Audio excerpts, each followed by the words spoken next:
Okay. YouTube age restricted this video, so I had to censor any references to gore or sexual content.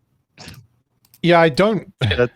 That's hilarious with what I know about his video and streams, but yeah, I can't wait just to get into it.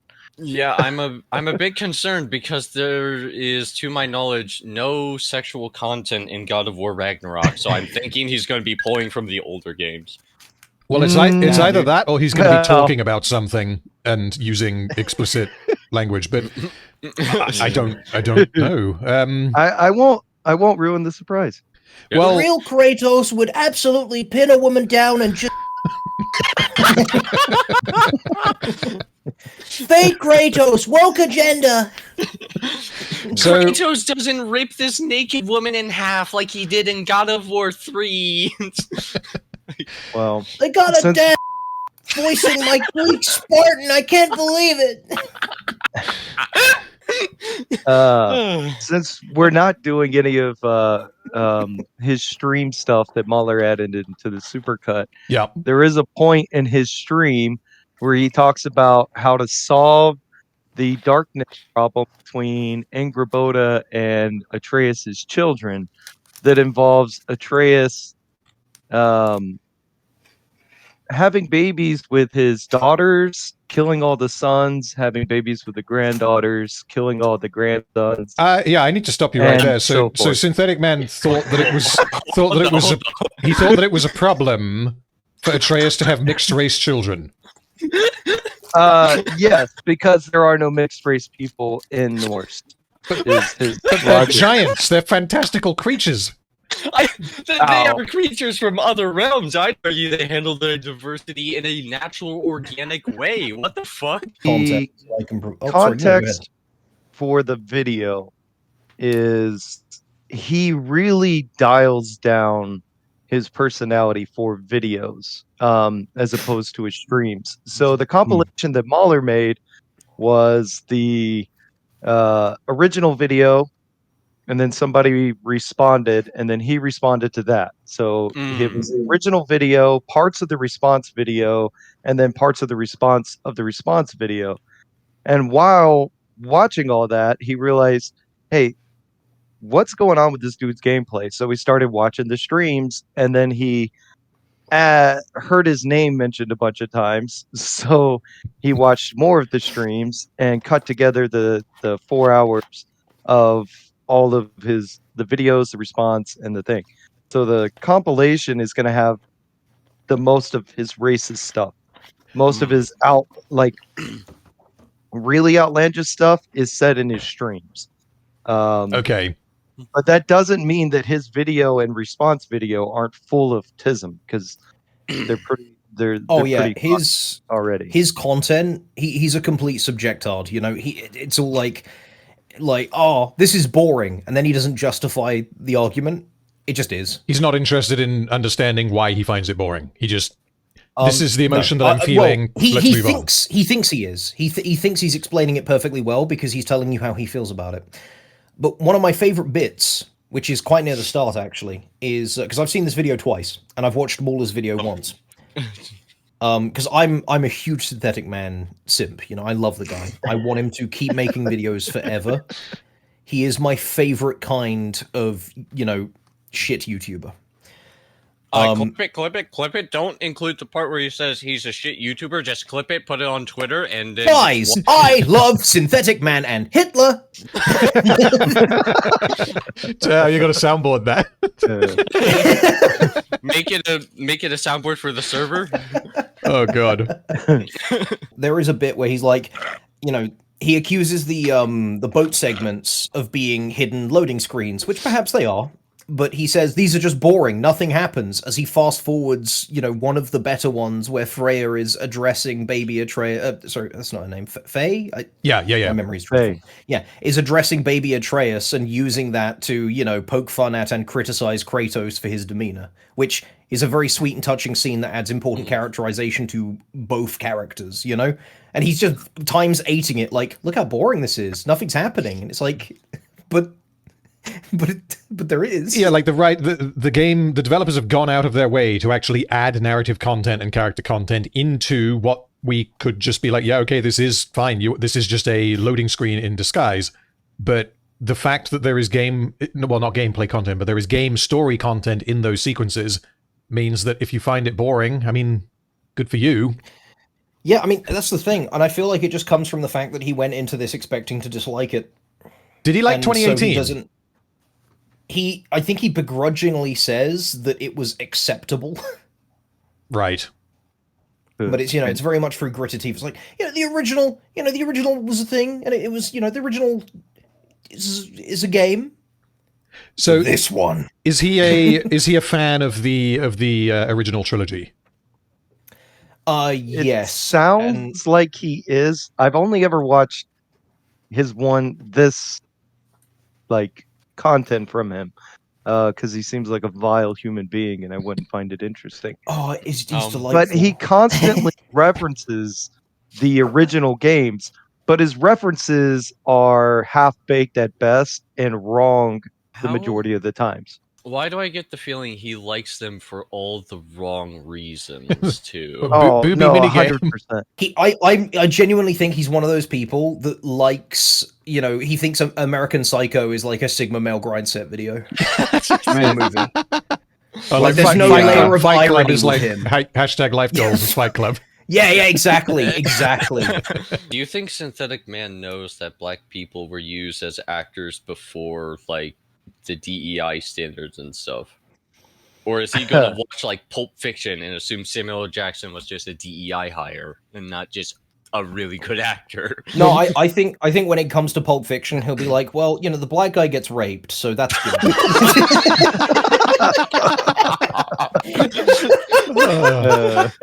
Oh, God damn it. He's like, I like the part where the director says the N-word in that movie. That was based. Well, he would like that part. Yes. He can say it. Why can't I? I was listening to the EFAP super chat catch up that they put out, and one of the things that Rags mentions, which I don't know if it's true, but he mentioned that Synthetic Man was playing the new Indiana Jones games, and apparently his chat was very, very frustrated that the Nazis were the bad guys in those games. Oh, that's funny. How are they going to react when they realize that was made by a Jew, like that series? Yeah. I just feel like the role of the Nazis is always really one-sided. I thought we were all for tolerance here, guys. Come on. It's like the AI-generated nostalgia critic review of the Boy in the Striped Pajamas. Boy in the Striped Pajamas. It's like, oh fuck! Let me try and pull that up and read that because that's fucking hilarious. Oh my god, haven't that was seen this. I don't know what this is. That was Oni, right? Yeah, Oni plays. Yeah, Oni and the boys. Oni and I think Zach was there as well, which definitely explains it. I think all three of them. Oni. Yeah, they were using an AI. They were playing with an AI. Yeah, they were playing with an AI, and they were like, write a. They gave it the prompt, write a nostalgia critic review on the Boy in the Striped Pajamas. Okay, and it said that it has an anti-Nazi bias. Oh, fuck. Do we need to do that after we've watched this video? Do we need to do that with Synthetic Man?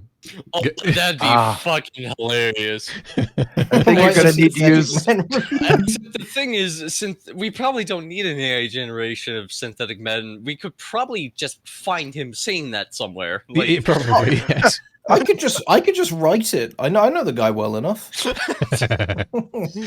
You've done your homework. Right. Coward. Let's do this. Man, I have no idea how to review this game. On the one hand, if I'm completely honest with you, this is going to be dislike bombed into oblivion. On the other hand, if I oversell some of the game's positives, I'm going to look like a liar, especially to anybody who watched my streams. So I pretty much lose either way, but at the end of the day, I would rather be as honest as humanly possible. It's pretty much the only policy I've stuck to since the start of my channel. So I've come to terms with the fact that this will likely be one of the most disliked videos I'll ever make in my likely short career on YouTube. Okay, so he's immediately kind of hammering in that he is going to be honest. When he's not trolling, he is going to be giving us his genuine opinion on reflection after having played the game. Yeah, We can- I just Yeah. gotta say that's a beautiful start, and I quote: "I have no idea how to review this game." Just Everything in this perfect opening, start. everything in this Also- opening sequence is cinema. It's all foreshadowing. The writing weaves back in later. Because Yeah. he also seems to be very aware that he is going to get backlash. I just don't know if he understands why he's going to get backlash based on the things that I've heard. I would opening- speculate. I would speculate it's because he knows that this game is quite liked. Well, yeah. And so, even if he believes his own points, he knows that they're not going to go down well. For example, I mean, I want to do a negative review of Halo 3 because I have some negative things to say about it. And I would probably have the same thoughts. Whether or not I'm right or wrong, I'm sure people would lambast me for it. But also, I know for a fact that when he says he's going to be as honest as possible, he is lying. Okay. He Because said he'd be honest. I've seen his streams where he says things in his streams and then he contradicts later in his video. Which Okay. Well, is fine. we are 'cause, examining the oh, video. Whatever. Yes, we are We're examining, examining the video on its own. So, I mean, if he No third party I won't media. bring anything else up. well, if he says something, if he says something in the video where it's like he potentially could have like revisited his opinion, realized that actually, yeah, maybe I was a little bit too harsh when I was streaming it, and he praises it. I don't think that's necessarily a problem because he's realizing that he's wrong. If he is being disingenuous, then that's a different point. Yeah. In which case, I'm not going to know because I haven't seen his streams. But Yeah. I'm willing to take this video as like the director's cut of his opinions on this game. This is what he Okay. put forward in sure, video format, not There's- just his random spurgish I outbursts. will do on that then. okay, right, let's go. The worst thing a video game can be is boring, and Ragnarok is one of the most boring games I've ever played. Half of this game is either watching a cutscene, walking in a straight line, or Half. engaging in one of the game's many hidden loading screens, whether that be rowing a boat, riding a giant yak, climbing a wall, shit we've seen 1,000 times. Again, yeah, so we mentioned this earlier, like, if it's a hidden loading screen, fine. Let's just call it a hidden loading screen, and let's move past that. The game developers and the writers have actually gone out of their way to add story and character content to these hidden loading screens, so that way it's not the same experience as watching a fucking loading screen. Like, obviously the gameplay is minimal, but that doesn't matter in such a story-driven game. Yeah. Yeah. It's- I also yeah. I feel like boring is such a hard criticism to get right since it's very dependent on the individual. He found it boring, but he can't really like, unless he can justify it being boring objectively. You can't levy that as an actual criticism of the game. I really liked all the cutscenes and the climbing and the holding W stuff, you know, because it tended to have very substantive dialogue within it. But I found the combat boring because I was good at it. I mean, if you listen to the dialogue, you're part of the problem. Like, you have to remember that. Who plays video games for fucking story and characters? Ain't no one ever done that before. Well, another thing my I find really problem- interesting. Sorry, go ahead. My problem with this statement is only that he said half the game. Now, as somebody whose name is Hyperbolic Ninja, I understand hyperbole quite well. So, you know, it could have been intentionally exaggerated. Let's Well, not but, take you anything know. he says with the with like good intentions. At the Let's, moment, like, because I don't have the context, I'm not going to be uncharitable to him until I have reason to be. Well, okay. the thing is, I've That's played fair. the I'll be game. the devil's advocate. I agree. I've We played the should- game if we many don't- times, we don't do this and again. I know Hey. Hello, Jangles. I know that the I- game is not half cutscenes. Well, Yeah. You know, so, it but, could be, you know, whatever. Ninja, it could be that he is so good at the combat that he just one-shots everything, and therefore half of his time spent playing the game is, you know, walking simulation.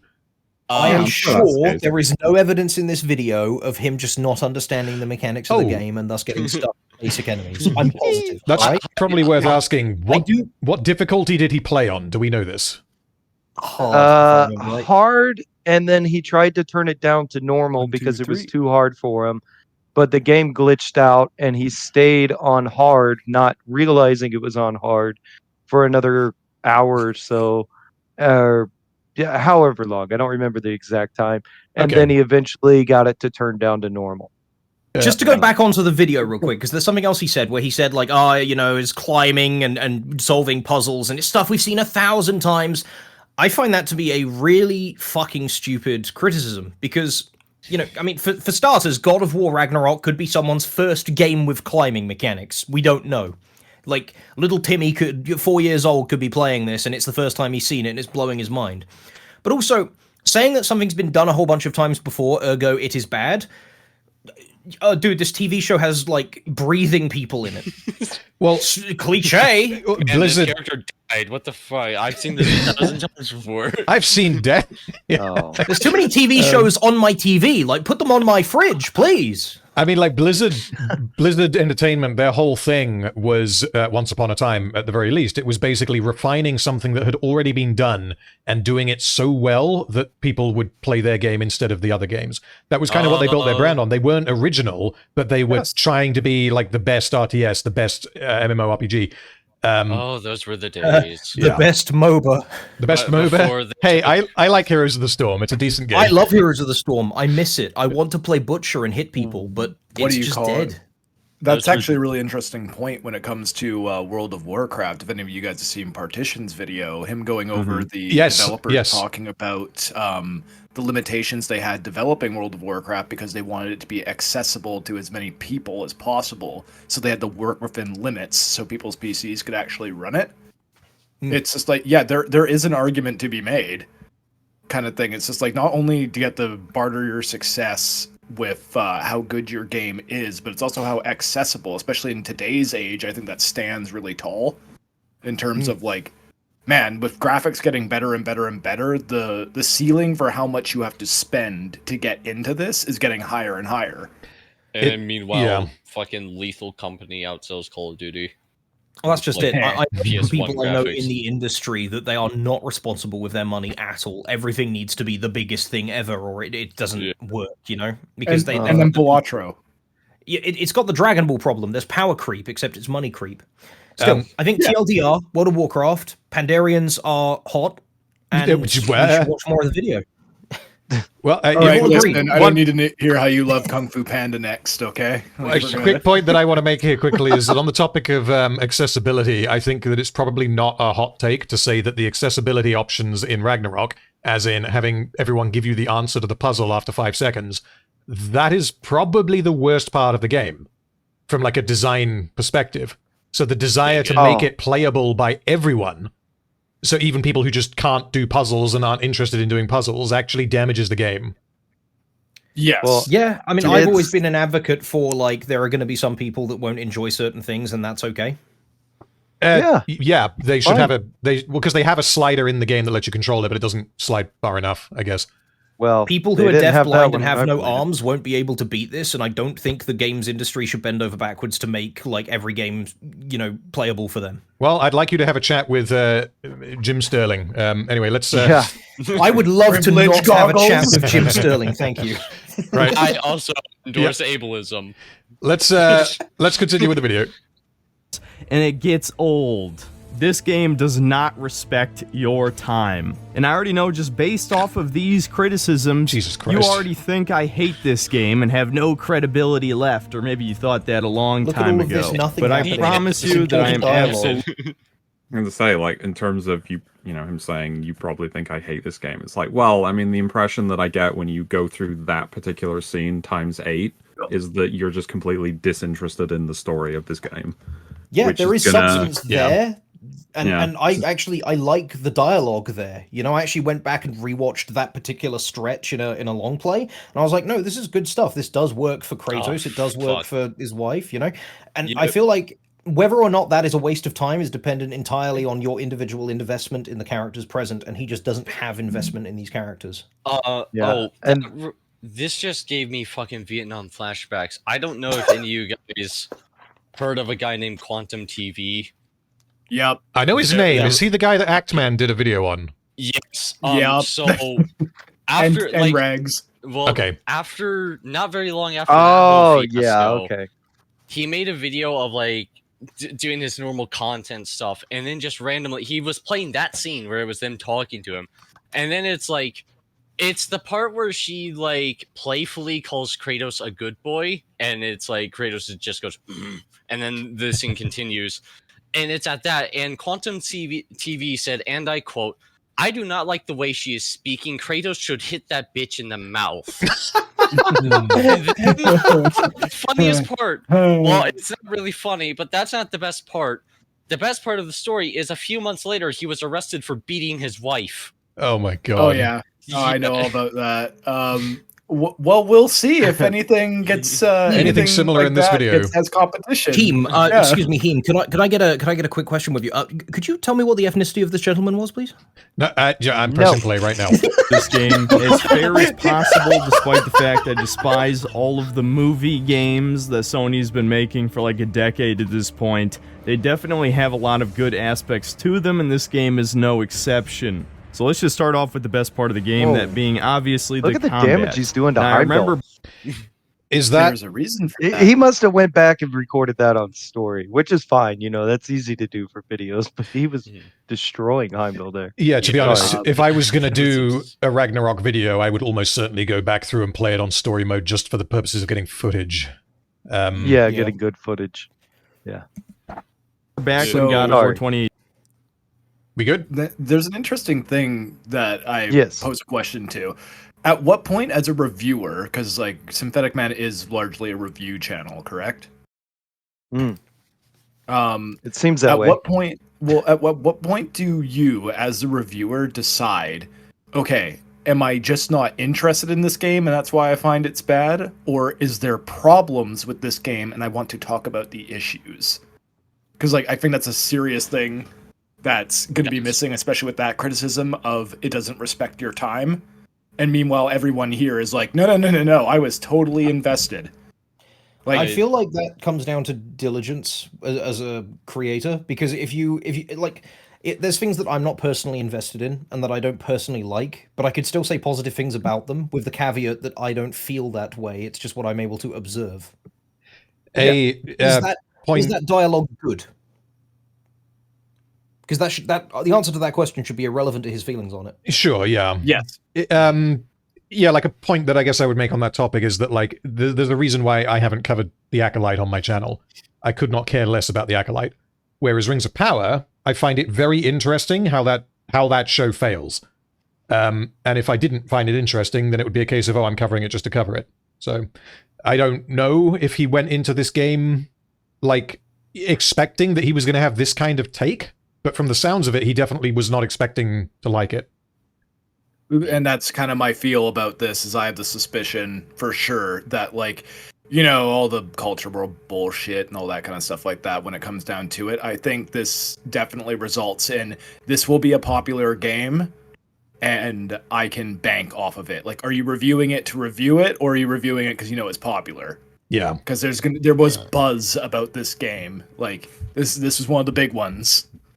I wouldn't mind someone doing it for the grind, so long as they actually do a good job of reviewing it. Sure, Which requires putting bias aside at times and doing your diligence as a reviewer and actually examining the material. Or even just being honest about your biases. Not trying to frame your arguments as anything other than they are biased. You know, at least then I could be entertained by the ridiculous nature of it. Yeah, hold on now. I'm very entertained.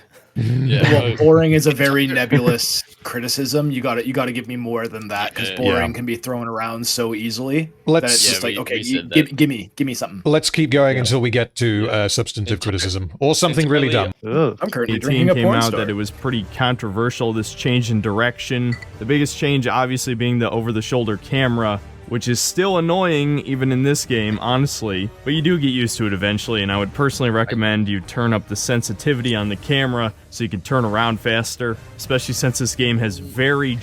I think that's a reasonable criticism. What do you guys think? I'm not sure what he means by it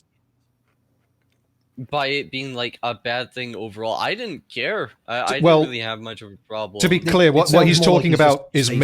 What he's talking about there, I think that what he's talking about is like the mechanics of when you're fighting certain bosses, the camera can end up getting really, really up close, and if you're not locked on to the target, which you don't have to be, and in some instances you shouldn't be, which means that you then have to like manually like turn, and by that point you might have been hit. Well, there's the L1 and down, or I don't know what it is on the computer, but if you hold block and push the down button, you'll do a quick 180-degree turn. But I don't think he knew that because I don't think he engaged with the. I don't think he engaged with the mechanics fully, which I don't think that because I got spoilers in my head. Yeah. But I will say I did the opposite. I turned the camera sensitivity down and the auto lock off because it kept dragging me from one enemy to the next because I was playing with a broken controller. Right. Because I was poor. On the point of the pressing whatever button it is to do a 180 flip, I want to say that I did know that, but I definitely did not remember to do that when I was playing. So given that that's a mechanic in the game, that would have fixed his frustration. So the developers thought of it basically. But what were you going to say there, Bleeders? I was going to like, having not played Ragnarok, but I've definitely had experiences in 2018 where I felt like the camera just kind of couldn't keep up with what it was that I was having to fight. Like, especially when I'm fighting multiple opponents and you've got ranged enemies in there. I mean, I know there's there's the indicators that will pop up to show when attacks are incoming and whatnot, but some of the time it didn't feel like I could necessarily be as responsive as I need to. And the camera is kind of part of that. If that what he's saying, I can understand that. Well, I think what this game is at its best, similar to Dark Souls, when it's a one-on-one or like a 1v2 kind of thing. When you are focused on a primary opponent, the game does very well with its system. However, like just like what you were saying there, Bleeders, like 2018, I can recall, like, and you have Mimir as an added thing to that. Not only do you have indicators, you have Mimir or Atreus usually calling out when you're about to be attacked. Problem is, like, right side! It's just like, okay, but when? This is a game with precise parry mechanics. Like, right side, sure, but what attack is it doing, right? Like, I can't get that visual information to respond correctly. Yeah, now, on its own, warning is nice. Yeah, on its own, it's not enough, but I do definitely appreciate that mechanic in the game because it directs you towards the gameplay so that you can interact with it, which is it's the same principle as having like the warning color appear at your feed. Now, to be fair, in this type of game that's a hack and slash, like as someone who really likes those types of games, you are treading new ground doing a third person like this style of over the shoulder for a hack and slash. There's not too many games that do that. It's started to become a thing because people look at like Last of Us and whatnot and everything and go like, okay, but why can't we do that? Like Senua's Sacrifice is another great example of a third person game that's over the shoulder. That's like this kind of slash style sort of thing, right? There are some growing pains with that though, and you kind of have to recognize where the weaknesses are going to be.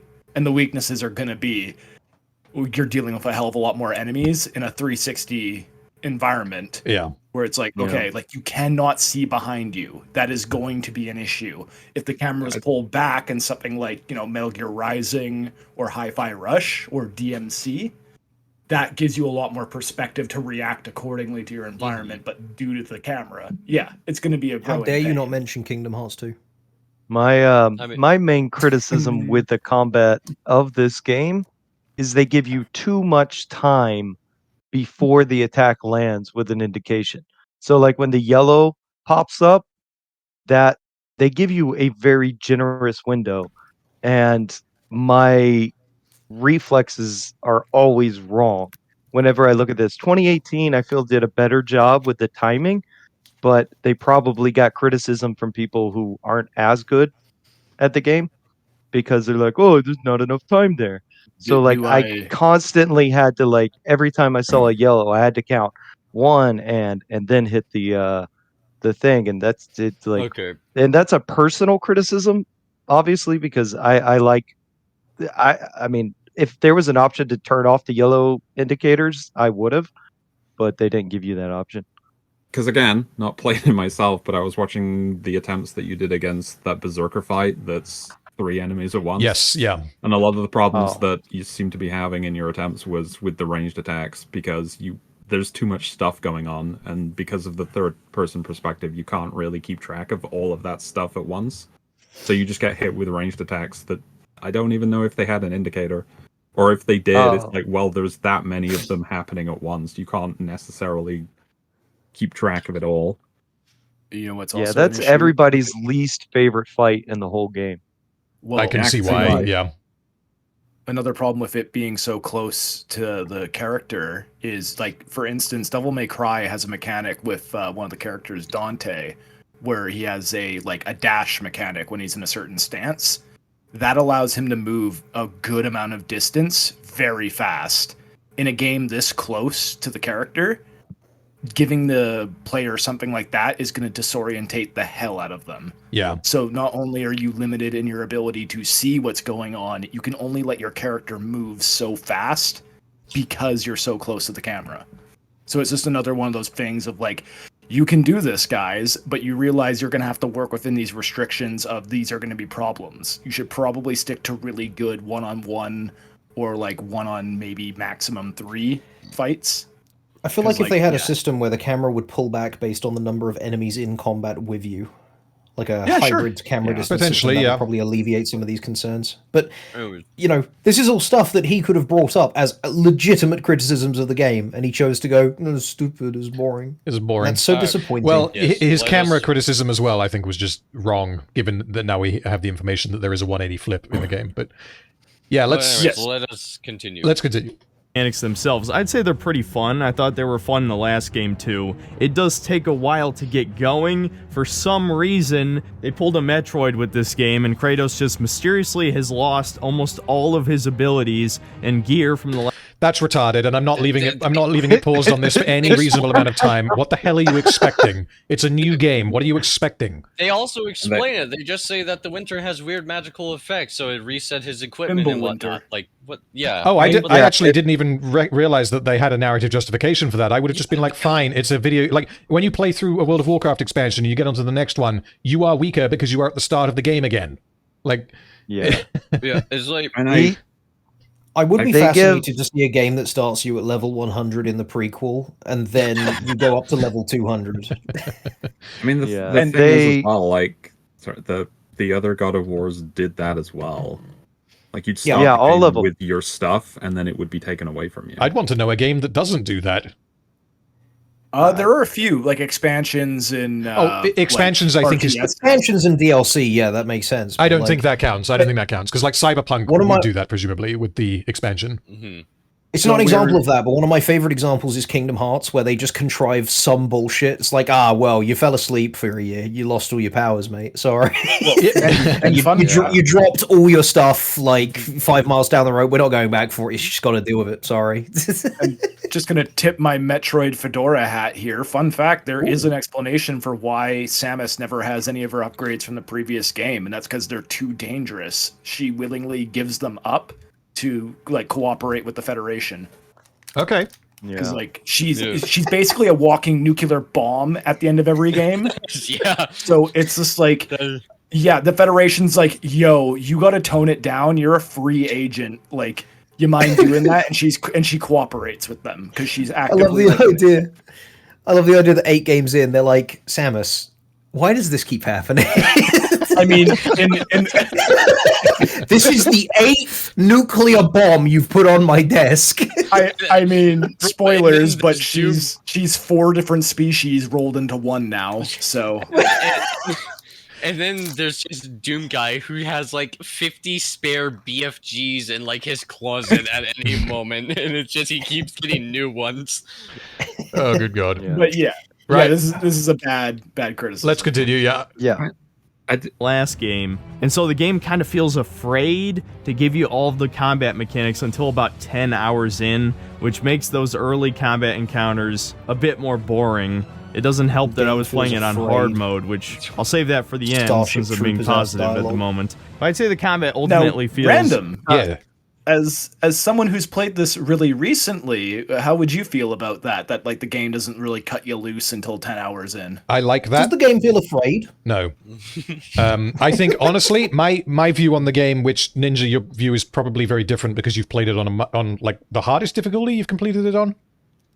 Yes. Yeah. So because I've only played it once and it was on normal.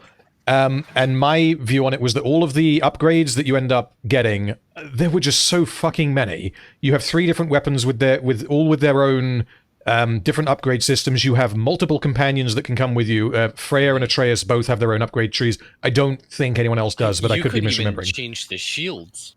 Yeah, you have so many different little mechanics and armor that are very different, and I like the fact that the game has that amount of depth there. But at the same time, when I'm playing the game, or at least when I played it the first time on normal, I am not going to be thinking, oh, okay, well, what's the combo where I press like a 6-button combo that I've just done? Like, I'm not going to think in that way because that's not how I play video games.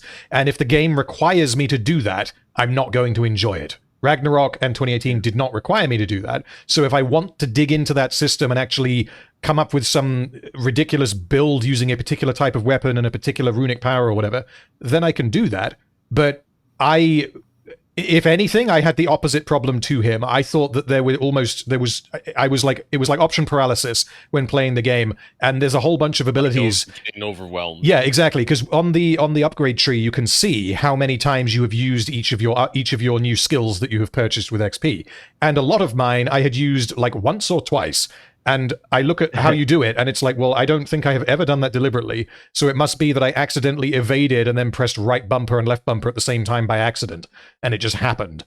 So there's a lot of the upgrades in the game that seem to be designed in such a way that they will just happen, which is good, but at the same time, I do feel like there were more than I would have liked had the game made you actually use them. Now, I would feel you like guys that's like- useful for skill-expressive players who want more complex mechanics to sort of chew on. Yeah. Oh, You there's can a get lot by- of- You can get by with a basic kit, but it offers you, some like a more complex kit if you feel comfortable with it. There is a lot of depth to the armor, the enchantments, all that stuff. But if I can offer a little bit of meta knowledge to his argument of the 10-hour mark, it's because he didn't buy any upgrades for 10 hours. Oh, so he was just playing with light attack, heavy attack. He didn't engage with the skill tree, and that's why he didn't get more skills. There's literally a part in Mahler's supercut where he shows this part in the stream where he starts buying upgrades, and it's not until he's in Alfheim with Tyr that he actually starts buying upgrades. Oh my god. Like, wasn't it something 10 like hours, guys. When am I going to unlock anything? Meanwhile, it's like you have 15 skill points to spend. It was something like 50,000 experience or something like yeah, that? he had 15,000 experience. He's just the whole game going through this, getting all this experience. It's like, what am I gonna do with this? I'll save this for later.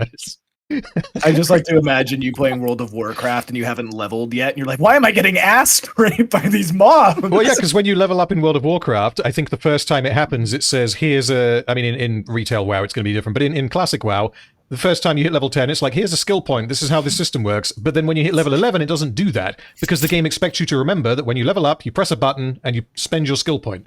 And to be clear, like, what happened with me when I was playing Ragnarok is towards the end of the game, I actually didn't realize until someone pointed it out that I hadn't upgraded my runic powers. And I felt like a dum-dum. But at the same time, I wasn't struggling as a result of not doing enough damage. And I wasn't critiquing the game for being unbalanced because I didn't understand how to play it. I had a similar experience the first time I played Final Fantasy X when I was like 7. I didn't realize the sphere grid was a thing because I just skipped over the tutorial because it was very boring. I got halfway through the game and I was like, man, this shit's brutal.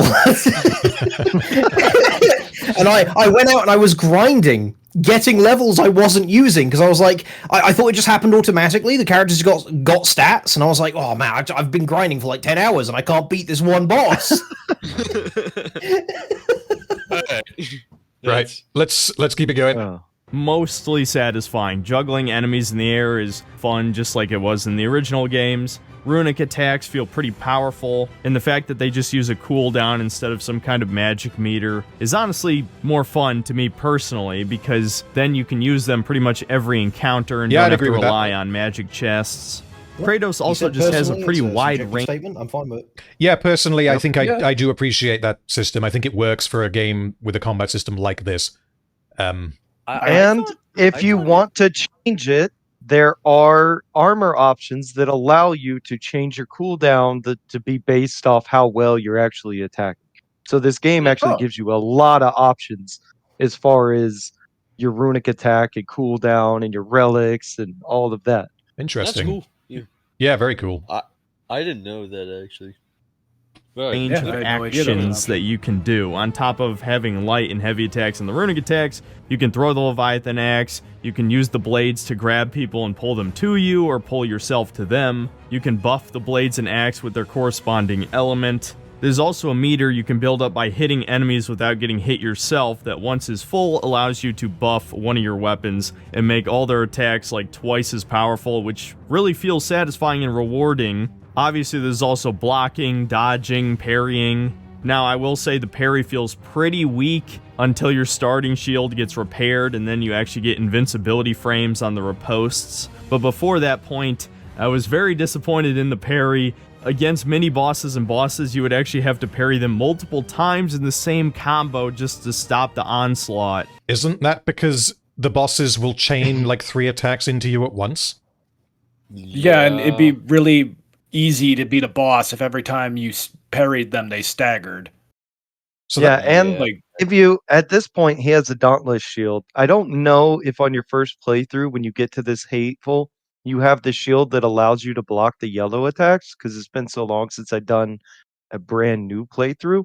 But eventually the game gives you the Stonewall shield, where it's like, hey, look, if you're really shit at the parry system, just use this, and you can tank everything but the red ones. Well, I remember that early on in the game, when it gives you the options for your shield, because I remember reading through them and being like, oh, okay, I'm going to go with the parry one because I'm not good at it and I want to get better, so I want the game to reward me for doing it properly. And I think there were 3 options. There may have only been 2, so it could be that the one you're thinking of was one of the other options. And it would make sense for them to have it be an option for accessibility reasons again, because like you say, if you just suck at that mechanic, then you don't have to interact with it. Yeah, I mean, they give you a bunch of options. My favorite is the one where you can double tap the shield strike from a long distance away. Oh, okay. And you'll run in and get the blue shield strike. So like when bosses do their blue move, if you're too far away to normally get to them, as long as you double tap the L1 fast enough, the game will give you the shield strike. It's kind of cheesy, but on the hardest difficulty, that's what I like to play with. Which was honestly infuriating, but I promise I would stay positive. So, you also have a partner character. In the first game, Atreus would shoot arrows on command. I think he also had a runic summon, but I don't quite remember. So in this game, it's not too much different, except now your partner is really good at putting one of 2 debuffs on the enemy that amplifies your other attacks and debuffs. And it kind of goes without saying, but from here on, I'm going to be getting into spoiler territory for various aspects of the game. I'm probably going to talk about them for the rest of the video, so this is your last chance to leave. So eventually you get a 3rd weapon, a spear that can generate infinite copies of itself, and you can detonate those spears on triangle. I actually really enjoyed this weapon. Now when you first get it, it doesn't have any abilities, so it kind of feels like shit, which completely ruined the moment. But after you pump some XP into it, it's actually probably my favorite weapon in the game. Much like God of War Ghost. I don't remember it being shit. I always liked it. Cool, and I was like, wow, I look forward to getting abilities with this just so I can do more with it because it's already cool enough on its own. It was pretty strong when you first get it, from what I remember, actually. I loved how it was integrated into the story. Same goes for the Blades of Chaos, by the way. Bearing in mind that I haven't played the original games, I thought it was handled super well in 2018. And I like how the spear is used in the sort of puzzle sections to interact with the environment. Using it as a weapon, it is definitely my least favorite of the 3 weapons, having now finished the game. Maybe that's because I don't like the amount of precision or the extra degree of precision that it seems like it requires, and the fact that you have to like spike an enemy with it potentially multiple times and then stand there and hold a button because of what I want to be doing is fighting. But that's a personal preference thing. It's just interesting that his view on it is totally the opposite. Well, yeah, and to counter that, in my personal preference, I think it was one of my favorite weapons to use. In 100% honesty, but yeah, that's like a personal preference. Yeah, exactly. So, something that is absolutely worth praising, though, is that all three of the weapons feel totally different. That like there's very little overlap. So, to Sparta, playing as a Spartan with a spear and shield just feels right. And the spears that you can detonate in enemies actually juggle them further into the air, and all of the spear's attacks do stun damage, a significant amount of stun damage compared to the blades and the axe. So the DPS for this thing is probably the highest in the game, or at least it kind of feels that way. And the runic attacks I got were pretty powerful as well. So yeah, actually great concept. One of the few alt weapons in this series that actually feels satisfying. The last positive I'll mention are the boss fights, which given this game is 25 hours long, not doing any side content, there's actually a lot of bosses, especially compared to the previous one. I'd say all of the main bosses were at least somewhat fun, with the first Thor fight at the beginning and the Heimdall fight about 3/4 of the way through the game probably being my favorite. Favorite bosses in the game? He didn't fight Gná, and I don't know if he ever fought the Berserker King. But I know he didn't even think Gná was actually in the game. Right. Yeah, if he just gunned the main story, then he wouldn't have... Thor at the start was... It was one of the best opening like fights in a game that I've had in a long time. Yeah, the problem for me is that I'm comparing it to Boulder because they do the same thing with Boulder in 2018, and personally I prefer the Boulder one, but yeah, I mean, a little bit, yeah, because it's like, I guess it's like with Boulder there's the shock to it, and with this it's like you already know who he is, you already know he's strong. Yes. So. Yeah, and with Boulder you don't know who he is at all. So. Yeah, but I still, just because it's like a fucking like just a cool fight conceptually and stuff, and I just really liked it. And there's also that little Easter egg when you throw your axe at him and he throws the hammer, they collide and it freezes the lightning bolt, and then Thor says, "Huh, didn't think that'd happen again," or something like that. That looks familiar. That looks familiar, and then it's like you go to the other place and there is another lightning bolt frozen in a different realm, so meaning that has happened before. Something like that has happened before, and it's like such a cool foreshadowing. I feel like, so, you know, I love Kingdom Hearts, and in Kingdom Hearts there are some supposed to lose fights, which I know this isn't. But with those fights, if you are skilled enough, you can actually win, and the cutscene is slightly different. So, one of the first major, fights that you're supposed to lose is against Leon when you get to Traverse Town, and if you beat him, he collapses to a knee, and then Sora passes out from exhaustion. If he beats you, he just stands there and is like, yeah, I got him, easy. I feel like, when I first played this, I was doing very well against Thor, and it feels like it kind of undercuts my... not self-confidence, but I was doing well, and I feel like it undercut that moment for me. I can understand that. I can sort of see that, but also from a narrative purpose, the fact that he accidentally sort of killed Kratos and has to bring him back just to keep the fight going because he wanted to, sort of from a narrative perspective, shows that he is, like, really on par with Kratos, if not possibly stronger. I can see both sides, because I take some issue with. Yeah, I guess. I think given the weight on Kratos is going to die that the story puts, like the amount of significance that has for the story, having him die in the intro and then they just undo it is a little suspect to me. Refresh my memory. How exactly does he come back? Zaps him with the hammer. Yeah, Thor just zaps him. Defibrillator. So it's not like... Oh no, it's not like, finished yet. It's not like he gets magicked back to life. It's essentially like a defibrillator kind of thing. Yeah. Yeah. Mm-hmm. Yeah, okay. I mean, in that case, I guess, I can see both arguments, because I think I would probably agree that it's not optimal narratively, but gameplay-wise, I think it's effective. Yeah, it's like, sure, it's like flawed, and I can understand that point of view, but I didn't mind it too much. Yeah, I can see it. I can see it being a fantastic emotional payoff for him to be like, "Oh no, we're not done yet," and yanking you out of the game over screen. Yeah, no, that's like very cool. I just wish that only happened if you lost naturally. Oh, okay. Yeah, I agree with that. That would be fucking cool. That would be really cool. Being forced into it when I am kicking his ass feels miserable. Yeah. Right, yeah. So for me, I fully get that. I hate button mashing.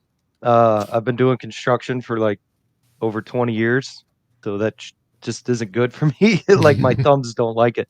So I always change it to the hold X. So during that cutscene, I'm holding X, and then that happens, like you die, and I was very confused. And then I found it cool, but if you have the hold X instead of the mash X or whatever button you choose to put it on, it is a little confusing. Yeah. But I agree with what Kai said. If it happened because you played poorly and they brought you back, that would have been like a super cool moment. Yeah.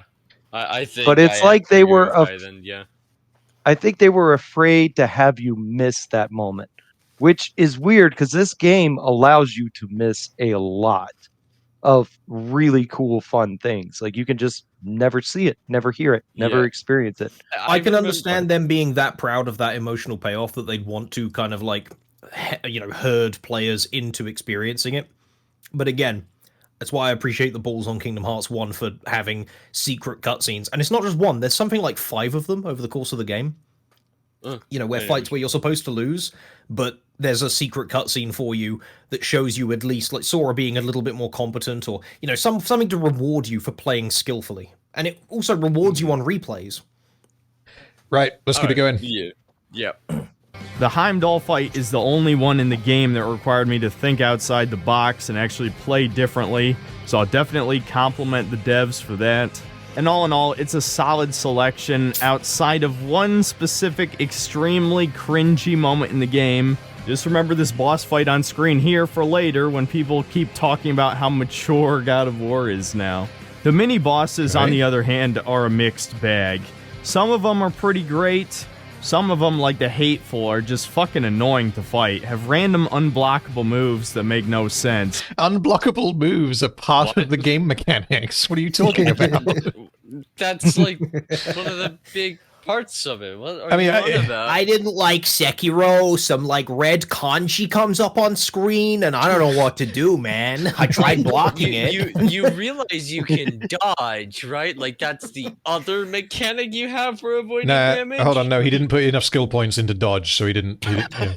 Well, and do remind me, the Hateful and like these side quest bosses are supposed to be like little challenge checks, right? Like it's one of the things that actually kind of bugs me a little bit about games, just in general, is that the side content is often harder than the main content. Like, because pair it up to this. Why is the Hateful harder to beat in a gameplay standpoint versus Thor? Like, just saying that as an example, I find that very strange, and narratively, I find that takes me out a bit. It's most, like, the vast majority of games do it.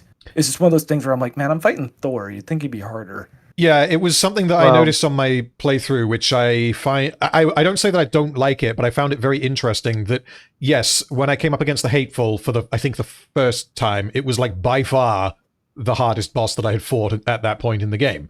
And then obviously you have all the side stuff with the Berserkers and Gnar, is it? Gnar? Nah. Yeah. So I obviously tried her and got one shot because I was level 5. Like all of that as being side stuff being that much harder than the main story, I guess it adds, longevity to the game. There's more to do once you finish, but at the same time, I thought it was very weird that they made some of the game really quite hard, whilst also having the mindset that accessibility above all will tell you the answer to the puzzle in 5 seconds, kind of thing. I just find it weird that Gnar can beat the pants off me, but meanwhile the fucking All-Father can barely scratch me. Yeah. I mean, but at least that one, you can't fight Gnar till after you beat the game. You know what I mean? So sure. there's a balance there. It's basically using like RPG rules though, because again, World of Warcraft would be an example. Something like Baldur's Gate would be an example, where if your numbers aren't high enough, then you will just lose, and there isn't necessarily going to be a narrative reason why this particular boss does 100 damage and this particular boss does 1,000 damage. It's like a gameplay concession that I guess needs to be made, but. Yeah, I guess I find it strange that the side content is so much, like, harder, definitely. I feel like it's one of those cases of ludonarrative dissonance where it depends on if you accept that the leveling system in the game is a part of the story, or if it is just, you know, a mechanic that is separate. Sure. It's more of a meta thing. Is Kratos actually getting stronger over the course of this story, or does he remain static in his strength narratively, while you as the player unlock skills that give you more power? Well, we know for a fact he's getting stronger throughout the narrative. Yes. Yes, Yeah. so I think in this case it would be a flaw, but there are cases where this is done, and you're just supposed to go, all right, well, this is just meta information that gives me something to chew on, but the characters themselves remain static. When Raiden fights the Senator of the United States on the fucking crab robot, I am fully understanding that, he had to get Jetstream Sam's sword to get that anime power 100%. boost. Nanomachines, son. Like, it's not even close. Goddamn nanomachines. That moment where you finally figured out I'm making the mother of all omelets, Jack! Oh, God. You're batshit insane! I love Wait a that game minute. so much. Yeah. Wait a minute, is this what you guys were talking about? He literally has nanomachines. And he just doesn't elaborate and then leaves. Like, Gonna need a source on that, Senator. I made it the fuck up. yeah. Sorry, Raiden, but I've got the N-word pass now. The fucking God of War can't block a random fire skeleton's X-swing. My immersion is and I could probably kill destroyed. Muhammad Ali And the with a knife. first What's the point? Berserker fight. What was that? Well, Yeah, and I could probably kill Muhammad Ali with a knife. What's his point? Yeah, I mean, he's basically just Well, talking about what especially we now, just it'd be- were discussing. Define the in-universe power level of the hateful. We don't know. Their weapons could be incredibly magical and could cut through undeathness. Give me the lore breakdown on them. Mimir literally says he's too angry to die. That's their power level. They overcame death because of hate and anger. Yeah, That puts them on par with Kratos, in my opinion. I mean, he's Angron pretty much the approves. same. I feel like Synthetic Man just basically made the same point that we did, but he made it sound dumb. Yeah. You see, we said it with Chad voice, and he said it with cringe voice. I have depicted him as the soy jack. every time you fail, you can take that as like an alternative universe kind of thing, right? Where Kratos didn't make it this time. But like the actual story of the game is when you succeed. It's just kind of giving you it's just the fail state. That's all it is. It's the uncanon ending. And the story, Kratos never failed to kill the hateful. Yeah, and the story, he ripped that fucker in failing half. to play Kratos well. That's how See, I see video games. So I like to troll games by going in, dying to the first enemy, turning it off, and snapping the disc in half. That was fun. Fight, which is mandatory, by the way, has way too much fucking health. Oh yeah, and I was bumped down to normal at this Did you point. hear that? He said this is not that was mandatory. mandatory. Yes. Yeah, this is absolutely not mandatory. Go back a little bit. He said something else. Yeah, just Destroyed. And the first Berserker fight, which is mandatory, by the way, has way too much fucking health. Oh yeah, and I was bumped down to normal at this point too. When I finally managed to beat him, I think it took me 3 straight minutes of dodging and countering the same 4 attacks over and over again to actually whittle down his health bar. Yes, the same 4 attacks. It's a Berserker like tutorial. It's showing you how they're going to operate. It's simple but hard. Wait a minute.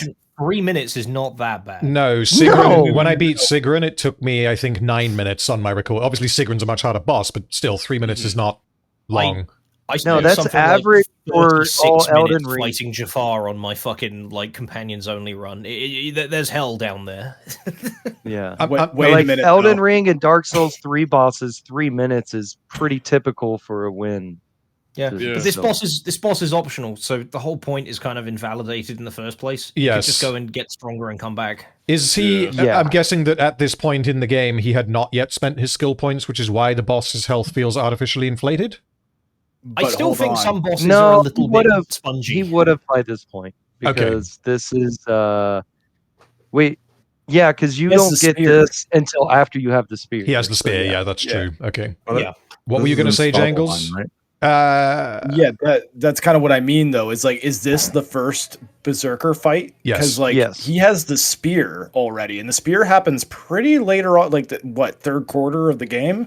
Oh, it's not the third quarter, I don't think, but it's pretty. Right after you get the spear is the first time you were able to actually fight a Berserker. Okay. So this is the first Berserker you can fight in the game, and it's right after you get the spear. Right. Now, in that case, it is in Svartalheim. Yeah. Okay. Yeah. Okay. Yeah. Then can the criticism be labeled that, like, why would you put this difficult of a Berserker right in front of you, kind of thing like that? Like, because they're different power levels, right? It's funny that you say that, because once he's called out on this criticism of his being wrong by a response video, he responds with saying, okay, I was wrong that it was mandatory. It's clearly optional, but the game developer said you should be able to fight this at this time, to which the answer is you did. You beat it. He did. He killed it.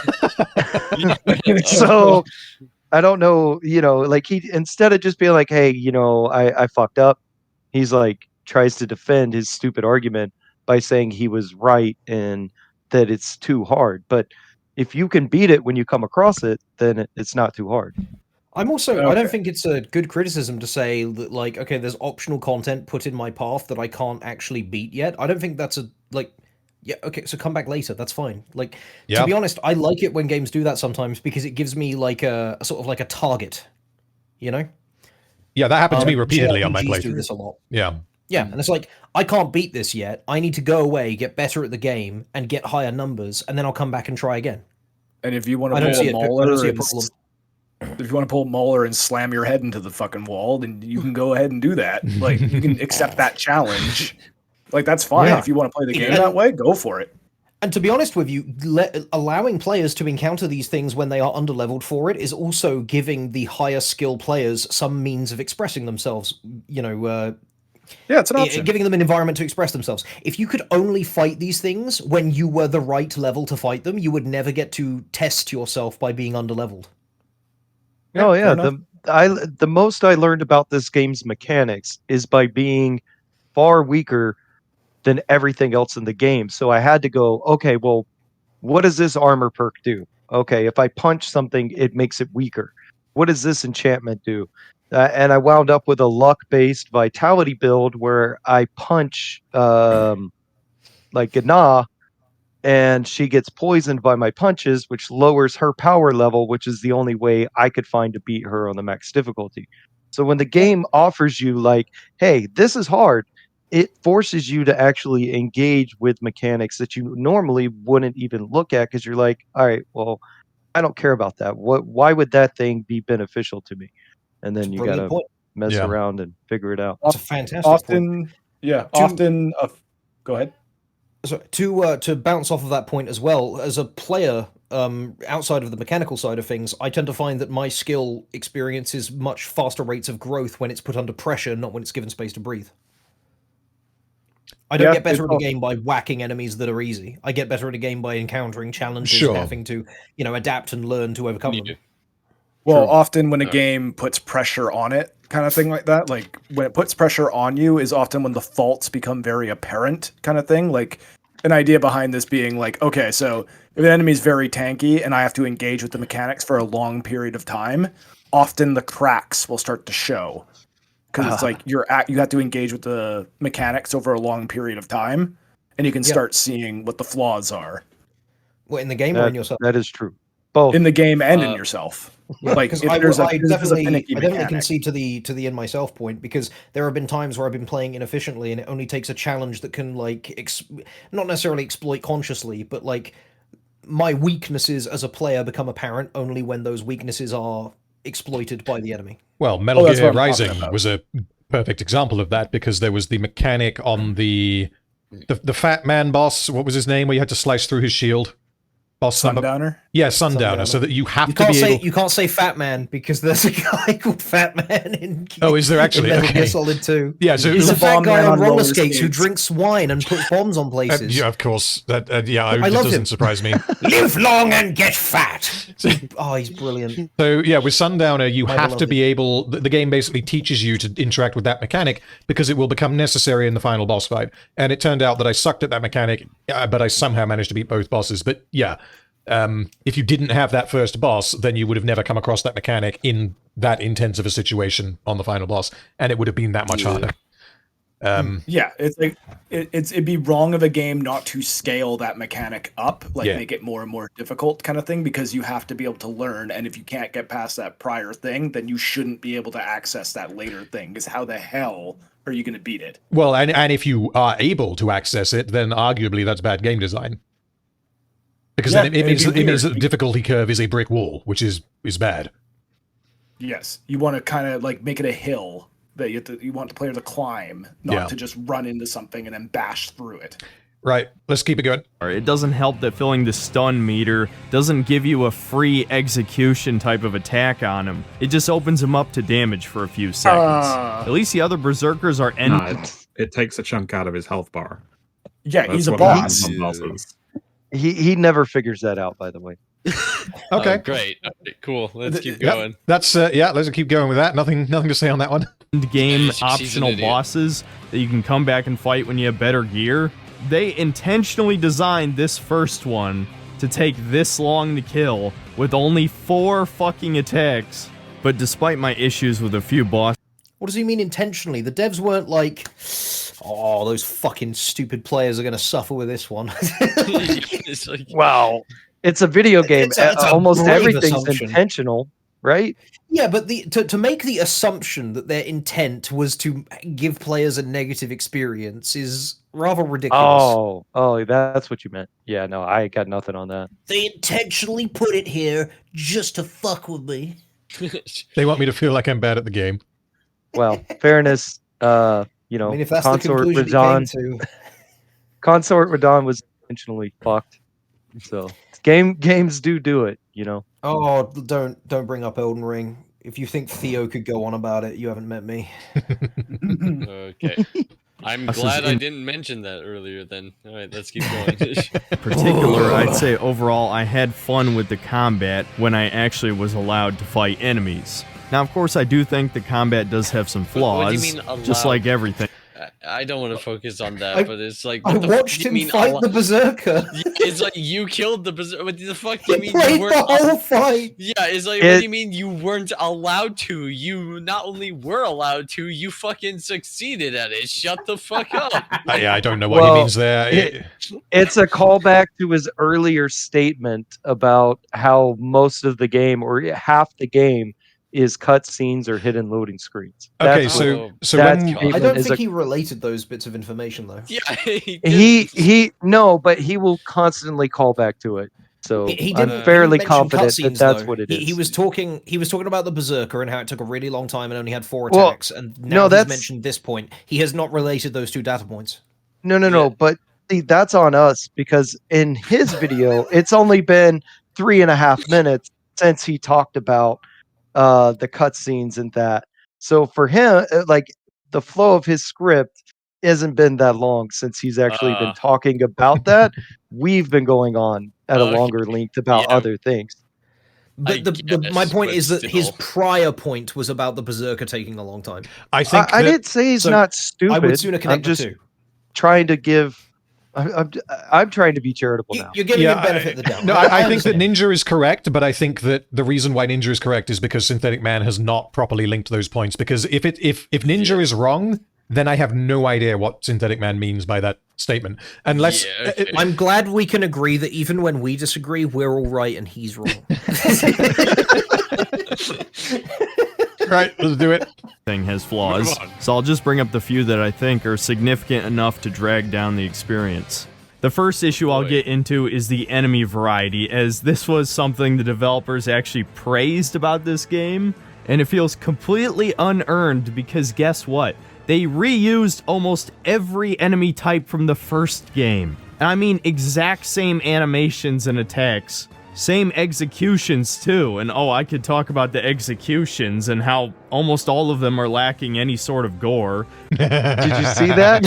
He cut away from the wolfer right before he tore his face off. Like that. No, you don't understand. He said at the start he's had to cut out all of the gore. So I genuinely believe that he does know about that, and that wasn't done maliciously. He cut that out and then kept this point the same because he's stupid.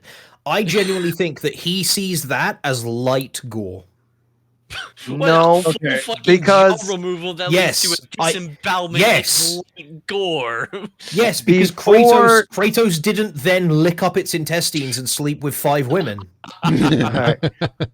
Before he added that to his video, because that's actually a recent addition where he says at the beginning that he cut out all the gore because YouTube went back and flagged his channel for some highly inappropriate topics that I won't even mention. Unrelated to this video. Yes. Okay. Multiple videos of his got flagged for removal and he had to go back. He didn't cut that out in the original video. It was cut in the original video before Kratos tears the wolfer's face down. So he's using dishonest editing to make a point that is wrong. Yeah. Okay. So he is a retard. I think. Okay. he wants a point he made that there's no evidence for. So how do you get evidence for that point without being dishonest? Well, I could genuinely believe that he doesn't consider that to be enough gore. If he's comparing it to God of War 3, then yeah, Ragnarok is less gory than God of War 3, but that doesn't mean that is a point you could make and say that I preferred it when the game was gorier, but that doesn't mean that Ragnarok is not gory. It absolutely is. Well, yeah, it's like, sure, it's not like because in God of War 3, you could literally grab people, beat their heads in, and then tear their heads off with your bare hands. Helios, Poseidon, little clown boy. And it's like, but it's like, it's like, sure, it's not nearly as brutal as that, but at the same time, there's character reason for that. Yeah. Something else is, I think, a bigger difference that really separates the gore from these games from the old games is tone. You know, in the old games, it very much felt like it was triumphant and glorified, whereas in this, it's like harrowing. He's not portrayed as Kratos being a cool dude. Yeah, like in the original games, you literally got bonus points for committing brutal kills, and then in this one, it's like it's like more or less something that Kratos isn't like the most proud of, but it's like something he sees as necessary to do because, again, character growth. Well, are we not going to talk about that is a really stupid statement for a sequel in the same engine, especially not to reuse assets to lower dev time? I completely forgot about that. That is absurd. Stupid's going to stack fast now. Yeah. This gives them a better ability to give me more content that is new if they are able to use old content that I already liked into the game. The moose enemy should have learned new attacks between games. And other than one troll fight in this game, which he showed a visual of the troll fight, all the other troll fights you have to go out and search for. There's one, if you go back to Tyr's boss room, there's a troll fight there that's optional. And then all the other ones are statues that you have to find a hidden relic for, and then go find the statues, use the relic, and release them from the statues. So yeah, they do use the trolls were the most egregious thing in the 2018 game because the developers said they ran out of time. They're like, look, we ran out of time. We focused on a couple of really good boss fights, and then we just had to reuse shit because we ran out of time. We ran out of money. Oh my! So this game, they're coming back. Yeah, this game they focused on making sure they didn't do that again, but then they still put in trolls. If you want to go find them, go find them. Yeah, it's like, with the basic enemies. You know, the argument I would make is that it's the same fucking place. Yeah. I was gonna say that. It's like, yeah, of course there's still gonna be fucking like Draugr and elves, because you're going to where the Draugr and the elves are. The sequel to my samurai game has samurais in it. What the hell? Yeah, it's like... Like, if anything, I found 2018 to have more repetitive enemies in it. Largely the trolls, but it wasn't just the trolls. No. Ragnarok absolutely has more enemy variety in it. And I didn't honestly think that it was a problem in 2018 either, but I mean, if he does, then okay. Yeah, it's also about like placement and pacing as well. If you have too many of the same enemy in a row, then it does get tedious. But if you space them out properly, then it can be, acceptable. Do you think that this guy was like, when he saw the first season of The Walking Dead and he went on to the second one, he wasn't pissed off about like just how slow it was? It's like, why are they still fighting zombies? When do they move on to aliens? I guess we will never know. Which, yes, the last game also did. It just seems like modern games in general are scared of gore for one reason or another. This game is rated M, so what's the fucking problem? And to get back to the enemy variety, I feel like a lot of the new enemy types are just kinda lame. Like generic Viking. He cuts a guy in half moments after saying there's no gore. Gives him the Darth Maul treatment. Yeah, and then it's just, there's not enough gore, and then meanwhile it's just... I'm telling you, man, dude's on the slippery slope. This isn't doing it for him anymore. He needs the hard stuff. Apparently. Bro, like, what are you guys on about? Tarantino doesn't have any violence. Kill Bill is not a gory movie. Yeah, it should Kill Bill to your toddler, yep. Good God. Raiders on Midgard, or the Asgard warriors, which are all zombies, the frog enemies that surprisingly show up in like 3 different realms, and a lot of the ones that aren't lame visually anyway. Jangles, you're in Canada, right? Yes. You got dogs in Canada? We do. I have one actually just upstairs from me. All right. Oh my God! Whoa. So he's a Labrador, in fact. So, God is reusing assets. What a bitch! God is a dirty fucking asset flipper. Well, should I also just mention, it's like, when you just boil down the soldiers of Valhalla to, oh, they're just zombies, that is so disingenuous.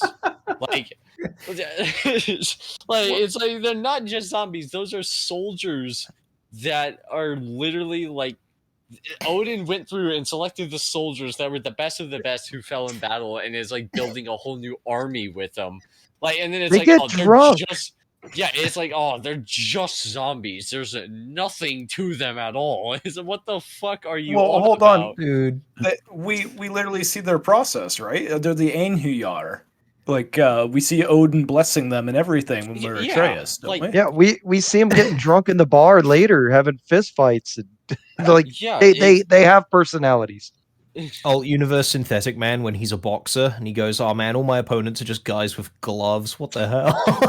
When do I deal with people with guns in the boxing ring? That'll make it interesting. Wasn't one of his criticisms of 2018 that there's only 3 enemy types in the whole game?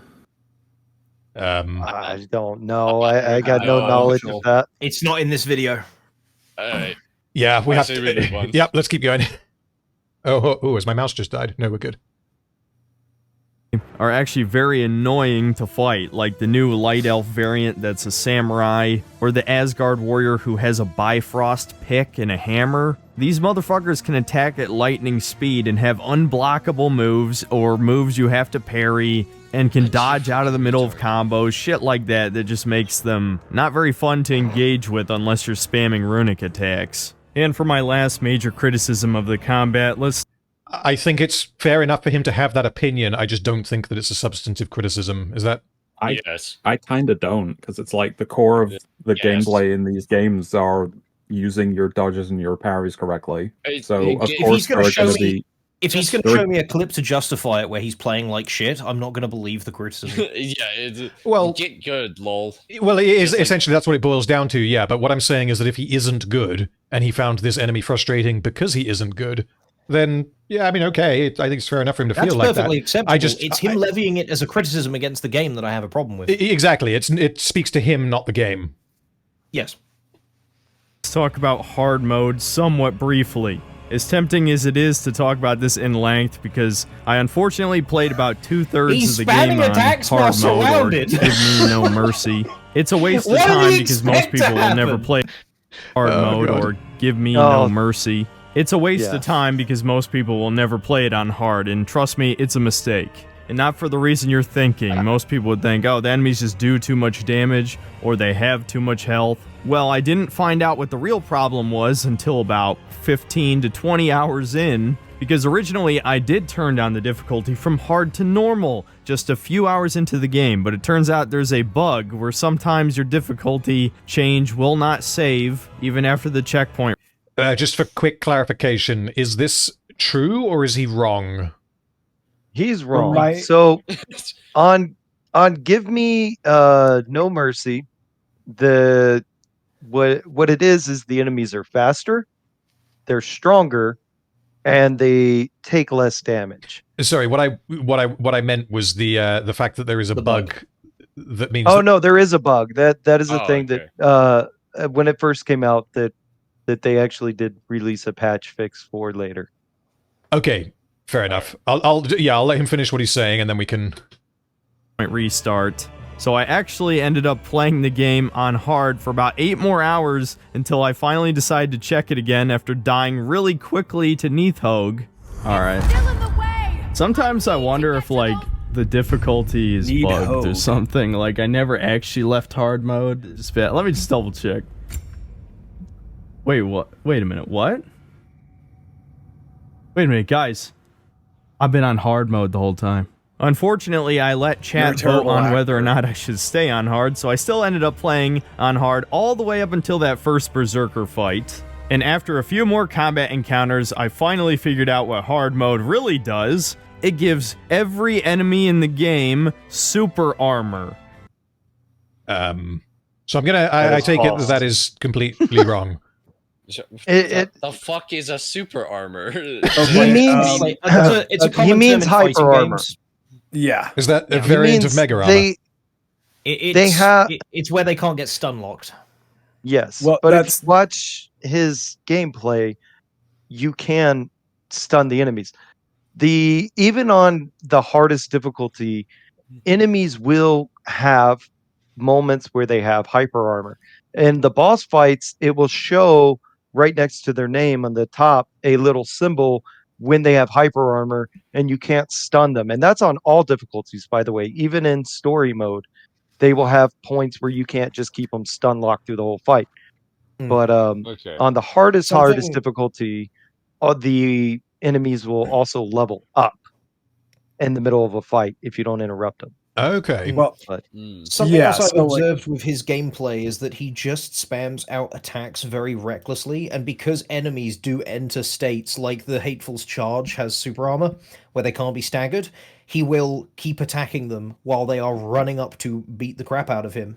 And then he will go, "What the hell, man? I was attacking!" It's like, yes, but the enemy entered a defensive state with its charge.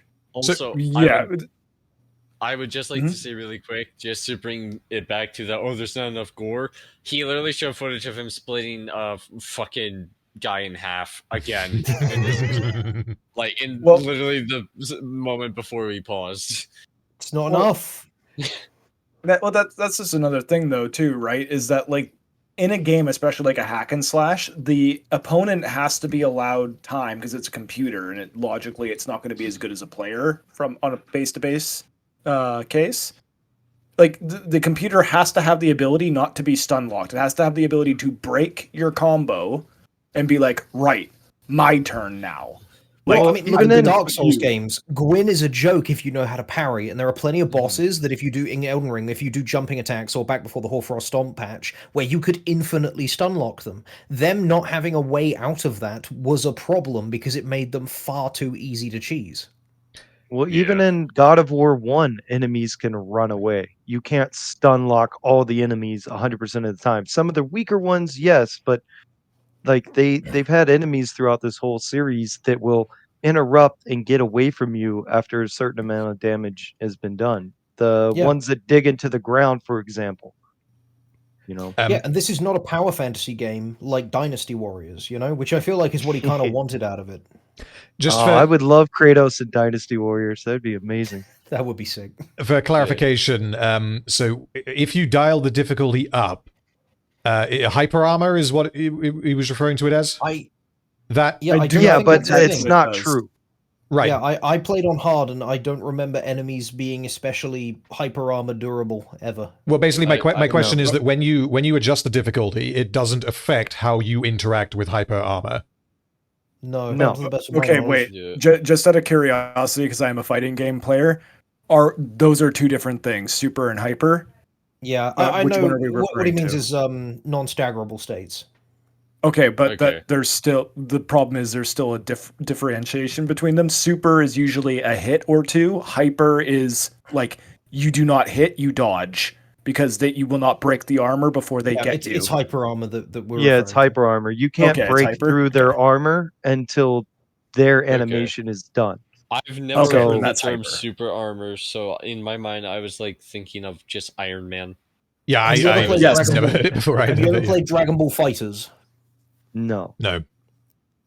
Okay. So there are certain games. One of the characters I play in Fighters, he has a charge, and during his charge, if he gets hit once, he keeps going. If he gets hit twice, it breaks the charge. So that's super armor, where it has a limited number of attacks will do damage, but not actually stagger.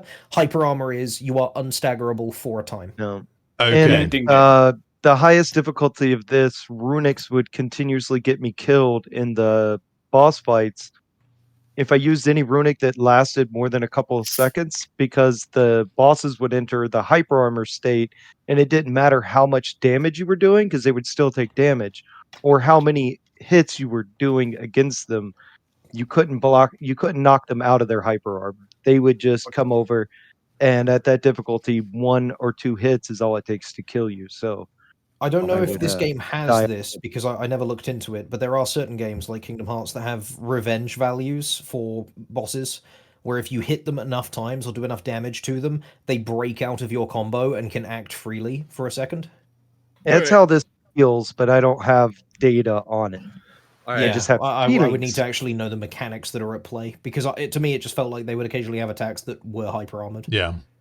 All right, I'm ready to keep going. Yep, let's do it. Yes, even basic enemy types. So my original recording for this combat section was actually much more negative than this, because I was very annoyed by the fact that every single enemy would either dodge out of the middle of your combo or attack straight through the motherfucking God of War's X-swings to the chest. I just figured it was a normal gameplay mechanic that only heavy attacks and runic attacks would actually stun the enemy, because I don't think I've ever encountered a hard mode that introduces super armor. What a horrible fucking idea. That said, there was one upside to playing the game on hard.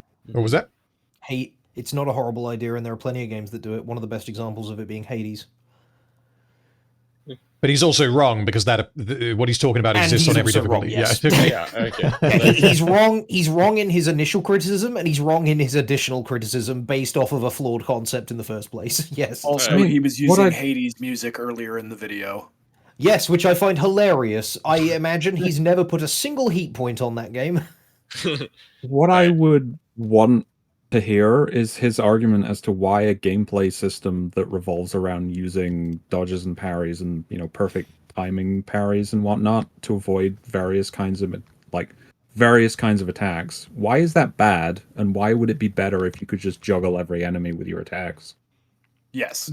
I believe it's because he personally just wants a power fantasy. You can see it. It's indicative in his language when he says, like, the God of War. Like, in his head, Kratos is supposed to be this unstoppable, unflappable murder machine. So he wants it to be a button masher, then, basically. Yeah, he wants Kratos to just be able to, like, cut through anything without any problems, because that is how he views the character, and he's letting that influence how he views the game. Because the game does not adhere to that fantasy of his. Then turn it down to give me story, and Kratos can kill everybody. But then he'd be called a pussy. Well, I mean, yeah. We'll come to learn masculinity is a very important topic to synthetic man. I cannot wait to get to his criticisms of the story, so let's get through the combat bit. Yeah. And then later on normal. That being the realization that enemies have way too much health even on normal mode. What the hell were they thinking that every single enemy in the game takes at least 6 hits to kill from the motherfucking God of War? Now again, once you have runic attacks and all these different weapon buffs and things, that isn't really the case. And I could point to some enemies in the OG God of War series that did need that many. Also, 6 attacks is not many. Yeah, like, I don't disagree that some enemies have a bit too much health for my liking, but that's gonna be a spectrum of subjectivity, and it's the adding of the God of War, like he should just one-shot everything. That it just makes me laugh. Yeah. Case anymore. In fact, by the end of the game, I was pretty much just swapping between my 3 weapons, spamming the light and heavy runic attacks, and everything was dead. So the combat was still fun. This is not me, like, counteracting my previous statements. I still think the combat is good. I just think the enemies have too much fucking health. Wait, he was just like... I'm so confused. He was like, Kratos doesn't kill anything enough, and then, like, not even a few seconds have passed, and it's like... Yeah, so eventually I was just killing literally everything in my path, and it's like, well, hold the fuck on, which is it? It was that after he spent his skill points. Of that 90-degree turn could kill a man. Well, and my favorite part is he liked it when he was able to just spam the runics and things died. Like actually learning how to engage with the combat system wasn't really interesting to him, which is fine. You know, we all have different ways of playing. I know why he's doing this, though. It's sandbagging, and it fucks me off so much with video essays, where it's like, okay, well, I got all these horrible things to say, these bad, mean, negative criticisms, but I don't really want to get lambasted, so I'm going to act like a fucking wounded animal and be like, I mean, guys, it's still a good game. I mean, there's things to like about it. You know, make your points. Don't waste my time. I need to go check on my situational disabilities. I'll be right back. No problem. Okay. Situational disabilities. Yeah, let's hit play because I want to get through the combat section. Yeah. I think in a full-blown RPG, which I wouldn't consider this one, it is an action game with light RPG mechanics, but a full-blown RPG like Dragon's Dogma, which I actually played a little bit of directly after I finished this game on stream.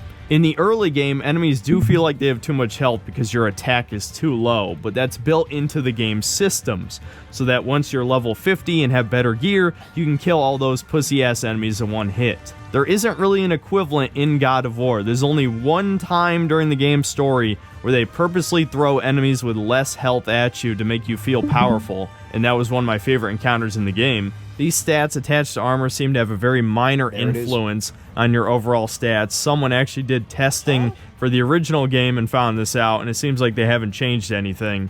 So the only things that matter are the passives, which range from incredibly situational to actually pretty damn good, and your overall gear level, which is by far the most important thing. Once again, it feels like this game was designed primarily... That's a really weird way to phrase it. Your overall gear level in God of War is, if I understand correctly, an average of the level of each individual component that you're wearing or using. So obviously it's going to be the most important because it's a cumulative average of everything. Yes. Far as I'm aware. Ape together strong. I'm not a huge fan of the way that the leveling system works in 2018. Is it different in Ragnarok? I don't know. You'd have to tell me. Of course, yeah. Sorry, you haven't played Ragnarok. It seems about the same. Yeah, as far as I can remember, it worked very similarly. I can't say that I minded it. Why did you not like it? I mean, the main problem that I had is that it incentivizes you to use equipment that's higher level, regardless of whether or not it's actually better. So the one that I think I'm pretty sure they changed this one in particular in Ragnarok because they tied it to your shield rather than accessories. But I remember there's like an accessory you can get in 2018 that increases your parry timing window, and that's really useful if you want to be going for perfect parries, but you're not able to like nail them consistently. But I had to replace that fairly early because it was an early game item and it had a low item level, and the stuff that I was getting later, even though it provided a bonus that I don't really want by comparison, made Kratos much better because it was a higher level item, and I was pushing his level up. it could be that I maybe misunderstood this, but if the difference between level 4 and 5 is it doesn't actually mean anything mechanically. It's just an indicator as to how strong your gear is.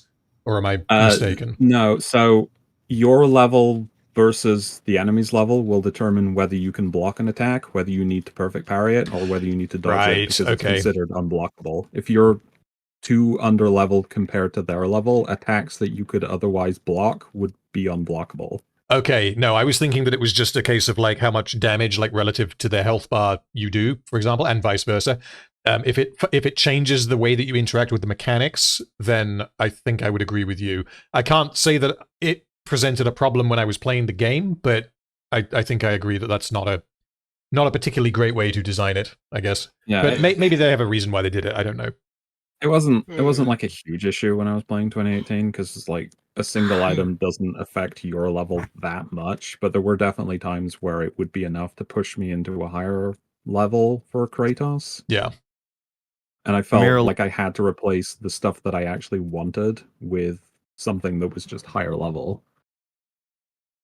For casual gamers, people who don't care about stats or numbers or min-maxing. You just equip the gear that has the highest number and move on. And the few people who do care, that gear is saved specifically for the end game. So it makes you question why the gear system even exists. Well, I feel like the obvious answer is the same answer that you could give for any modern game that has crafting or a million side quests or activities scattered throughout the map. The AAA industry all copy off of each other. They see what works for one company and they steal some of those concepts and add it to their game. They call it feature creep, right? And while personally I hate crafting, I actually usually like RPG mechanics. They're just too bare bones in these last two games. So now that we've talked about combat pretty thoroughly, it's time we talk about level design. This is not... level design and puzzles. Okay, yeah, the puzzles would probably be one of my points of criticism of the game because I don't like puzzles where the puzzle is, can you find the thing that we've hidden? That's not interesting to me, and it's just a time sink. And I also the eye in Legend of Zelda. Okay, yeah, I haven't. Yeah, I don't know. Yeah. Oh, really? No, I never actually played Legend of Zelda. I'm afraid I've never actually played a Zelda game. The other mechanic that I just didn't like, I found it annoying and finicky to use, is the purple runic arrows, I think they're called. I can't remember what they were called. Sigil arrows, something like that. And when they became necessary to interact with the puzzles, I found that, again, it was like a time sink of like, you've got to click on the right pixel 3 times, and yeah, didn't find it fun. And they're very janky, those runic arrows, because sometimes you can do exactly the same thing 2 times in a row. The second time it works. The first time they're like, nah, you didn't get it. Right, yeah. But yeah, we'll see what he says about level design and puzzles. Not going to be a long section because the level design is very simple and exactly the same for every realm in the game. Stop me if you've heard this one before. It's a set of combat arenas connected with linear hallways. Everything that's in between a combat encounter is either a puzzle or a minor optional little side pathway that has a treasure chest at the end. I know a shit ton of you are going to have no problem with this whatsoever. You might not even notice that it's all a bunch of linear hallways. But I just want to remind you that back when Final Fantasy XIII came out, everyone called it Final Hallway 13, and the resemblance is truly uncanny. Is he saying that it's bad because it's like Final Fantasy?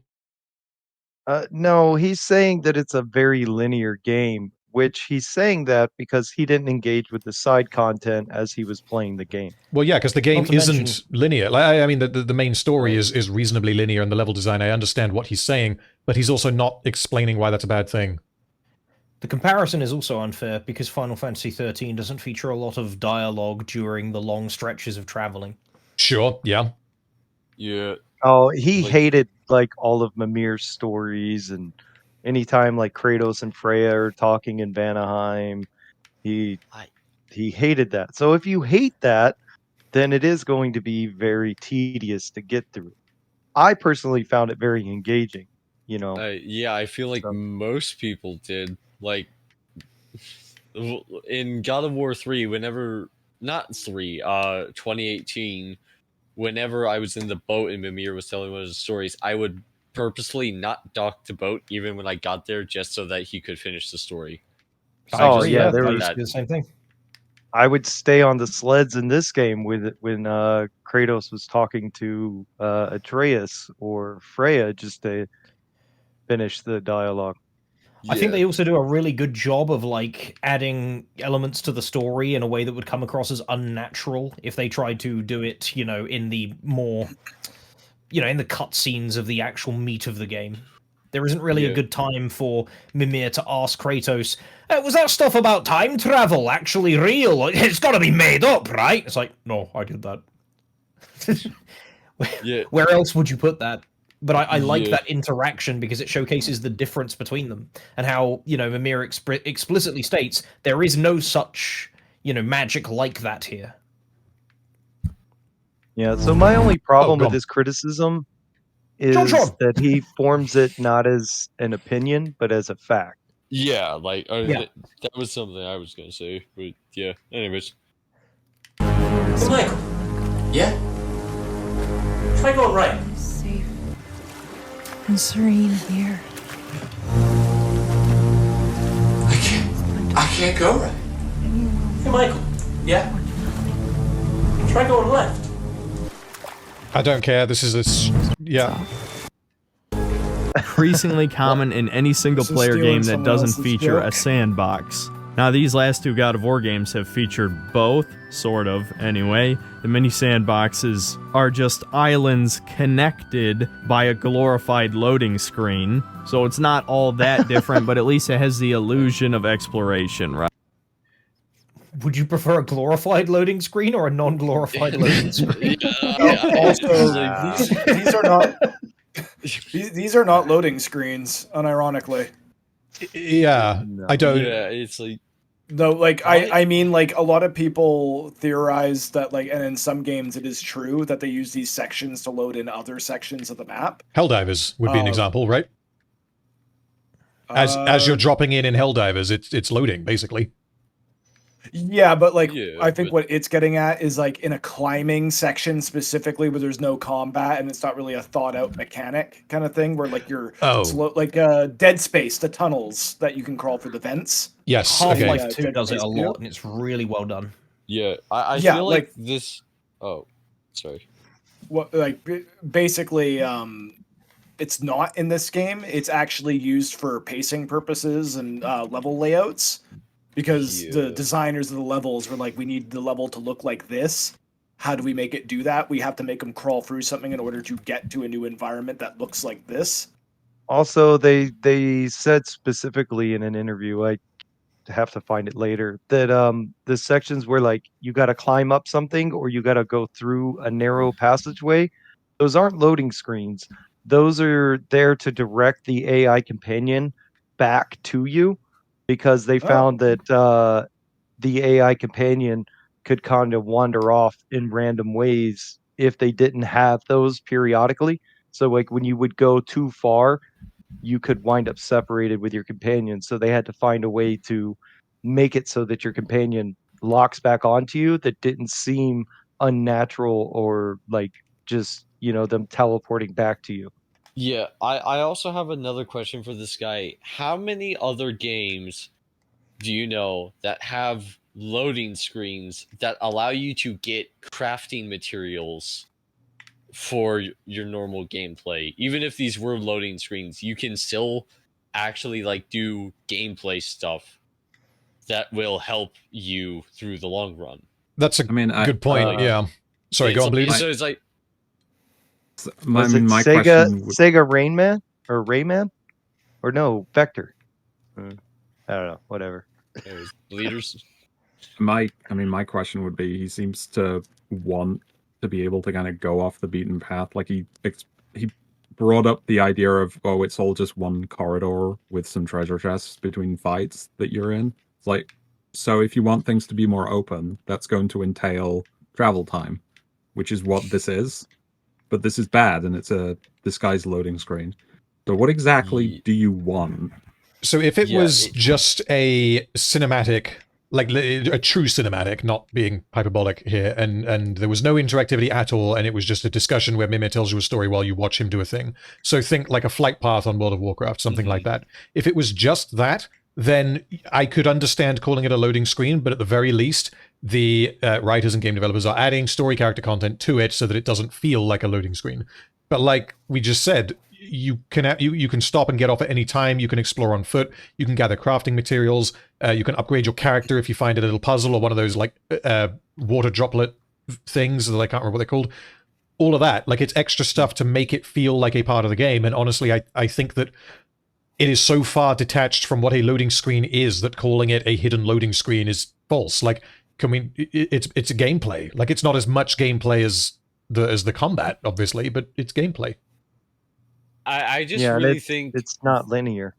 I think the only reason why he thinks it's not gameplay is because he's not driving an axe into the cranium of like a monster or something. It's not why he bought the game. Yeah, that's probably that's probably like the literal only fucking reason. I cannot think of another reason why he'd like look at this and go, "Man, this isn't even gameplay. This is a loading screen." I mean, games that have a lot of exploration in them have generally kind of struggled with the idea of getting from A to B being mechanically engaging. So I don't mind them using this as an opportunity to, as I say, provide story stuff. Because, mechanically, you are just kind of pressing forward until you get to your destination. Yeah. And in this part that he's showing right now, you're hunting down the Fates, or whatever they're called in this, the Nornir? Norns. Yeah, the Norns.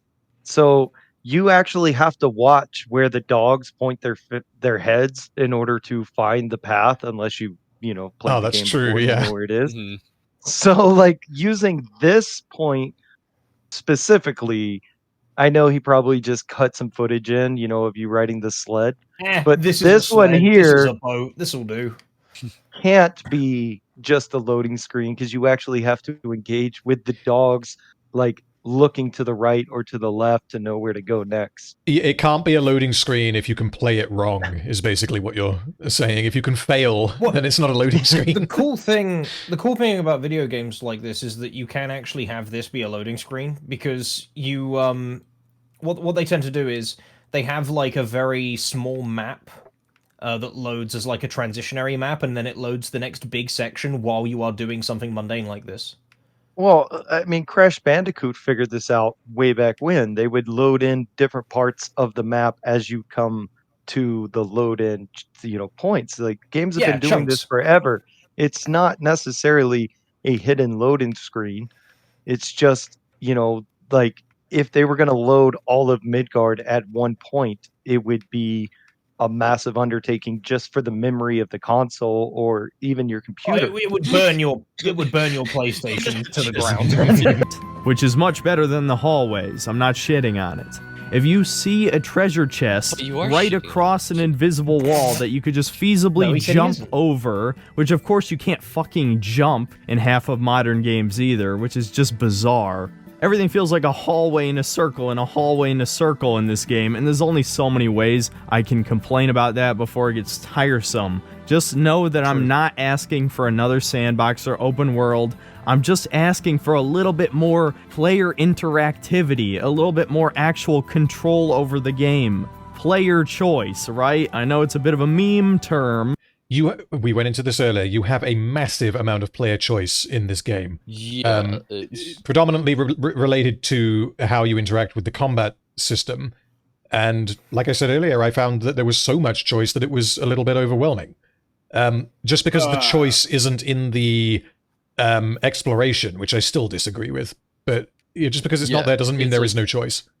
Sure, sure. For the single example he provided of like, oh, there's just an invisible wall that keeps you from jumping and scaling across that little debris in the way and get to the chest. It's like, okay, but like fundamentally, this thing that you are looking at is encouraging player decision to go out and explore and try to find the right path to get there. I don't know how prevalent that is. Oh, sorry. No, I don't know how prevalent it is in terms of using invisible walls to kind of like block your way. But I will say it does kind of drive me a little bit nuts when games do that. Yeah, as opposed to putting a thing in a place that you can reach and just make the barrier taller.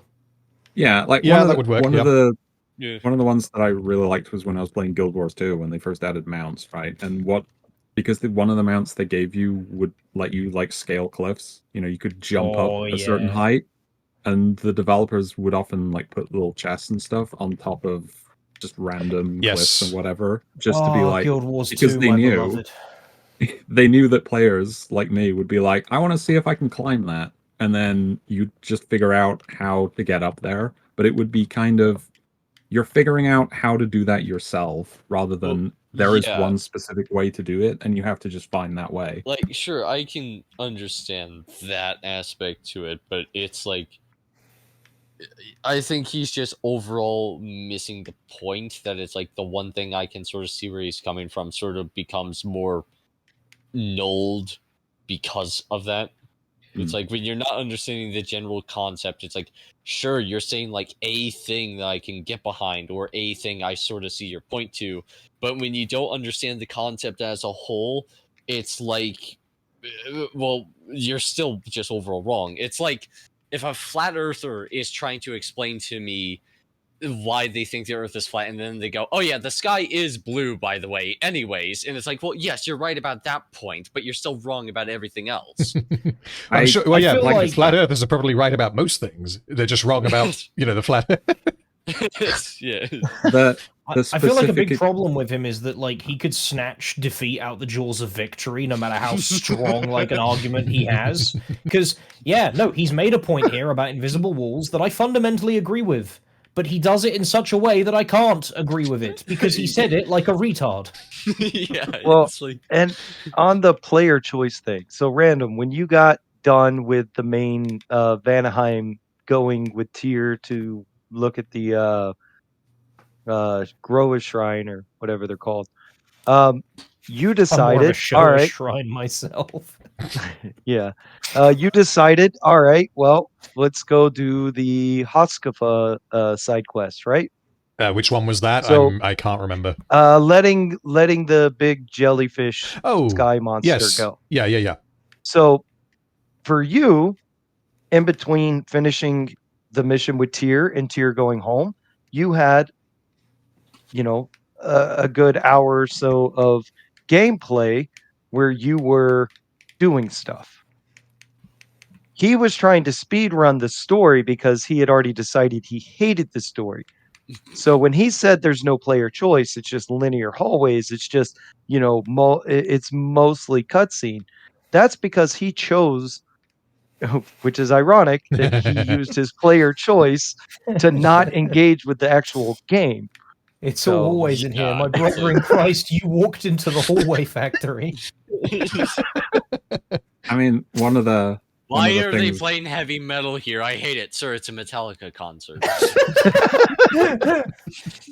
One of the things I remember enjoying watching like Moeller stream this when he was in Alfheim, because he would go off the beaten path as much as possible, and you'd have commentary from Tyr being like, where are you going? It's this way. And then Atreus is like, yeah, my father likes loot. He's like, okay. Yeah. I remember the line. That was fucking funny. It's just, I mean, they have so many little lines that you can miss like that throughout the whole game. But yeah, that one is a good one. Oh, fuck. And Tyr's getting really frustrated with you too, which I like. And it was like, it also reminded me of how in 2018, when when Kratos is going through the vault and he finds the vase of himself and he shatters it, and then it's like later they ask about that and he like tries brushing it off, and then Atreus goes, well, I guess you do just like destroying pottery because it's like you just break all sorts of pottery along the way to get like resources. It was just such a nice little line. All right, my brothers in Christ and Battle Brothers and all that jazz. We have to get to the story bit. Yes. Yes. So we're 2.5 hours into the recording, but we were recording for 40 minutes before we started, and we are 15 minutes into the video. EFAP Trust me, Yay. random. Yeah, okay. It gets bad. We'll try and get to the story bit. But when you restrict my controls so heavily by putting invisible walls everywhere, it makes the game less fun every single time, without exception. So we might as well talk about the puzzles too. I fucking hate the puzzles. Every single puzzle has the same exact solution. You look around the room, and you throw your axe or you throw your blades. That's it. The difficulty ranges from extremely easy and brain dead to weirdly difficult just because you miss something obvious or you forget how Sorry, it's weirdly difficult because it was obvious. This game makes no sense. It goes from easy to hard. What the fuck? I guess what he's trying to say poorly is just the idea that, like, when an answer is so obvious, you kind of feel like it's trying to trick you. Like, there's no way it could be that, right? And then, like, you're like, oh wow, it really was a lot. But it's like, again, it's like the wording is so weird. It's like, you see this puzzle, it tells me what comes after B in the alphabet, and I thought it was too easy, so I guessed E, and it kept saying it was wrong. He told me this fire was really hot, and I had to melt this ice. He's clearly lying. Rings of power told me it was cold. And the puzzles ranged from, like, open a portal and walk through it to incredibly complex physics-based puzzles. Like, what's up, game? Pick a fucking lane. In the case of, like, this one that he's showing, and the others like it, if you don't know that you can fire on the sigils multiple times to make them bigger, then you're going to have a hard time with this. And I don't know how well the game communicates that, because I've seen a lot of people who get through these and they don't know that. Yeah, I don't think... I'm sure the game tells you, but I seem to remember chat had to remind me when I played it. Mechanic works. People made fun of me multiple times on the streams because I forgot a simple mechanic like runic arrows can explode fire, which made a puzzle way more difficult than it was supposed to be. But the puzzles just feel completely pointless and like padding because they feel less like puzzles and more like a game of I Spy. There's almost... yeah, I mentioned that earlier. I don't like the puzzles where all you have to do is find the thing. Like, that's not... That's completely fair, but... That's definitely not all it is. That's not what all the puzzles are. Yeah, how will you fuck up this argument? Yeah. Well, that's the thing. He nails the sentiment. You know what I mean? Like, I agree with what he's saying about the thing, but how he got there... Yeah, it's like, yes, you did hit the nail, and then you did drive it into the 2x4 like you're supposed to. However, you did not need to, like, ladle it out of a well first after dipping it in water or whatever the fuck you were doing. Like, that was some weird voodoo shit you did before you nailed it in. I have no idea why you did that. Nowhere in the instruction manual did it say to do that, and I'm just more baffled. But you did do it. Congratulations. You did a great job building this porch. The problem is that you destroyed my house in doing so. All right, watch closely how he solves this next puzzle. Okay. He won't talk about it, but just watch how he does it. I vaguely remember this puzzle. There's no actual thinking involved. And look, I know in the original God of War games it wasn't that much different. He's trying to do it while it's moving. Replace I Spy with block puzzles, and you have essentially the same thing, right? There's that voodoo shit. Yeah, there's that voodoo shit that we were talking about. That's amazing. Yeah, just like, case in point, it's like, you did not need to drain the blood of a chicken, rub it up your arsehole, and then, like, fucking dance playing a dish. Well, it's just, he didn't need to make it that hard. So this is one of the things Mahler was showed in his clip. He went to his stream and found that part where he solved the puzzle that way, because he's like, yo, what the fuck did he just do that for? And during the stream, both Tyr and Atreus, tell you, Atreus says, hey, if you hold it at that elevation, that looks right. And then Tyr tells you whenever you've spun it around to the right angle. And he just wasn't listening to either one of them. It's just fucking... So no amount of gameplay hints are enough for Mr. Synthetic Man, it seems. Man, this jigsaw puzzle is really hard to put together after I fucking pull one of my eyes out. I can't solve this jigsaw where I burned half the pieces. Puzzles in this game. Yes, some were just optional Norn chests. But you really think I'm going to ignore this loot right in front of me? No. The game is 25 hours long. Why the hell do you need this many puzzles, man? It makes no sense. And that's not even mentioning the backseat gaming from the NPCs. Every single one of the story mandatory puzzles, one of the characters will literally give you the solution if you take too long. Which doesn't sound so bad, right? Except, how long do you think is too long? Yep. Fair criticism. It's less than whatever you think it is. It's, it's a fair criticism, but it's also, like, you know, ruined by the fact that when they did that and he needed it, he didn't fucking listen to them. Yes, he is the person, he is the reason why this exists. Yeah, he's the reason why there's instructions on shampoo. Or like, warning, this paracetamol may contain paracetamol, kind of thing. Like, I fucking hope it does. So the puzzle got so bad that in my second playthrough, I turned all the voice off for the whole game, and then whenever I get to cutscenes, and then whenever I'd get to cutscenes, I'd just turn it back on. It's like, it's like, okay, this is what I mean. It's like fair criticism, them addressing blatantly obvious ways of, oh, that's how you do the puzzle. Fair criticism. It doesn't work when you just spent like 2 minutes bitching and moaning about how complicated the puzzles are. Yeah. And how hard they were to complete. Like, it's like this, honestly, watching like Synthetic Man spurg his way through these puzzles is making me feel a lot better about how long it took me to do some of the puzzles. Trust me, it gets worse. Okay. Dude. There have been several puzzles in the game where I was actively in the middle of solving it, and the character told me what to do. It pissed me off so goddamn much. Fire or something. Yeah, that's what you think you were doing. Yeah, I can. I was gonna get it any second, guys. I swear. Give me a second. You swing that torch to the other Shush. side and burn the bramble Shush. blocking your path. I'm gonna kill you. 10 out of 10. It babies you, told you exactly what to do. You need this. He's already demonstrated that he needs this. This does not work when you have already established you're a fucking troglodyte. Like, it's like, what the hell? Shut up. What are you doing? Oh my god. Listen, I've had my retard moments during these last few streams. I won't pretend I didn't. What? Stop. I'm putting this in the video. I'm putting this in the fucking video. This is no, you can't defend this. You can't defend this. And do you want to know why the developers did this? You'll never believe it. It's because of Dark Side Phil, DSP. And if you don't know who it is, it's not worth explaining to you. But let's just say he's one of the worst gamers of all time. He is notoriously horrible at every video game he plays. And they fucking designed their game around him. He is called the worst gamer of all time. I wanted to challenge him on that.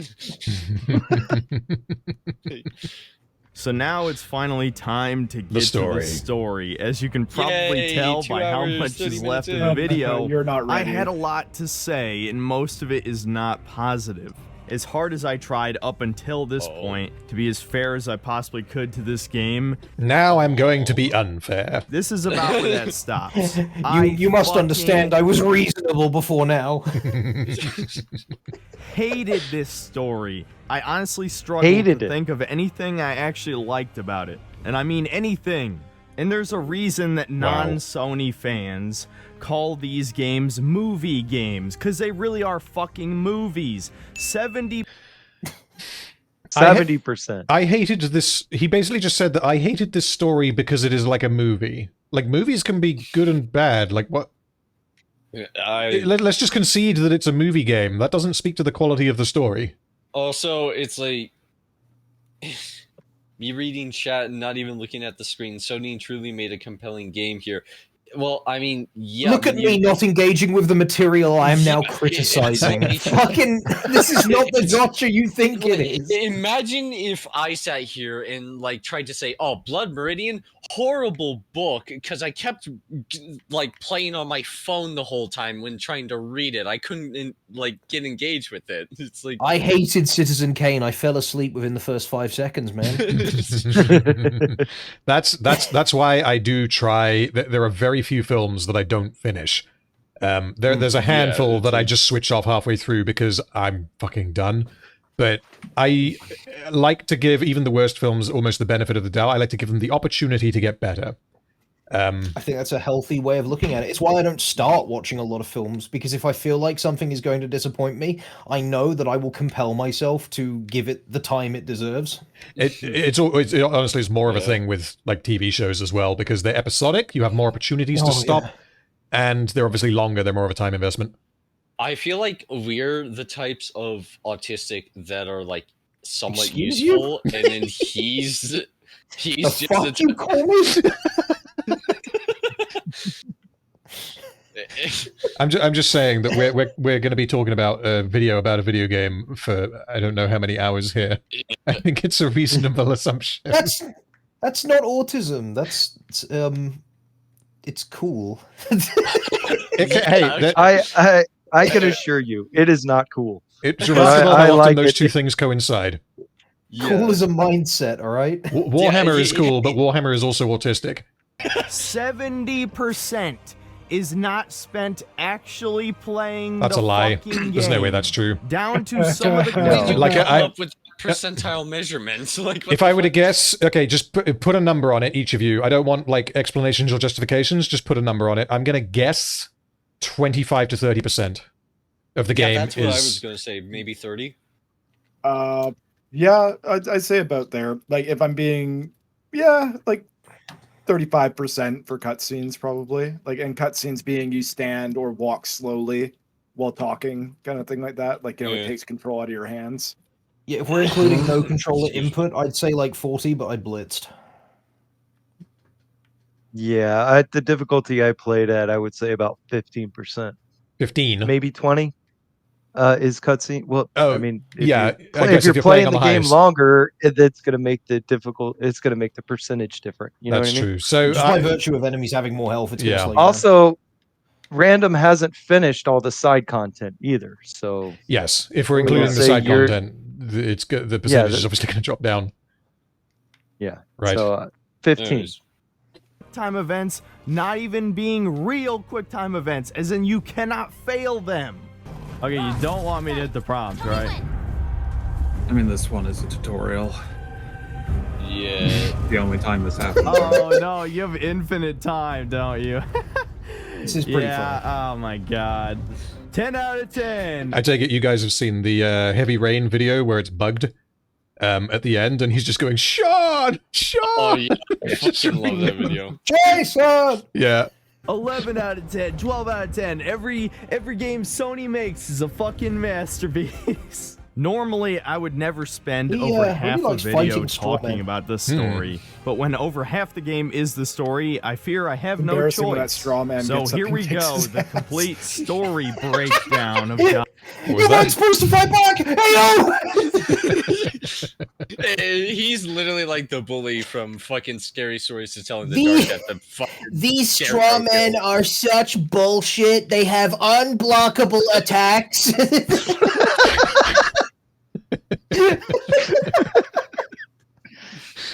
I was fighting one for 2 minutes. Ragnarok. So Ragnarok is a direct sequel to the last one, to no surprise, but there has been a time skip. I think it's an undefined amount of time, so I'll just assume it's 4 years. Atreus has hit puberty, and no, that's not a to assume it's 4 years. I couldn't be fucked to look it up, so I'm just gonna pick a random. It's been 486 years. He's very lucky that he was only 1 year off with that guess. Correction. It is confirmed. 2 billion years have passed since the last game. I don't know that for certain, but it feels about right. Like, you didn't feel the fucking, like, you didn't just feel at all like, maybe I should just, I don't know, re-record that segment. Nah. You could have edited that, like, little voiceover out. It's just a voiceover. It shouldn't be that hard, but no, it's just text on screen. Yeah, I was wrong. specific plot point, but it might as 4 well years be. is a decent It doesn't guess, even honestly. matter because despite Yeah, but literally it's the being fact that he guessed. Yeah. There is a confirm. I was There's no reason. I was about to say I'm pretty sure it is actually confirmed how much time has passed, and then it's like, oh yeah, there it is. given a waifu, he doesn't show any sexual interest in her whatsoever. He gets given a waifu. It turns out Okay, in hold the on. time between games. Yeah. Why are you referring to? He gains possession of a woman. Okay, so he's been given a waifu. I want to continue and wait until he criticizes it, because I don't. Is he just giving us an overview of the story first of all?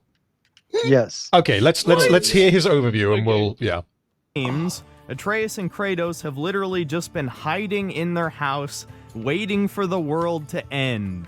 I wish I was fucking do not hide, joking. we train but for yes, a fight despite in in which we're not prepared, I believe is what Kratos says. Yeah, that isn't. That's exactly what he says. Good job. Yeah. And No, it's an awesome line. Ragnarok mean end of world, stupid. That mean world end when Ragnarok happened. I find it really funny that he's of the position that Atreus is a little bitch boy, and yet he sounds a lot like Atreus sometimes. I mean, the thing is as well, like Kratos is operating under the impression that he's going to die soon. He has a limited time window and he needs to get Atreus ready. Fuck yeah, I did almost forget about that, but yeah, that was in the hieroglyphs. 2018 at the end, yeah. Yeah, 2018. Yeah. Apocalyptic winter coming to Midgard. The heroes do nothing. It turns. Fuck you. You're wrong. Yep. To do? Turns For out one, that Freya has. Why aren't they installing central heating? Why are they not committing global warming? Been trying to kill Kratos Atreus, for I told you to 4 get a years, trade. but despite knowing exactly where he lives, she release somehow has carbon into failed the every atmosphere, time. boy. Despite the game trying to tell Boy, us that start Freya is farting totally now. a threat, guys. She's a super badass. She could probably even take She's a Kratos. god! Of course she's a fucking badass, you stupid prick! Well, not Queen of only the that, Valkyries. they tell you in 2018, she is the true Queen of the Valkyries. Yeah, Sigrun was just taking her place. She was a But- badass. Like, They also the tell other you thing why is, she he can't doesn't get to complain. him. He doesn't complain that Thor literally kills Kratos in a scripted event. She doesn't kill Kratos. But Thor, it's fine. Her, it's a problem. And they also tell you in the game why she was unable to find them. Well, it wasn't that she was unable to find them; it's that she couldn't get to them. Yeah, when they were in the because of house. staves. Yeah. But yeah, okay, yeah, we'll just. You know, I would have beaten you What? earlier if Atreus hadn't been there. Perhaps. We could go again, find out for certain. I would rather not. I'll bet you wouldn't.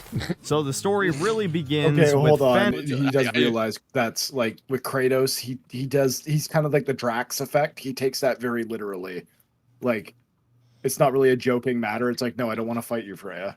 Yeah, he's not saying, "Oh no, I'm scared I'd lose." He's saying, like, "Why?" And he doesn't want to fight Who someone. fucking cares? Yeah. Yeah, like And there's his so body- many lines similar to that in this story. It's like, Is it not Not more only- manly to know you have nothing to prove?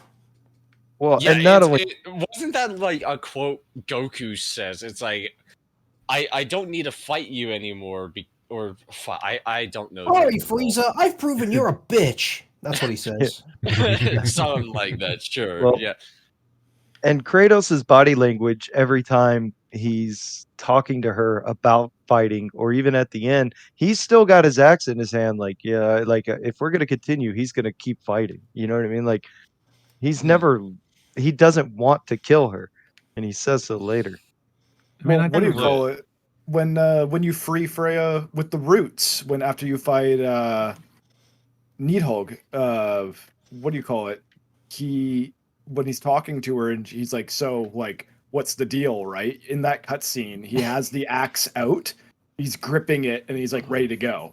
Like, it's like, yeah, what happens next?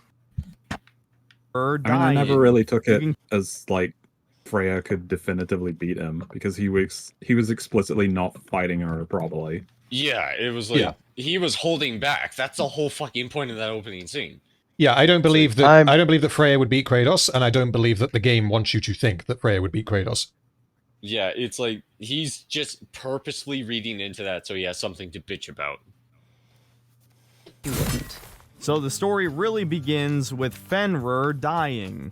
You can consider this the first of many Ryan Johnson-esque subversion moments in the story. Fuck off! What do you mean? What is that subverting? Or is he saying that it's subverting the original Norse like lore? I guess so, yeah, but the here's God of War games were so known for lore accuracy. Yeah, Kratos really did kill every Greek god ever. Like, well, yeah, that's why they're a monotheistic religion where the ancient Greeks they just worship Kratos because he was the only one left. Hey, Plato, did you see the news? Oh shit, dude! Zeus is gone. There is only Kratos now. Because if you know anything about Ragnarok, Aristotle, is this canon? We need to change all of our carvings on the walls. Meanwhile, fucking Achilles is just sitting there like, this is bullshit. What the fuck? It's just like I love the idea that it's like someone slept through all the plagues and shit, and then he wakes up and he looks out the window and it's like flooded. There's fucking flies everywhere. Fucking hell is pouring out into the world. Tornadoes and storms. Kratos, why did Kratos kill the god of the oceans? I don't know. Like, he just flying around like a little clown boy. I don't know what happened. It's like... Okay, we need to continue with this one. Yeah. It's gonna get real interesting real quick. The game also tries really hard to tug at your heartstrings here, but we literally just met this wolf. We've never seen him before. Oh, fuck off. Okay, so the reason why this is emotionally effective is because of what it does to Atreus. We know if we had never met Atreus before, then I could understand the argument, even though I still think I would disagree. The reason why this works is because we understand what Atreus is going through. Yeah, it's the concept of empathy. You don't need to care about the dog so long as you care about the effect the dog dying has on the boy. Yes. And we care about the boy. We hit the nail on the head. In the same vein, my wife is really into Russian history. I am not into Russian history. I am into Russian history because I am into my wife. Yeah. And so when she wants to talk to me about it, I take an interest. Not because I give a shit about the subject, but because I give a shit about her. Yeah. Yeah, we hit that on the head. Let's move on. We got Good so job, much more to get So in. it doesn't work. Literally, the first 20 minutes are one giant cutscene. You don't even really get to play the game unless you count engaging with a QuickTime event and moving the analog stick left or right as gameplay. Atreus runs off into the woods. Kratos chases him. Turns out he can now turn into animals. Yes, the biggest character development for Atreus is that he is now a furry. And so Kratos now determines that... Yeah, that's that. I mean, I get that he's making a joke, but that's also not what character development is.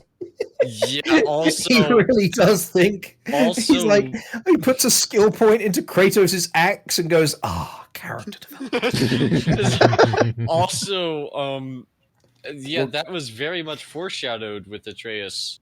Because, you know, he's Loki, and that's something Loki does all the time in Norse mythology. Nah, like, Ryan Johnson's subversion. Well, I think Kratos has really matured, considering if I had a son and he turned out to be a druid, I'd beat him to death on the spot. You will be a barbarian like a real man. In 2018, when Atreus first finds out he's a god, when Kratos first tells him and they get into the boat, the very first question Atreus asks is, "Can I turn into animals?" Yeah, you're right. This has been set up for like the whole. I forgot about that. Wow. This is set up and payoff, like where they don't even care if you miss the line. My only issue with that line would be, why the hell would he pick that out of all the different things? Like, can Kratos do that? Well, the reason why I think that he would potentially think that is because he's, like a 10, 11, 12-year-old boy, and you turned out that, you got magic powers. I think that it's pretty fair that he would be like, holy shit, wait, what would be something that's cool to do? You know, can I fly? Can I turn into animals? That kind of thing. I just find it coincidental. Because it's coincidental, sure. As a 10-year-old boy, he could pick literally any power imaginable, and considering his dad is super strong. Well, if my dad was super strong, my assumption would be that I would have powers similar to him. He really likes animals throughout both games, though. Yeah. This is what true. if he turns? There's some weight to it. It's a line that bothers me a little bit because I feel like it's the writers going, eh? Is he? I wouldn't call it good foreshadowing. I'd say if he speculated a list and then Kratos shut him down and that was one of the ones on the list, I would prefer that because he does. It's less direct. He does ask if he could do other things, but does he? I always wondered, can he turn into animals? Can he turn into animals because it's something he wants to do, or did he think that he would be able to turn into animals just because? Well, because he has like a natural, innate, magical instinct towards what he can do. You can explain it like that. I would prefer to look at it character-wise, where he's a kid, he likes animals. You know, if like. When I was younger, like we had a pet dog, and like I liked my pet dog, and I'm sure that there was, it'd be like, oh, it'd be cool if I could speak to my dog, kind of thing. Like, really cool if I could stick my dog's ass. And earlier in the 2018 game, he sees Freya, who's the only he sees Freya turn into a hawk whenever they're doing the running with carrying the boar thing. If I were writing it, I would probably have it be something relating to his father, because if I remember right, in 2018, he wants to relate to his father more because his father is very emotionally distant, and so I would use that as an opportunity to try and like put them together more. I vaguely remember there was a scene sort of like that. I think it was when they were on, I forget the giant's name, but the giant's corpse, and they had to like push his hammer or something over. Yeah, and it's Thamur, I think it was the name of the name of the giant. I think Thamur, Thamur, I think.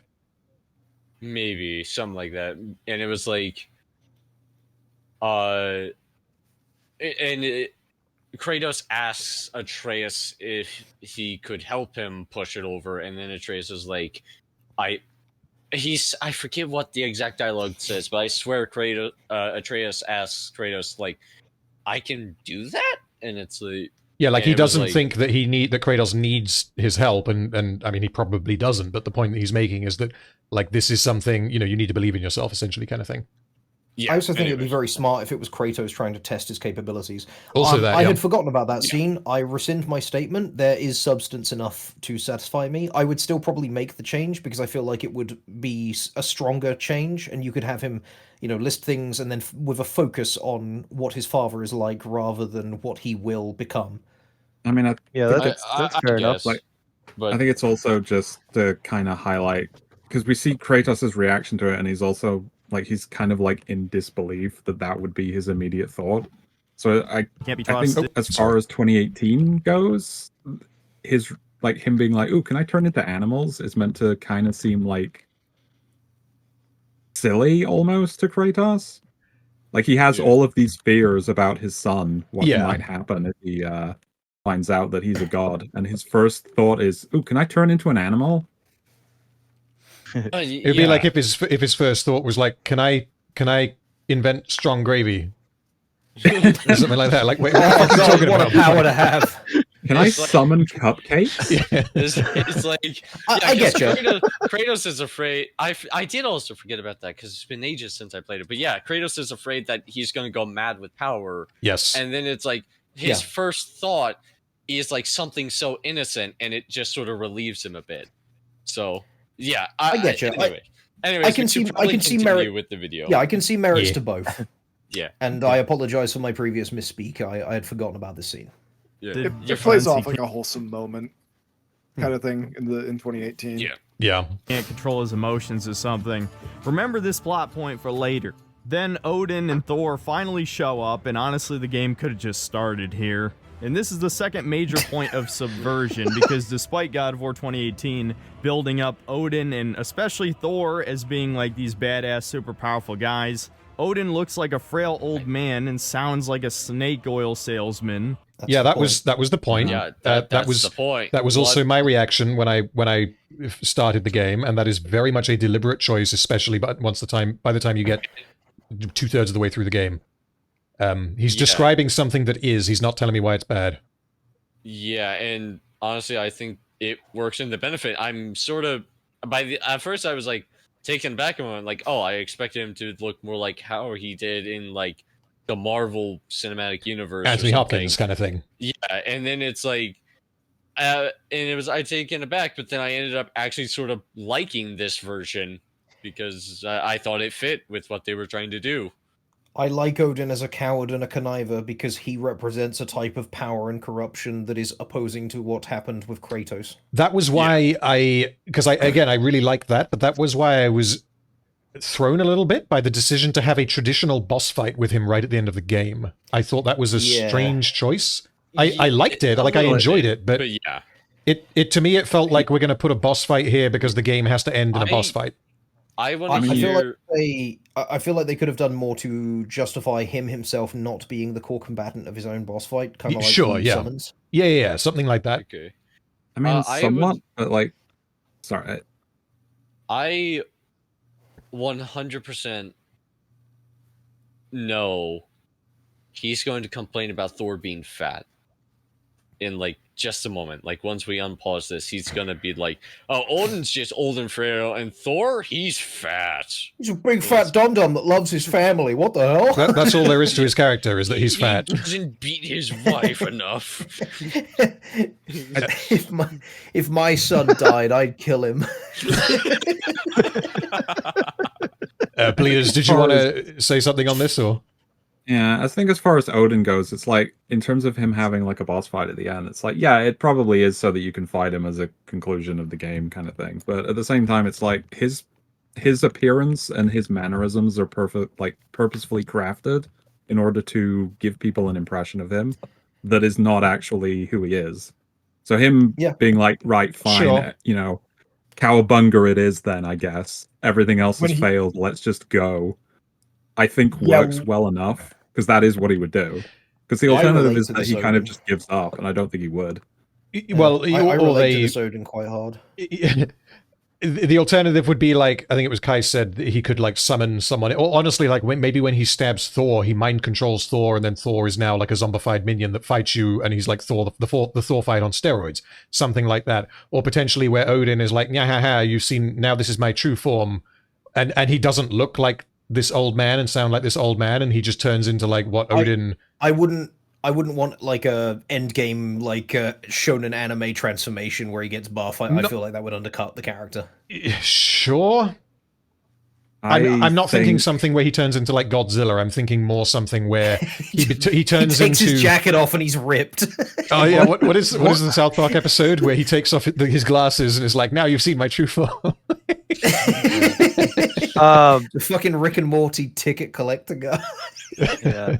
One of the things I do like about the Odin fight is, and I don't know if you noticed on normal, but if you play it maxed out, his weapon attacks don't do that much damage, like his physical attacks, but his magic attacks hit like a fucking truck. So like they really balanced Odin around magic, which they've talked about throughout 2018 and Ragnarok as him being a master of magic. So his primary combat style is based around the magic. Because whenever he hits you with the spear, if it's not bifrosted or covered in some other form of magic, it doesn't do that much damage. I get you. I still think having to like slug it out with him is not a satisfying. Like it's kind of like Cersei Lannister blowing up the Sept. It's very cool and it's done well for what they're doing. I just don't think that's how I would approach dealing with that kind of a problem. I think the reason why it is as satisfying as it is because of how strong the writing is surrounding it and the catharsis that you get when you're finally because you want to fuck this guy up because of everything that he's done in the story by this point, and the game allowing you to do that is very effective, like from a player interaction perspective. But I would have, I think, preferred it narratively if that were not the case. I was actually go too far the other way as well, with Gwyn being far too easy. Yeah. You were talking in Dark Souls, I mean. Okay. Random about fighting Ragnarok. I was like, ooh, that would have been a cool idea. Yeah, that was what I was expecting. I know the disappointment must have been so high because you were like, I know we're gonna fight Ragnarok, and I was thinking, oh man, now I feel bad for him. Well, I think it was because I had kind of ejected any possibility of fighting Odin, and just because of basically everything that I've said, but also partly is because Ragnarok was introduced very late into the story, and I thought, well, you can't just introduce him and then have him squash Asgard and then the game ends, which is what ended up happening, essentially. And the way that he looks and his size, all of that, it just lends itself to what I would have expected from a God of War boss. Like, it's such a God of War type thing to be fighting this gigantic monstrosity, basically. Climb up his arm with your Chaos Blades as pitons. Yeah, that kind of thing. Here's the problem, though. That would be possible in the old God of Wars. How's it going to be possible here with the camera angle? Draw the camera back. Yeah, true. Unless they lean into cinematics, I guess. But yeah, I don't know. Anyway, let's... That's the thing. One last point I want to make is the reason why I relate to this Odin so much is because I really hate the argument that because he's different from other interpretations that it automatically should be a criticism levied against him. So, I voice Goku, and I get a lot of comments like, what the hell? This is not like the Goku I know. And it's like, yes, that's true. That's so true. I think for what they're trying to make Odin in this, where he's a conniving, manipulative little fucking snake, they do a really good job. And I do not care that there are other interpretations of Odin that are very different. They are good for what they want to achieve. Some are bad, of course, but all you need to do when you're reinterpreting a character is succeed at what you're going out to do. Yeah. And I feel like this Odin does that really well. I like him a lot. Yeah, and absolutely. I relate to that kind of struggle as a writer. Right. Let's hear about Fat Thor. You know who I am? Back before winter set in, there were some misunderstandings. Regrettable ones. But I think we all have a better idea of who we're dealing with. Love this scene. Now, what you did to his boys. And some people have implied that he's supposed to be... Thor has quit drinking. And you see things like Odin taking the mug and just banging on the table in front of him. Hold on. You're no fun anymore. I want to hear what he's supposed to say. Yeah. No, you don't. Allegory, but I will give the developers the benefit of the doubt this time. What was that? I need to rewind that. Hold on, yeah. Self-defense. And some people have implied that he's supposed to be a Trump allegory, but I will give... This reminded me of Karl Marx. I've never heard that. Who was saying that? Spoiler alert! It was him. He was. What dredge of Tumblr did he pull up that unfathomably base take from? One person in his chat said something, and then he ran with it throughout his streams. But then he cut it out in this statement for his video. He doesn't. These strong men are kicking my ass, guys. Help! He doesn't. Odin does not look, act, or sound anything like Donald Trump. No, he's the guy in charge of the thing that make him like the other guy in charge of other thing. You see. Look at Asgaard. We're all happy. Look at this big, beautiful wall I built. It's made of stone. To build a wall around Kratos so he cannot get to it. It's the greatest wall. There's never been any other wall greater than this. Build a wall and Kratos is going to pay for it. Look at me, yeah, and sneaky giants tried to take credit for it, but it was all me. Look at how big my hands are. Odin is like the exact opposite personality as Trump. In every way. He's soft-spoken. He's quiet. He's reserved. He refrains from a hyperbolic speech. You couldn't be more away from Trump if you tried. Yeah, he's really good at Odin. Out of our country. They are going into our minds, taking our resources. Crooked Deer deleted all of his stone tablets. He should be in prison. Killing my nephew was the best trade deal in the history of trade deals. I'm going to annex Midgard. Oh my god. I started out, my father gave me a small loan of 1,000 runes. I'm going to offer to the elves to buy their realm. Now I'm just thinking after he stabs Thor and just turns to Kratos and says, "He died like a dog." Get him out of here. Don't give him his jacket. Oh, for fuck's sake. Right, let's keep going. Give the developers the benefit of the doubt this time and just say he's supposed to be some generic fascist smooth talker, I guess. Thor is a fat fuck alcoholic who has daddy issues. Okay, so there's the superficial observation is that he's fat and he's an alcoholic. I want to hear the criticism. And a fuck. Wait, before, I would like to reiterate to everyone, this was Eddie Hall at his peak, yes, and he dragged a fucking airliner, with that build, and that's almost 1-to-1 with Thor's. So, let us hear.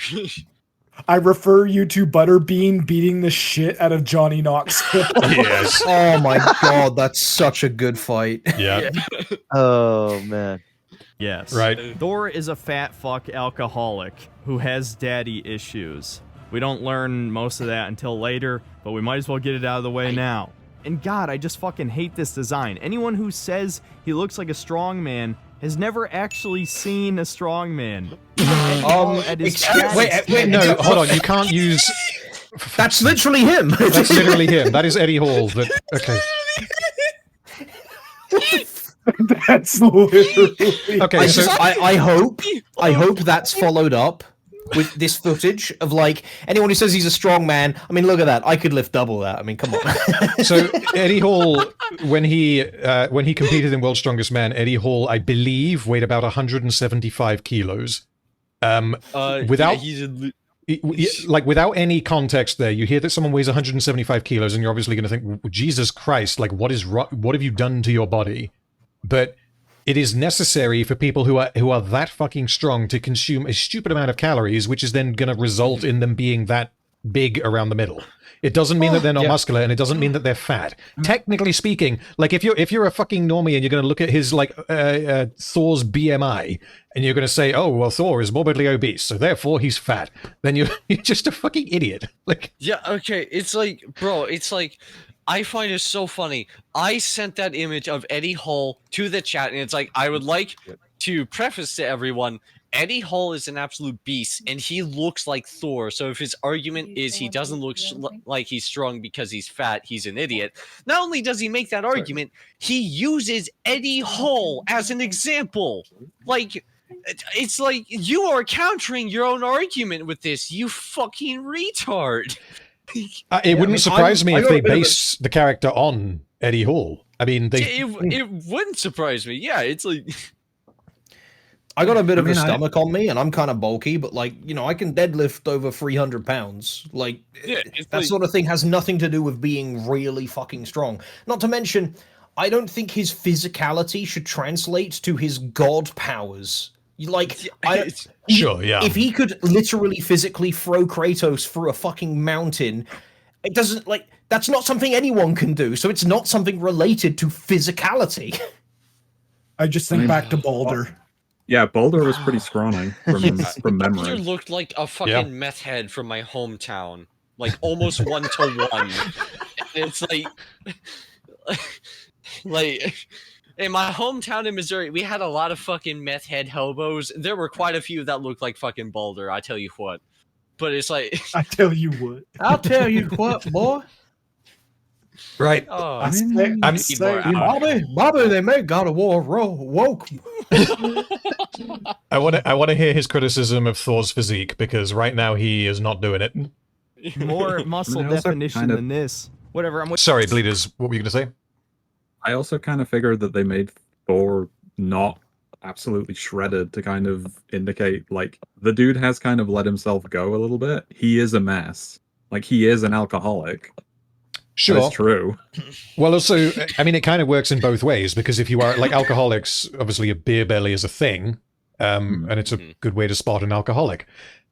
Someone like Eddie Hall, if he were to stop training, the first thing that's going to happen is his gut is going to get bigger, because he's presumably he's going to have to keep eating, because the amount of calories that it takes to keep someone with that amount of muscle alive every day is insane. So it works in both ways. You look at someone like Thor and you think, this guy will absolutely tear me in half. But then when you see him drinking, it's okay, well, how long has this been going on for? Something is clearly not right, because Right. Even Eddie Hall at his... Yeah, go on. Me? Yeah, go for it, go for it. Well, just look back on the first scene we see him in when he's like messing around with the alcohol and he looks like he really wants to drink it. Like he sniffs it, he appreciates it, and he goes like, "You could have told me before I poured." Yeah, like, he genuinely does like the stuff, and he's trying his damnedest not to drink right now. Yeah, had more muscle definition than this. Whatever, I'm wasting too much time on this. Basically, Odin came to offer peace. Kratos refuses, which might as well be a declaration of war. Just keep that in mind for later. And so you get your... when Eddie Hall was at his peak... Sorry, that freeze frame. Yeah, that freeze frame is very funny. That's a great Looney Tunes. Great freeze frame. But he's like, oh, when Eddie Hall was at his peak, he had so much more muscle definition. No, the image I just sent of him, where he looks almost one-to-one with Thor, was him at his peak. Because, like, that was the era when he dragged a fucking airplane. Like, to reiterate. Look at that tum-tum. Yeah, it's like... move on. No, tum-tum big. Tum-tum big, therefore highlight what he just... I just want to highlight what he just pointed out, which is that Kratos refused Odin's deal. And this appears to be something that Synthetic Man does not agree with. Well, yeah, he's like, no, it was Odin very generously offered peace, and Kratos said no. What a dumbass! And it's like, yes, Odin, who Mimir, someone who has proven incredibly reliable, who Kratos saw what happened to him at the hands of Odin, said, if this man says snow's white, he's lying. Yeah, I mean, I'm siding with the head bro. Thanks. That's something they did a really good job in 2018 of building up, and they continue to do it for the first 2/3 of this game as well before they reveal, before the scene that you will know about. There is basically no reason why Kratos should believe a fucking word that he says. Not to mention he's a god, and Kratos has had a bit of a history of them agreeing to peace and then betraying him. Yeah. Also, over 3 games and over and over and over again. And the thing is, what you have to understand about Odin himself is that Odin is very scared that Kratos is going to kill him and destroy everything. He's not going to be happy with peace. Peace is just to defang the beast. He will then find a way to execute him, which Kratos knows. Which, of course, Kratos would be aware of. He's dealt with that sort of thing before. When I think I pointed this out when I was doing my stream, is that my reaction to the deal is that what's the downside? Because from Kratos' perspective, this guy has just shown up and his nephews, Thor's sons, were killed by Kratos in 2018, and Odin just shows up fuck them, we can just kind of ignore them. That was this thing that we can just forget about. Yeah, you could. And essentially what I'm saying is that the deal that Odin proposes seems very clearly to be too good to be true, which is another reason why Kratos should be very suspicious of him. He doesn't want anything to happen to Freya. It's also mentioned in the logs that you can check. The reason he turned it down is because Odin offers to, quote, settle things with his ex, meaning Freya. And then Kratos is like, yeah, I know what that means, and I'm not going to do that. Yeah. Something else, if Odin really did think Kratos could kill him, he wouldn't have bothered bringing Thor. Sure, Odin genuinely believes Thor would be able to beat Kratos. Well, Thor does beat Kratos. Yes, well, Thor is definitely a major threat. Yeah. And so, I think the problem with Odin, the problem Odin has is that he doesn't know for certain because Thor's a little bit washed up. Sure, but he wouldn't come with enough muscle to deal with Kratos if he really thought Kratos was a immediate threat. What's the line from Snatch? I can't do the fucking Brad Pitt accent, but he says fella's got no business showing up with a guy that size unless he's trying to say something without speaking. Yeah, there you go. What does Odin result to as soon as he says no? Violence instantly. Doesn't try to rephrase the deal. Doesn't do anything instantly. Yeah, gloves off. Fuck you. You said no. Right. That says something about him. So that's 3 reasons. This is such a good scene. That's 3 reasons why Kratos should not have accepted the deal, but apparently he's an idiot for not accepting the deal. Also, the first time we see Mimir. Yeah. Well, that's the decapitated head. It's just baked so deeply into Kratos' character. Like, this guy is a god, and he is known as a manipulator, and everyone Kratos trusts had told him that he's a liar. Well, like, that alone is more than enough. Mimir is actually distraught here. He is angry just in the presence of him. It's the first time we see Mimir like that. Like, he's not happy. What have your lies ever given us?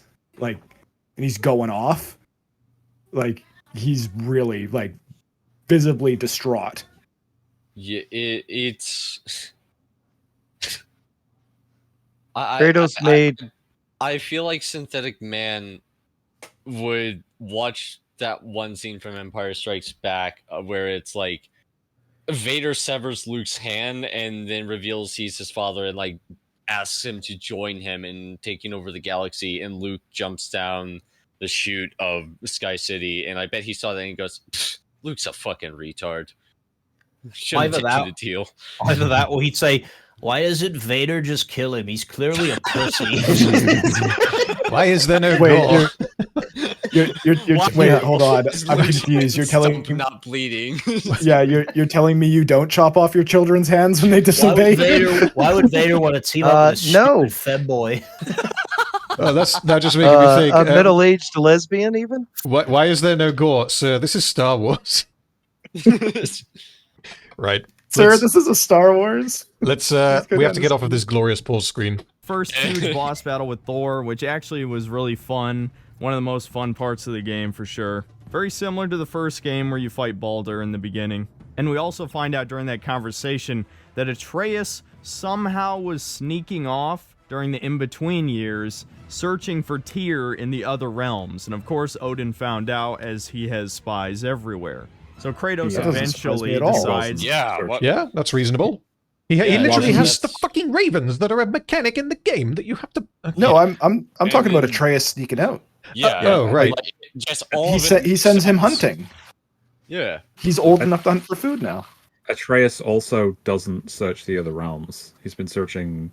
They're in Midgard. Just Midgard. Yeah. Yeah. And a big part of the second game is that Kratos has given what he considers to be trust to Atreus, and Atreus has been betraying it. Yeah, because the first time Atreus goes to a different realm is when he accidentally dreams his way into Ironwood. Is that right? Or yeah, that's a weird mechanic. How does he get into Ironwood again? I'm trying to remember. He dreams. He dreams, yeah. Which was which the first time was accidental. Yeah. Yes. Okay, yeah. Giant magic randomly. Yeah, so in that case, I mean, yeah, we can discuss that potentially when Synthetic Man brings it up, but that's the first time that he goes to a different realm when Kratos is not with him, and then when he comes back, Kratos basically has a little freak out, quite understandably. So... Yeah, because the Bifrost is shut down, right? Yeah. Like, yeah. Odin shut it down for Fimbulwinter or something like that. He did, yeah.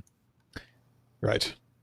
Okay, son, let's go look for Tyr, which they put in. off for no reason, by the way. That was so obviously the setup of the previous game. Why do they keep trying to make Kratos the reluctant protagonist? And I need to hear that again. What? Which they put off other realms, and of course Odin found out, as he has spies everywhere. So Kratos eventually decides, okay, son, let's go look for Tyr. Which they put off for no reason, by the way. That was so obviously the setup of the previous game. Why do they keep trying to make Kratos the reluctant...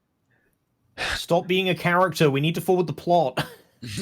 Well, I never got in 2018 at all that Ragnarok would be searching for Tyr. I also never got the impression in 2018 that Kratos would want to find Tyr. Yeah, I figured Tyr was dead because... yeah. Where the fuck was he if he wasn't dead? I never even thought that he might be in prison somewhere. Or... I never got that impression from the game. Yeah, like I figured he would have been like killed just because of the way like Tyr was set up as well as beloved and like had allies in other realms. And like how you'd think Odin would want to kill him. Yeah. Yeah. Like I mean the reason they put it off is because he doesn't want to antagonize Asgard. He doesn't want to pick a fight with gods. He says this. Also that, yeah. Yeah. Bringing back Tyr would cause a war. Yeah, it does. Also, like, and he wants Atreus to be ready. protagonist. And honestly, the truth is, he's not even really the real protagonist of this game. Atreus is. Yep. And you play as Atreus for roughly half the game. Sure. No, you don't. Don't fucking lie. No, yeah, no. Naughty, naughty. Absolutely No. not. No. There are what 3-4 sections of Atreus? There's a handful, and one of them is the Ironwood section, which is a good 3 hours long. Apart from, I would guess that out of the main story, which is 25 hours long, using his numbers, I would guess that maybe 6 or 7 hours of it is playing as Atreus. All right. And I mean, like, all the end content is Kratos's. You can't play as Atreus again. I'm gonna reject that and ignore it because he won't have continued playing past the end of the game. Yeah. But even so, I think I will say, I feel like he's going to say this. I want to get it out of the way now so it doesn't look like I'm agreeing with him. I sort of feel like when Atreus first goes into the other dimension with the girl, I feel like at first that segment went on for a bit too long. Like it overstayed its welcome a little bit. Yeah. Because I was like, okay, well, I've already seen a lot of this stuff here. I think I have a good grasp of it. I would like to move on. And it just kept going. And then so I feel like he's going to mention, oh, it goes on for way too long. I just wanted to get it out of the way now. Yeah, that section has a lot of problems in terms of not only gameplay, but plot. There's a one character breaking moment for Atreus there in that plot line that I find pretty fucked up. I think I know what you're talking about. I'm guessing that Synthetic Man will mention it, maybe? Yeah, let's proceed. We'll see if he doesn't, then we can talk about it when that happens. Sorry, Kai, go on. Oh, yeah. My question, so if you were to say, like, oh, you play as Atreus for half the game, I'd be like, well, why is that a problem? Yeah, I don't see that that's a problem at all. As long as his gameplay is fun. Who cares? Which it is. It's different. And if you bought the... Honestly, a lot of his problems... Considering he keeps saying this shit's boring, doing something different is like, is it good? Well, a lot of his problems with the story and the gameplay and various design choices that they made, like playing as Atreus for substantial portions of the game. The fact that he doesn't like that, I think we can just attribute to him when he bought... I was about to say went to the shop to buy the game. He probably didn't. Oh no, he was playing on PlayStation, right? He's playing on PlayStation. As opposed to PC. Yeah. So he would have... When the game first came out. Yeah. There is digital download for PlayStation. Okay, so maybe he didn't go to the shop. But anyway, so he went and he bought the game, and he was expecting it to be a certain thing. He was expecting it to be a power fantasy hack and slash where you're playing as Kratos and you carve your way through a billion opponents and there's not really any story. Oh, he's back. That is not what the game ended up being, and everything that isn't that, he's criticizing. He's probably just listening to us. And yeah, no, fair enough. I think he gets into it later on about the original God of War series. But I'll be interested to see what he says about that. I won't be able to speak to it too much because I haven't played them, but yeah. I want to see you play those games just to see the fucking tonal shift, and you'd be like, wait, what? Yeah. It'll be fun. I would like to play them at some point. Right. Game and his gameplay segments are the worst. They're completely fucking brain dead. It basically turns the game into a third-person shooter where you just charge up elemental arrows and then charge up normal arrows, and the game has such a generous aim assist that you don't even feel like you're playing the fucking game. I purposely didn't talk about Atreus. Aim assist off. Yeah. It's on because it's on a controller, and controllers are notoriously hard to aim with without aim assist. Nah, this guy's really good at video games, I've heard. Right, yeah. How could I forget that masterful intro gameplay segment? But I thought you liked using a bunch of runic attacks and like just firing them off. Yeah, I thought that was a plus. No, but but Atreus is a femboy, so he doesn't like it. Also, why is he talking about this in the story section of his? Never mind. He's strange structure for the video, but anyway. During the combat section because it would be purely negative. Yeah. Even on hard mode, his segments were completely fucking brain dead. I think I only died one time, and it's because I wasn't paying attention. Anyway. Also, he just tore someone's head off and tore someone in half as a wolf and is complaining about lack of gore. What are you on about? As a young boy, as a wolf. Yeah, it's like... No blood, only magma blood. That's metal as fuck. What are you on about? That's awesome. I like that he said that, like, I died because I wasn't paying attention. Like, motherfucker, you don't want to be talking about whether or not you're paying attention while playing this game. Yeah, Okay, so that's a bad self-report. Yeah. Anticlimactically, you find Tyr in Svartalfheim, the dwarf realm, and Ryan Johnson's subversion number 3, the God of War. It's number 2, actually. Yeah, he is. Okay, it's just been a little bit, so I forgot that detail. I like that he refers to finding Tyr as anticlimactic. It's like, can you And a think of any subversion. reasons why Yeah, finding it's like- him would have been suspiciously easy? Well, I'm also waiting for him to explain why it's anticlimactic.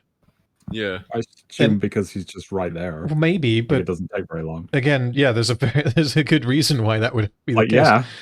But yeah, Can you think of any clues were reasons he there. might not want to Yeah. fight war either? Right. War is a fucking pussy, and he does absolutely nothing for the most of the story.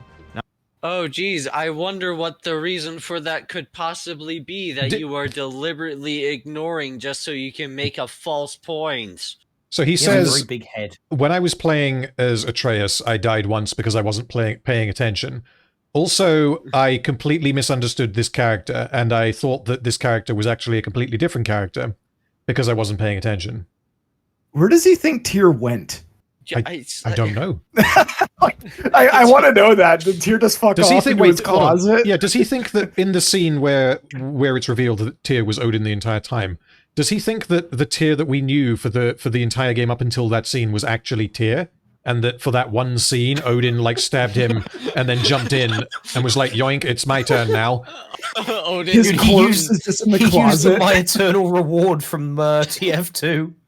I think Odin Got that fucking- backstab off and just took his place. Odin fucking no-clipped through the map, fizz-gunned him into the mod admin room, and then took his skin and was impersonating him.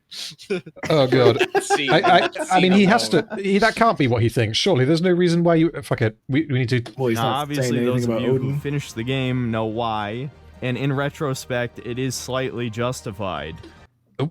Wait a minute. What do you mean slightly? That entirely justifies that you fucking troglodyte. So How can you 50% justify something? you can 50. Surely it's an on-off switch. So, oh my god. So this character was really disappointing, and he was a pussy, and he didn't really do anything. But then it was also partially just. So then just remove that sentence.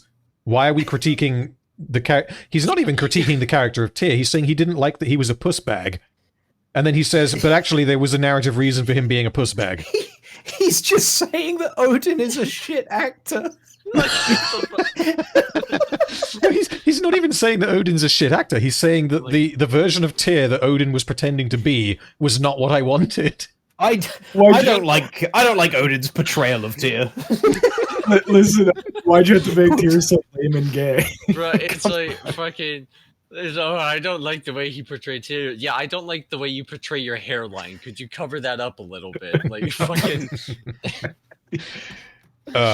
What is he going to say about this now? Even considering the twist, this still comes across like the developers spitting in the face of the player because they spent so much time building up Tyr in the last game that when That is why. But it's not Tyr. That is partly why it is so fucking effective. There are so many little tricks that they pull with you. It's like.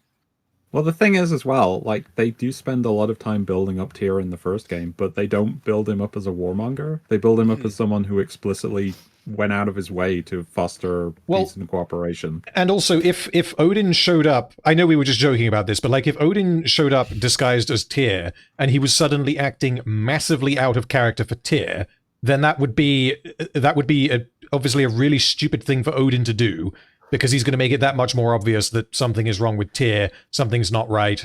Wait a minute, are you Odin?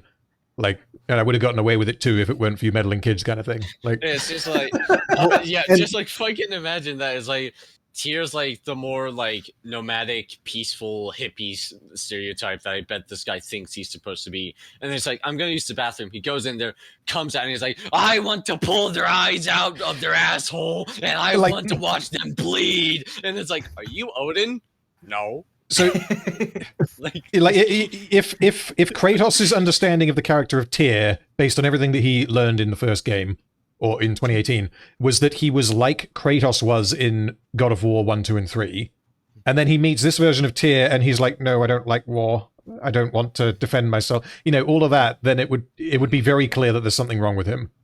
Yeah, it's like that would then paint Odin in a very bad light because it would show that Odin is a fucking idiot. It would be like the Sauron problem in Rings of Power. It would be that he doesn't know how to use his powers. Yeah, I feel like Synthetic Man is just upset that Odin tricked him. Could be. I just want to say, just really quick to get this out of the way, because I'm really bad he doesn't mention it. One of my favorite scenes, especially in hindsight, was when they were in the elf realm. I forget what it's called. Alfheim. And it's like elf. Oh, right. That's wow. Okay, I feel stupid now. Anyways, when they were in Elfheim, and it's like the one elf attacks him, and he's trying to like keep up the pacifist act, and then he ends up killing it. And then at first, that's just Odin slipping and just doing what he would normally do in that moment, I feel. And then he's like, shit, I gotta get back in character. And then he pretends to be all depressed about having to kill it. And it's like, I really like that moment, especially in hindsight. Yeah. I cannot wait to replay the game just to pick up on all the little details like that. Because when I played through the game, as I did on stream, obviously the only time I've played it, my read of Tyr was similar to what Synthetic Man has said. I don't consider it to be a problem in the same way that he does. But when you're watching him, he is a pussbag. He's justifiably a pussbag, and he doesn't want to. He doesn't want violence because of who he is. He's basically learned that that's not the person that he wants to be. And he has values that make sense. Similar to Kratos, that is pretty similar to Kratos, yeah. But like the arc that I thought that he was going to go on was that it was going to be that something is going to happen that is then going to motivate him to be like, right, okay, I need to put the armor back on. I need to pick up my sword for one last ride, kind of thing. And part of, I think, the genius, I don't think it's an understatement to call it genius, of the twist reveal, the scene where we get the reveal that Tyr is actually Odin and he kills Brock, is that they misdirect you by making it look like it's a big character moment for Tyr that I was expecting. And I feel like the game was making me expect that. And then it pulls the rug out under you, and it's like, oh, okay, we're not doing that. We're doing something else, which is what makes it that much more shocking. It wasn't like it was just an ordinary conversation, and then Brock became suspicious, and then it was revealed that it was Odin. It was that it was a big, big character moment for Tyr, quote unquote, and then it keeps going, Yeah, and what I also liked about that was that at first when it was like, this is the moment I'm expecting, and then Tyr's story doesn't make sense, and it's like, wait, he has a passage there? What the fuck? Why didn't he mention that before? And then Brock starts voicing what I was thinking in that moment, and it's like, and he's like, wait, the writers are acknowledging that this doesn't make sense. Where is this going? And then he fucking shivs him, and I'm like, holy shit. Yeah. Like, that was a genuinely jaw-dropping moment. At first, a lot of people are like, Brock, what are you talking about? And then, like, he starts to say things, and he's just like, what things? You don't have things. And it's like, actually, yeah, Brock does make a point. Why are you doing, and what do you mean this path? And the dwarves didn't know about it? That seems weird, considering, like, all the things, the secret little hidey holes they've shown us. Yeah, Tyr, explain. And then the jig is up. Yeah. I'm no Sherlock Homelheim, but you seem to have a lot of knowledge on things, almost as if you are a guy who's defined by being very knowledgeable and having lots of eyes everywhere. It's very strange. No. I think the... No. Being smart is my least favorite thing to do. I hate knowing things. I feel like when you first meet him, you're supposed to feel like Atreus and Kratos do, which is dejected and frustrated. It's like, why did we even bother? Yeah. Because Kratos is like very frustrated with him. He like pins him against the wall and is like, are you not a leader of men? Master yourself. Yes. Like, I feel like that's the impression we're supposed to have of Tyr for most of the game. Well, yeah, because we've also gone out of our way to get him. Like, we've put in effort to get something, and it's not what we were promised. So from a player, that's like, the game isn't giving us what it promised, basically.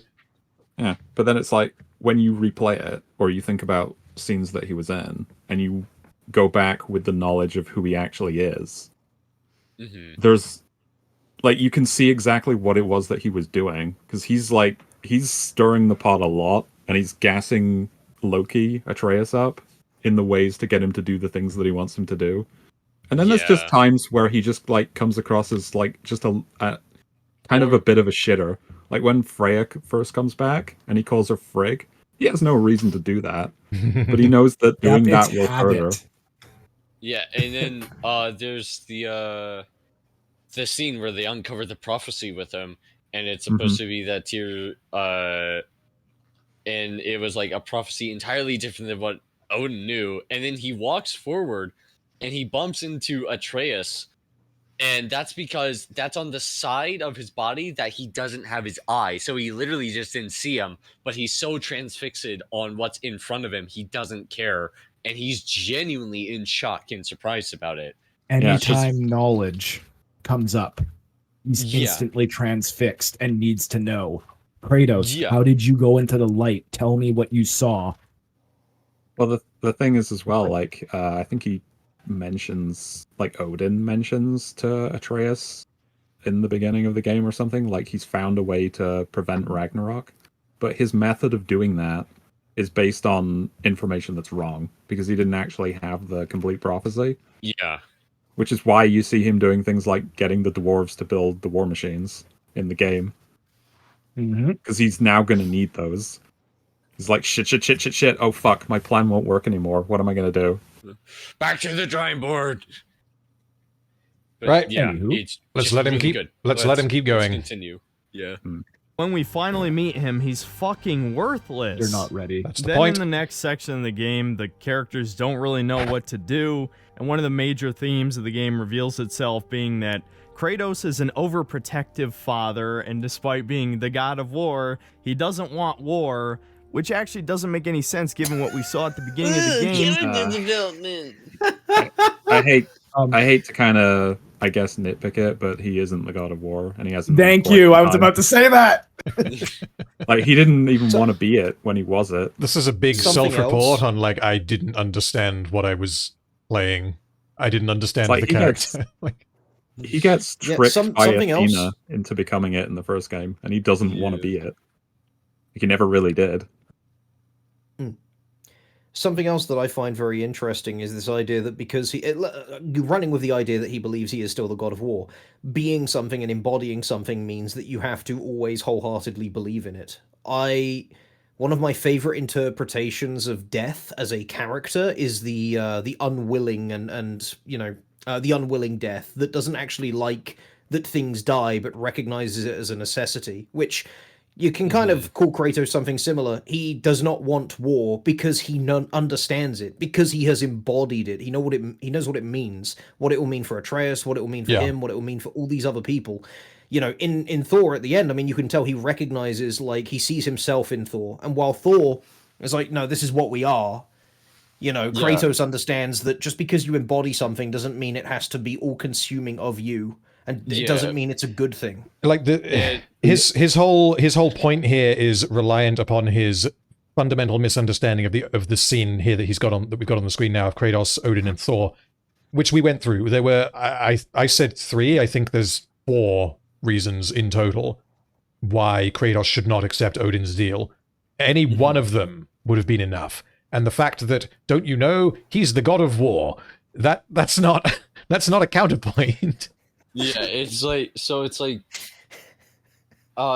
It just reminds me of fucking Crumbobulous Michael in Rick and Morty, where it's, oh boy, here I go killing again, because that's my thing. That's all I do. I am the god. I am war man, and I do war. So anytime there's an opportunity for war, I do war because it's kind of my thing. Like, Random. If I ever catch you fucking skiing, I'm gonna run up that slope. I'm gonna grab you by the throat and say, "Random, why aren't you talking about films?"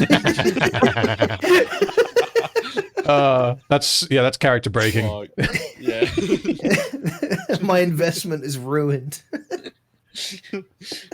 Right. So, yeah, he just literally wants Kratos to be a one-dimensional killing machine. All right. He just wants like a fucking. He wants a combat system where he gets to be super powerful, and he wants Kratos to be a badass and slap women. That's all he wants. I think all of this, we can boil this all down to him not getting the game that he wanted, which is informing basically all of his criticisms. Yep. All right.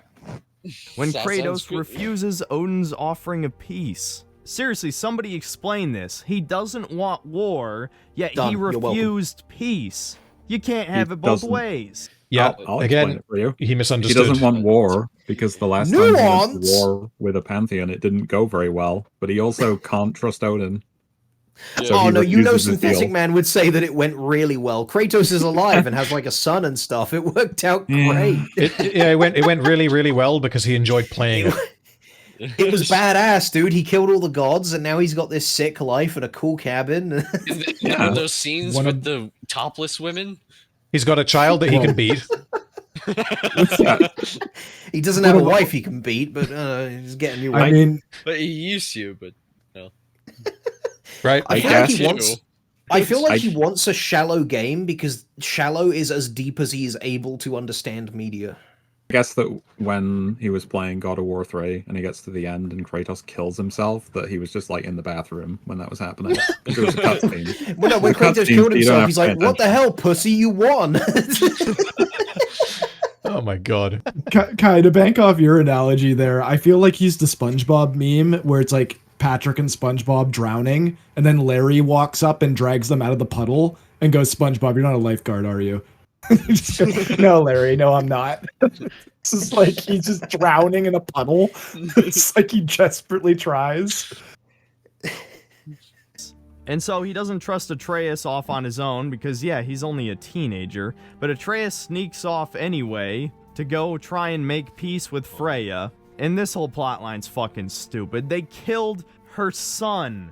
There's no fucking way Freya would ever team up with Kratos, but eventually they do convince her way later. But for now, of course, she refuses and she almost kills Atreus, and I was absolutely rooting for her at this part. Do it. Kill him. Well, okay, so hold on. Kill the boy. Destroy the child. Destroy the child. A child for a child, eye for an eye. I would kill the boy personally, so why doesn't she? It's like fucking. Doesn't she know his gameplay sucks? Oh, for fuck's sake. Yeah, the whole What is this argument? the whole idea that like Freya would kill Atreus here is so fucking dumb because if it was Kratos, then sure, because that's what ends up happening later on is that they do fight. But Freya doesn't have a problem with Atreus. Other than that he is Kratos' son. Like that's it. Yeah, she's a little annoyed with him by association, Sure. you could say. She's a bit peeved. But also she's not going to just murder a child. Like Well, yeah, it would also undermine the whole point of why she's pissed off in the first place, because her son is dead. Yeah, it would make her a hypocrite. Well, yeah. Yeah, and sure, you can make the argument, well, she would do it eye for an eye, and it's like, okay, is that the kind of character she is? No, that's not her ideal. Exactly. That's the kind of character that Odin is, because that's essentially part of Odin's justification when he ends up killing Brock. Yeah, like, But what that's do you call not it? her. Yeah. Yeah, that's definitely not her. And it's also the thing is like when it comes to Freya, like what makes her ally with Kratos? Necessity. Like she has no other option to get out of Midheim than using Kratos. And it's like, all right, fucker, like you want to build that bridge? Like you can help me with this. And this also aids her because then she can track Kratos down in other areas. Yeah. Let's say And then, that she wanted to, right? And then also like through the two of them working together, she ends up learning more about Kratos, and it's like through doing that and like realizing that she ends up in a way like healing from the wound that the death of her son caused, and Gaining because of that, perspective. because of that she manages to forgive him for it, and it's like it's actually a pretty nice scene. Yeah, someone it's killed complicated, my dog, definitely. I'd be really, really upset. But if I then found out it's because my dog was mauling their baby, I'd probably be like, I would be hurt. I'd be upset. I'd probably not want revenge upon them anymore. Yeah, sure. Yeah, it's like, it's. So and then it's especially when it's like with Kratos' story that he tells her in that he was tricked into killing his own wife and daughter before. So he can relate to her pain, and that's why he understands her. I think that also really helped with the insight. Yeah, and these kinds of takes about like violence and revenge and such, whenever someone makes a take like this, all it screams to me is you've never been in this kind of position where you have hated someone so much and had opportunities to do them serious harm and had to weigh that against like your own morality. Like this is not an easy situation to be in for her. She could get revenge right now, and I'm sure it is tempting. You know, it's something that I've gone through similar things myself in my own life. But getting revenge and hurting people really doesn't do you any favors. And even before you do it, you can feel that. You know that. Anger is very blinding. Yeah, I mean, like... And portraying it with as much nuance as they portray it with her, I think is spectacular. In the Punisher show, they bring this up, like, quite a bit, because it's, like, the overarching theme of Frank Castle's whole character. Because it's like, he wants vengeance for his dead family. Is that the one where he has that conversation with Daredevil that's fantastic? That's in Daredevil, I believe. That's in Daredevil Season 2, but yes, it is. There's a similar scene to that sometimes where it's in Season 2 where he's talking to someone, and it's like, because she's had this girl who he saves from, like, people trying to kill her. There's, like, this crime syndicate after her, and she reveals that she had her own like friends killed in front of her and stuff by the syndicate, and that she sort of wants revenge for it. And Frank Castle, who's been in very, very similar shoes to her, almost the exact same shoes, ends up talking to her about it and how he killed people for vengeance for his family. And like, even then, it's like, because of the person Frank Castle is, when she asks, do you ever feel good for killing those people, he starts it off with sometimes, because that's who Frank Castle is. Of course, he would somewhat revel in a sense of joy that he was able to get what he deems as justice and vengeance for his family. Like, he can rest easy knowing that the people responsible are 6 feet under. But at the same time, he still talks about how it's not the best thing, and how he doesn't think it'll be good for her. No, and this is the thing, right? When you do harm to others, even justified harm, it for as good as it feels in the moment, and sometimes you'll look back on it and have a sense of pride, or like, you know, you'll feel good that some level of justice was met. It weighs upon you in that you will then consider, is that the kind of person I am? Exactly. Like, I mean, essentially, relating this back to God of War, there isn't a good reason why Freya would ever kill Atreus in this situation. Yeah. No, the best you can have is that she gets incredibly angry and wants to inflict the same wounds on Kratos that were inflicted upon her. But the factor to that equation is that Atreus is innocent. But also, sure, but also Kratos is not here. Yes. Yeah. Which means that Kratos is not going to know exactly what happened. So, like, I mean, I feel like the worst that Freya could believably do here, and have it be in character, is that she would use Atreus to get to Kratos. Yes, that. And I feel like a big part of why she doesn't is because Atreus came to seek her out. She didn't kidnap him or capture him. He's a nice boy. He is, and he's a good boy, and he came for help. Yeah, and they had multiple scenes of bonding in the first game. Yeah. Also, that rage for her doesn't disappear. She just redirects at Odin, because why was she in this situation to begin with? Odin. Yeah. Kratos may have done the deed, but it's Odin that made those circumstances happen. Yeah, I really like that, because it also doesn't cheapen it. It's not as simple as, well, Kratos, you know, he's been through similar things to me, so now I get it, and now we're friends again. It's absolutely not like that, and Freya throughout the game is very, very, very driven towards killing Odin. It's something I like in general about the writing in these games is that one thread is enough, but they always try to have as many threads as possible. Like, why does Kratos say no to the peace deal? Yeah. There are so many different reasons. All of them would be perfectly fine alone, but the fact that they add so many together strengthens the narrative immensely, and it all comes from the characters. That's where you get the complexity from, basically, and complex characters versus simple characters. It's why these characters feel like nuanced people. It's why I will sit and listen to them chat in a boat. Yes. Anyhow, let's keep going. Let's continue. But no, she lets him go. And funny enough, I actually forgot what happened in the next couple hours of gameplay. I had to review. I completely forgot about this asshole. He's a completely worthless character voiced by an e-celeb prosd. I don't know. Yeah, someone told me who that was. I know him. Is he? I know him, and I'm not a fan of him, but his performance is fine. Yeah, I liked him in the game. I like the character. Yeah, but I mean, okay. He is a charming actor. Yeah. I just don't rate him high as a person. But that's completely unrelated to this. Yeah, I'm not going to defend him as one of the best characters in the game. But I also don't feel like I need to say anything other than I liked him, because Synthetic Man has just said I don't like him. So, yeah. My footage. I can imagine why Synthetic Man doesn't like him. Why? Put it this way: this man if I'm playing baseball and this man gets picked on my team, I then say, "Can I switch teams?" And it can be stacked. Proza falls into one side of a political spectrum that our dear synthetic individual does not. Right. Okay. What a freeze frame! What is happening? Oh, he's sucking his dude! Kratos saying what is happening? Kratos is saying what is happening. Oh my god, get a screenshot of this. God. There's so many layers. We've also got Synthetic Man pointing at it like, oh my god, is this the gay? Yeah, it's so good.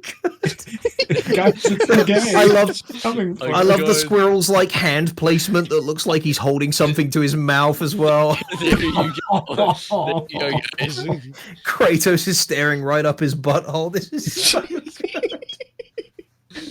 Oh, Jesus. Okay, we need to move on. I forgot why the crew then goes to Alfheim. It turns out it was to seek wisdom from Groa, the Keeper of Knowledge. And eventually, after fighting your way through the now Light Elf-dominated landscape, and guess what? The Light Elves are bad too. Everyone's a bad guy in war. Who would have thought? Yeah, they sort of said this in the first fucking game. Like, this is not a shocking revelation. It's like, that's sort of the whole point. They made the Light Elves bad. The woke agenda strikes again. The whole point is that neither side is necessarily good, and this is a war with like centuries worth of like history to it that we don't understand within the context of when we join in. So it's like, there are no true good guys in war. Both people like the whole thing's about killing each other. It's like, you're right. There are no good guys in war, and the boy in the striped pajamas was a little bit biased, you could say.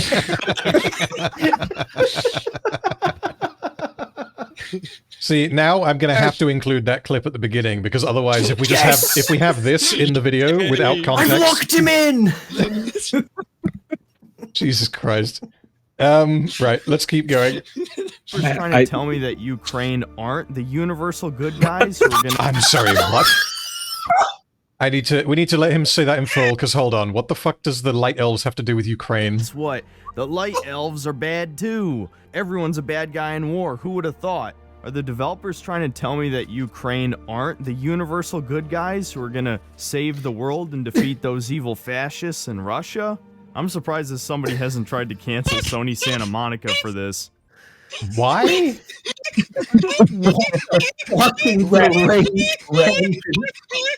Random. This is the beginning. This is the beginning. I think, what is going on with him?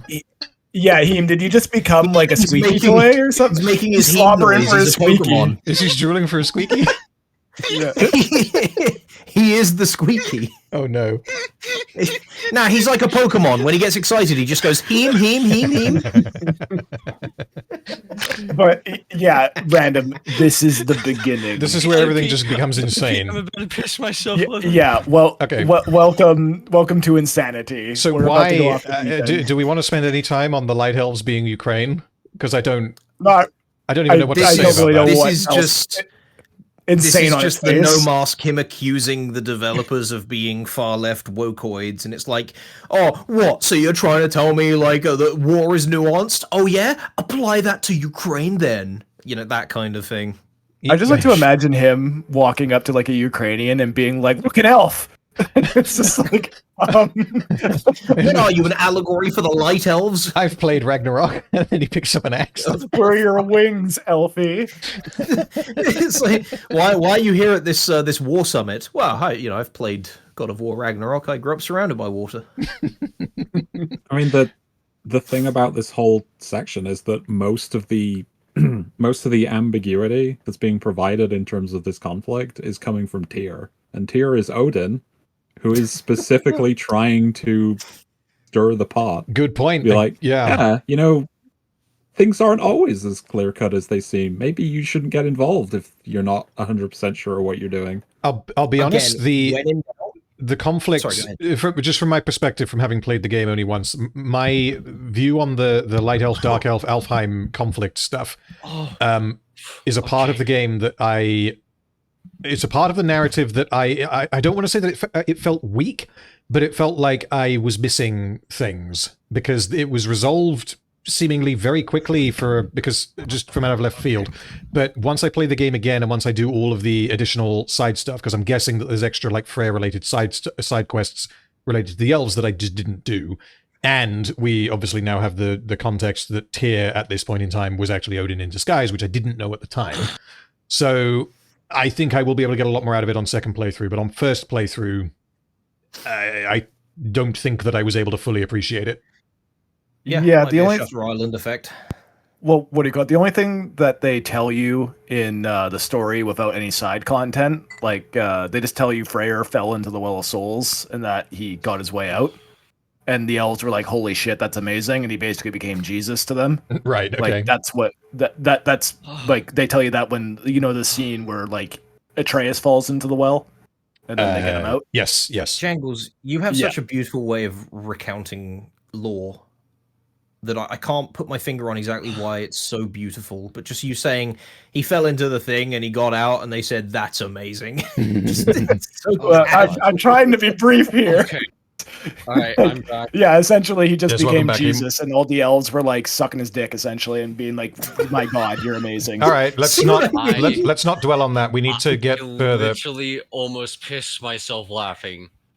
Okay, well, I hopefully it's not going to happen again, but we'll see what he says next. I don't even know what. Bladder is drained. Don't worry. We're back to the. I was just drinking a lot. So the Light Elves, Ukraine allegory or something, right? Yeah. After fighting your way to the end of the level, the gang discovers that the prophecy that Groa told Odin was a lie, and that Ragnarok would not be the end of all things, but only Asgard specifically. And Atreus now believes that he will be the champion that leads all these armies. Kratos obviously does not like the idea of this, again, now that he's a cartoonishly overprotective father.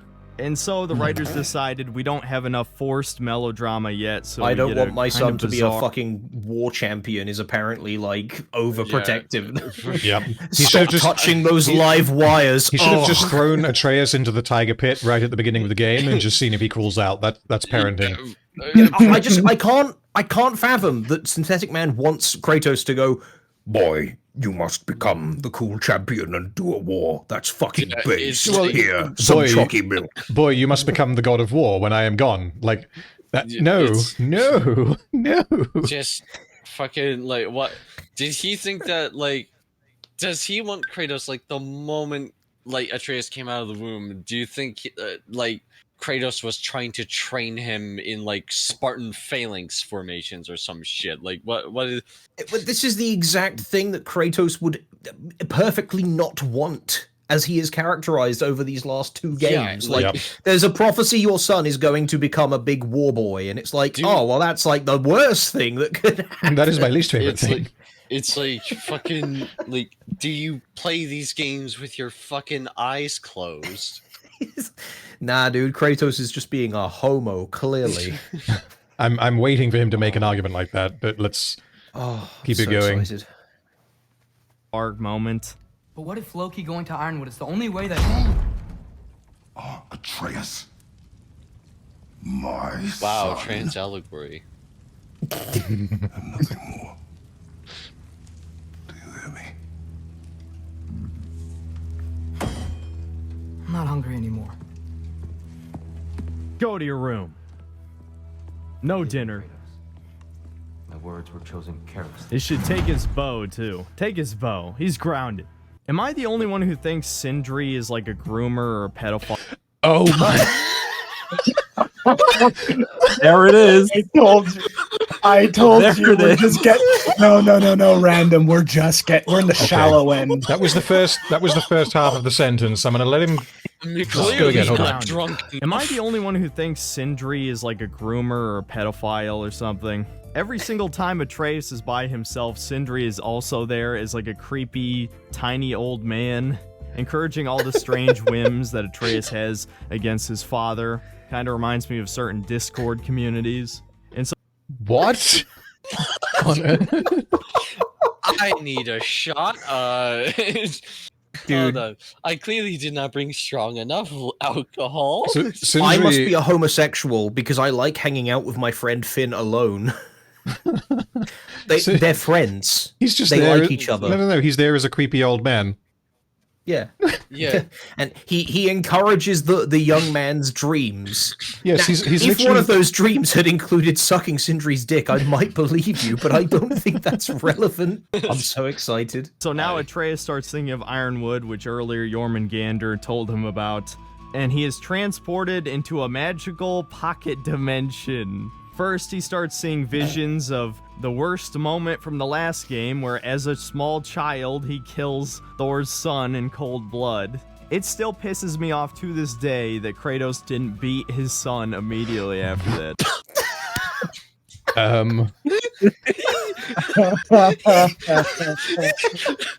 my god, you were joking about him saying that. Like, no. I only knew that as a meme. I didn't know the context. I knew it was a meme. Oh my god. I really want to like cut this cut scene to when Kratos grabs him and just cut it over to the POV Poseidon footage. Just like now it's a 10 out of 10 game. I mean, do we? Does a criticism that fucking dumb warrant a response? I think laughing is enough. Laughing is enough. Just if my son like ever did anything like in an emotionally volatile situation, acted on impulse, the solution is not to explain what he has done wrong. The solution is not to reprimand him in a safe way. You, as an all-powerful god of war, should beat the shit out of him. Yeah, you should perform a Mortal Kombat fatality on your child. That'll fix things. I am so excited. You can teach your son that violence isn't the solution by beating the shit out of him. Dude, if he smokes a cigarette, then you should force him to smoke a whole pack of cigarettes. If he kills a guy, beat him to death. Well, if you do that, it'll be the last guy that he ever kills. Oh my god! You know, lesson he ever wait, Kai, random, everybody. Does he not look like the kid from Space King 2? He turns him into the fucking servitor. That's how Oh god damn it. Okay. Right, let's You like killing, boy? Kill all these people. Again, just throw him in the tiger pit. He'll be alright. I could probably make a video just about the emasculation of Kratos in this game, but we'll get into that more later. For fuck's sake. Kratos. By not beating your son. I am not comparing him to God of War 1, 2, and 3 because I don't think that we need to. Kratos in 2018 and in Ragnarok is he's like an extremely masculine character. And I don't understand. Yes, he's playing like a fatherhood role. He's not just a murder bot who's just killing everyone because he's angry. Not that that's necessary. I don't want to make you. I don't want to trigger you, Kai, because I know that that's not what the original games are. But that's not what he's doing. And the context that he has a son now that he needs to look after does not make him less masculine. I think that that's ridiculous. There's this guy's like idea of peak masculinity literally boiled down to ripping people's heads off with your bare hands. Son. Yeah, punch son. He has to be the bigger man. He has to prove that he's more of a man than his son. Yeah, so it's assert dominance. Masculinity Kratos didn't want to prove to Freya that he was stronger than her by rematching her, and he doesn't want to prove to his son he's stronger than him by beating him. What a pussy. I just like to imagine. He needs to beat women and children. What is the whole Jordan Peterson thing that he's talked about, where it's like the masculinity, the most effective form of masculinity is like controlled aggression, because if you are aggressive in an uncontrolled manner, then you're just essentially a violent animal. Whereas if you are able to control and direct your aggression in a useful manner, then at that point you're dangerous and you're valuable. I think I'm paraphrasing, but Monster, you won't be walked over. Sure, the exact quote was, the goal is to become a monster, but control it. Which, I mean, that is Kratos, right? I just love the idea that I'm just currently picturing myself as the father figure, and you two are in the like shallow end of the pool, and now I'm just throwing cinder blocks at you. Sorry. Yeah. I love the idea that Synthetic Man's dad watches this video and goes, "Oh, all right." Pulls up with a fucking wrench. You're kidding? You just have a father. Is this what you wanted? It's just, I love the idea that he thinks like masculinity works off of like prison yard rules of just like beat up the biggest guy you see and you like assert yourself as like the dominant one or whatever the fuck. Just like Something I want to bring up about the original 3 God of Wars is that in the first one, you know, Kratos has to defend his family from evil clones of himself that are trying to kill him, because Kratos is the reason they're dead. He got tricked by Ares into murdering his own family in a fit of rage. Yes. Later in the game, he has to defend them from, you know, evil versions of himself, which obviously you can see what that means. You know, it's very easy to understand. But there is a mechanic I didn't mention before. When his family loses health, you can restore their health by hugging them. No way. So you got like you can sacrifice I take it they're your own already dead HP. at this point. They're already dead narratively. Yes, it's a mind. It's in his mind. It's in his mind, so it's all symbolic. Okay. But you can go up to them and you hold a button and you sacrifice your HP to replenish theirs. Now, how does Synthetic Man reconcile that not being masculine? Hugging is gay. By like I guess. Hugging your infant, like your child, daughter, and wife to protect them as they are attacked by evil versions of you because you regret the actions you took that led you to this point. Yeah, symbolized in gameplay and mechanics. It's fucking beautiful. Yeah, but did you consider the 50 Athenians that he beat the face in for health? Right? No, random. There are random civilians running around as Ares is destroying Athens, and you can just like beat their head in for HP. They're not his family, to be fair. And like, and it's not seen as a good action. Go save Athens, and Kratos is just going around murdering civilians as medical packs. I prefer the term under new management. Anywho. Yeah, let's keep it going. It's about the emasculation of Kratos in this game, but we'll get into that more later. So now that he's been shown the worst parts of himself, he wakes up inside of Ironwood, this magical forest being protected by giant magic, and he meets our token black character for this game. Angrboda is a completely fucking pointless character. She does nothing. Okay, I can understand you being like, oh, look, it's the token black character. I get it. Fine, whatever. I just don't give a shit. Saying that she is completely pointless to the narrative it means that you weren't paying attention. You don't know what happened. And the fact that she is important sort of means she's not just a token character. Sure, like we can talk about the race swapping and whether that's. I mean, I don't think that anyone would say that it's good, but whether it's actually detrimental to the game, I think in this instance it's not. It's like because correct me if I'm wrong here, but someone in my chat explained basically what happened is that there were people working on the game who were political activists, and they specifically wanted this character to be black when she was not originally planned to be black. So if we have a direct line from like, you know, the people who worked on this stating that they did it for political reasons, then I disagree with it. But that's irrelevant to whether or not she's a functional character. Completely. Give me a second. I'm gonna go ahead and grab the God of War Ragnarok art book and go check. Because I think you can separate your arguments into two camps, which is what I like to do. One is where I criticize the art, and the other is where I criticize the political activism. Yeah, so it's like So for more context, specifically, this was in an era where this DEI firm called Sweet Baby Inc. pretty much was... They were the reasons why that happened. There's also BlackRock and a whole bunch of other ones. Yeah, but it's like... So essentially, it's like their whole goal is to just force, like, identity politics into pretty much everything that they possibly can. That is literally like their whole goal.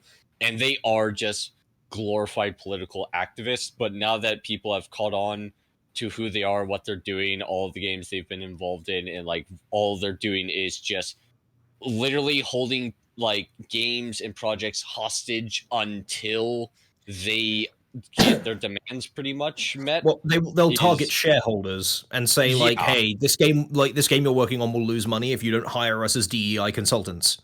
Yeah, and if you don't hire us, then we will also damage your reputation by publicly denouncing you for being a company that is racist. So it's probably strong arm and blackmail companies into including stuff like this. So this is probably part of the reason why someone.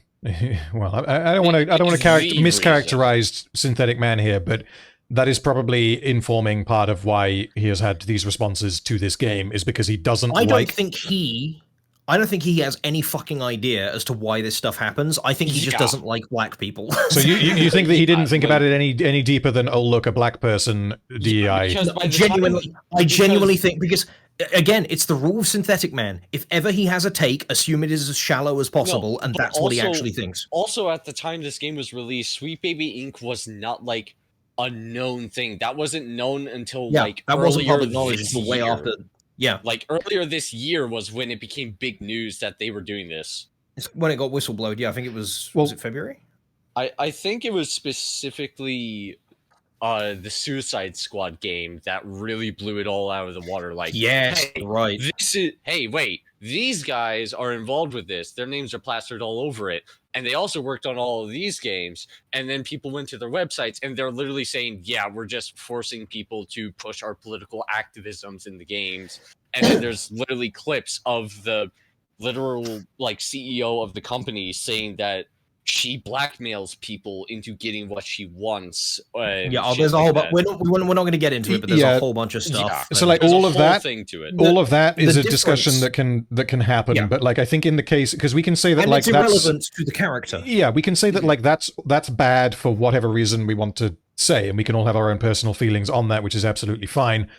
Synthetic Man can also have his own personal feelings on that. But what appears to have happened here is that this something that I would describe as bad happened behind the scenes, but luckily it didn't manifest into a negative for the game, because I do not think that Angerboda's race swap, if we're going to call it that, I don't think it did not affect my immersion of the game whatsoever, and I don't think it made the game worse.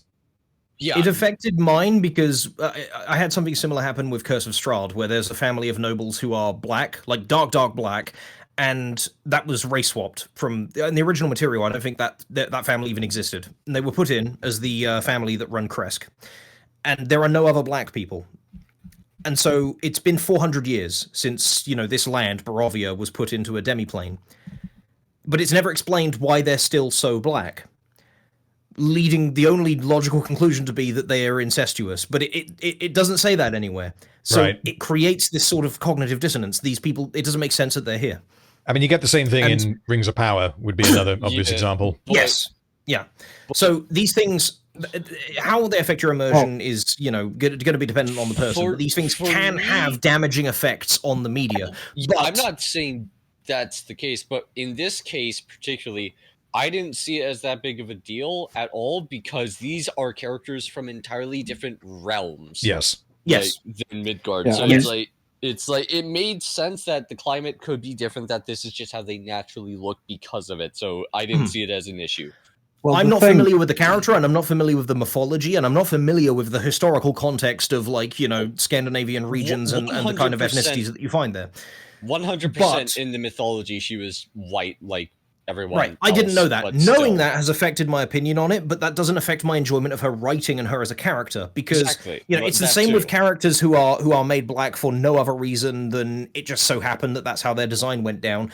A character like Blade is black, for example, that had no like DEI motivations. He was created, I think, in the 80s. I like his character because I like his character. And with Angrboda, her character will stand and fall, sink or swim entirely on her writing, and her race swapping is only a tiny, tiny element to it that, for the most part, is completely irrelevant. And especially for me, who didn't know that she was race swapped, I was just like, okay, well, there's a lot of different realms, and there's a lot of different reasons someone of color could be here. I will just see what they do with her. Yeah, it's just Nick Fury was race swapped, but I have no problem with him being black because he is portrayed really well and acted really well.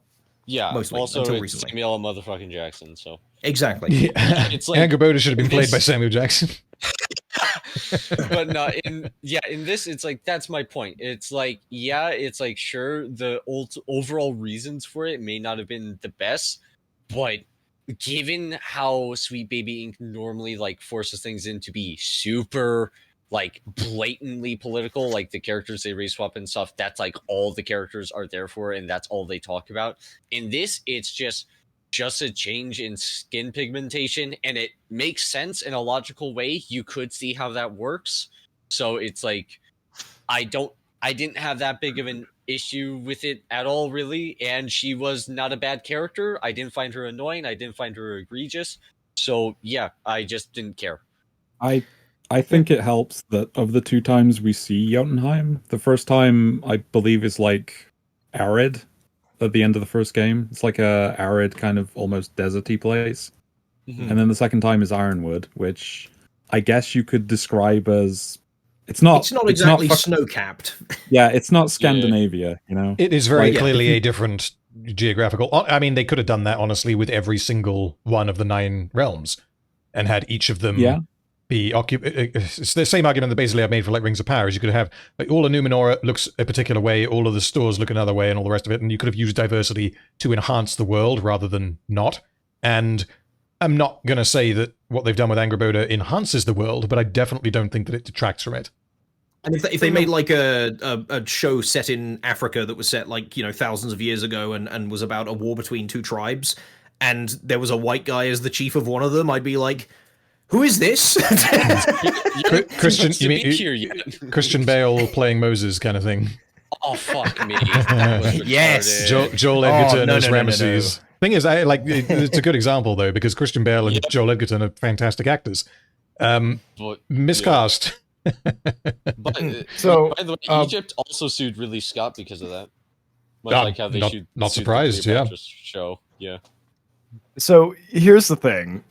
I went to the washroom, found my God of War art book, and I discovered something kind of interesting.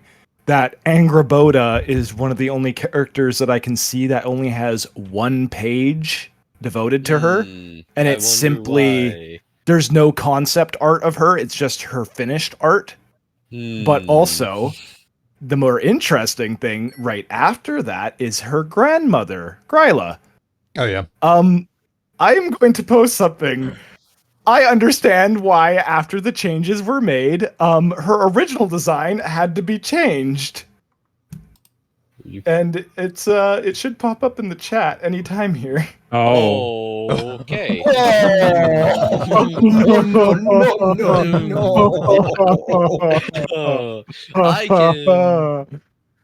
I can see why they just completely redesigned her then. That would have been a big no. So yeah. She she had to have some changes. I wonder if at some point someone reminded the concept arts that Kratos was married to a giant, so we can't have them look like this. Good point, yes. Kratos wouldn't want to do an ugly. Right, let's keep it going. Relevance in the plot, except give Loki a bag of marbles. You cannot tell me with a straight face that this character wasn't added just for the sake of diversity. You know it was. Why, of all cultures... Yep, we do know that it was. That doesn't mean that the character is bad. Cultures of all mythologies would I disagree with the Northern Europe, practice, not with possibly the the outcome. whitest place on Earth, have black characters.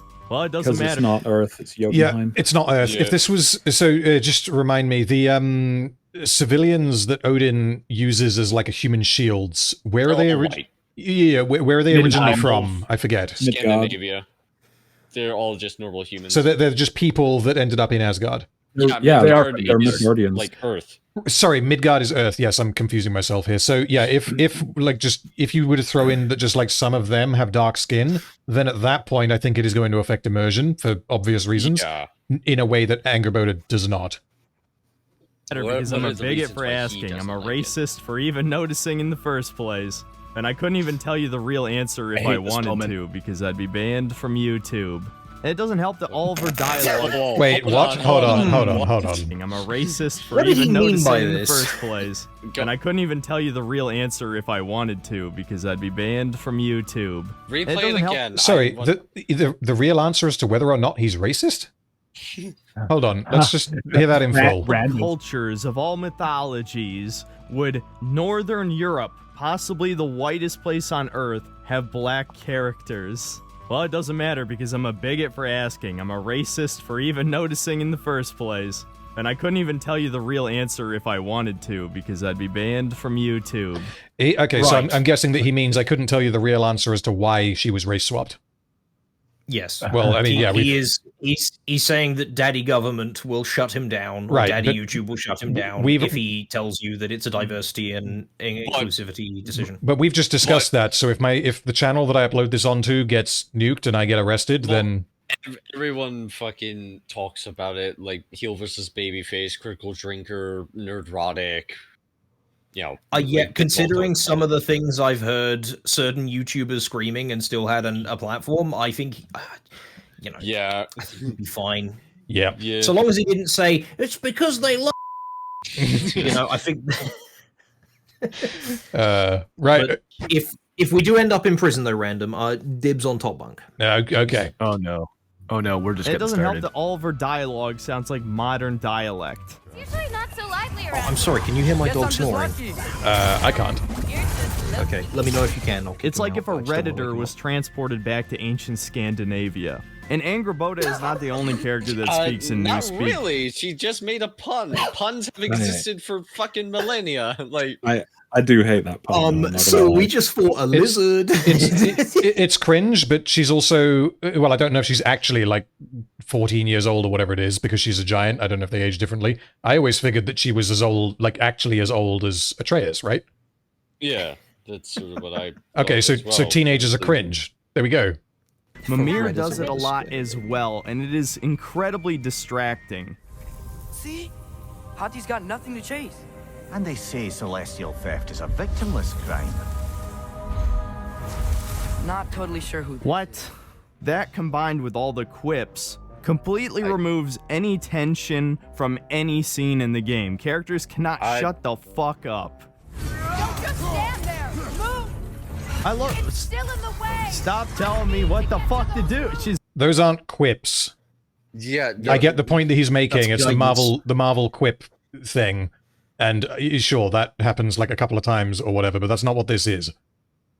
Yeah. I don't think it happens enough that you could levy it as a general criticism of the whole game. I would remove those isolated incidents, but they're not that big a deal. There are a few particular moments where they spam you with suggestions when, like, you're just trying to stay alive. That's a separate criticism. Yeah. Yeah, entirely separate. Yeah. He's literally getting me killed. And it doesn't help that this is the worst part of the game. Killed, you're just... Yeah, he's getting himself women killed. Talking to me is so distracting. I couldn't win my game. Her saying words... Get out, Mom! Her saying words is not, like, unplugging your controller. Like... That has no bearing. By far. It's 2 straight fucking hours of not just Atreus' brain-dead gameplay, but walking in a straight line, listening to a worthless character talk about things that don't matter. Yep, fine. And so basically what this is that he doesn't like the character, he doesn't like the location, he doesn't like the gameplay, and he doesn't like this part of the story, so therefore he's going to consider all of this whole 2 to 3 hour long segment to be completely worthless. I think that this segment has problems, but Yeah, he's dialed these problems up to like as high as they can possibly go, and he's making it sound like it's absolutely unbearable. Like, the vitriol in his voice is insane. Like, worthless. Like again, I said like, yeah, it went on a bit longer, like than I would have wanted it to. But I mean, like, I can understand what the point of it was. It wasn't worthless. It had things to it. Well, and we can levy criticisms at this section that aren't even gameplay related. Like, there are active, like, the one big problem is fucking Atreus putting the giant soul in the snake. That is one of the biggest fucking holes and, like, character breaking moments for him. It's like, there are things to levy at this section, but, like, this is kind of like, what's the issue with him putting the thing in the snake? You just learn that all your ancestry and your people are surviving through these marbles, and your first action to do this is like, hey, I wonder what happens if I put this inside of a snake. That's kind of fucked up when that's a life in there. Yeah, I guess that is true. That's incredibly fucked up. Yeah. I would consider that kind of like it would be explainable if it were a different character and not Atreus, but Atreus is shown to be incredibly empathetic. Because is the snake... That's what I mean. I'm trying to remember. The snake is dead at that point? It's soulless. Oh, that's right. It's had its soul eaten by the grandma. That's right. Yeah. Okay. So it is very much... It very much is a case of, like, I wonder if this will... what will work. And I guess it does work as a setup for what happens later on with Garm and Fenrir, which is a moment that I really do like. But... Well, and Jormungandr. And Jormungandr, sure. Because that is Jormungandr. Yes. Yeah, I wonder if Synthetic Man will mention that. My guess is probably not, because it doesn't sound like he cares about talking about things from character's perspective and morality and anything like that. Yeah, I bet he didn't even, like, register that scene even happening. But anyways, worst of all, it ends with you fighting. That he has a surface level take on things. Also, I've just noticed he has a little Broly figurine behind him, and I'm very upset. I leave my boy out of this. All right, let's go. Rabota's giant grandma, who is stealing the souls of the animals in the forest because life is pointless. This shit comes out of fucking nowhere, and it only exists to give Angrboda a purpose in the story. And anybody leave my Kingdom Hearts music out of this. What the hell? Yeah, one thing that I did find a little bit strange is why is the grandma like a giant? Do they just grow and get bigger? Because that doesn't make sense though. Because what about Faye? Because then Faye would be big. Yeah. Nah, second puberty. Yeah, I don't know. To me, this boss fight felt like it was they just made her big because it's a boss. Probably, but it's like they did mention in the first game, because like Kratos makes a comment like, these tunnels were made by giants, but they're so small. And then it's like, well, there are giants, but not all of them are. And so I guess it's a case-by-case thing? I don't fucking know. They don't really explain it. Sure. Some characters confuse Kratos for a giant. Recut it. It's just Atreus and Angrboda beating the shit out of a regular sized granny. That, you know what? Making her look more monstrous might be why they did it, so you don't like feel bad for shooting arrows, beating up an elderly woman. That actually might be why. Yeah. Oh my god. Synthetic Man would have preferred it because it would have been the opportunity for Atreus to express his dominance and his masculinity. He probably would have liked Atreus more. He'd be like, yeah, that's right. Beat up that little old lady, finally. He's being a real man. Push her down the stairs. Take away her walker. Oh, crumbs, there goes me hip. Silly bitch keeps her saving book under her bed. I wonder if she has her PIN number written on her credit card. I've fallen and I can't turn off her life alert. Okay. That's for what you asked, Kai. Do people confuse Kratos for a giant? Baldur does at the beginning. Yeah, he's there for a giant. That's the whole thing. Like, there are giants that are Kratos sized. I think he says to him, I thought you'd be taller or something. He does, yeah. I think that's the first thing he says, yeah. It's not enough of a difference that he doesn't continue thinking he's a giant, though. Anyways. God, Baldur's so good. This game is fucking mature. Just take one look at this boss battle and tell me with a straight face that this game is fucking mature. This is some baby game shit. This is Kingdom Hearts level. Ooh, the giant. I'm gonna let you take that, Kai. Okay, this is one of those things where it's like you can take anything out of context. Like I can take Warhammer 40k and be like, look how stupid this is. Like you can do anything with this. Like the you can take an individual to Kingdom Hearts 1 is watching a world of souls be consumed and destroyed. Yeah, but Mickey Mouse. I was gonna say, it's like, I bet he's not even. So it's like, how? So he's like, oh, this isn't mature gameplay. This is baby Kingdom Hearts gameplay. Is he going to talk about the discussion that the grandma had with her daughter and how like she that was affects like, her? Yeah, No, like, that's just character stuff. No, Dude, Kingdom Hearts is gay. Axel's plot in Kingdom Hearts 2 entirely revolves around the fact that his best friend is essentially reborn and he's trying to reconnect with any piece of him that remains and finds that there isn't any, but still ends up sacrificing himself for this rebirthing of his best friend because he still clings on to the memories of that friend. You want to tell me that shit's immature? Yeah, it's written like shit. That I'll concede to. But to tell me it's baby shit just because it's got Disney characters in it. Oh, is Hercules baby shit? You fucking dumbass. A voodoo black woman throws magic out of her pot at you, and you've got the voodoo black woman throws magic out of her pot. Random. Don't worry. Oh my Tip god! of the iceberg, So that's, I mean, my honestly, man. that everything that he just said doesn't sound like a baby game. That sounds pretty pretty scary, honestly. It's all about how you present it. Yeah. It's all about how you present it. Imagine if she was some evil fucking witch and what she was throwing at you were like the bones of children that would then like levitate and skewer you. Like that sounds pretty nasty. Also, the like surrounding context is that she is stealing the souls out of animals. Like she's it's like. You gotta shoot the symbol to stop her. And there's nothing about this that is God of War. You don't kill her at the original end. fairy tales and stuff, just to go into the same thing. There is nothing about this that is God of War. Well, it's like, yeah. Huh? It reminded me of. He just said? Let me finish. He did. He said it was nothing like it was about like God of War. What, fighting a fucking magical giant is nothing like God of War. I'm sorry, did you play any of the previous games? That's like all of the bosses. They're magical giants. Yeah, pretty much. Whatever. Also, remember that huge giant temple on his back and Kratos gets skewered because Ares throws a spear 5 miles? Like... Anyways, you don't even like maim.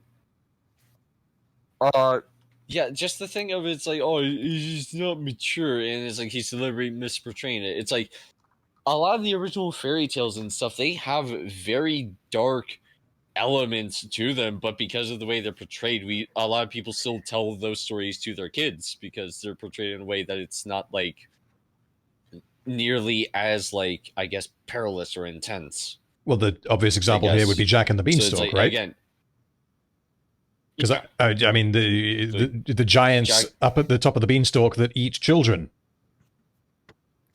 like that's and I'm such a fucking child. The first thought in my head was I be Jack and my beans. Dude, it's so late.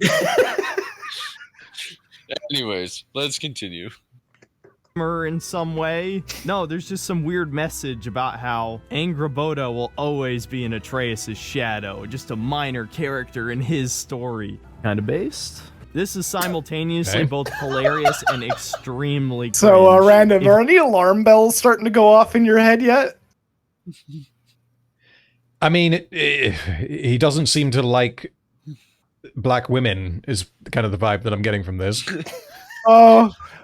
Oh, just you wait. Okay. If you didn't cringe at this, you are woke beyond any recovery. There is no... Oh, sorry. I guess I'm woke then. Fine. All right. Cool. Hope for you. This is awful, and you know it. And you just can't admit it because you don't want to be called racist. It's that simple. Okay, so the fact that we had a boss fight against a large black woman and I didn't cringe, that tells me that I'm trying to not be racist. You play as a little white boy and you assault an elderly black woman. What the fuck about this is what? Yeah, this sounds right up his alley. In her home while she's cooking dinner. You should have, yeah, we break into her house and nearly murder her. Like, that. It's unfathomably based. No, it's not even that. It's like, it's even worse. We just break into her house and start breaking her shit. Yeah. We leave. With her granddaughter. Why didn't Synthetic Man enjoy this? Up her with her own granddaughter. Atreus is like, I'm gonna wipe out your bloodline, old woman. I'm gonna fuck your granddaughter and destroy your pot of stew, you stupid. Also, that snake, it's now mine. I'm taking your snake soul as well. I'll put my fucking dick in the snake. Gonna get used to this in a few hundred years from now. Atreus is such a Sigma male, a Christian Bale grind set motherfucker. I can't even believe it. Oh god, anyways. No, you don't. What a tonal whiplash after that emotional scene. It's like we're not allowed to feel sad for more than 2 seconds. Then this I thought it was a cartoon scene. I thought you said it was a cringe cartoon scene, and now it's supposed to be emotional. What? And now there's light-hearted comedy, and you're like, oh, the seriousness. Like, oh no, Atreus is trying to cheer her up. How dare he? Like, yeah. So oh, dude, this tonal whiplash. Now they're like, having some levity after attack on Grandma. Like, what the fuck? wait. I'm confused. When your guys' significant other is sad, you don't tell them to make you a sandwich to cheer them up? No, I just continue beating their elderly ethnic grandma, don't you? Oh my god. That's the solution to every problem, is to just beat the ethnic grandma. No, someone needs a beating. All the world's problems will be solved if someone gets beaten. Yeah. Whether it's your child or your ethnic grandma, it doesn't matter. Corn cares not from where the blood flows. I got splashed by a car the other day, and I thought, I wish I had an ethnic grandma to take this out on right now. Synthetic Man has taught me anything. It's that. No, I'm just imagining like an AI bot that's like an ethnic grandma that you use to like beat up kind of thing. Like whenever there's a problem, and like it's like a commercial, like. Get all those worries away, and then have that situation happen with Kai, and then he just pushes her in front of the next car. Well, so it's like a stress pillow kind of thing, but it's just ethnic grandma. Yeah. It's a punching bag shaped like the Oracle from the Matrix. Oh my gosh. Like as it gets hit, it's just sitting on the ground. It's like, wow, I feel great. In the background, you just hear, I can't get up, my hip. Please, can you stop hitting me? What did I do to deserve help this? ethnic grandma, please? Would you like some tea, Sonny? Promise her that he would tell nobody about this place, not even his father. What purpose does this serve to the story? Nothing but more emotional conflict. What would have happened if Kratos was so random. Why doesn't he tell Kratos? I'm sorry, why doesn't I'm now just 7 levels deep in stupid. Like, why doesn't what happened with who? Atreus doesn't tell Kratos for some reason about Ironwood. Why? What an idiot. I thought his argument was, what the hell? All this does is create emotional conflict in my narrative. Part of it. Well, I think that was part of it. I think the point that he's making, that he's missed out, is that he's saying that it's contrived and manipulative. So it didn't. So he's saying it's artificial. It's artificial, contrived drama, basically. Okay. Is what he's saying. I think. Pretty sure he was going to say what would have happened if he told him. It's like, well, Tyr probably would have heard it, and now Odin knows. So congratulations. That's also possible. Well, that isn't why he didn't do it. Yeah, I know. He promised, but I and get also, why. Considering how Kratos has been at this point in the game, like getting pissed off of Atreus. I mean, the last thing that happened was, he lashed out at Atreus and yelled at him for suggesting things. Yeah, well, because he promised Angrboda. He's unwilling to break a promise. He is not on the best terms with Kratos at this point in time. He's aware that Kratos also keeps secrets and that he is being given some responsibility. And he basically, I believe he actually says to Kratos later in the story, you have secrets, you need to let me have mine. I can't just be a completely open book to you. You have to trust me like I trust you. Yeah, I don't think that's contrived at all. Once again, multiple threads. Yeah. Pick one. Any of them work. Yeah. Okay. Yeah, let's told about Ironwood. Nothing. In fact, it would be a net positive for the story, because then we wouldn't get more fucking waste of time, shitty, emotional bait cutscene bullshit. So Atreus wakes up inside his house on Midgard instead of back at Sindri's place, but Kratos quickly finds him. So this is, I thought, one of the best scenes in the game. I want to see what he says about it. And confronts him where he's been. Atreus dodges the question and implies that Kratos needs protecting, not him. Yeah, because Kratos is going to die, as far as they're both aware. Are they completely retconning the end of the first game? We already saw the prophecy where Kratos dies during Ragnarok. That was literally the last thing that happened at the end of the first Atreus game. does see the prophecy. He sees it in Ironwood. Yeah, he sees it in Ironwood. Yeah. For fuck's sake. Okay. So, hold on. So he's saying that the fact that they both are aware of this prophecy is reason for Atreus to not believe that Kratos needs protecting? As if like the prophecy is inevitable. He's saying that like the prophecy is inevitable. You can't avoid it. He's going to die, so why bother protecting him? Is that what he's saying? Give up on him. Let's continue the thing and see what he says to complete the argument, because I don't think he's smart enough to even argue that. I think that was the argument, because I think he's now moving on to Freya. Oh, because I thought he was under the impression that Atreus didn't even know that Kratos was going to die according to prophecy. I think he is. I think he's just completely misread the scene and missed parts. So there isn't really anything to respond to. His script suggested that they both knew, which is true, but then he felt the need to go back in and edit his video and say that actually Atreus didn't see the mural at the end of the first game, forgetting that Atreus sees the mural in Ironwood.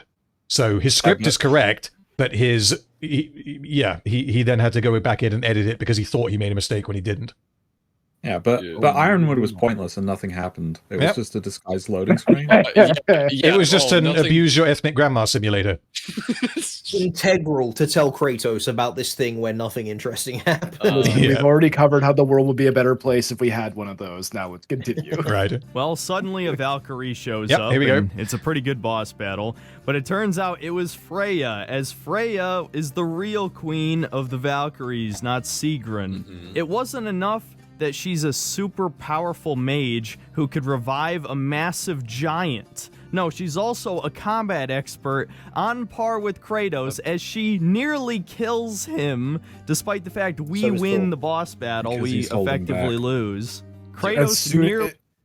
What the fuck is wrong with this man? As soon as that scene happens. Random, it gets worse. Nearly gets killed by Odin's crackhead ex-wife.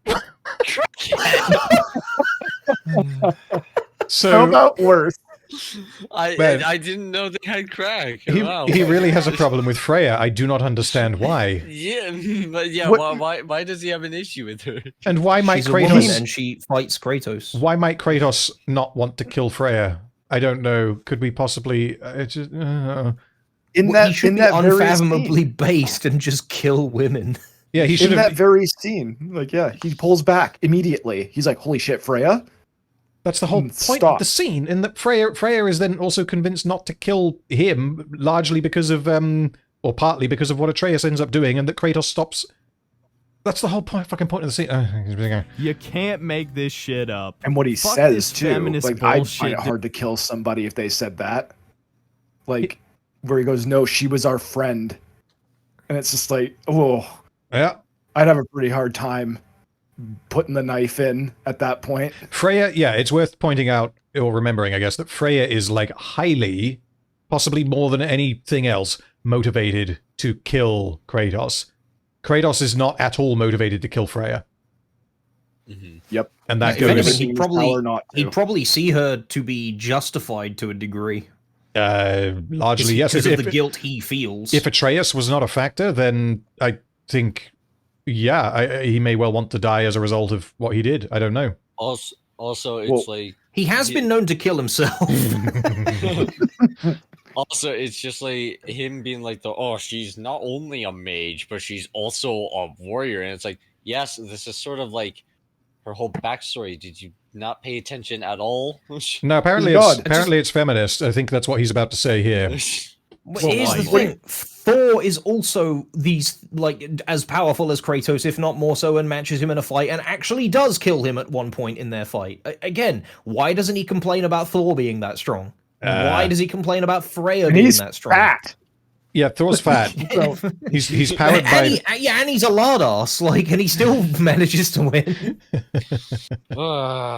You can't make this shit up. Fuck this feminist bullshit, dude. I'm so tired of this. Everyone.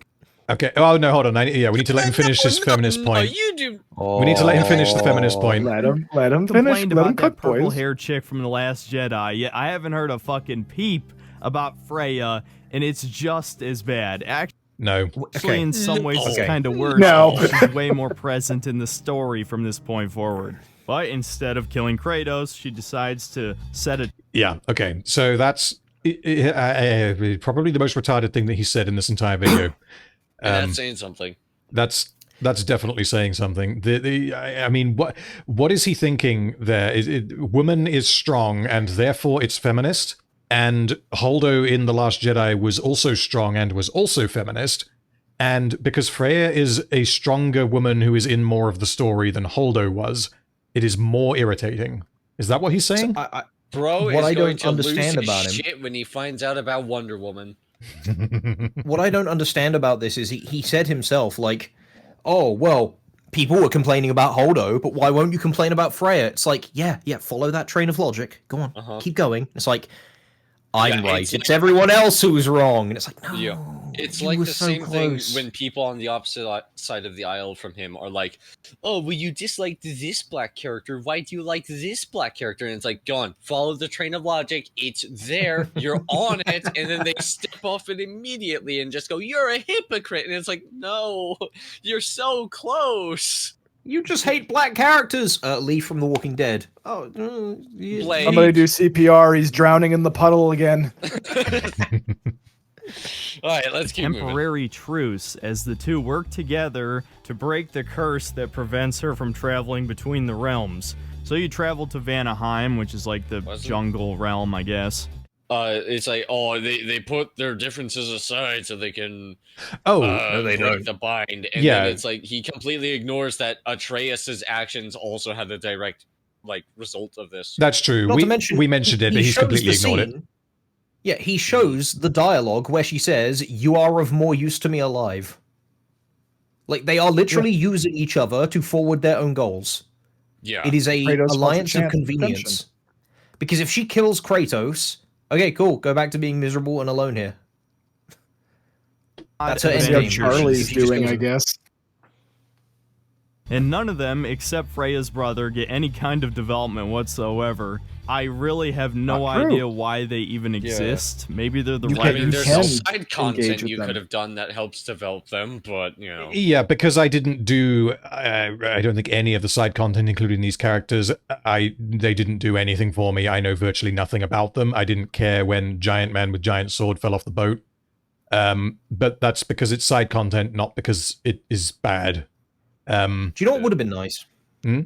So, Mass Effect 2, if you do the side missions with your other characters, then you get the good ending because you work better as a team. Yes. It would have been cool if they did something like that with this, where you get a different ending based on how well you relate yourself to your army and help them with their own personal struggles and such. Yeah, true. That would be leaning more into the RPG side of things, I guess, which they don't seem to want to do in God of War. I'm not gonna... they want their movie game and they want a big payoff, and I understand it, and it's a fine decision to make, but just speculation. Yeah, I get it. Insert characters, but it was certainly distracting. Another major issue with this level is that throughout the entire thing, Kratos tries to convince Freya that he's not her enemy, and he's sorry for what he did, and she needs to move on. And he also tells her about his own family that he was tricked into killing. I've already explained how this would never happen, and it's pretty clear that the only reason it does happen is because the writers didn't want Kratos to kill their strong female character. He hasn't explained why he would never tell Freya that, has he? No. Hold on. Let me explain to you how he did it. He killed her son Oh, and therefore, end of sentence, end of book. And therefore, they can never talk or arrange a thing again. The only... oh, for fuck's sake, okay. That is... that is the most simplistic read of the relationship that Freya has with Kratos that it is possible to have. That's the starting point. That's the fucking Zack Snyder... That's the way that Zack Snyder would approach writing these characters. It would be, well, Kratos killed Freya's son, so now Freya is going to kill Kratos. And then Freya spends the entire game trying to kill Kratos, and she either does or she doesn't. That would be the surface level Zack Snyder way of writing this relationship. Which is how he's reading it. Which is exactly how. Yeah. Well, this is also not a one-sided conversation. Like Kratos is very like he gives a lot of ground here because he's really trying to build a bridge. But as soon as she says just shut up and kill things kind of thing, he immediately pushes back, and it's just like, no, you like, I get that I'm trying to like help you out right now, but that's the one thing you don't get to do with me. You do not get to make me your monster. I'm nobody's goddamn monster. Yeah. Like, there are pushback moments where it's like, yeah, Kratos still has his buttons. Yeah, that, like even though the whole way that they developed in this particular part of the game, in particular, the relationship between Kratos and Freya is one of the best parts of the game, I think, writing wise, because they need to do a lot of work to get Freya to change her mind about killing Kratos and to let Kratos have the opportunity to open up to her in an attempt to convince her that they shouldn't just go out and have one of them kill each other, have one of them kill the other. So they needed to do a lot, and like we said earlier, they don't resolve it. They resolve it enough, and they redirect Freya's anger specifically towards Odin. But the conversation is definitely not over, and nothing that Kratos says is going to bring Balder back. And like, I feel like they didn't cheat, and I feel like if this was written by like poor writers, then they would not have put in this amount of effort to convince us that these two characters could end up in this particular place with regard to each other. Whereas I found it completely believable. Yeah, I find it completely believable as well, and I buy it because I've been through something similar. When I was making the Broly bridged movie, I had a friend called Wes who worked on it with me, and he did a lot of lines for a character and got them all finished. And then he was also in my D&D campaign that, my paid one. And he missed about 4 sessions in a row, and it was for very weak reasons. He overslept, he forgot, that sort of thing. And I got so annoyed with him on the 4th one that I lashed out at him, and I yelled at him, and I called him a stupid fucking cunt. And he stopped talking to me and blocked me after that. Other people were there, and it was very divisive. Generally, it was like, yeah, well, he was being disrespectful. I shouldn't have gotten as mad as I did. We didn't talk for a year. And it wasn't until I uploaded the movie, because he was like, he's, in his head, because we've spoken about it, he was like, Kai's going to cut me out. He's going to cut all my lines. He's going to redo them. I left them all in, because that was hard work that he put in, and I respect him. And when it was uploaded and he saw it, and he saw that his stuff was still present, he reached out and contacted me again, because, he wanted to thank me just for leaving those in. And then we talked, and it's taken a very long time, but we now are good friends again and trust each other once again. And you didn't have to push his grandmother down the stairs? I didn't have to push his grandmother down the stairs, no. Even though he is native Canadian, so she would have been ethnic. God, we even had Maid here. It would have been a bonus. She was the perfect target. The ambulance would have arrived and helped you kick her corpse. Like, it would have been great. It was like, oh, she's got a sprained ankle. Get the syringes. Oh, God. No, so, all you need is one little window of communication to humanize yourself to the person that wants to kill you or doesn't like you or whatever. It just starts with a single tiny little bit of communication, of mutual understanding, of a mutual goal, or in my case, of a project that we both worked hard on and wanted to see succeed together. So, no, I buy this. Well, essentially, respect would be the parallel between the two. Between what you just said and what happens here between Kratos and Kratos is trying to show understanding and a connection between the two of them, and I think that's the perfect way to do it. The thing they are working together as a matter of convenience. It makes sense that they're working together. They have goals that align, and it would be inconvenient for her to kill him at the moment. She still wants to when all of this is said and done, and that's okay. I mean, the thing with Freya as well is it's like the reason that she hates him is the whole he killed her son thing, but it's like I have to imagine that she feels a level of responsibility for that as well. Like she blames herself for the fact that it got to that point. Because she's the one who essentially ruined his entire life by casting the quote-unquote protective spell on him. Yeah. And it's like, if Kratos had allowed Balder to just kill Freya, what does she imagine would have happened? That it would have just been like, well, alright, that settles that then, I'll be off. Well, yeah, Kratos would have to kill Balder in self-defense immediately afterwards, probably. So yes, yeah, probably. We see it with the Norns too. She sees herself as responsible. Nobody kills my son but me, and then snaps his neck. And it's just like, oh, like she does feel guilty about this. And for the record, one of the things. No, go on. Mm-hmm. Oh well, to wrap it up, that last scene in this part of the game where she's talking to him after breaking the roots, like it fucking sells it, man. Where it's just like, you know, there's part of me that wants to forgive you, and the other part, it's angry, and it's always going to be angry. Like she sells it. It's like there is no absolute forgiveness, but I get that what needs to happen. I get why you did what you did. I do want to point out before this goes further into what they talk about, Kratos does not capitulate to Freya in these conversations. Yeah, no. He lays out why it is. Like, he lays out why it is that he's been doing what he's been doing and why he doesn't want to fight her. But he isn't like, you're right, I'm so sorry, I never should have done this. I think Kai even mentioned that in the dialogue. He's like, if you want to keep this up, I will fight back, or something like that. Well, even what I find really interesting is, by Synthetic Man's own logic, he's a hypocrite, because he's like, oh, she beats him, she beats Kratos, and now he's like, Kratos says he won't even defend himself, and it's like, so which is it? Yeah, does he need to defend himself or not? Is he getting stomped, or is he just not defending himself? Like, you can't have both. He's just massively he has a stupidly reductive view of the relationship that these two characters have. And everything, his whole criticism here, we can just go into like why it's happening and why it is informed by both characters and what they each think of each other at this point in time. But alternatively, woke, he's bending over to let the woman beat him. What I find hilarious about it is that he's invented two different arguments. They're both his creations, and they contradict each other. Bro's own fan fiction doesn't fit into a cohesive. His straw men are fighting each other to the death.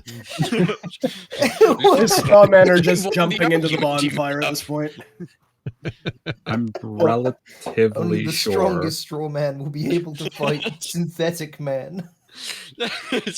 He's setting up his own strawmen to fight, and he's losing to them half the time. It's like really funny. Synthetic Man setting up his straw men like, some of you may die, but that is a sacrifice I am willing to make.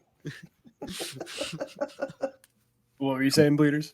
I'm relatively sure that Kratos' position on all this is that I don't regret what I did, but I appreciate that the decision to sacrifice yourself for your son was yours to make. Yes. Yeah, Yeah, pretty more or much. less. That nails it. From what I remember, it's been a while. It's also the issue of like, okay, so we have one scene before this where Kratos actively pushes back when she says, just kill things for me, and Kratos snaps back being like, I'm nobody's monster. Yeah, like, I do remember not talking about that. go there. I remember that one specifically. in this very scene right here, if we play it a little bit more, you can look at Kratos. I'm not sure if the angle will be right before we get too far, but Kratos grips his axe ready for battle. Like, you can see him, he looks at it like, okay, like, you're free now, Freya. What's gonna happen next? Oh yeah, they were gearing up to fight each other, absolutely. He was gonna respond to whatever she did.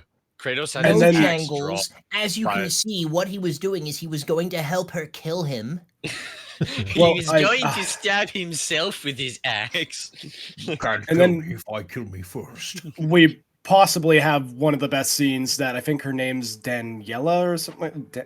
It's Danny something. The voice actress. Voice actress for Freya, where she just goes in this scene. There's something in me, like, it'll be angry and it'll always be angry. Yeah. It's just like, God, it's a good fucking scene. It's almost like she's a well-rounded character.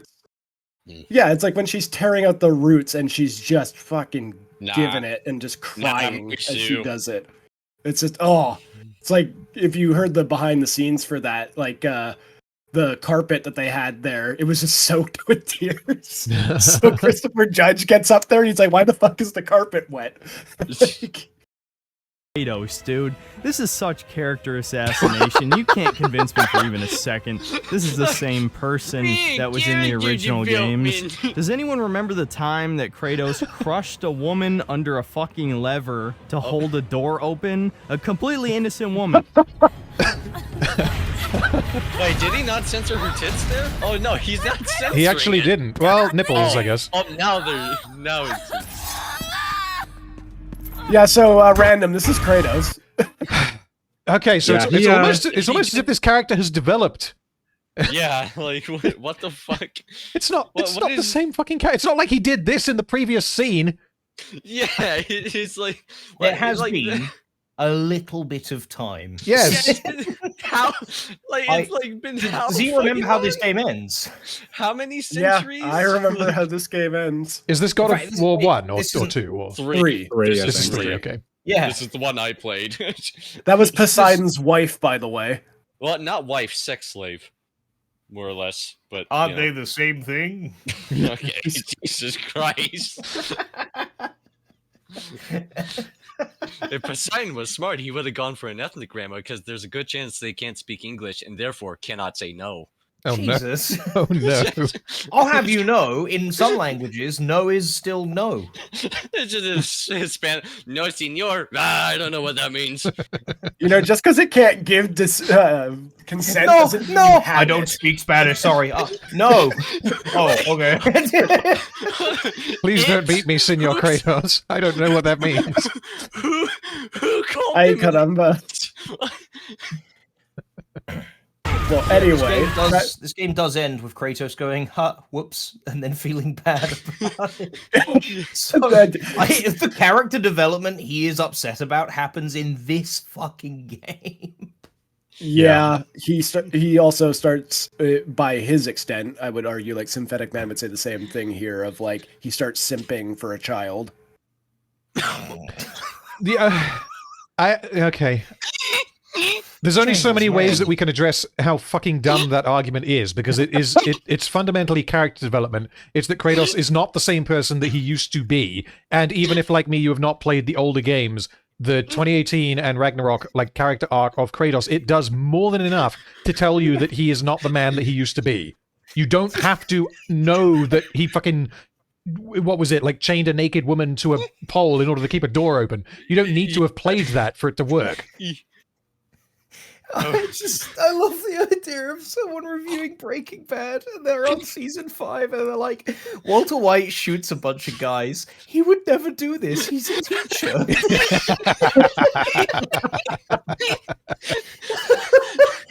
This is just NRA propaganda. And that's pretty much where we're at. Like, I know that that's a joke, but that's pretty much what he's doing. Oh no, I love jokes that also create a solid point. In Army of Darkness, Ash decides to fight in a medieval war. He would never do that. He's just a college boy. Play. Honestly, just making Kratos a mature, wise old man was a horrible idea in the first place. There's no way they could ever pull it off in a realistic way. So anyway, you fight your way through, you make your way to the World Tree Roots, and Nidhogg, the guardian of Yggdrasil, shows up, and you just straight up kill her. Are there any lasting consequences of killing the guardian of the World Tree? Of course not, and I'm not going to count a side quest where you have to find side her quest for it. children. No, he just it's said there was a completely side quest. optional. Now, Freya. Okay, so he did mention it. There's a side quest for it. So it's like, yeah, that means there are consequences, and it's like in conjunction with the story, Kratos would have like gone out to fix that problem that he caused. There are consequences for it. Is his point, if you don't do the side quest, then there are no greater consequences to the world? Yeah, it's like... canonically speaking, Kratos does all the side quests. That was the case in 2018. It's the case in this game. We know from Valhalla. Like it's official. He does that. Yeah, the thing is, like, if we want to say that, because the side quest itself, where you have to go and hunt down all the little baby Nidhogg's, you don't have to do that. But as far as I'm aware, the little rat bags, like, jumping up to you, coming up to you and being like, "Hey, you got to go capture the little Nidhogg children," like, that's unavoidable, right? That just happens, and he will give you the side quest. Mm-hmm. Right. Yes. Okay. Because I was going to say, if he just didn't interact with that part of the game, and he didn't encounter the consequences to this in the story, then it would be wrong. But I can understand him saying that there are no consequences because he didn't find those consequences. An argument for it. Yeah, but the problem is that the consequence quest, lands directly in front of Kratos, and then he chose not to do it, and then said that there were no consequences. Yeah, like, it's fucking like. I mean, could you not? Christ. Could you not suggest that later on, after Atreus frees Garm, that's after this, right? That comes later. That is definitely after this, yes. Yeah, and Garm starts tearing open realms, and some of those realms spill into the Will Tree, and they attack it. Could you not suggest that, well, if Nidhogg was still around, it would be around to prevent that from happening? Quite possibly, yeah. I assume so. It's a cavalcade of errors for them. Just overall, this argument also almost like boils down to, it's like, oh, they never understand. Like, imagine if he was reading like a sci-fi book, and it's like the characters like create a weapon based off like this energy source, and it's like they use it and it becomes integral to the plot. And he's like, oh, they never established that they had this weapon, and there's no understanding of what the consequences of this weapon existing would be. And it's like, yes, they did. It's in this chapter, and a couple chapters afterwards focused on its consequences. And he's like, oh, I didn't read those chapters. Yeah. And it's like, that's like just what the argument boils down to. I suppose it is a little bit unfortunate that Nidhogg as an entity is just something that pops up for a boss fight. Because, potentially what you're doing here can have catastrophic consequences, but that isn't really entertained in the moment. Yeah. And afterwards, it's just like, yeah, it's not really going to be that big a deal. We have to go track down her offspring, but the Will Tree isn't going to be destroyed or anything like that. This is what I mean by there's nearly an argument. Yeah. Yeah. It's one of those things where she kind of exists more to flush out Ratatoskr in a way, because you gain more information about him that way, about his tending to the World Tree and his emotional spirit things. You do gain more info about him, and you do gain his gratitude for this as he tends to them. Yeah, that's true. I guess I think I probably agree with what Bleeders is saying, because Nidhogg just appears as a boss fight, and there's never, it's like, well, this thing is like the guardian of the World Tree, but evidently it didn't really matter, because once you kill it, it's just gone, and it doesn't matter in that the World Tree, I guess, continues to exist. We do have... Go on. Sorry, no, go on. I was going to say that we do have, like we've mentioned, the side quest involving gathering up the children, and we have speculation as to what would have happened with Garm had Nidhogg still been alive at that point. But there is no real sense of urgency once you kill Nidhogg, and Ratatoskr doesn't say fucking hell, you killed Nidhogg, we have to, the tree is going to explode in 10 seconds or something. We don't have anything like that. Wait, Radham, do you know about the little, I wouldn't say it's an Easter egg, but after you kill Nidhogg, you can find Ratatoskr at the World Tree looking down and going, where is she? Oh yeah, I had that happen. It's no, I didn't see that. No. Yeah, it's one of those I killed your dog. My bad. She's at the butterfly farm now. Yeah. That's all right. Set her to the old glue. That's kind of what I mean by I agree with Bleeders in that it would be cool to get more info about her specifically, because she does seem like a really important part of the world. In the story, though, she just seems to be a development factor for Ratatoskr to kind of flush him out a bit more. Yeah, I think it's just kind of unfortunate that at best killing the guardian of the Will Tree is a temporary inconvenience. Sure, yeah. Yeah, that does seem kind of weird when you hear it like that. Yeah, I think it's indicative of one of the problems of covering something that has so much material like Norse mythology is that if you're going, you have to use elements of it like that, but then there will always be more depths to be plumbed.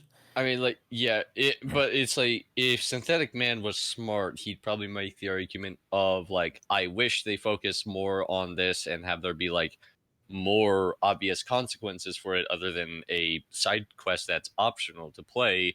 But he's not smart, so he's just like, there's no consequences whatsoever. Game bad. If I were making a video that were to, like, if I were making a God of War Ragnarok is bad and here's why kind of video sort of thing, I'd probably present this information more like, it's a waste of potential. Yeah, like, exactly. It's a missed opportunity. If is only going to really exist to be a sort of like roadblock boss fight, they could have just put in any unnamed monster instead. Yeah. And part of the vibe that I'm getting from his video here is that saying that God of War is not a masterpiece is definitely going against the grain, because even like the general consensus, as far as I'm aware, seems to be that the game is really, really, really good.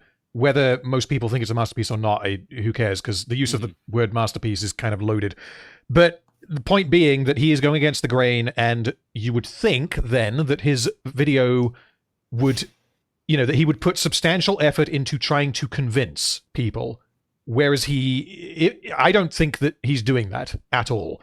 I'm not even sure that he's trying to do that, because he's kind of, his main points of criticism are either he's blowing past things that could be like a genuine point of criticism, like this that we've been discussing, or alternatively, he's attributing, he's speculating as to like, oh, well, why did they make this creative decision? Why is there an old black voodoo grandma as a boss?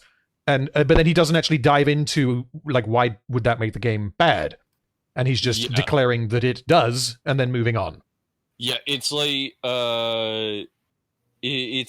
the conversation someone else had in your server not that long ago. It's like he's portraying his opinions as if they're objective and doesn't elaborate on them whatsoever.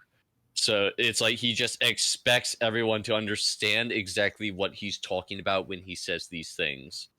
Yeah, essentially preaching to the choir. Like, you're not, if you disagree, if you agree with Synthetic Man that God of War Ragnarok is woke trash, you're going to watch this video and feel validated because you're incapable of critical thinking. Yeah. It is really one of those things where you think about it and like, every once in a while you hear that argument of like, oh, the Eowyn scene nowadays would be seen as like this bad thing. It's just like, well, I have a feeling people like that, like, like, I have a feeling Synthetic Man would be like, yeah, dumb. It's like, oh. There's a discussion you could have on that. I don't want to jump into that discussion too much because it's Lord of the Rings, not Ragnarok, and I don't want to be here all day. Yeah. But it's more of a concept of just a general. Yeah, like, all I will say on that is that I think that if that scene happened now, you would absolutely get people jumping on it and getting like a false positive, oh, look, it's woke, it's the woman who's strong and the blah, blah, blah. She saves the day and all the rest of it. If they ignore everything else about the movie, yes. Sure, because the climate that it has come out in now. Discussed, though. No, it wouldn't. It wouldn't. You'd get knee-jerk reactions of people being like, oh, it's woke, etc. And they would be wrong, but I could completely understand that happening because of the culture in which it would be coming out now, hypothetically, which is different from obviously 2004. So I could understand people having that reaction, but they would be wrong. Would get discussed. There's still going to be people like diehard people that feel that way. But like, I mean, take for example when God of War 2018 came out, and I saw all of the promotional material and people discussing it, and the whole like discourse of like Kratos is finally an actual character. I thought it was going to be quote unquote woke nonsense. But then I actually listened to what other people thought of the game, and I tried like the game for myself, and I was like, oh, okay, it's not really for me, but like it's definitely not that. Yeah, sure. Right, let's keep it going, unless anyone has anything they want to add. I had something in my head, but I think it's gone. Oh, no, that's it, yes. An issue I think that he's got is that he, as we've now gone over, he's making this video for the people that would already go in agreeing with him. Yeah. And I feel like the best kind of like critics and reviewers and people who do breakdowns are the ones that are not trying to convince you or not convince you, they're just presenting what they have observed. Yeah, it's... To give a good example of this, Random, you yourself have convinced me on several points with your videos. Namely, I used to think Marcus was quite an underdeveloped character in Arcane. But then when you presented his story from start to finish without all the stuff in between, I was like, oh no, that's like a very complete character that's quite poignant and has a fair bit to say. You know, I really liked that. And it brought a newfound appreciation for him. I rate him a lot higher as one of the characters that I quite like. I mean, especially I think, considering the damage done to many in season 2, he was exactly quite like lucky to die. with season 2 taken into account. I mean, Marcus I think is the best character in Arcane. I think probably. Just off the top of my head, I'm not going to go and properly think about it right now, but off the top of my head, he's probably the best character in Arcane. Is that because he's not in season 2? Well, it's partly because he's not in season 2. It's because any of the characters in season 1 that were better than him are damaged by season 2.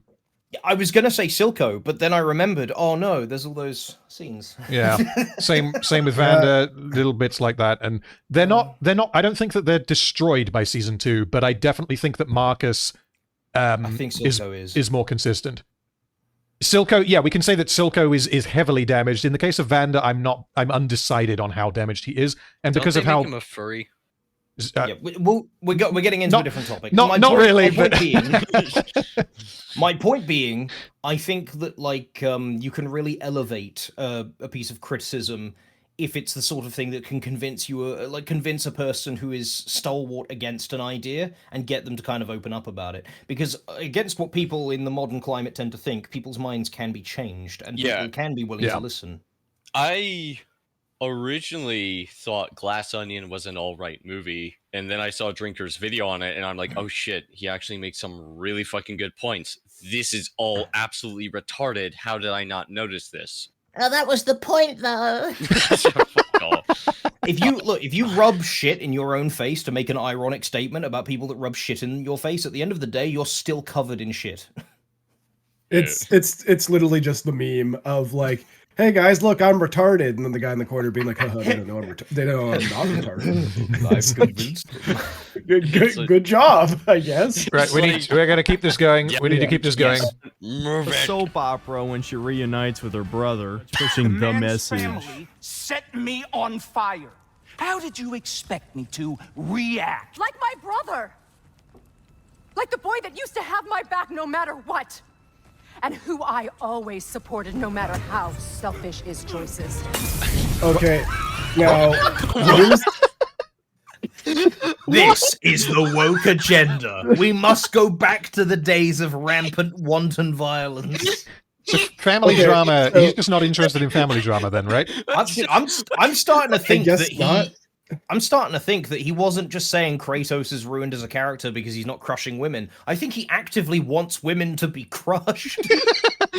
It's that edit sort of gives off the implication that he wants to see Freya get curb stomped or some shit. What else am I? And it's if he fucking makes a reaction video to this and he's like, oh, this fucking retard thinks I want to kill it. It's what else am I supposed to read from this? The last time my sister talked to me like this, I threw her around like a little clown boy. I mean, does he, based off of this, do we think that he wanted, the way that he wanted 2018 to end is that Kratos would allow Balder to kill Freya, and that then when Balder turns on Kratos is like, right, it's go time, that we would then have a Poseidon-style fight where he just tears Balder in half. And then Kratos beats the shit out of his son. Yes, and then he's like, boy, you're not gonna enjoy boy, this. I mustn't waste my killing momentum. Come here. Then when he's done with that, he holds Mimir, starts shaking him. Where is the nearest ethnic grandma? Well, so I actually do wonder about this one scene though. I do have my criticisms of the scene of when Freyr and Freya get back together kind of thing for the first time. I do feel like Freya is uncharacteristically harsh on Freyr, all things considered. I'm like, maybe. Yeah, I'm like, Freya, what the fuck why are you being this harsh to him? They set him on fire. How does she expect him to react? No, I really don't like this thing because she was there when she was in the bird form, listening to him talk about her, being like, where is she? Rotting in some fucking Asgard prison kind of thing. The fact I can't rescue her, the fact knowing that she could still be alive and suffering. And it's just like, man, like, he really cares about you, Freya, and like he's super fucking happy to see you again. But at the same the first time, thing you do is ditch him. Like the thing about Freya, I think there's a particular line of dialogue when you go and see the Norns that I think is very relevant when you consider her actions as a character. And they say she always finds someone else to blame. Interesting. Yeah. Well, the problem that I like, let's say that's true. Like, I agree with that assessment. But in this conversation, I don't like how fast Freyr kind of gives up on the conversation, because it's like, no, Freyr has a point here to a degree. Like, he kind of capitulates a little too easily. Like, imagine it's been however many years since you've seen your brother or sister, and you thought they were basically dead or being tortured and you couldn't get to them. Then you find out they're back, and the first thing they do is like, yeah, I got my life back now and I have other shit I need to do, by the way, so I'm not going to help you defending our homeland. I'd kind of be like, hi? Like, do you want to stay for maybe 5 minutes and talk about that?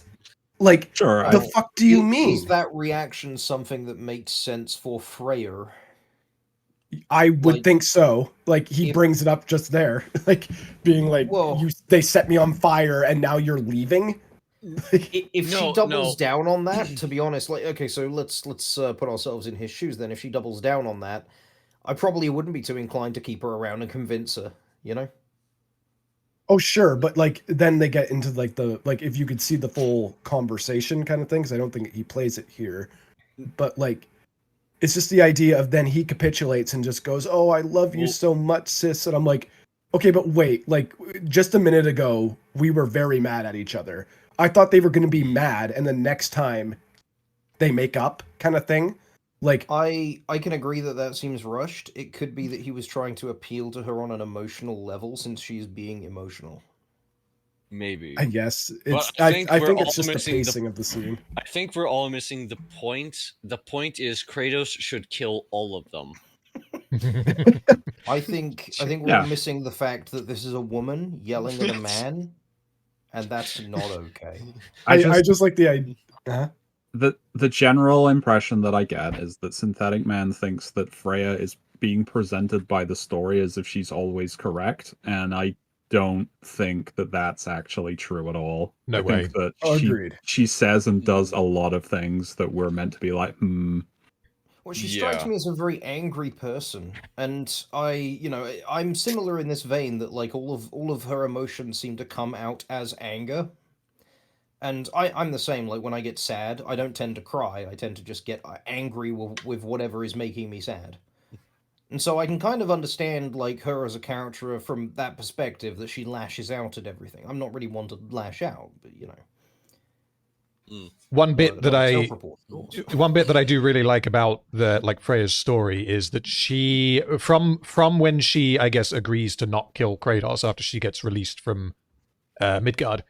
From that point onward, she's basically single-minded in her desire to take out Odin, because she has redirected her hatred, I guess, her anger against Kratos, and redirected it onto Odin, to the point where she doesn't particularly value any of these like interpersonal relationships that she might have, because I believe it's just after the scene with Brock and Odin.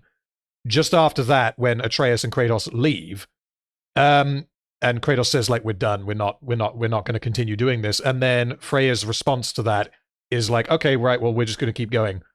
I might be getting my scenes mixed up there, but I believe it's that scene where she's just there with her brother and is like, well, yeah, we can just keep going. We're going to take out Odin. Yeah, her response to that is pretty much, well, cowabunga it is then. Yeah. It's Ragnarok time. Let's go. Yeah. Yeah. What do you call it? Hell, what she did to Charlie. Okay. The giant ready ready to keep going? Yeah, let's keep it going. I expected you. Smash. To find me. That no matter how hurt or angry, you wouldn't abandon me. Yeah. Games aren't the same. Got That's it. the real God of War. Yeah, it's almost as if he went through like decades, if not centuries, worth of character development within that time. I hate every character. If it was possible to hate every character, I think I hate every character. What do you mean God if it damn, was I'm getting possible? sick of this shit. Of course Alright, I'm gonna it's try and fucking wrap this possible. up as quickly as possible. Once they return to Sindri's place, Kratos finally confronts his son in another infuriating scene. Because he doesn't beat him. Truth is, you're being a complete asshole. Laddie, you know that's no way to change a man's mind. He doesn't have any faith in me. It's fine if he keeps Just secrets. slap your It's fine if son. Mom did. Fucking slap it. I knew it. It's just like, it's like we all saw it coming from a mile away. It's just I hope, I don't think I have ever said this about another human being, but I hope that synthetic man is infertile. No, you need to go deeper. He could still No. adopt. No. That's true. Random. We ain't even at the bottom yet. We're getting there. Well, because so his idea of like, well, what has Atreus actually done wrong at this point? He has gone off. As far as Kratos is aware, is correct. Who is Atreus or synthetic man? Don't, it's Atreus. You don't beat your fucking kids. Yeah, synthetic man is technically correct. Like, beat your kids. I got my ass beat by my dad when I was a kid. And you know what I learned? I don't like getting my ass beat. Nothing else. Yeah, like. Well, okay. From Kratos' perspective, what has Atreus actually done wrong at this point? He disappeared for a little bit because he was angry, and then he came back and was like, "I'm not going to tell you where I was and what I was doing." And then he calls him an asshole and says, "You need to trust me because you have secrets and Mum had secrets and all the rest of it." Which is true. Which is all of that is completely true. In response, if you're because all of that is something that could happen, like that doesn't rely on like in-universe magical bullshit. That is something that like your actual son could do.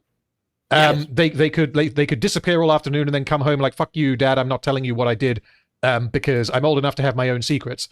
The response to that, according to Synthetic Man, is to slap the shit out of your child.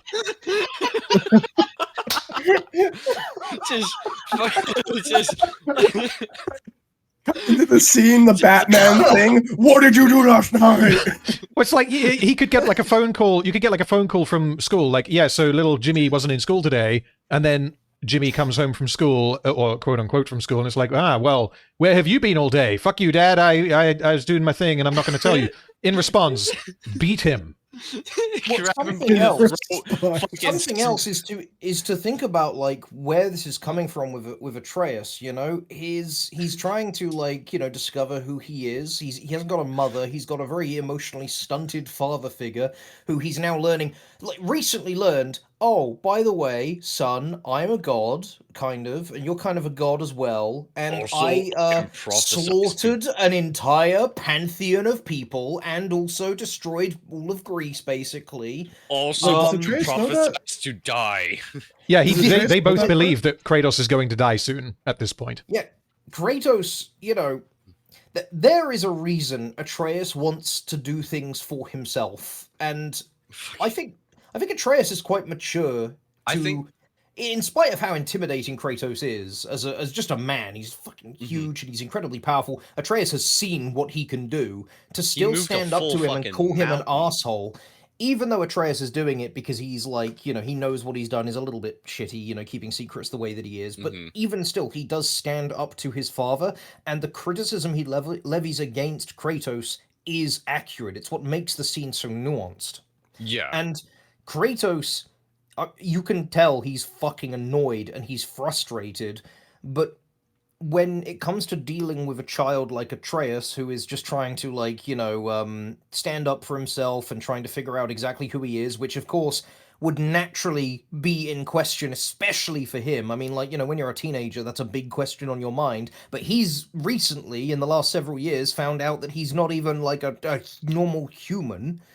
And he's been turning into a bear and shit, you have to give them kind of a bit of space for these things. And Kratos is not good at that, but beating your son is not the answer. I feel like I feel like Synthetic Man enjoyed those episodes where Homer strangled Bart for the wrong reasons.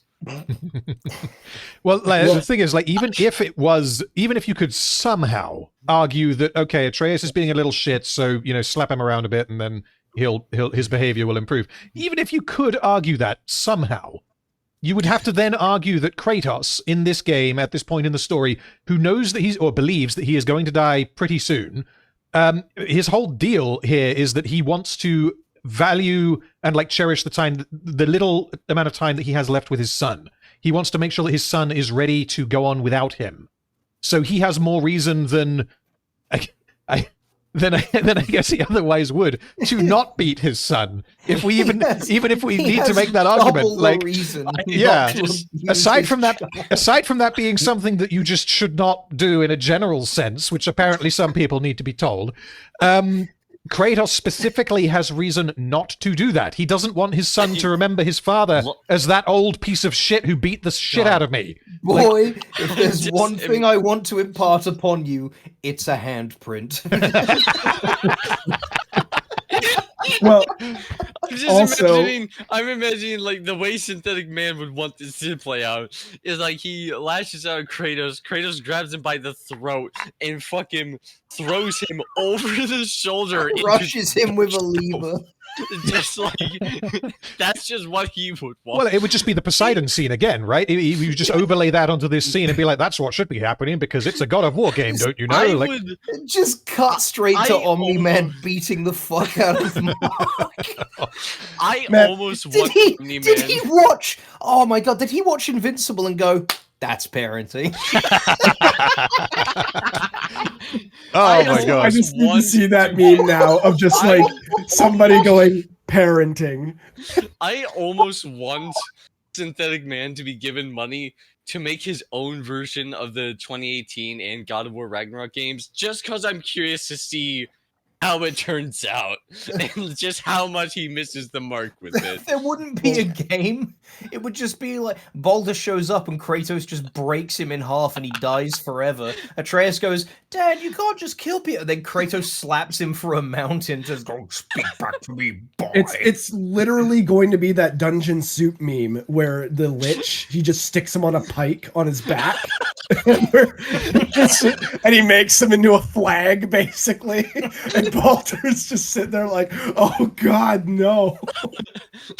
Or it's the Banshee scene where he turns it into a pair of bagpipes. Oh, right, let's keep going. Yeah, let's keep it going. Our secrets haunt every step of this path. Oh, okay. The pussy ass writers. Like, do you know how many dads would fucking bitch slap their sons if they spoke to them like that? So then Atreus, being a spoiled brat teenage boy, does exactly what his dad doesn't want him assumptions.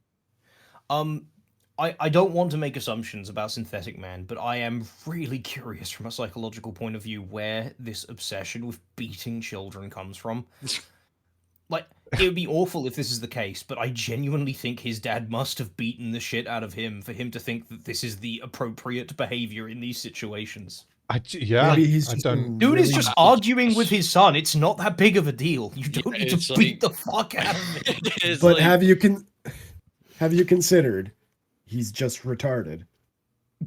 That's possible. That is yeah, also a possibility. Yeah. I have more faith in humanity as a whole I have too much faith in humanity as a whole to just go, yeah, well, he's just a retard, and then leave it at that. What we should be asking is, like, who did this to you? Yeah, because to a degree, who made you retarded? I am sympathetic man to Synthetic Man. Because I don't think any human being is beyond saving, you know? And I'm so curious, why is he like this? Well, this is the kind of narrow ass thinking with this kind of stuff, with like, Kratos being this like really like just this square peg that needs to go in the square peg at all times, no matter what. Like, this is the kind of thing that doesn't allow stories to grow within reason. It's like saying like, sorry, fighting off cold here. Like, imagine in Warhammer random, like with the salamanders, right? Like, the Space Marines are killing machines, right? But it's cool to have that one faction of them that's beyond that. that they're it's so like cool. they're I love the actually nice Salamanders. guys. Like it like what do you call it? I think it was like Pariah Nexus or whatever like that. Like Tashawn, I think his name was. No, that's a chapter master. Anyway, like it's cool to see this thing that's like, oh yeah, these guys are giant fucking killing machines, but there's more to them than that. And the same goes for Kratos. It's like it's cool to see him grow beyond this point. And the fact that he shouldn't be able to grow according to Synthetic Man is just strange. Yeah, Like, it's so fucking absurd to me. It's Like, it's not, I don't think it's even that Synthetic Man is saying that like he shouldn't grow. He's not willing to accept that it's even possible for him to grow. Seems to be what he's saying. I Well, he I'd grow his argue kill that he count, thinks that this is like peak growth. Like God of War 1, 2, 3 Kratos is like what you should aspire to be as a man. Crush women with lever, beat ethnic grandma, slap son. It's so fucking absurd to me because it's like I've been for a few years now, not to go on a tangent, been thinking of a story where the main character is like a physical powerhouse, and it's like throughout the story he actually like evolves as a character and shows that he's not like this mindless brute who just tears demons in half with his bare hands all the time and stuff. But it's like a Synthetic Man would probably look at that and go like, meh, fucking The woke agenda. He married a black woman, woke. Like, listen, anyway. if there's a father-son day and your father takes you to a boxing ring, run.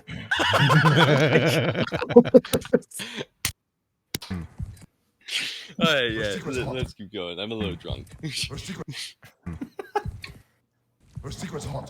Pussy ass writers. Like, do you know how many dads would fucking bitch slap their sons if they spoke to them like that?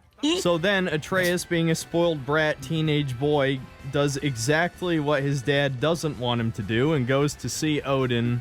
But first, we need to climb this massive wall to get inside. Well, corrections it's just at the bottom that generic. show up for like a split second get me every time.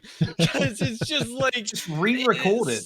So yeah, it's just like he's recording him saying this stuff without doing any research whatsoever, finds out he was wrong later, and then just goes, man, like 3 frames of text at the bottom of the screen is enough of a fucking like correction. I mean, what he must do, what he must be doing is he must be recording these, right? So he writes it, then he records it, then he sits down to edit it, and then just on a whim he goes, "Is that true?" Or he finds out while going through his footage for the video that actually he missed something. Not. I forget what the previous correction was. What the correction was the last time this came up, but He goes to see Freya and not Odin. No, previously, before that. Oh, right. There was another one before, but that was incorrect as well. I'm pretty sure this one is too. The amount of time that passed between 2018 and Ragnarok. Oh, that was one. Sure. That was one. I don't know what the one right before this was, but that was the one we spent the most amount of time of because that one was so fucking hilarious.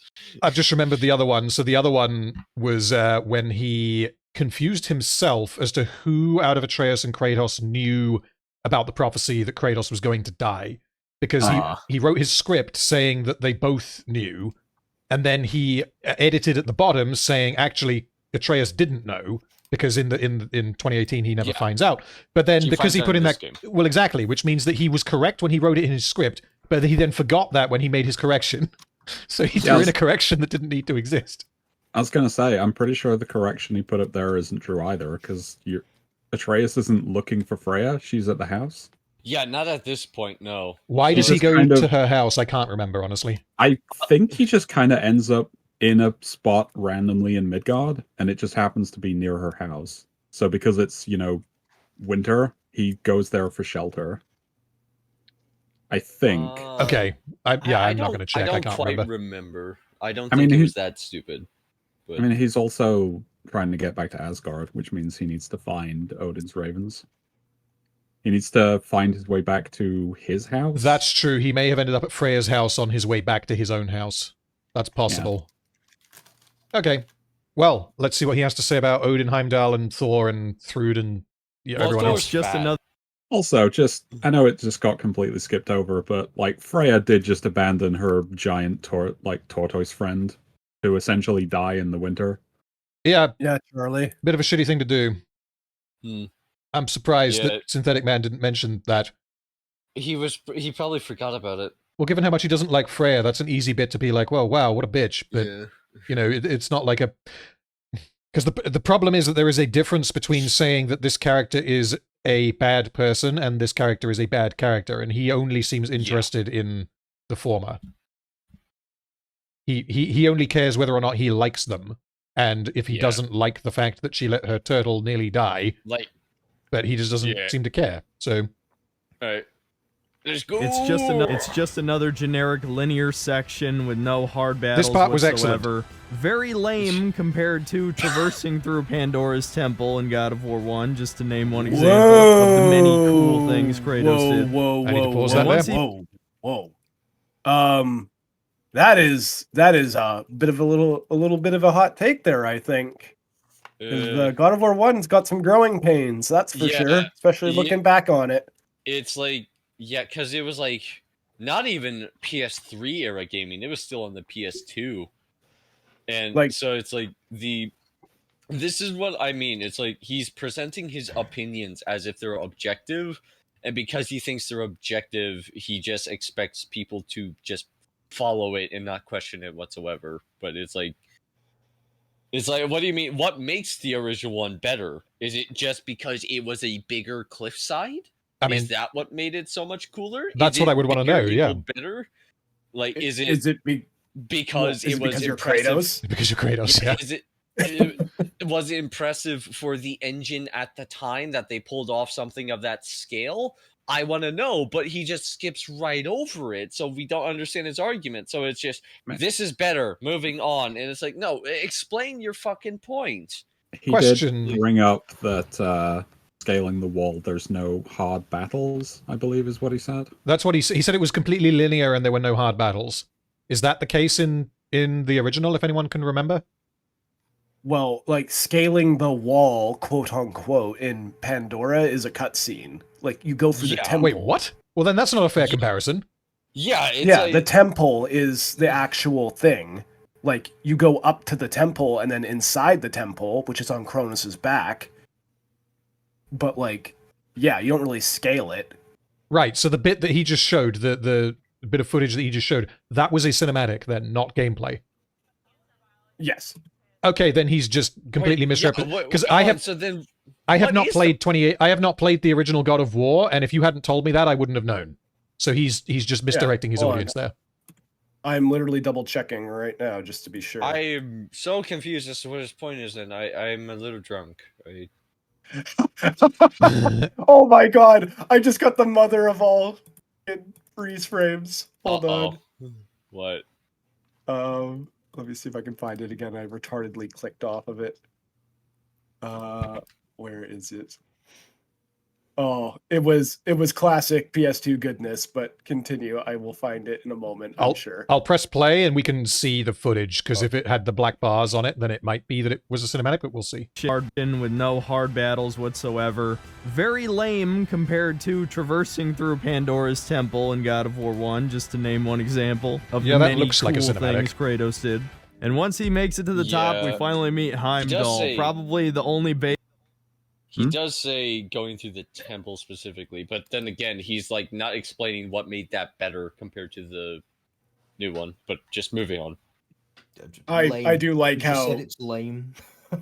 I like how when I went to double check my work, this is the frame I came up on.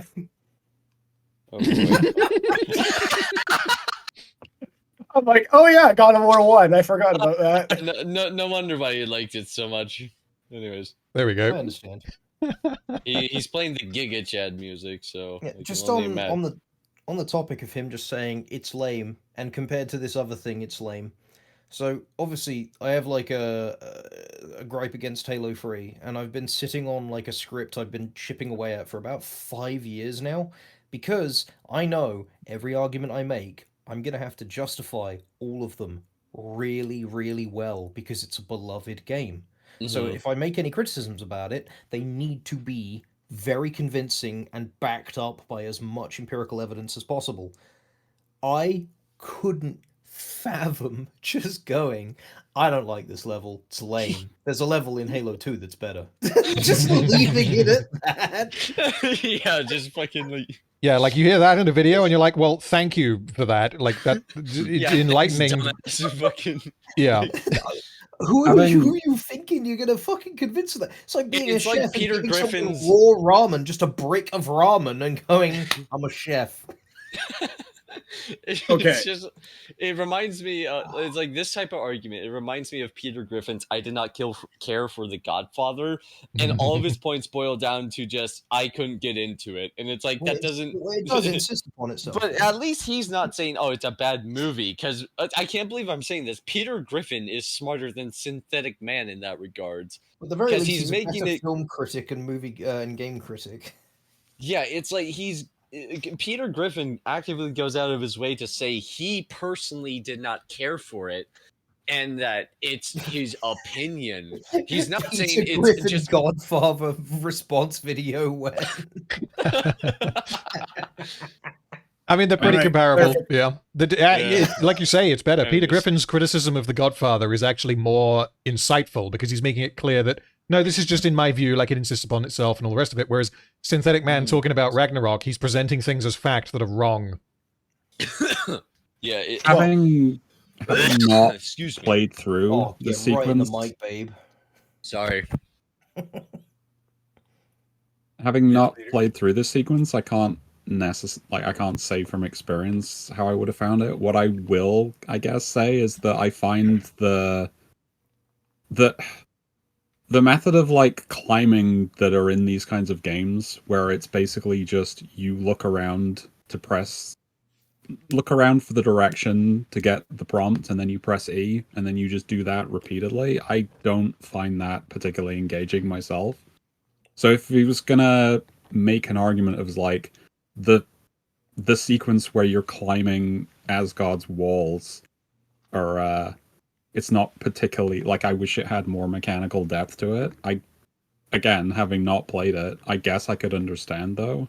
Yeah. I think sequences like that can function very well if they are put in as a breather between moments of high intensity, but I don't think that's the case with this one, is it? But the problem with you proposing he like say something like that, you need to expect him to make an actual argument outside of me no like. Basically. So, like with the I mean, look, the positive that I would... We can keep dunking on him, but like I do think there's merit to explaining, at least to any potential listeners to this conversation, what you can do instead to anybody who is absolutely. I agree with that fully, but because I have noticed every time we say like, well, he's doing this, but he could be doing this, and this is a different way, and it's like, yeah, but he's stupid, and it's like, yeah, okay, sure, but like, I think there's merit to leaving a conversation on a note where we just give like solid feedback to the people who would want to make stuff in the same vein as Synthetic Man. I fully agree. I just like taking a piss at this guy because it's funny. That's oh yeah. Oh, by the way, minor addendum. So with the Pandora thing, I just skimmed over it. I guess you could say you scale it in a sense. Like it's more of a level. Like it's a solid like hour and a half, 2 hours of a segment. So like yeah. He did say that going through the temple was more entertaining. So it's like he could just be referring to the level comparing to this level, but it's like he doesn't go into it saying like why, like to reiterate what I'm not sure they're comparable. Yeah. It didn't look like they were comparable. One is a scripted sequence in which you climb a wall and solve minor puzzles. The other one is like a 2 hour to an hour and a half long level where there's combat challenges and puzzles. Like this, what I would say in defense of this wall segment is that I agree with what Bleed has said, but like personally, I enjoy bits like this because it's an opportunity to just take in the characters, not worry about mechanics, and also take in the setting. And I think that the fact that you actually have to, you don't get in a cable car, press A, and then listen to one of those hidden loading screens that this game is known for. You actually walk up to the wall and you have to fucking climb it. Like this thing is massive. And you don't cut away at any point. You climb the wall. which really like drives home like how big this wall is, which then sets up the environment for when you get to the other side of the wall and you're actually in Asgard. And the entire ending sequence of the game, this wall is present and is a part of the set piece. So just, you know, having it be there and having you actually have to climb it communicates that a lot better than just having a cutscene go, look, it's a wall, anyway, moving on. Yeah, it's a low level of mechanical engagement to give you more of a sense of immersion. And yeah, like, if they had just like had a cutscene and then you're at the top, I feel like you would lose that sense of scale. Yeah, communicating the sense of scale, I think, is the main achievement of this. And yes, you probably could have done it and had it been more mechanically interesting. But those kinds of quote-unquote narrative sections are bits that I personally prefer when they're not too mechanically complex. Because if you're worrying about, like, how do I have to... Yeah, like, platforming in, like, older games. This, I guess you could just describe this as platforming, although you kind of essentially glue yourself to the platform and then you jump to the next one and then you're glued to it until you find the next one. But like platforming in older games, I often find very frustrating because it's a case of you have to get exactly the right angle and you have to have exactly the right amount of run up. Otherwise, oh no, your left foot was on the wrong pixel and now you're dead. And now you have to replay the whole level again. That kind of bullshit, I just don't have time for. Yeah, having played Crash Bandicoot, that's a good example. The the high ropes or whatever it's called, the high line. Because there's the medieval tower. That level's famous. Well. The tower one is one that was definitely famous because of how widely spaced apart the checkpoints were. But there's two of them. One of them's called the high ropes, and the other one is called something else. And I almost stopped playing the game when I got to that bit of the game because it was just like, I think it took me about 3 hours to complete the level, and it had taken me 3 hours to complete all of the levels getting up to that level. So it was just a massive difficulty spike that was not fun. It was honestly, mechanically, it was bullshit. And honestly, I don't know why that was in the game, which is a bad lull. It's a large part of why I enjoyed Crash Bandicoot 2 a lot more than 1. But yeah, no. Well, Coyote Time was also introduced in that one. I want to hear why Synthetic Man thinks Heimdall is based for beating children, though. Oh, baby, I'm so happy with that. He's playing the meme music, so I'm really looking forward to this. Right in the bloodstream, come on. Based character in the game. Think you could pull me up, or... No, I don't think I will. Okay, yep. I fucking told it. Unimpressed. Well, I suppose I should expect nothing less from half-breeds. Don't call me a half-breed. And what are you going to do exactly? Wow. So, yeah, literally just like... I really shouldn't be, like, joking when I said... I was half joking when I was like, he's probably going to like this guy because he beats children. And then the compilation is just him beating children. So and women. Yep. And also... being racist. Yeah, being racist and beating up people. Yeah, fucking hell. I'm about to say beating women and children and female children. Like I noticed I don't that. Want to argue in bad faith, but how the fuck am I supposed to take this other than an endorsement of beating women and children? Yeah, it's like well. I think me and Bleeder's about to say the same thing here, but was it the half-breed comment that set off alarms in your head? Yes. That had the Giga Chad music? That was definitely part of it, yeah. But it's like, normally when I see memes like this, it's like clear the people doing it are doing it ironically. This guy, I am, like, just given everything he said before, I am fully convinced he just endorses that remark. Like, well... Okay, so like I get it if you want to be memey. Like, okay, so let's say you made an Arcane video and you were like, "Oh my God, Silco's a Giga Chad," and it's like we all know Silco's a bad person. Yeah, like he's a great character. He's a bad person though. Yeah, you include the scene where he's like, "I would have killed your son for this, but it appears we're ahead of schedule," and then have the Giga Chad music play. That's clearly like just meant to be a joke. It's like the Patrick Bateman meme. My favorite one is the Sigma Male Grindset one about Victor, where it's like, you know, the weak-willed beta is sleeping with the ethnic lady and thus is, you know, fucking himself, while the Sigma rejects filthy women and continues on his grind set. I will meditate in my goon tube. I mean, basically, like him going off what you just said. Essentially, if Synthetic Man had made a video praising Arcane, like there are so many things to praise about the character of Silco that I'm not even going to get started. And if his praise for Silco was boiled down to, I liked the bit where he said that he killed children. I like when Victor told Sky he's not interested in her and kept working. Like that's yeah. One thing I find interesting, it's a little part that didn't make it into the little Giga Chad compilation they got going here, is the part where he tries to stand up to Thor for like 5 seconds, and then he runs away in terror. Well, of course he wouldn't include that, because that's him being a beta cuck. Also, Heimdall is a bully. Well, let's also not forget, as soon as Kratos starts winning and he starts pinning him to the wall, oh no, please stop. Yeah. Heimdall is very entertaining. But I love Heimdall. The character is a bully. He's such a fucking like asshole that you can't help but snicker at. It's like Cartman from South Park. It's like... Yeah, but you can't apply the John Walker effect to him. He is not actually secretly right all along. No. Yeah, it's like you'd have to be delusional to think that. Which, it's Synthetic Man. So yeah, see, if I saw like a Sigma edit of Heimdall in isolation, I'd assume it's ironic and find it very entertaining. But with all the other things we've heard from Synthetic Man, I genuinely don't think this has a shred of irony to it. I think this is an earnest statement that Heimdall is one of his favorite characters, and the reasons presented are the beating of women and children and the racism. Yeah, because that's all the scenes. Called for the beating of women and children throughout this entire fucking video. Just so it's like he has not earned any degree of charity from me, but it's like, at this point, the most charitable interpretation that I can give is that he dislikes the character of Atreus and the character of Thrud, even though we haven't heard what he thinks of Thrud yet. I fucking know what it's going to be. So he enjoys seeing Heimdall cause them physical pain because he doesn't like those characters. Yeah, I think it's more than that, but Well, and it's like, think back to when like you actually like the audience is supposed to enjoy someone getting their comeuppance, like what's his name, Burke or whatever from Aliens. Yes, I think it was.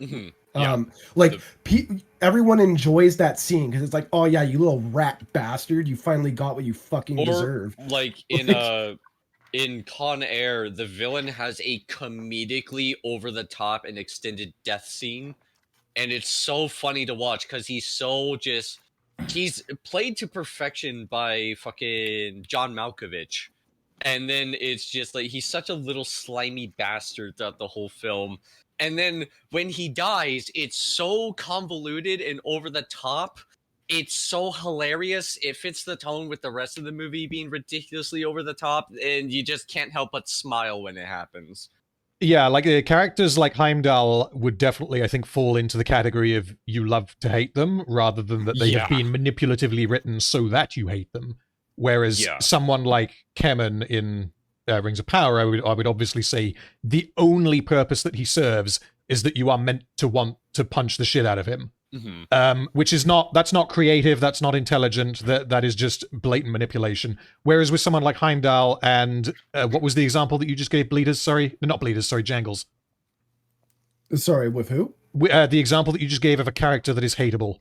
Oh, Aliens. Yeah, Aliens, Burke. Yeah, like Burke in Aliens. Like Con Air would be another example, although Con Air I can't remember anywhere near as well as Aliens. Is that, there is a difference between having a character that is only there for you to hate and a character that actually feels like a character who could behave like this, given what you know about them. And I'd say Heimdall and Burke definitely would fall into the latter category. Burke tries to set upon one of the worst fates imaginable to our main character and a child. Yes. Just to get money. Fuck that guy. Like, it's kind of funny how it's the exact opposite of, like, you can see the moral paradigm between. He was killing women and children. Just based capitalist, man. Based Burke. Just to have an absolute tiny micro tangent, I actually showed my my wife Alien and Aliens a couple of months ago for the first time. She'd never seen them. And it was so funny to watch Aliens and for her to go, what the hell? This is an action movie. And I'm like, yeah, but It's still good though. And she's like, I didn't know this was possible. That they changed genres and it's just as good as the first one. Just what an impressive couple of movies. Oh fuck yeah. Yeah, too bad they didn't make any more than 2 of them. Yeah. Yeah, they got to get back on that series. I mean, it's got so much potential. They should do a Dark Fate with it. Oh no, anyway. I'd love to hear more about those engineer guys.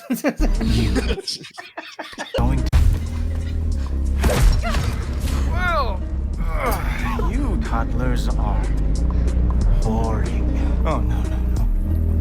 You are going to spare me out of pity.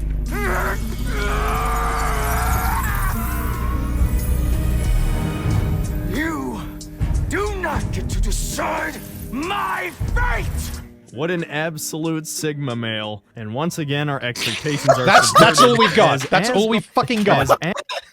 That's all we've got. That's the summary of our analysis on the character of Heimdall. Random, I really do enjoy watching your decline from like the first part of being somewhatly charitable to the second part of just getting mad and being like, what do you mean? That's all we got. I don't even entirely understand what a Sigma male is. Like, he hasn't told me. I don't... It's someone who beats women and children. I guess so. Someone who's racist and they beat women and children. That's what we...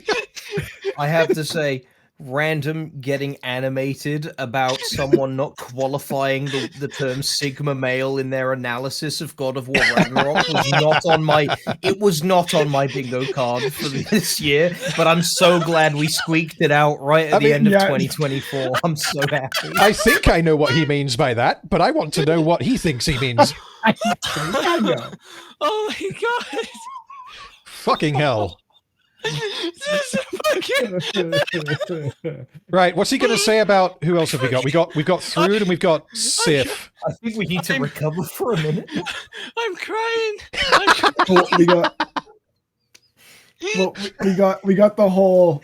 I do wonder what he's going to say about Asgard in general. It's nothing like British anger. It fucking gets While we take a moment to breathe, can I go pee? Yes, go and pee. Yes. Okay, I'll be back. I mean, I guess what he's going to say about Asgard is, this place seems fun. Anyway, like, he's going to say it's lame or something. Also, to go back on what we were saying about the wall earlier, what a cool subversion too when you finally get over it and it's not like this grandiose thing. It's like just this really nice village. Yeah, and hiding that from, because obviously the wall serves multiple purposes. One is hiding that from you. And it is, Asgard is not at all what I was expecting, but I love it. Like, not just because it subverted expectations, but because it's just so unassuming. And it helps to, like, I guess, build into our growing understanding of Odin, and almost to trick you. Yeah, he is deception incarnate. Like, it's kind of amazing when you really like observe it, kind of thing like that, and you go like, oh, holy shit! Like, he's really been pulling strings, and like, I love this little thing Heimdall says here, where he says like, do you think he'd have to like flaunt his power? Kind of thing with some garish like castle and whatnot, when like no, it's just a lodge, like, or it's a really nice lodge, don't get me wrong, but like, and like all like Asgard is a very pretty place, but like it is kind of strange when it's like, oh, like Odin made this, and it's like, oh well, it's a god, so you'd expect it to be garish. I mean, it's very in keeping with Odin's character in the way that he kind of conducts himself around people, that he would want to give people... Yeah, he presents himself as a feeble old man. Yeah, he'd want to give... Well, not just that, but also give people the perspective that he's kind of like, you know, we're all kind of in this together, you know?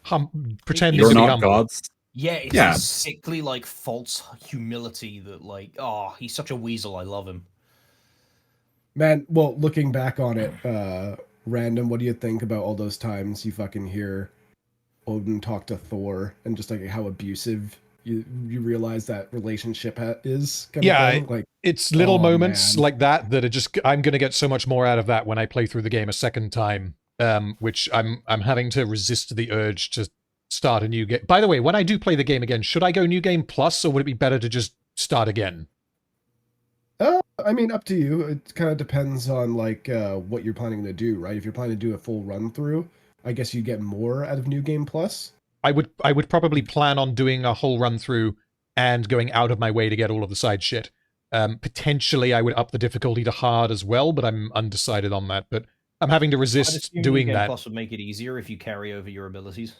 That's what I would figure if I was going to... Because, yeah, you can adjust the difficulty up to hard when you decide to do New Game Plus, right? Yes.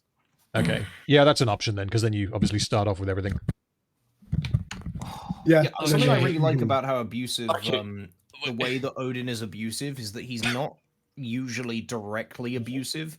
It's more he makes snide cutting remarks that are supposed to, like, you know, just kind of like bring the subject down a level. Yeah. Okay, for one, what a comment to come back to. I like the way Odin is abusive. Well, but two, I told my mom was concerned because I just ran into the bathroom and she saw I was drinking, so she was like, "Oh God, is he throwing up?"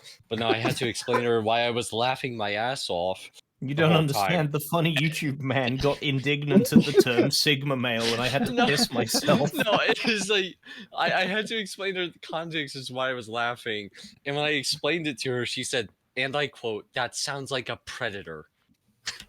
Like a child predator. You know? Well, let us not baselessly levy such accusations. No, I'm not saying that it's like accurate. I'm just saying. Yeah, we're not. Yeah, to be clear, we're not accusing Synthetic Man of being a child predator. Heem's mother is accusing.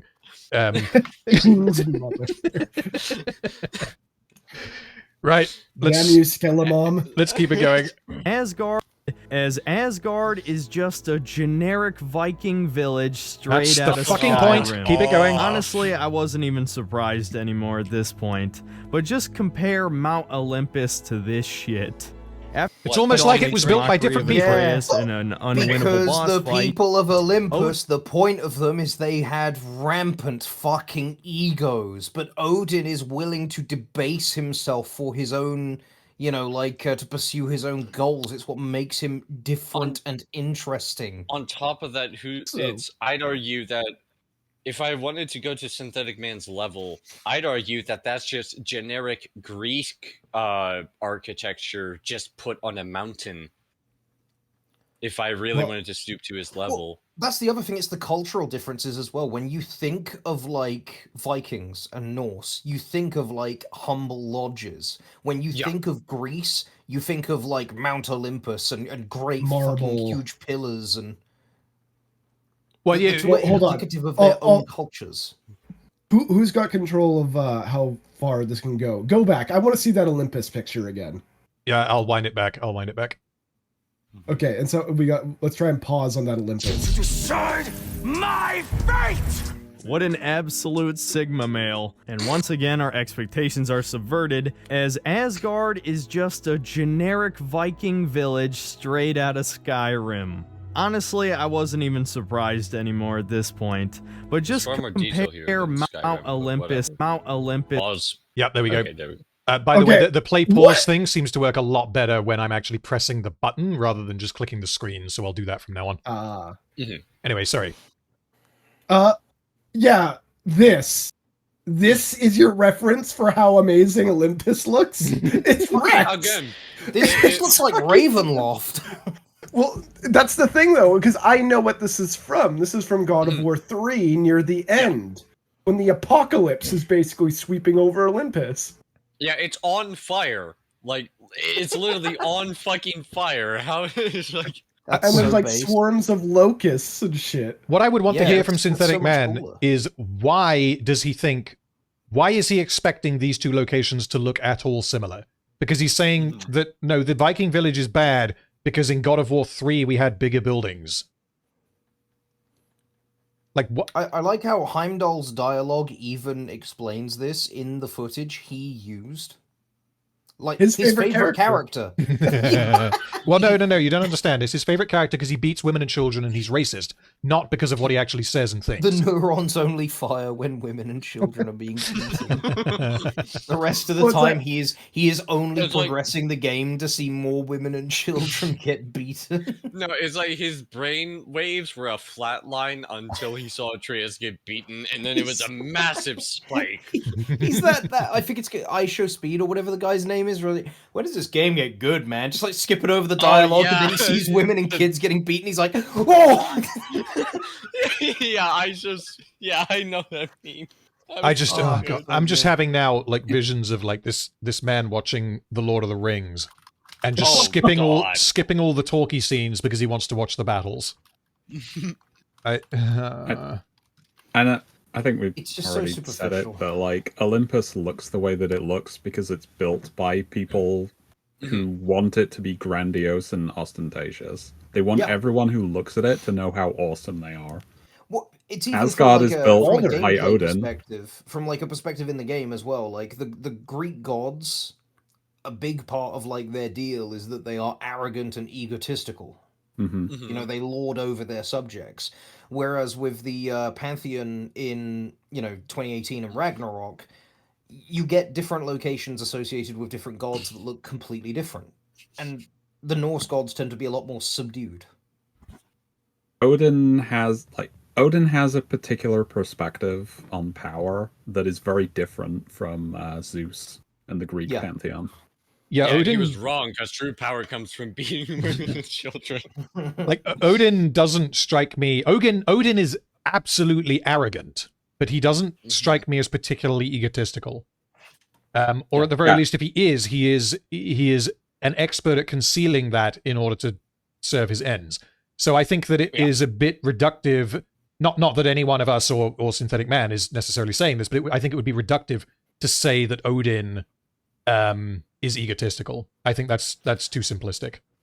Yeah, I feel like how you could summarize this is you would never catch Zeus presenting himself as a feeble old man in order to win sympathy points with others in order to manipulate them. Absolutely. Not do that. Yeah, exactly. I haven't even played the original 3, and even I would know that. Sigma male, he would just beat them until he got respect. Yeah. Zeus is the true Sigma male. God. Right. Zeus would turn into a swan and fuck your girlfriend. And on that note, it's time to this shit. After Heimdall makes a mockery of Atreus in an unwinnable boss fight, Odin takes Atreus under his tutelage anyway and gives him a quest to find all the pieces of this map. Odin's. Yeah. Yeah. Again, it's disarming. I like it. I like it a lot. And yeah, like you said, we skip over Thor intimidating Heimdall because that doesn't fit the narrative.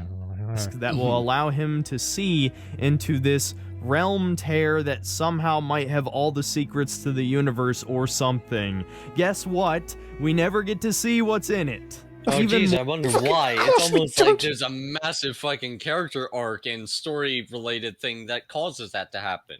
Did we already discuss this? Because someone asked me this, and I can't remember if it was when we were recording last week, or if it was on one of my streams. Because someone told me that this is what Synthetic Man thinks, and I just can't... Does I don't remember that from last week. Okay, well, because basically, like... The purpose that this serves, this, like, forbidden knowledge serves, is to motivate the character. What the knowledge actually is immaterial. It doesn't matter. It's like... Could be you don't need to know what is inside the briefcase in Pulp Fiction. It essentially serves that purpose. I don't know if it would be technically accurate to call it a MacGuffin, but it's absolutely a plot device. But Pulp Fiction's woke.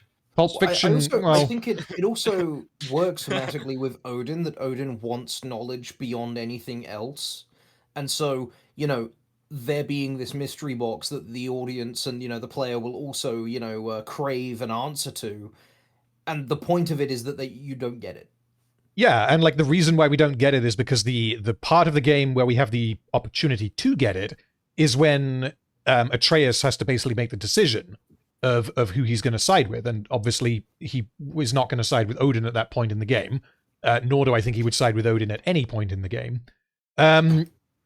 Which is why, again, he breaks the mask and he doesn't put it on, and we never see what's inside it. Like, that plot device is the idea of knowledge, like I guess forbidden knowledge that Odin is craving, and what the knowledge actually is completely irrelevant. Like, what is Synthetic Man expecting that we should have a scene where Atreus puts on the mask and then we learn like the true nature of reality, and then we come back? Because like, how does that affect the story? It doesn't. How do you present that in a game as well? It's like, exactly. Hey, we've made a game where there's an incomprehensible Lovecraftian monster. Can I look at it? No. Listen, I want to see Kratos QTE event Cthulhu. Come on. That would be funny. Kratos is going to defeat unlimited knowledge. Yeah. By the way, entirely off topic, very briefly, I love Odin's tunic. I never realized how detailed that is. That's very nice. I like his little muffin top. I like how the pattern on his clothing matches his tattoo. I like how his pattern. Yeah. Holy shit! Wow. I also like how his pattern incorporates ravens. It does indeed. Yes. Yeah. Okay. What do you call it? I could go on and on about the fucking. And Atreus is in this game. It's fantastic. Yeah, it really is. It's so good. It's so. But yes, he's got a muffin top on his waist. He's such a goober. It's working. I like him. I do. I know. I do, but I feel like I shouldn't. All right, let's just continue. More pointless subversion. All this does is blue ball the player. I mean, really? You set up this huge thing that the villain's trying to accomplish, and we don't even know if it's actually important or not. Yes, that's the point! That's the point! Like, I don't know if there's anything else to say on it like that. He's just completely... There's nothing else to say. Fucking Tomb Raider, the Cradle of Life, right? The whole point is if you open it, yeah, you'll get, like, really cool knowledge and shit, but it'll doom the world. So at the end, it's just barely cracked open, and Lara Croft, she fucking closes it, and you never get to know what's in there. That's Indiana Jones. Point. Yeah, Indiana Jones. Mission Impossible 3 does a very similar thing. There's innumerable stories, but we don't even have to like reference those other stories to make the point that what this knowledge is. Like, what is it going to be like? This is like pi to like 15 billion digits. None of it is going to change the plot of the fucking game. Like, it doesn't actually matter. What information could the developers have presented that would have been satisfactory? Well, exactly. Basically nothing. Just like it's like a fucking pumpkin pie recipe. Well, do you think that do you think the Synthetic Man would like watch season 1 of Arcane and then be disappointed that the show didn't explain to us, the audience, how they actually created Hextech? He watches Breaking Bad and starts punching air because they don't show you how to actually make meth. Yeah.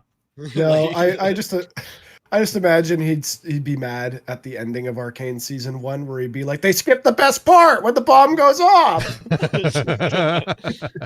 You look in there, you look inside, and there's a piece of paper, and he gets it out and he goes, Tails' real name, miles per hour, is a joke on miles per hour because he's fast. There were some old people, a grandmother, and a black woman in that council chamber. I needed to see that bomb go off. I need to see their bodies not moving on the floor. I need to see their heads explode. And then you get to the start of season 2. Well, because oh god, yeah. It would be too much of a tangent, so I'm not going to get into it. But fucking hell, he would bomb going off destroyed that entire series, not just the room. He would. Synthetic Man would dislike that for all of the wrong reasons. I can just fucking tell. But yeah. let's keep it going. You look in the hole and you just see a guy in there. And he goes, "Hey, did you know scorpions don't lay eggs?" That's the first knowledge. It's just a fucking like webcam video from the game's creator. That would actually be such a great meme if you could glitch inside the portal kind of thing. And you see it, it's just a developer. Yeah. Yeah, it's just a developer. And he's like, "Hey, what's up, man? I'm God." Freeze frame right here, by the way. It's just like, you missed the point. During this entire segment, Atreus is emasculated by multiple characters. Isn't not that what just you want? Thor, who's obviously much bigger and stronger, but Thor's daughter Thrud is also bigger and stronger. Fucking hell. I wonder why. Like, also, he is a foreign person in a foreign land at the moment. He cannot like burn bridges here. Like he has to be very passive. Yes. Imagine you punch Thor's daughter. Yeah, you can't be doing that. That's not. By the way, not just punch Thor's daughter. Imagine you punch Thor's daughter in his dead son's room, which you had a part in killing. Yeah, I'm just one of them you just directly killed too. Like, I'm trying to understand exactly what point he's trying to make here, because previously when we were playing as Kratos, his whole deal, Synthetic Man's whole deal was like, Kratos should be asserting his masculinity and just dominating his son by slapping him around whenever he calls him a prick. Now we're at the part of the game where we're playing as Atreus, and he's saying, well, now Atreus is the playable character, so now it's Atreus' turn to be asserting his dominance over all of these other characters. But I'm disappointed that that doesn't happen, and that they're all now just, beating us up and emasculating us. I think I can help. Yeah, go on, Bleeders, go on. So you got to imagine it's like a triangle, right? And at the top of the triangle is Kratos, and he's peak masculinity, except when he isn't beating his son. Please. Now this one only has 3 sides. He should be beating his son because he's peak masculinity. Below Kratos comes Atreus because he's a boy. And then below that comes Thrud and Freya and everyone else because they're not men. Okay, but where does triangle's sounding a lot like a line? It kind of does. Well, yeah, but where does Heimdall and Thor fit into this though? Because those characters he was applauding. Not Thor, but Heimdall. He was applauding Heimdall. Showing Atreus like who's boss. Heimdall can go below Kratos and above Atreus. So, because personally, I've discovered another part of the triangle. Which is sacrifice. How many sides does this fucking triangle have? I don't think this is a triangle. I think that we've just discovered Synthetic Man's God of War victimhood hierarchy. Yeah, I think that's what this is. I'm just saying the reason he's unhappy with this is because Thrud is female. Like that, it is that simple. Whereas he was happy with it when it was Heimdall. I think you might be right. I disagree because he's unhappy with Atreus. He likes it when Atreus gets abused by people, but he doesn't like it when he's playing as Atreus and Atreus is getting abused by people. Yeah, I think what it comes down to is Synthetic Man. Not Heimdall. Because again, he liked it when Heimdall did it. Yes, because he likes Heimdall. I think the problem is that Synthetic Man. He views any character he's playing as himself. And so he imposes his own, to speculate, fragile masculinity upon any character he is currently playing. So if the character that he controls is being emasculated, he is being emasculated. By proxy, yeah. Yeah. One other interesting point I want to make very quickly is that he has a problem with Thrud being physically more powerful than Atreus. So for one, she is Thor's daughter, and I don't know how genetics work. She's an iron ingot with hair. Exactly. We don't even have to say that look at who her father is and whether she was trained and whether genetics and all the rest of it. This is not someone who is like a third of the size of Atreus who is just inexplicably kicking the shit out of him. She is very obviously larger and more muscular, and we can say that it's woke because the woman is stronger than the man or whatever. But at the same time, it's like the Last of Us 2, the Abby issue. I don't think that Thrud is anywhere near as ripped as Abby, but even if she was, the problem that you have with the Abby character wouldn't exist here because Thrud is the daughter of fucking Thor. She has more of an excuse than anyone else to... Yeah, exactly, to be this ripped. The daughter of the god of strength. If anything, they could have gone further with showing her physique, and they chose not to, I guess. But also, I like her little cleaver thing. I never noticed how well designed that is. That's pretty cool. Yeah, I just never liked it because I kind of wonder, maybe I'm wrong on this, but is that a very Norse weapon? Not inherently. I'm not super familiar with every single Norse weapon. It looks like a Norse themed cleaver. So I wouldn't. Yeah, because I kind of wish we had Lefty here now, because he'd probably know, because he's Mr. Swordman. It's not like the traditional Norse sword, no. Considering that the tip is pointed, it rather than being, it is a cleaver in its design, but it looks like an adaptation of how their axes are designed. Probably.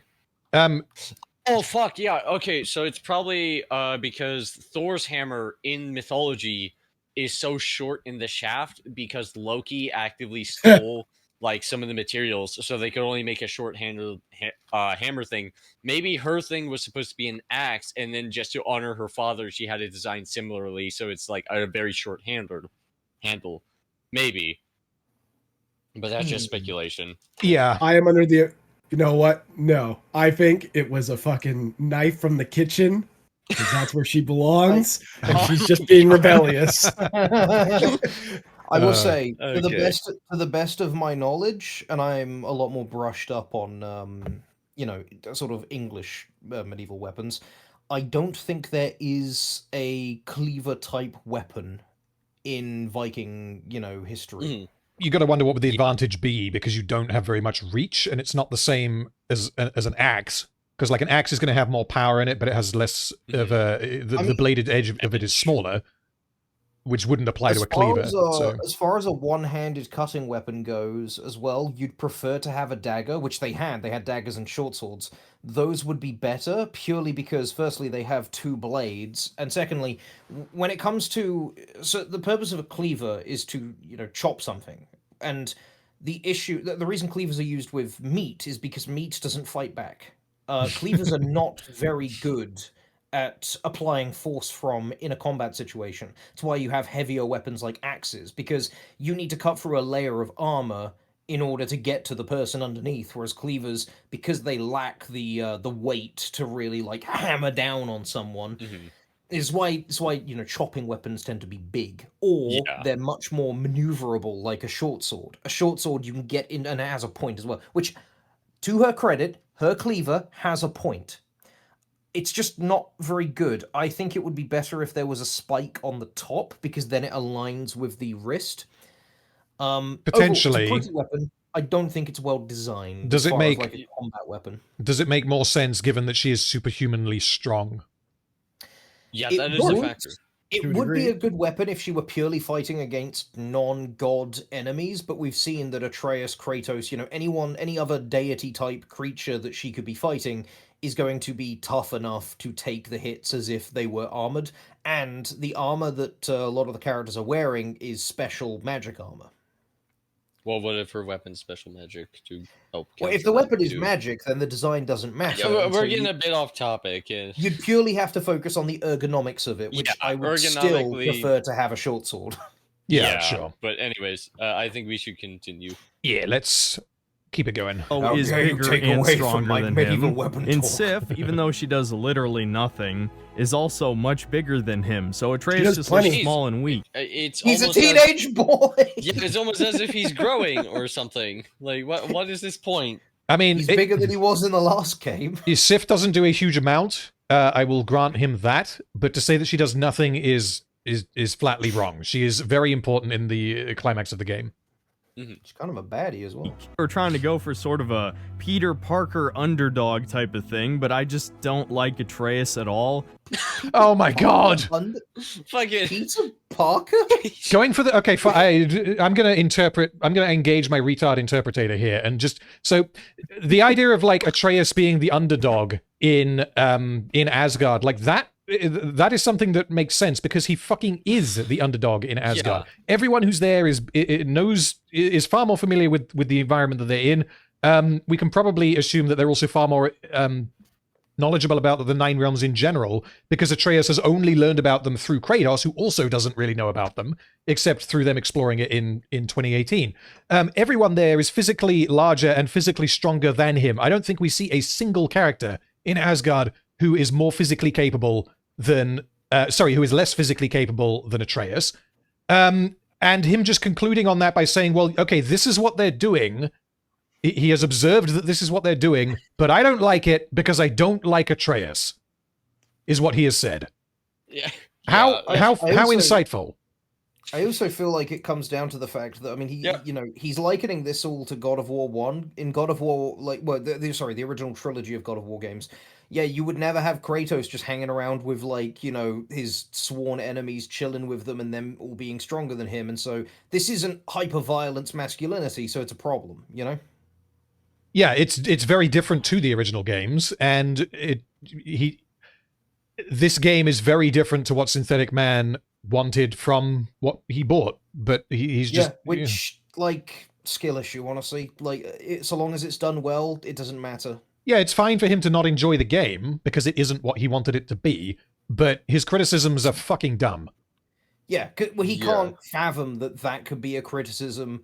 It's not even a criticism. He can't fathom the idea that he could just say, this isn't what I wanted, and thus I didn't like it, and then just leave it at that. Yeah. It has to be that the game is bad, because his opinion can't be wrong. This circles back to what I said earlier. It's like, he's just stating his, like, actual opinions, but thinks it's, like, objective, and expects everyone else to just understand him because of that. Yeah, pretty much, yeah. Right. And this made him feel even more pathetic. So as Atreus and Thor team up to find one of the mask pieces, Atreus slips away and finds Angrboda again, and they watch a prophecy which tells them of Surtur and his waifu, who are both giants, and they combine to become Ragnarok, which is pretty obvious foreshadowing for later. Shortly afterward, Thor and Atreus find the mask, and we're back to playing as Kratos again, and he finally takes agency in the plot, the only time this entire game that he makes a decision for himself. What? I don't think you could have made an even more wrong statement if you fucking tried. He decided not to kill Freya earlier. He's making so many decisions of his own agency. Just like, what do you want about? Foreshadowing means, like, them learning of something happening and then it happening is the plot. It's not really foreshadowing. Yeah, foreshadowing would be if it wasn't a prophecy. Foreshadowing would be... Yeah. Foreshadowing. I took a step on the road. This was foreshadowing for when I would reach the end of the road. Yeah, like it's like foreshadowing would be stuff like Chekhov's gun. Like, say it's like for a brief moment we see back in Atreus's and Kratos' house that there's like a fucking blunderbuss there for some reason, and then it comes in handy at the end as they start using said blunderbuss. Like, well, that's Chekhov's gun. I wouldn't say that's foreshadowing either. That's a form of Chekhov's gun, I think it's fair to say, is a form of foreshadowing. To go seek out the Norns, who are the fates of the Norse dimension. After fighting your way through quite a lot of enemies on Midgard, Kratos and Freya ride on a Kelpie to the bottom of some lake and find the Norns, who are also very cringe characters. Oh, fuck off. The ghost of Sparta furrows his brow menacingly. He resists the urge to grunt. Oh, he fails. And they tell us that fate is not real. I'm waiting for him to get to the end of this scene, and then we'll... What's cringe is that the Norns are female and they're being condescending to Kratos. That is so far the only inference I am getting, which it would be on character for him so far. I guess I personally don't like that joke. I don't feel like it's very like tone fitting for the setting or the narrative. But but I wouldn't say like it's cringe. It's maybe you could at a stretch call it kind of Reddit humor. But I like that he, I guess, skipped over the dialogue where the Norns are going through the three characters one by one, and they're being like, you know, such and such, he cannot change, where they lay out their character and why they make the decisions that they make. Also, that shit's kind of important. Also, the bit with the little joke that we just had, where it's like he resists the urge to grunt, and then he grunts, and then the fate says he failed. That's our first interaction with Kratos potentially understanding that he can change his fate by changing who he is. Because he doesn't in that scene. He reacts instinctively and he just kind of like dismissively grunts because that's a very Kratos thing to do. And then the fate observes that, yeah, he failed to change his fate, thereby implying that it's possible to not fail. So I think it is slightly more than just a joke. And I'm... I can't say disappointed, but I can say that I'm not surprised that Synthetic Man just completely glossed over what the dialogue actually was. He's just said it's cringe, and I'm waiting for him to explain why it's cringe or to give me some other criticism. I'm willing to bet he's just going to move on. I think you're right. Yes, I think you're correct. But Let's see what he says. Real. People do have free choice. They just very rarely make a decision that they can't predict. This might be the only metaphor in this story that I actually agree with. But this quest was not for nothing. And it's great. Hold on a minute. Wait. So he just said that what the fates told Kratos and the way that the fates work is that people do have free will, but they very rarely make choices that the fates can't predict. That has nothing. That is not. That's not really the idea. Yeah, that's not really how it works. That's not really the takeaway. It completely glosses over the idea of changing what kind of a person you are, and fundamentally at your core changing the thing that informs your decision making. I mean, hell, that line's pretty poignant of just being like, oh, what? He kills gods and now he's sad about it? Like, it's like, he's still the same. He still kills gods. I mean, I'm pretty. Yeah, Freya brings up the fact that she went to see them when her son was born, and they told her that he would die a pointless death, and they're like, and he did. Because the whole idea is that we knew that you would react the way that you did because that is your nature. Kratos does learn that Heimdall plans to kill his son. And so, to kill Heimdall, he's going to have to forge a new weapon in Svartalfheim, an infinitely duplicating spear. And even though I think the weapon's awesome, the actual quest to get it was incredibly lame. This felt like padding once again. Yeah, You don't even fight a cool boss in Svartalfheim. All you do is make your way to some lake, give the mermaid the ring, and she makes the weapon. That's literally Okay, but what about all that other stuff with Brock? Yeah, all you do in the Lord of the Rings is you take the ring to Mordor and throw it in. Yeah, nothing else happens. If you think about it, Lord of the Rings is just a very complicated and convoluted jewelry return. Yep, pretty much. What about the set off for one of the best fucking payoffs in the game? Nah. Do you think Synthetic Man was aware of the circumstances with Brock's soul when he watched that scene later? Well, because when do you get it exactly? You get it established prior to this, don't you? Yeah. There's hints. Yeah. Because it was his brother talked about it. It's implied. That's very early in the game. Okay, yeah. It's implied in 2018 that there's something off, because like you can bring up the fact that Brock is blue to Sindri, and Sindri's just like, oh, it's just because he like touches silver, but don't ask him about it. He's really sensitive. Then later in Ragnarok, I think there's a section where Atreus is with Sindri, and he brings up what happened. Yes. And the fact that he died, and Sindri recovered some of his soul, but wasn't able to get the last part. And then we have this scene, and it is revealed that I can't remember what this creature's name was, but it was unable to... The mermaid. The lady. The lady, yes. It was unable to see... The lady of the lake. Yeah, it was unable to see Brock, and we, at this point, as the audience, we have the information to conclude that it's because he doesn't have a soul. Or he doesn't have a complete soul. And then... Well, they bring it up, like Mimir states it. I mean, that's stated after the scene itself, right? Mm-hmm. During it, wouldn't more or less during it, yeah. Okay. Yeah, because as soon as the lady goes away, Brock goes, well, what the fuck was that? And then Mimir goes, mermaids talk to a different part of us. They talk to a part of our soul. Yeah. One which you might not have. So, well, to answer your question then, Bleeders, yeah, it's possible that Synthetic Man doesn't know about the soul thing with Brock, but if that's the case, then he didn't pay attention to any of the game.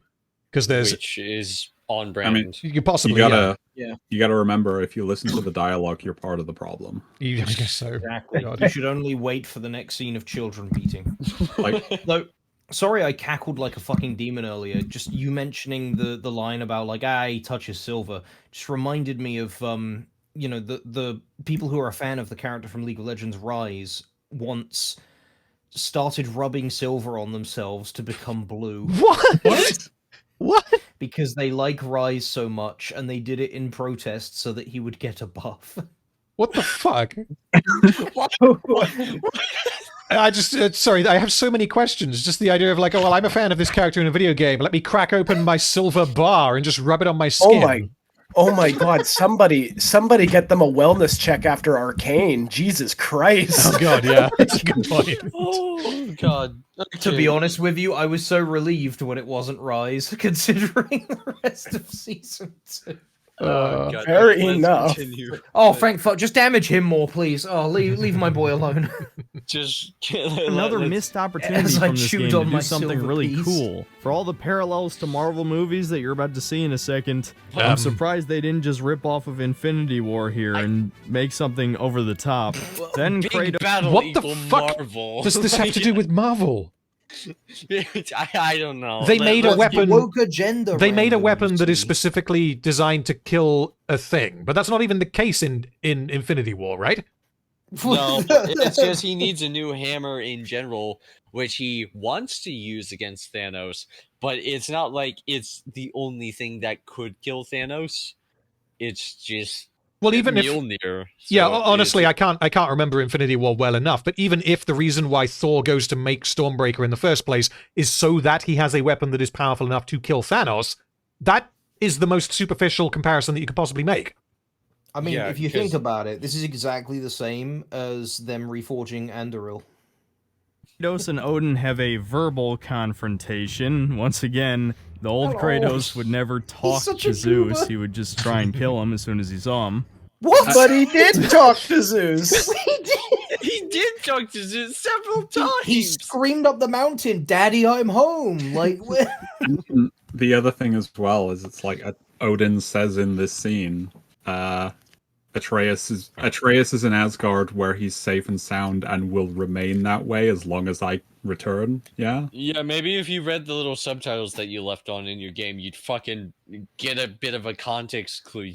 Well, no. Synthetic Man's aware of that. He would just allow his son to be fucking murdered so that he could dunk on an old man. Right, true. I forgot. I forgot about that arc. Some of you may die.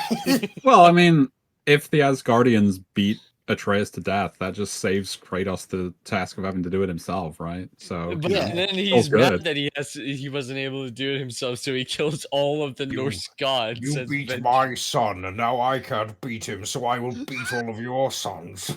Sorry, I need to share this. This was just Black Soul Odin on Twitter has just sent this to me. So, this year, this is completely unrelated, but you guys need to hear this because it's fucking funny. This year was full of bangers like Rings of Power Season 2, Arcane Season 2, War of the Rohirrim, but also disappointment. And two of the biggest came from a YouTuber I once enjoyed, Random Film Talk. Just terrible. I had to draw how it felt. And then he's got this little drawing underneath that says, I understood the bad tier placement chosen for Waldreg. Disliked, lamented, but understood. But what of him, Random? Was he nothing more than a wisp of smoke within the dominion of your memory? Where now is the orc and the ladle? Where is the sauce that was basting? Where was the pot and the kettle, the tasteful ichor? Where is the meat, and is it raw? They have passed like salt swept from a table. Night falls upon Eregion as a shadow. Who shall feed the masses? The orc and the ladle. What the That was beautiful. It's amazing. So beautiful. Was that tweet made like ironically, or no? like... Yeah, that's it's Black Soul Odin. I know. I know who he is. He's. Yeah. There was way too much intelligence for a Rings of Power fan to have made that. He is. I was like, he is definitely not a Rings of Power fan. He's a Ladle Orc fan. All right, were you not listening? He's a fan of the Ladle Orc. He's also a fan of Waldreg, and he was not happy that I put Waldreg in bad. And that I didn't put the Ladle Orc in the tier. I hadn't. Did Grug? Is Grug? Did Grug make it high? I haven't seen the video. Glug? No. Glug breaks the show.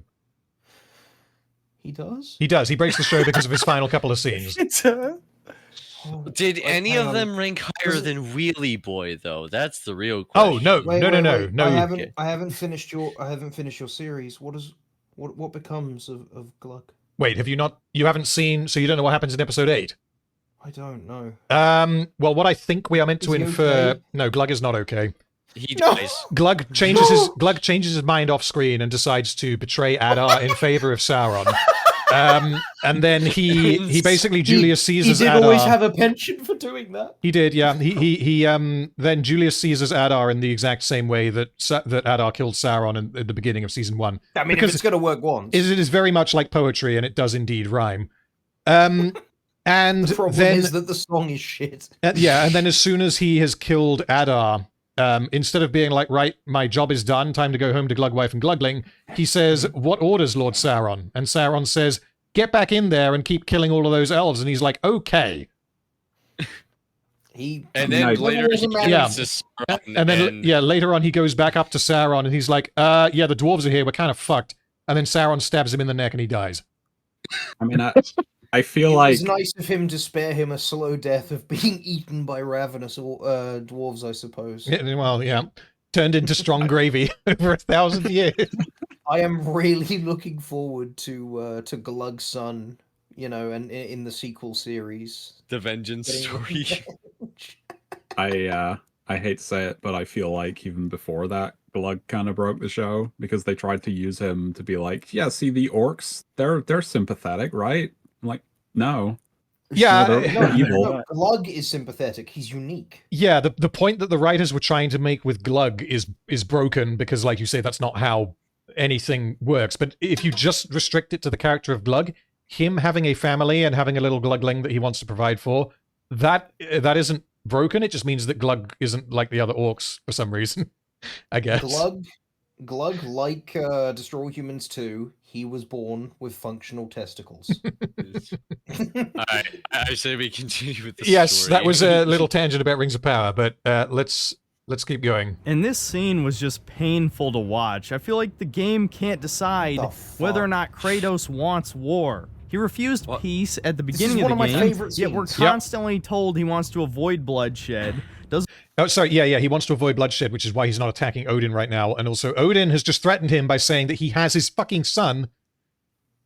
Yeah, it's almost as if the entire plot revolves around Kratos' decision on whether or not to go to war. Maybe you should have fucking paid attention. I feel like it's pretty straightforward. He doesn't want war, but he's going to do whatever it takes to protect his son. Yes, if protecting his son requires war, then he will go to war, and he knows that. But he doesn't want to be in a situation where that's necessary. It's something I find really fascinating that the one thing that could bring back the old Kratos is the reason he's not the old Kratos. Yeah, definitely. To a degree. Is this fucking goober hiding behind his little fez dwarf? He's just in his hands. He's hiding behind Durlin. I love him. I love Odin so much. Yeah. Hey, I kind of wish we got more of Durlin, in all honesty.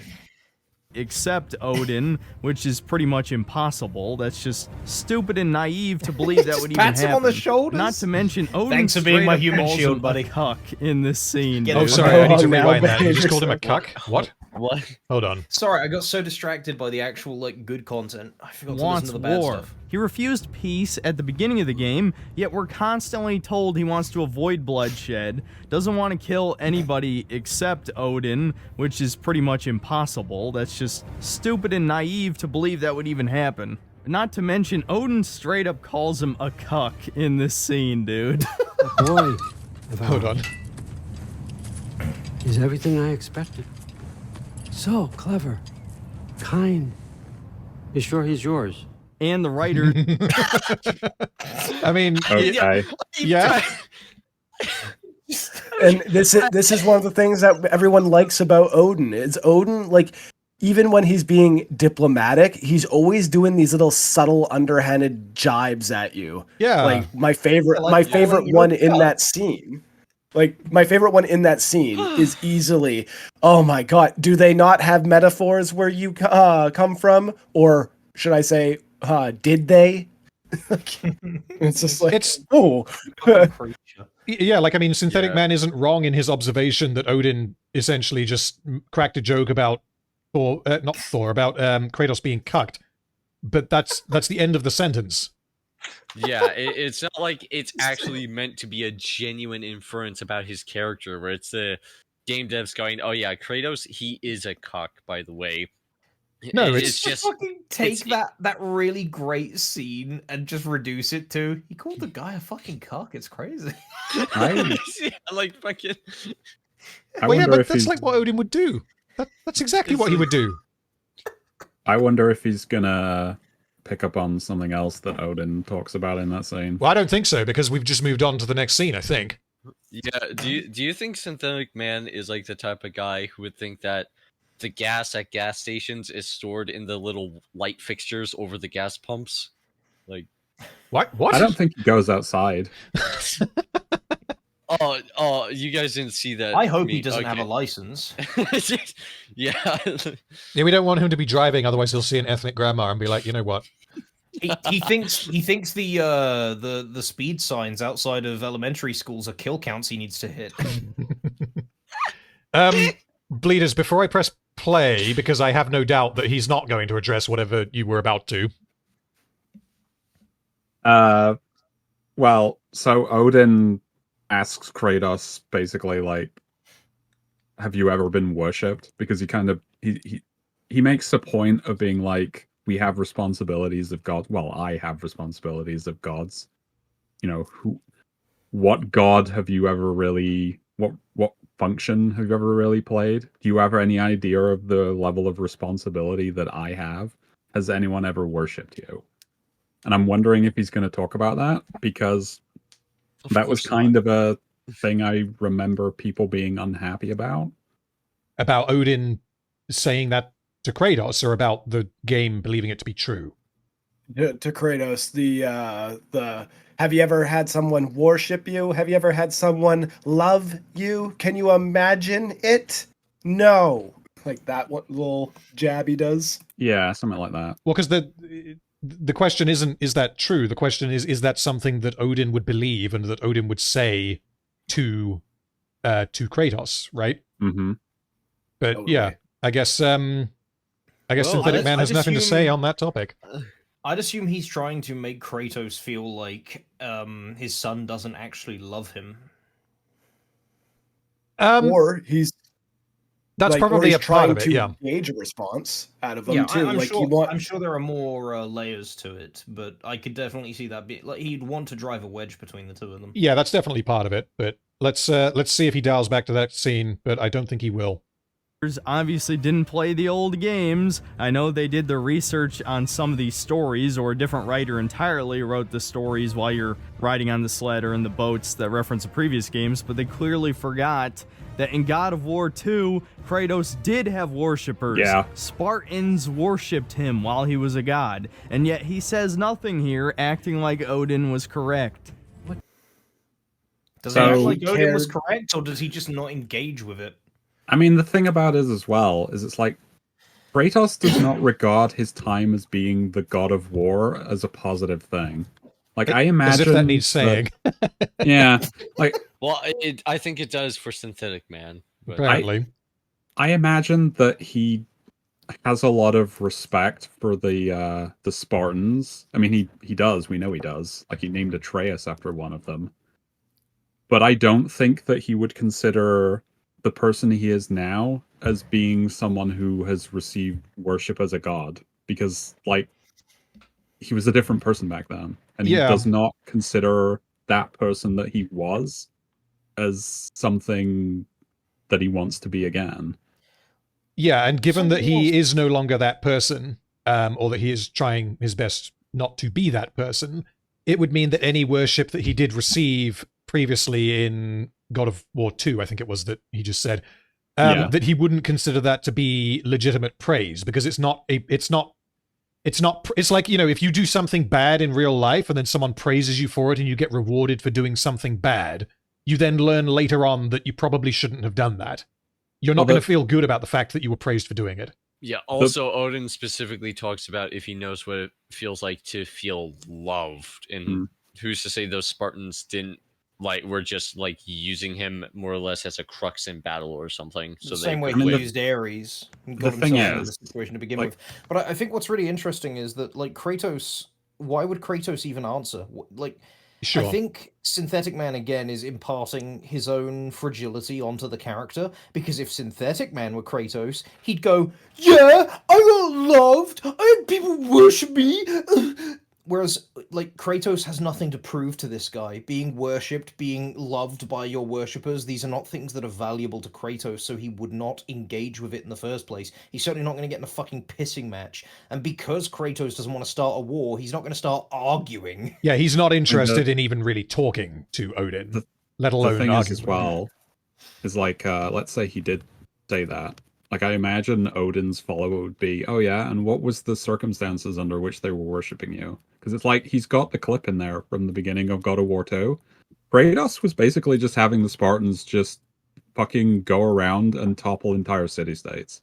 Like, just doing it because he didn't give a fuck anymore, basically. That was the thing that people were worshipping him for, because he was enabling the brutal conquest of anyone in the way. They were essentially an extension of his temper tantrum with the gods at the time. Mm-hmm. Yeah. Because they were going around sacking cities that belonged to the other gods. And So what was their fate? Yeah, they all died. Yeah, they all died, and at the time, Kratos didn't give a single shit. The one Spartan that was like fanatically loyal to him and actively tried to help him, he used him as a fucking pressure point lever to beat a boss. Yeah, Kratos was not a good person, and I'm sure that weighs on him. No, thinking but back on those things. because he beat people up, it made him a Sigma male back in the day. It doesn't matter who was in his way. There's a point in God of War 1. I think they changed it in some of the releases, but in at least one of the releases, like the original one, where he takes an Athenian soldier and locks him in a cage so that he can burn him alive as a sacrifice in order to get through a room. He's not a good person. Yeah, so I find it really he also interesting did that we that can... to Apollo in God of War 3 when he's in the underworld. He burns him to death so he can get his bow. Yeah. Very brutal scene, actually. It is really interesting that we can all, like, with how much you can read into the character of Kratos and the character of Odin in this, that we can be presented with something like this, or give a different answer, and each one feel like it's valid. Yeah, in summary, what Synthetic Man is, because this seems to be a major sticking point, and it seems like, you know, he's not just glossing over it and saying, oh, it's cucky and it's like Sigma-y or it's woke-y or it's Black Grandma-y. He is actually trying to substantiate his argument, but he's just completely fucking wrong. It's Black Grandma-y. Yeah, it is. Honestly, I preferred the part of this video when he was complaining about the Black Grandma because it was just so ridiculous. Whereas here, he just does not understand who these characters are. Yeah. What I'm appreciating about us doing this is not really Synthetic Man in and of himself. It's the discussion he is able to spark in all of us. Because, like I said, I've come to the realization as we've done this repeatedly with, like, why does Kratos reject the peace offering in the beginning? We all came up with different answers that when you put them all together really illustrate the amount of nuance that goes into, you know, for a character that barely speaks. Yeah, like... And the same applies to all of them. There is very rarely just one reason a character does anything. The writing in this game is so efficient. There are many threads that tie into every choice and every action and every scene of dialogue, and it's really, really well put together. And I'm getting a newfound appreciation from it by hearing everybody else's perspectives on it, except for Synthetic Man's.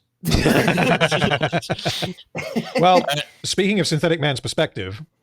Let us continue. Let's hear more of it. No, of Godhood. In your lifetimes, has anyone ever worshipped you? And yet more evidence that the writers emasculated Kratos. He never tries to kill Odin here, even if it wasn't out of... Look at Kratos' fucking face during this. Yeah. Like, he's not just like, oh, damn, you're right, no one ever did worship me. He is angry, and he is trying to restrain himself from tearing Odin's head off. Yeah, to not spark a war. Because he doesn't... harm to his son. Yeah, he absolutely wants to. Yeah, but this fucker doesn't realize that the measure of a man's maturity and masculinity is not in how he uses his hand, but how he stays it. Yep. That's a good way to sum it up. Literally what Random brought up with Jordan Peterson, like the goal is to become a monster, but control it. Like, just like a controlled monster. Yeah, basically. Which you have to have the aptitude for violence, kind of thing. Which I mean, like, I'm not really interested in like diving into, I guess, the value of that sentiment on its own, but like that sentiment is Kratos personified. That is what Kratos is trying to be. Yeah. And I think, like I said just now, I think like the true measure of a man is in how they can, you know, not engage in base violence. Because you'd want to like beat the shit out of this asshole for saying stuff like this, for holding your son hostage. Yeah. But you have to control yourself. That is a sign of maturity. It's a sign of true masculinity that you don't just beat up women and children. Because what the fuck do you have to prove by doing that? It would take a very immature and very insecure person to get a level of satisfaction out of those things. Yeah, beating up people who are weaker than you, like... Yeah, well, you'd have to be a bully, basically. That's what bullying is, essentially. Yeah. Yeah, and then when it comes to Thor, Kratos meets him with violence to the point where Thor can no longer fight, and then Kratos shows him mercy and offers him a different path. How much more manly can you be? Yep, showed restraint. And doesn't he end this conversation by basically saying, you may meet the god I once was if you do not return my goddamn son? Yeah, Like, he does. Yep.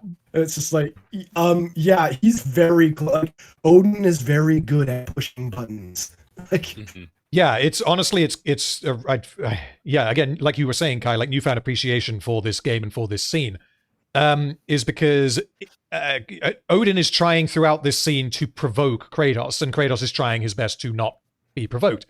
And they're both very strong-willed individuals, so they're both, theoretically, they should be on a pretty even playing field. What you don't want to have happen is for Odin to push all of Kratos' buttons, and for Kratos to just be like, I don't care. But also, you don't want him to... grab his head like a space marine in that secret level thing and just crush it. Yeah, well, you don't want him to do that either for the opposite reason, because you don't want Odin to be so good at pushing Kratos' buttons that he immediately snaps and rips his throat out. It reminds me of... Sorry, just to interrupt, it reminds me of the scene with Jace and Silco in Season 1 of Arcane, where Silco very obviously is, like, the better manipulator and has, like, you know, a lot of leverage over Jace at the moment, but Jace is not shown to be weak. Yeah, sure. Like in that scene, it's slightly different, I guess, because the threat of violence is not present. You know, I don't think anyone believed that Jace was actually going to attack Silco, but the threat of violence is... it's a different kind of ball game. It's how they respect the characters by showing them have restraint against one another. Sure, yeah. It's like, escapades into the Undercity should as one thing, your people wouldn't stand a chance. That whole idea. Yeah. It's a line that like really kind of like strikes back at Silco, which is why like I'm sure if Synthetic Man saw that, he'd say, "Look at how they emasculated my boy Jace. He doesn't even haggle." Right.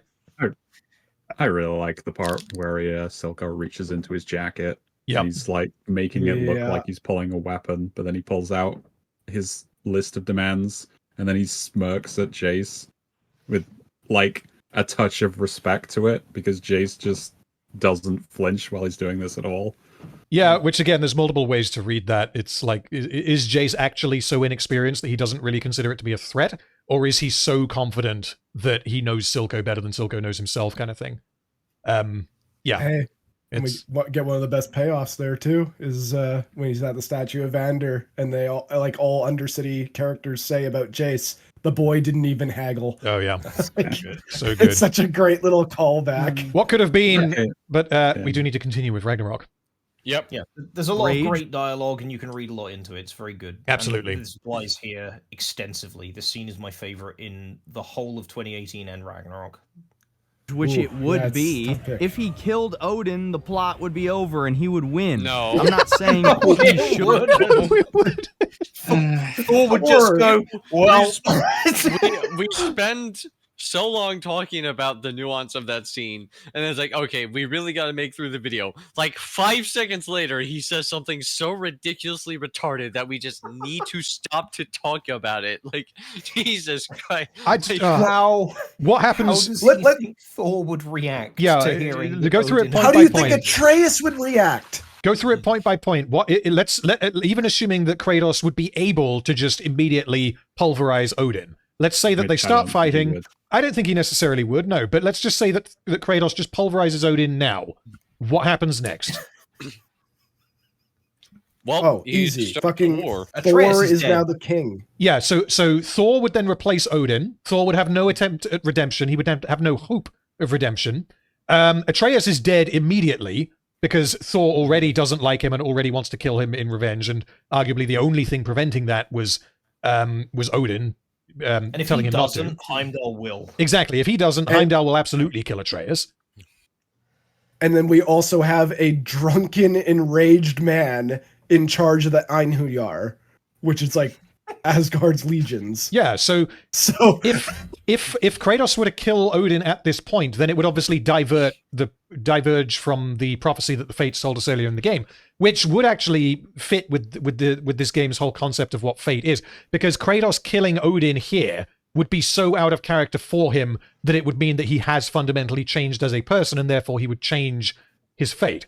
Which means that Ragnarok would not play out as had been foretold previously, but to say that the game, that the story and the problems, all of the rest of it would be over if he just ripped off Odin's head, that is just a gross misunderstanding of the stakes that are in play.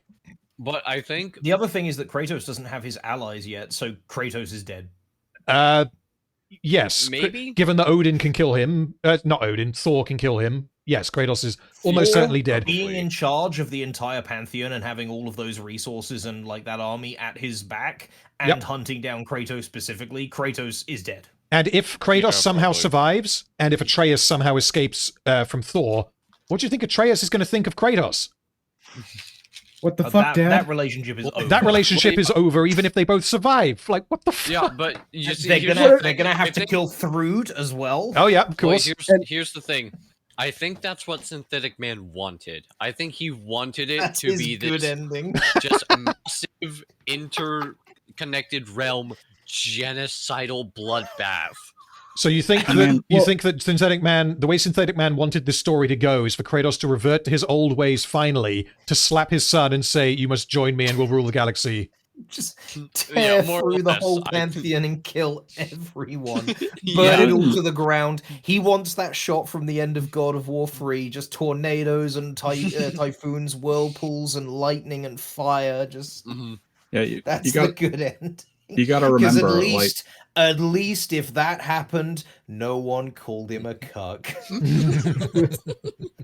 Like Synthetic Man thinks that the last time Kratos destroyed a pantheon, it went pretty well. Yeah, that's true. That does inform a lot of what he's saying here. Yeah, it's like It's just funny to hear. It's just my previous joke. It's just I think he liked the original God of War games for the wrong reasons. I am fully convinced of that. Like, there's no other way. You're probably right. 1, 2, and 3 were great. I just don't get why he killed himself at the end. I mean, he won. if ever there was a point to be made about those first 3 games, it's like you realize your hero killed himself, right? Or attempted to. He attempted to kill himself multiple times. He was not a happy man. All right, I say... Yeah, we play the video for the next 5 seconds until he says. Hopefully, we'll get more than 5 seconds through because this is the density of the. Yeah. Oh yes. It's reaching critical mass, is all I'm saying. Should win, but he should at least try to kill Odin. He shouldn't just fucking stand there and get roasted and say nothing in return. Come the fuck on. Yeah. And then when he returns to Sindri's place again, he cries. Oh no. Yes. Kratos pretty much cries. Emotion? I don't think we see a tear leave his eyes, but come on, look at this. It's almost like he's fighting back tears. Yeah, like, oh god, like, God forbid a man shows any emotion. Fucking Jesus Christ. It's almost like... Okay, so this is just such a read on Synthetic Man. He believes that men should never cry, women and children should be beaten, and fucking, like, if anyone roasts you and calls you a cuck, you should kill them. It's such a self-report. Man, and it's almost like it's actually really important to see Kratos not cry in a sense, like when we do finally see him cry. Yeah. It's pretty important because we have to realize one thing. this is a man whose childhood was wrought with nothing but war and like warrior culture. So like he was probably taught from a very young age that is absolute weakness. You cannot do that. And to see him finally cave, like, well, that's an You've got to look at important the scene. circumstances around it, right? He lost his first family. He's spent all this time building up something new. He loses his new wife. His son is now a hostage. It's all falling apart. They're on the verge of another war with another pantheon of gods. Like, it's all going to shit, man. It's all fucked, and he knows that. And he's done his absolute best. He is a flawed man. He doesn't understand his son. His son is keeping secrets from him and has run off. And it's, you know, from his perspective, it's done damage to everything. And he doesn't know how to fix it because all he knows is to kill things. And he doesn't want to be defined by that anymore. But he has to now. The other side of it that I find quite interesting here is that him crying, or not quite crying, you know, fighting back the tears at this point in the game, like, he is emotionally broken. He has as much reason to cry as you could possibly have, apart from, I guess, Atreus being killed. But the difference between this scene and the scene right at the end of the game when, you know, his mission is complete, is that here he still has to fulfill a purpose. He still has something to do. He just doesn't know exactly what it is that he should do at this point, which means that if he just breaks down crying, then he is not being useful, which means he is basically letting his emotions take over and he is becoming useless for a period of time. That is not something that, you know, if anything, that speaks to the strength of the character, that he doesn't allow that to happen.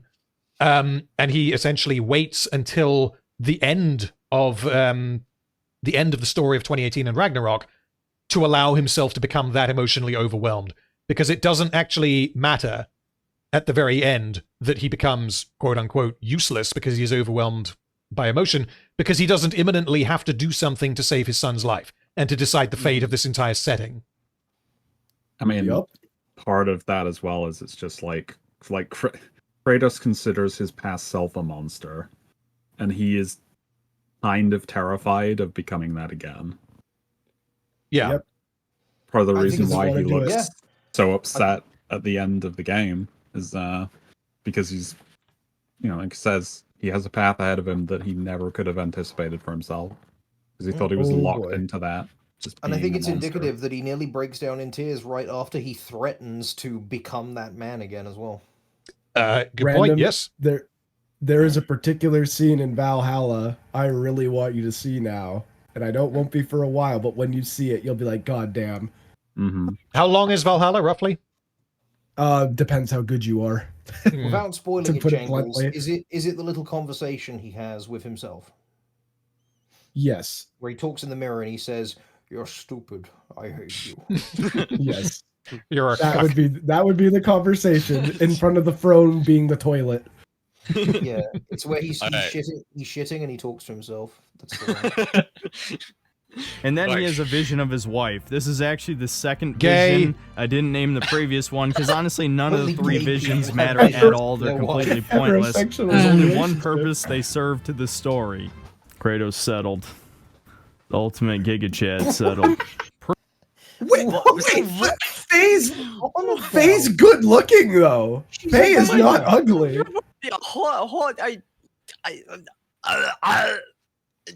No other aneurysm. No other point to the story. They're pointless scenes. No other. All right then. Again, I feel like it's quite telling that this guy, the synthetic man's take on the character of Faye is immediately, well, she's not hot, and then we just continue. I mean, her value as a I guess he was upset that she wasn't in like the slave Princess Leia metal bikini type outfit like some of the women in the previous games were, or whatever. I'm disappointed in that too, but that's unrelated. Like, I love how it's just like, you know, like, oh yeah, it wasn't important, and as we freeze frame on the scene of her handing him his infant son. Yeah, I just, just to be clear, I don't have a problem with him making a joke like that. If it is clearly a joke. Given everything that we've seen so far in this video, I don't think it is a joke, and I don't think that he has any kind of substantive criticism about this character. Yeah, I could totally see him saying, "This scene right here is really cringe because Atreus says, Kratos should have beaten the shit out of that little asshole. He just punts him like a football. Wife, you have to give me the boy. It's football time. He's off the cliff for being weak like a real Spartan. You're gonna give me any of that? You showed emotion. You failed. He drop kicks him. He fucking punches through the tree line, just leaving a fucking carving of vegetation through the back. I'm going to pinch your toes, and if you cry, I will beat you. Okay, wife, we're going to drop the boy over the waterfall, and if he can make it home by morning. I just love the idea that in this freeze frame where she's handing him Atreus, that he's totally misread the situation and he thinks it's a football. Why are you giving me this? Wait, are you telling me that this came out of me?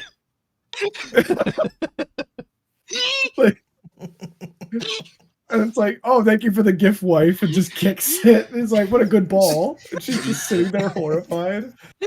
Oh, for fuck's sake. Okay, I really don't think that he is going to say anything substantive about Faye, but let's see.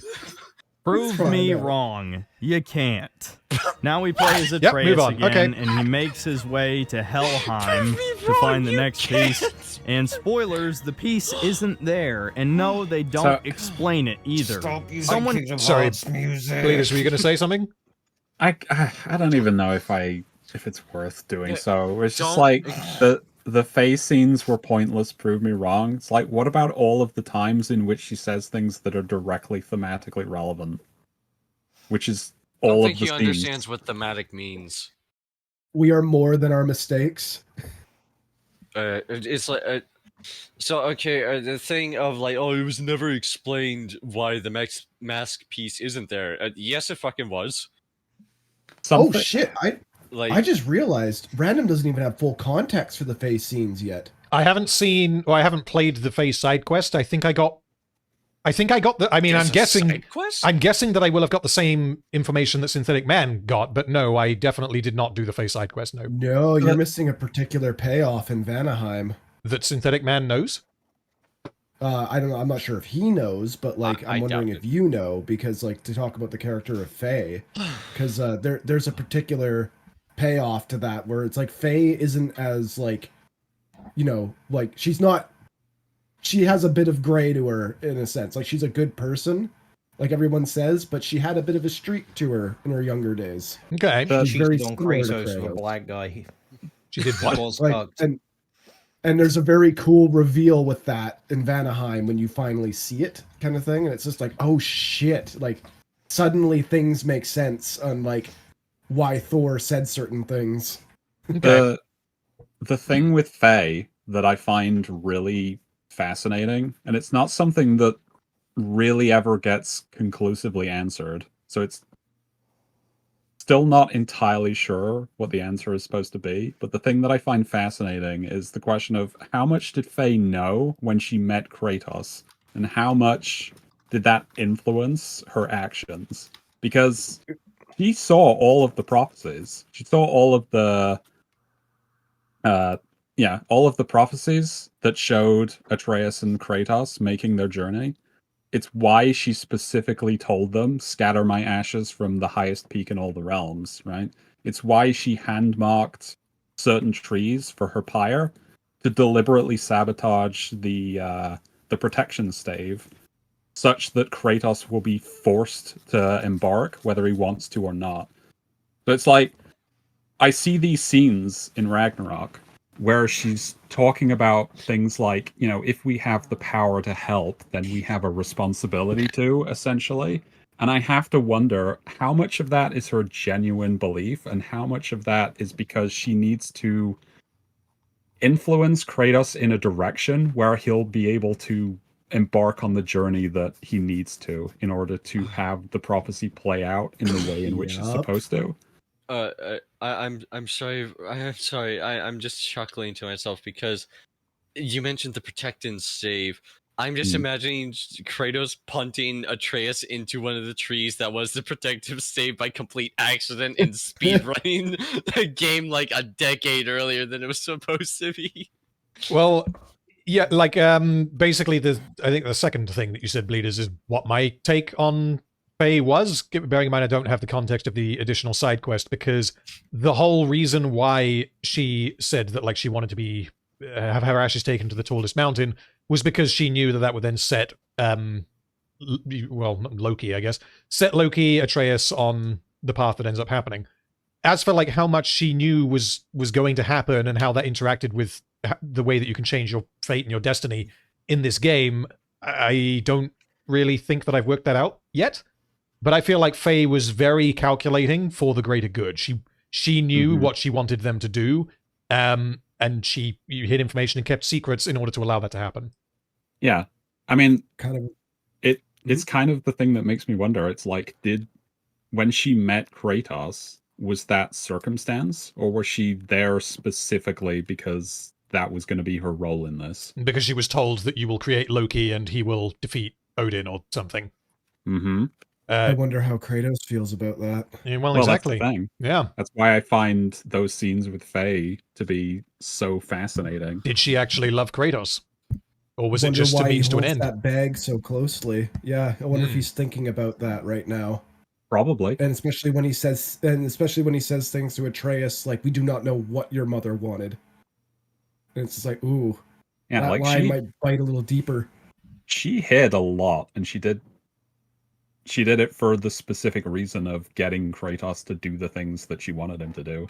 Like, she has, for all intents and purposes, she did essentially manipulate him for the entire time that they were together. Yeah. And that's got to be weighing on his mind. Very interesting thought that Synthetic Man is not going to mention, because Faye is useless, prove me wrong. Or Faye is inconsequential, prove me wrong. No, those scenes are pointless. Yeah, yep. Let's Faye's see a whore, dab. I want to see what he has to say about, because the next thing that happens here is when they accidentally release Garm, and then we have that whole section. So I'm curious what he thinks about this. Do you think if I called him a cuck, would he be obligated by his masculinity to kill me? Yeah, I think so. Hey, Synthetic Man, if you're watching this, you're a cuck. Right, let's keep going. Told me that Atreus was lying, but if he was lying, why would the mask be glowing when he's going in the supposed right direction? Was he manipulating it? He seemed rather confused when it wasn't there, and freeing Garm, the giant wolf there, which can tear through dimensions, that seemed to be unintentional, so how could it be a lie? Let's be honest, it's just more contrived bullshit. So Heimdall, fittingly... I think I'm misunderstanding what he means about the lie and the mask. If someone can explain that, or I can rewind it. You might have to rewind it. I think he thinks that Atreus is lying about what he's doing in that sequence. As in he's lying to Odin after the fact? Yeah. Right. Okay, because so Odin sent Atreus and Thrud into Helheim in order to find a mask fragment. And I think what Synthetic Man is saying is that they used the mask and it glowed green because gameplay, and directed you towards where there should be a mask fragment, but there wasn't. And instead of finding the mask fragment, he freed Garm. And that Atreus did that deliberately. Like, he was lying about there being a mask fragment there. Oh. And that it makes no sense because Atreus is confused to find Garm. Well, no, so unless I'm mistaken here, he was absolutely looking for a mask fragment. As for why there was no mask fragment there, I can't remember, to be honest. But you go on, sorry. As far as I remember it, the mask is essentially pointing him towards his goal. Yeah, like that's the magic of it. Yes, I remember a discussion. I think someone mentioned that when I was streaming it, and I mentioned the Pirates of the Caribbean compass kind of thing. So it doesn't just direct you to the other pieces of the fragments. Yeah, okay. Well, if that's the case, then we have like magical bullshit that we can hide behind and say that, well, maybe the mask directed him towards Garm or towards his destiny or whatever it might be. So there is a discussion you can have there on whether or not that's contrived and how contrived it may or may not be.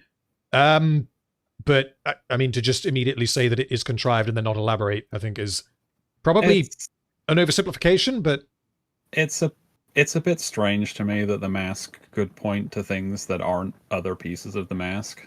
Especially if it was set up as doing that. Yeah. They don't really set that up.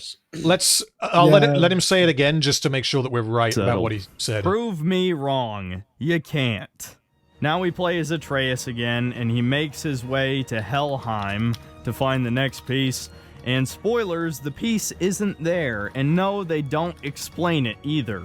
Someone told me that Atreus was lying, but if he was lying, why would the mask be glowing when he's going in the supposed right direction? Was he manipulating it? He seemed rather confused when it wasn't there, and freeing Garm, the giant wolf there, which can tear through dimensions, that seemed to be unintentional, so how could it be a lie? Let's be honest, it's just more contrived bullshit. So... Okay, so as far as I can remember, the mask did lead him to Garm instead of the mask fragment. He was confused about finding Garm instead of the mask fragment, and he then decided to free Garm because he's characterized as a character that would do that. The question then is, why did the mask lead him there? And did the writers of the game leverage the mask showing him or leading him to the thing that he wants to do? Did they leverage that in order to make the plot happen? Or is there a character motivated reason that we can come up with that caused the mask to do that? It's a little more complicated because after he comes back to Asgard and he talks to Odin, he says that he mistranslated a word on the mask, and that's what led him to go to Helheim in the first place, which I guess you could assume is just him making up an excuse for what happened. But then he goes to another realm, I don't remember which one, but it's where the mask fragment is. And then he conceals that from Odin after that point. Oh, Niflheim, wasn't it? Yeah, Niflheim, I think, yeah. So, he comes back and he says, I think I know what happened. I mistranslated this. It doesn't say what I thought it said originally. It actually says this. And Odin is I know where that is. And then they go to Niflheim, and that's where the mask fragment is. Well, if that's the case, then I think that, it's still lucky or unlucky, but I definitely think that the contrivance there is dialed down significantly. Because if he's in the wrong realm, then we have no reason to believe that the mask would point... it can't point him towards a fragment that isn't in that realm. So it could be that it pointed him towards where it would be, because the realms are kind of layered on top of each other, right? Yeah. So it would point him towards, geographically where that mask fragment would be in the other realm, but it obviously doesn't exist in Helheim. And instead, oh, look, there's a giant doggo, and then he frees him because, again, that's something that he would do. So it's still lucky that they find Garm, but correct me if I'm wrong, but Garm does not... thematically it works, and it's used to allow Atreus and Kratos to have a nice bonding session, which, that does need to happen after this point in the game. But the whole Garm thing is not necessary for the greater narrative to progress. Am I correct there? Or am I forgetting something? Without it, they all die at the end. Why? I can't remember. Because Fenrir. Yeah, that's right. Yeah, because the Fenrir's soul in Garm is how they escape from Asgard. He tears open a hole in the realms and they escape. Ah, okay. Yeah. Ragnarok is destroying Asgard. I really don't. It's one of those that, this is actually one of the things that I don't like about Ragnarok's plot. It's hand-waving giant magic. Well, Atreus whispers a spell at the beginning of the game when Fenrir dies that he doesn't understand, and he doesn't really seem to acknowledge that he did it. Yeah. Had he not done that, everyone dies in Ragnarok. Yeah, so I guess the change that you could potentially make there is to have the magic be... Because the way it's communicated, like you say, it seems to come across as if he is reciting an incantation that would require that he has... he has to at least know what the syllables are, right? Even if he doesn't know what it does. It's like, oh, I read this on a tablet somewhere, and I don't know why, but it had a picture of a dog on it, and it reminded me of it, and so I felt like it was a nice prayer to say when my dog died, kind of thing. They could have changed it so that it was just something that happened, and it was prompted by his will, in that he wanted it to happen, and because he is a magical creature, it happened, but he doesn't understand exactly why, and then later in the story, he is able to understand why and then do it deliberately. I don't like leaning too much on Faye as a crutch to make things that I find weak in these two games make more sense. but I wonder whether you could have had it be like, oh, it's like a funeral rite. It's what Mother told me. That would have been something, yeah. Yeah, you could do something with that for sure. It also, one of the bigger issues with the plot in general of Ragnarok in 2018 is giant magic is the magic fix-all solution to any sort of predicament that like we can't get ourselves around. Like Ironwood is getting to Ironwood is some of the most contrived bullshit I've ever seen in my goddamn life. Of he sat down in bed and thought about it. Yeah. Like, I'm sorry, and he doesn't see any other application for this power. Well, like, I mean, what should have happened is that a truck came in and ran him over, and he got isekai'd. Joke that some people here might understand. Yeah, that's lost on me. Yeah, and then Synthetic Man would be happy with that because Atreus technically gets beaten up, even though he gets beaten up by a truck. Yeah, by a truck, but like. Autobots roll out. So yeah, the Garm's him being directed to Garm. I think I'm happy to concede that is contrived based on my understanding of how the mask works. But it is not anywhere near as contrived as some other contrivances in stories that we might find. And yes, I don't necessarily consider it to be a problem that you have contrivances like this popping up in stories, or I should say, like, you know, something like that is always going to be a problem in that you could write it in such a way as where it doesn't happen. But it depends on what you're sacrificing in order to allow for it to happen in the way that it does, in the quote unquote contrived way. If everything surrounding it, such as character, works, then I don't mind contrivances like that popping up every now and then, as long as the entire plot is not reliant upon that happening. So as long as you don't end up in because I don't know, like in God of War Ragnarok, let's highball it and say that there are 10 similar contrivances. Does that sound like a reasonable highball? I guess, yeah. Okay. Yeah. You compare that to something like Rings of Power Season 2, and it's just bleeding. Yeah. So yeah, you can always tighten stories up, and I think I would be willing to agree with Synthetic Man here that this is contrived and it matters because of what it leads to. Because like we said, if this doesn't happen in the way that it does, then everyone dies at the end of the game, basically. Yeah, if Atreus doesn't mistranslate that one word on the mask, everyone dies in Ragnarok. Pretty much, yeah.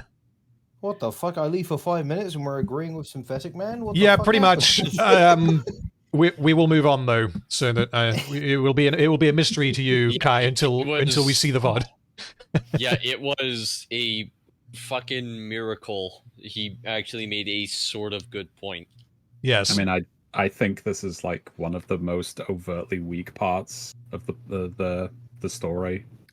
Yeah, he scored a goal where there was no goalie, you know. Yeah. Anyways, let's go. It wasn't. You can be really right for the wrong reasons. Well, Heimdall fittingly shits all over him for fucking everything up. So Atreus runs home to Daddy. Yes. And honestly, him hugging his dad is one of the only decent moments of the story. So okay, at least he said that. He's not going to dig any deeper because he's Synthetic Man, but at the very least he didn't say that this was gay or something. Yeah, but why didn't he? Because he's Synthetic Man. Yeah, this Synthetic Man, you're sort of breaking character right here. Like, you should say... Not my Synthetic Man. He has not gone for enough character development for this.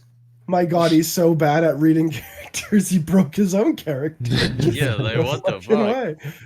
Right, let's keep it going. Keep it I going. won't shit. So it's up to Kratos and Atreus to team up to imprison Garm once again. You get a pretty cool boss battle, and then at the end, our expectations are unsubverted, as it turns out Atreus trapped Fenrir's soul, and now releases it into Garm, who now becomes Fenrir, right? So now there's a giant heckin' pupperino. Yes, a giant heckin' pupperino, and he's adorable, and I will not allow you to say any differently. How very cute. Just a question, by the way. They say there's 4 components of the soul. One of them goes into his knife, and apparently that's enough. Oh, shit, you're right. What about the other 3? That's Garm. Is it different for animals? They have a quarter of the soul of a person. What are the 4 pieces? There's like form, direction, and 2 others that I don't remember. Bile. Oh no. Oh, But, I wait. don't remember that. Yeah, I can't remember that either. I just realized something because I agree with Bleeders. I think like he's absolutely right on that point of like because we go over this with Brock, but now this kind of creates another loophole. Why is death even a thing?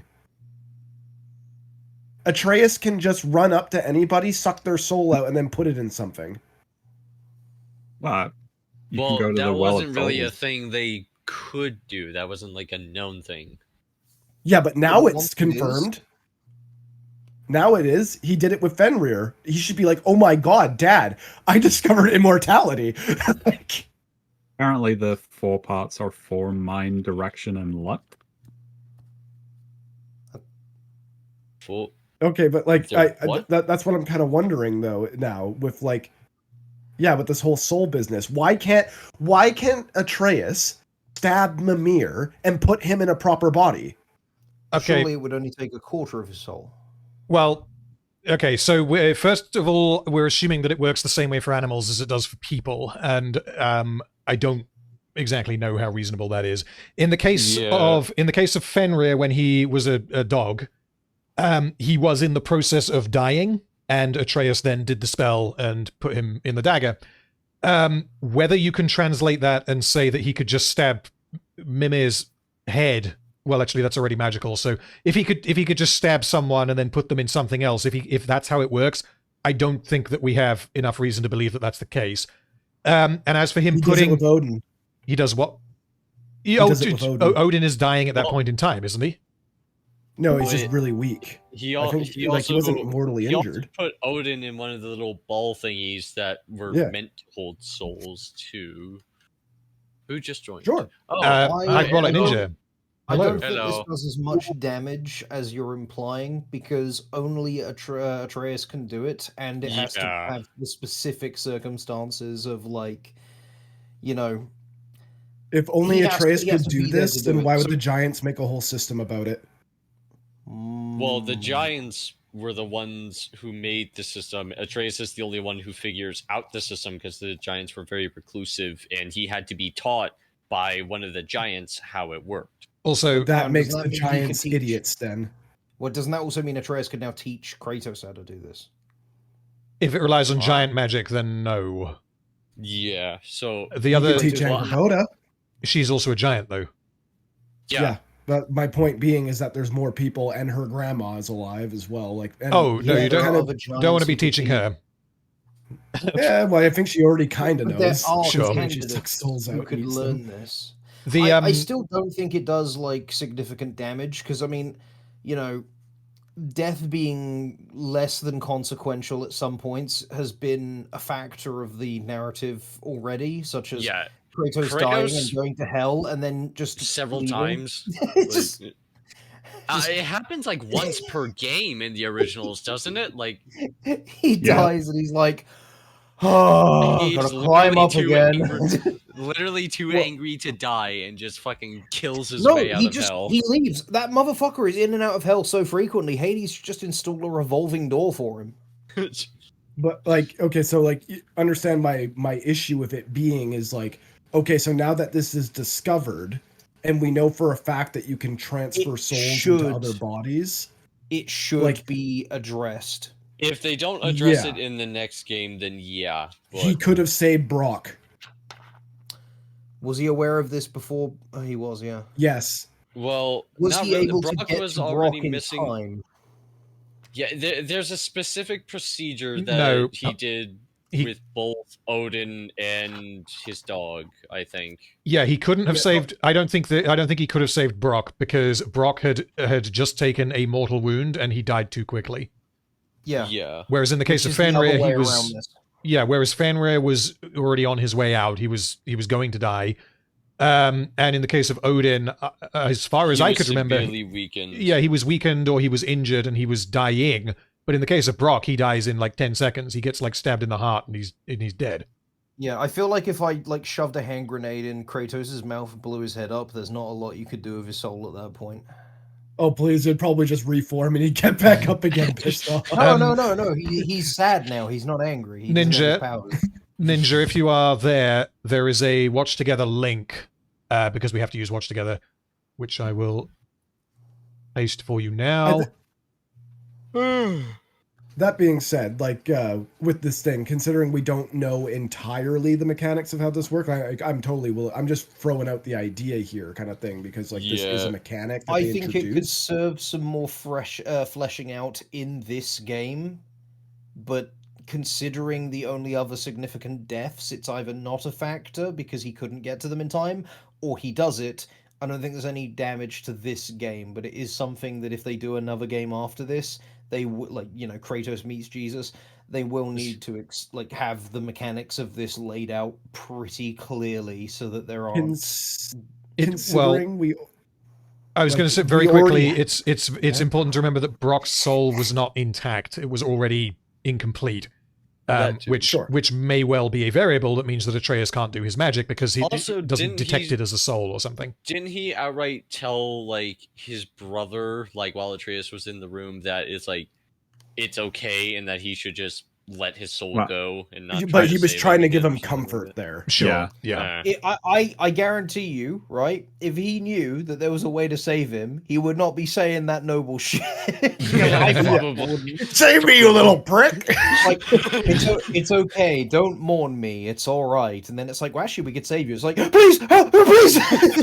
But yeah, like I think that the way that it goes down in Ragnarok is that, like, I think it all works. But I think that it works because this particular magic system is reliant pretty heavily on vagary. It works because it is possible for it to make sense because it doesn't outline exactly what the rules are. And it's relying on the audience to connect those dots, I guess. But I think it's getting to the point. After this game, it needs to be explored. Yeah, I would agree with that, definitely. Yeah. That's where I'm kind of getting to, is where I'm just like, okay, now we're getting to the point of absurdity of like, I just teleport when I sleep to make the plot happen. And we also have the issue of, okay, so we already have a moment of this game where Atreus's character is damaged due to the soul movement thing that he can do when he moves one of the giant souls randomly into the snake to make Jormungandr. Now, if he knows for a fact he can do this now, why the hell is he not giving Mimir a new body? The justification for that would be that Mimir is already a magically, he isn't a person at this point. He is a magically resurrected severed head. He is a magical entity that doesn't necessarily contain Mimir's soul in the same way that his physical body would, I guess. Alternatively, this would be something Atreus would want to research thoroughly so he doesn't accidentally kill his darling friend. Also, but he was fine to do that with a giant soul. Did he care about that giant in particular? I can't remember. It's his people, dude. Yeah, no, it's the last remnants of his people. Do not tell me he didn't care. Well, I mean, that's why I say that moment was in bad. In the same way. Like, yeah, but now he has two confirmed instances of it working. Maybe there's also a caveat that could exist, which is also part of the reason why he wasn't able to save Brock. In that if someone has already been reanimated or brought back to life, it won't work because their soul is already tethered or something. That's speculation that I don't think is useful. Because sure, yeah. I mean... It could work in any such way, like to try and add a justification for why he doesn't do it for Mimir. Like, the only thing we could assume is either that he doesn't want to risk it without knowing more yet, or that there is some reason it wouldn't work. The issue I have is that there is no dialogue explaining any of this. They needed to address this.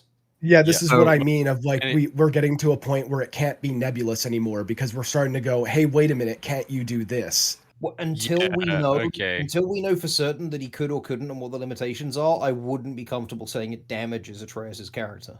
Yeah, if the next game is like, here are the mechanics, and everything he did in the previous game now are justified, well then his character isn't damaged. Yeah, I would still say they're damaged with the giant. I would agree with that, but I can't remember the context of the giant. He just randomly says, "Hey, wouldn't it be cool if we put a soul in this snake?" It's a really stupid moment. Mhm. It is unironically the worst moment in the game. It is one of the moments where I'm like, Hey, one second. Angles. Yes. Do you want me to make it way worse for you? Oh God, no. So, a person exists in, let's say, Midgard, and they die. Their soul goes to the light of Alfheim. But also there's Helheim, and there's Valhalla. Why do you have two mutually exclusive afterlife systems existing in the same setting? That is within the mythology of the Norse in and of itself. Okay. That. Are you saying how does that interact with the idea of death and resurrection? What I'm suggesting is that in 2018, I'm pretty sure Mimir has dialogue that indicates that when Kratos cut off his head, he went to Helheim. Oh. Yeah, because he didn't die in a warrior's That was death. going to be his afterlife. And now I'm like, but why didn't his soul go to the light of Alfheim? Well, when you go to Helheim, what happens is you get sorted. So if you are worthy, say you like an old man who died, but you were, a decent person, then you get sorted and your soul goes to the light of Alfheim, where you are redistributed or reincarnated or whatever. If you turn out to be a shitty person, then you stay in Helheim. So Helheim also functions as purgatory, essentially, then. It's not just Yes, because you literally kill the thing that sorts souls to gain his cooling winds that allows you to save Atreus in 2018. Yeah, okay. Yeah, and Fair we enough, see then. Balder being haunted by like the memories that that's what that place does to you, is it keeps making you confront those uncomfortable parts of your life. And we see spirits crying out, just like casually walking as well. Yeah, definitely an interesting concept to kind of dig into with this place, because it's just like, that is a it is getting to that point. I agree, yeah, but as far as Garm goes, I guess I have to assume that the soul part that Atreus accidentally whispered into his knife was the mind, because that's the only part that really makes sense. I guess so, because his form remains as obviously Garm. I mean, he changes a little bit, but I think that's more for the audience rather than that he is literally turning into Fenrir. Yeah. Ninja, are you in on Watch Together? Yes, I am here. Okay. I will hit play. Just let me know if it plays from where we are. We're just after the Garm bit. We get a scene where Kratos finally accepts his son is a big boy and can take care of himself. At first I was annoyed with this scene because Atreus was coming across as pretty condescending to his father, but obviously that wasn't really the intention of the writing here. So while it was somewhat sloppily handled, and I really don't like the message of be better. Oh no. Of course you don't. Yep, that tracks. So, you know how we were speculating that he probably liked the original God of War games for the wrong reasons? I think this outright confirms it. I don't like the idea of being a better person. We joked about this, I think, last time, but the idea that he finds Fight Club to be like a model way of how to live your life. Just the line from Tyler Durden where he says, self-improvement is masturbation, self-destruction might be the answer. I think he has that written on his fucking wall. Like, I can't believe this man's took a hard stance against self-improvement. Yep. There's nothing more feminine than self-improvement. After replaying these two games back to back, I actually started taking a hard look at how I interact with my wife in general for my marriage as well. Is that and I'm like God of War Ragnarok literally made me want to do better in my marriage. So you can't. That just means you're a submissive beta cock. Yes, it means you're woke. That is true. You have to kill him. I need to go beat my son is what I need to do to reestablish dominance in my house. Earlier, quite literally, he said Heimdall is the best character and played like a Sigma male grind set edit over Heimdall beating women and children.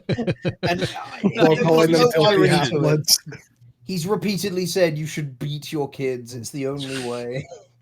The thing about this scene as well, with the whole be better thing. Is the thing that Atreus says is don't be sorry, be better, which is dialogue from the first game.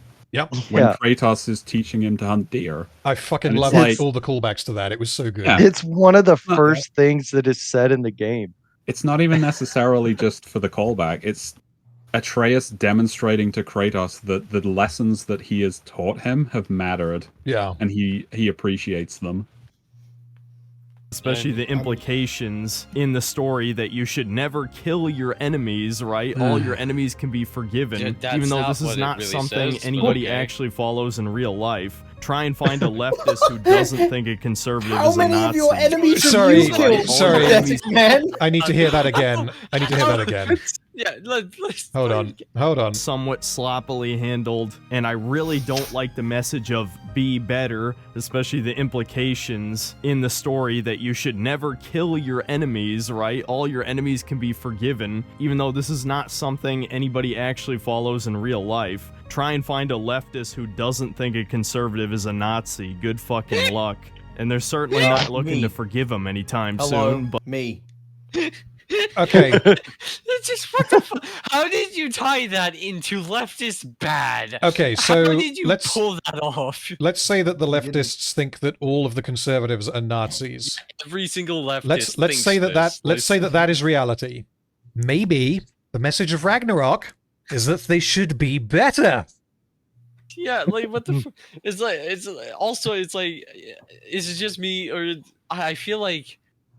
No, there's no way I'm not reading this in a non-charitable way. It's like he's saying, the idea that you should never kill your enemies is bullshit. And then he's like, every leftist thinks you're a Nazi. So it's like, okay, hold on. You should kill them. Yeah, like that's the undertones he's giving off, and it's like Civil War now. Honestly, the way that Ragnarok ends up going is very similar to the approach that you can take in real life, because in both the story of Ragnarok and in real life, there are enemies, such as, for example, Hitler, who need to die. There is no you're not going to redeem Hitler. Hitler needs to die. Basically, no, the man that killed Hitler is my hero, and essentially that's the way that the story ends up going in Ragnarok. Is that yes, they don't want to kill, but at the same time, Odin has to die. They're aware that the reason why they're doing it by the time they're doing it is not for revenge. They're doing it out of a sense of justice. Justice. Yeah. Well, that's the other thing, right? And it's something that I appreciate about the nuance of this is that all of the different antagonists of the series have slightly different ways that they're dealt with based on, and it's not based on how Kratos feels about them, it's how they feel about themselves. Because yes, you should forgive people for the bad things they've done if they want to be forgiven. Redemption can only, occur to those looking to be redeemed. Odin isn't sorry. Nope. Yeah, isn't sorry. I mean, they don't want forgiveness. They don't want redemption. They don't want to do better. Yeah, it's that's the thing with the Bible. Even it teaches you that you should forgive people for their wrongdoing, but it also does warn you on not allowing your forgiveness to give them opportunities to do more wrong. And if you wear clothing woven from two materials, you go to hell. I love that. I don't know what you cucks are all talking about. I get my morality from Warhammer 40k. Purge the heretic, destroy the unclean. Okay, in all honesty, I'm not sure what the context of the... I don't know what the context of the wearing a shirt woven from two fabrics was like. Oh, it's Leviticus 19:19. We're not doing biblical shit. We're not doing that. It's Old Testament. It doesn't count anymore. We are getting into We're not getting into the Bible. We're continuing with Ragnarok. I'm sorry. We're not doing it. Go on. We can handle Christianity in the next game. But at least I felt something here. It's obvious that this version of Kratos is very lonely and doesn't want to let go of his son. But Atreus is a big boy now, even though I think he's only 13, so he's really not that much of a big boy. But he needs to be beaten. Yeah, it's almost as if Kratos is worried about having to let his son go too early before he is ready. If Atreus was 18 fucking like 15 or 16 or whatever, then it would be a very different dynamic that they have, and it would be somewhat less believable for Kratos to be as worried as he is. The fact that Atreus has obviously grown up a bit, but he is still very young. He is not an adult yet, so Kratos' fears about what is going to happen to Atreus when he's gone are absolutely founded in reality. I find it interesting that Synthetic Man thinks Atreus is 13, considering a very specific suggestion that he made, not in this video, elsewhere, with regards to what Atreus should do with Angrboda. Oh, was this the breeding out her brownness or something? that was part of it, yeah. I don't think did he cover that in this video? That's not that in was this video, stream. no. That was that was a stream clip, yeah. Well, yeah, okay. Well, okay, let's leave that there. Yeah. Many moments in the story that you can tell a lot of elements of this game were rushed, and it was clearly supposed to be a trilogy. We're getting major story development points all crammed into this massive 25-hour experience. What story development points? You haven't even paid attention, you motherfucker! You actively said ignore the dialogue. What the fuck are you talking about? This is also the only time so far in the game where he has felt... He hasn't even, I think, said that he's emotionally invested in this, but he said, at least I felt something. He seems to be acknowledging that this scene in isolation is functional. This made me think back to the days when Daddy had me beneath his foot, beat me with his belt, and he just kept saying, I love you, son. Secretly, I wish my dad would listen to me when I said things to him instead of just beating me. No, I don't think he's claiming that the scene is functional at all. I think what it is that this is a very good scene in a game that is pretty damn good, and it's emotionally resonating with him because of that, and he can't understand why. So he's just going, this made me feel something. Yeah, so, to clarify, I think that he's saying that this scene is functional. I don't think that he understands why. Yeah. This scene is so good that it pierced even his black heart. That's what he's saying, yeah, basically. Achievement. Oh my god, are we going to get a Grinch scenario here? Is he going to turn it around? I feel like there are certain things where people don't like it because of some kind of bias or another. Like a lot of people that don't like Lord of the Rings. I feel like if you were able to sit them down and get them to engage with it and actually absorb it, they would end up liking it and appreciating it a lot more. And I feel like this is just one of those moments where he had a moment of lucidity and paid attention to what was happening on the screen in front of him. And then he immediately went back to huffing the paint and drinking the glue. The paint he'd been fucking chewing on for the last few hours had worn off a little bit. A lot of elements feel underdeveloped. Like, remember in the beginning of the story when Atreus was supposed to learn to control his emotions so he could utilize his animal forms? Yeah, well, that only really comes up right at the end of the game, and he just kind of does it. Hey, remember when you said Ironwood was pointless and nothing happened in it? I don't think we need to elaborate on that. I think we can just leave that right there. Yeah. He just kind of does it after 20 hours. But once again, I'm stretching out this review far beyond what it ever needed to be in the first place, so let's get back to it. Also, not enough when Gore, remember that point? He just pulped that fucking guy as a bear. Like 13-year-old boy. Like, not enough Gore, guys. Return to Sindri's house yet again. The gang decides we're not going to kill Heimdall after all, and instead we're going to try and help the people of Vanaheim who are being attacked by Odin's force. Why doesn't he want to kill Heimdall, you fuck? Yeah. Well, that's just plot stuff. You know? I don't know. Emotions and shit, probably it's gay. Like woke agenda. Yeah, it's gay. Not killing Heimdall is gay. Is that going to be his point? Snoy. So we once again Heimdall return would there. kill Heimdall. And once we arrive at Freyr's camp, we find out that the boar that you kill in the beginning of the first game didn't die and is in fact a random black guy. Black guy. There we go. I knew it. Have you know he is a specific black guy? I knew that he was going to say, he wasn't going to say, not only was he wasn't going to say that the boar that you shot at the start of the game is actually not a boar, it's a guy. Specifically a black guy. That's in 2018, by the way. Like in 2018, they explicitly state that the boar didn't die, and you actively go out of your way to save it. Do they? Sorry, Bleeders. Do they say in 2018 that the boar is a guy?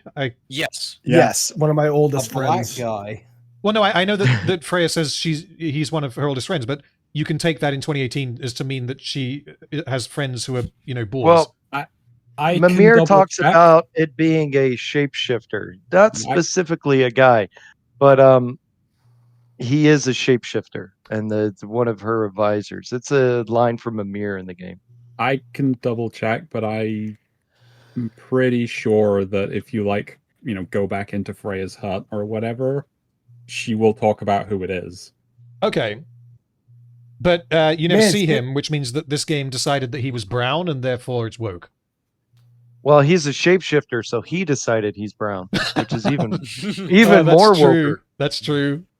Man, Santa Monica Studios trying to show that black people are hogs. Who would have guessed? I just don't get it. If you could choose to be any ethnicity, why would you choose the worst one? But also, doesn't this mean that at the start of 2018, the first thing that Atreus does is shoot a black man? Yes. Yeah. Why isn't that base? Why isn't Atreus? Why is Synthetic Man complaining? The black guy didn't die. Anyways, I guess he prefers dark meat. Right. Let's see what other complaints he has about this man's skin color.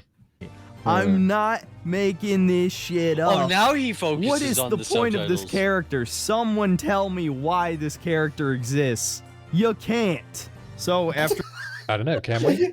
I mean, Hildisvini is one of Freya's oldest friends and advisors. He actively helps her in war council and helps the Vangear. Have you considered? But Jangles, have you considered that he's brown? Oh Have my! you considered that you're tall? Back to the cotton field, Hildisvini. Get the fuck back there. It's like his argument. So many times already, he's been like, explain it to me. That's right, you can't. And then it's like, no, we can, and we actively are. You're just.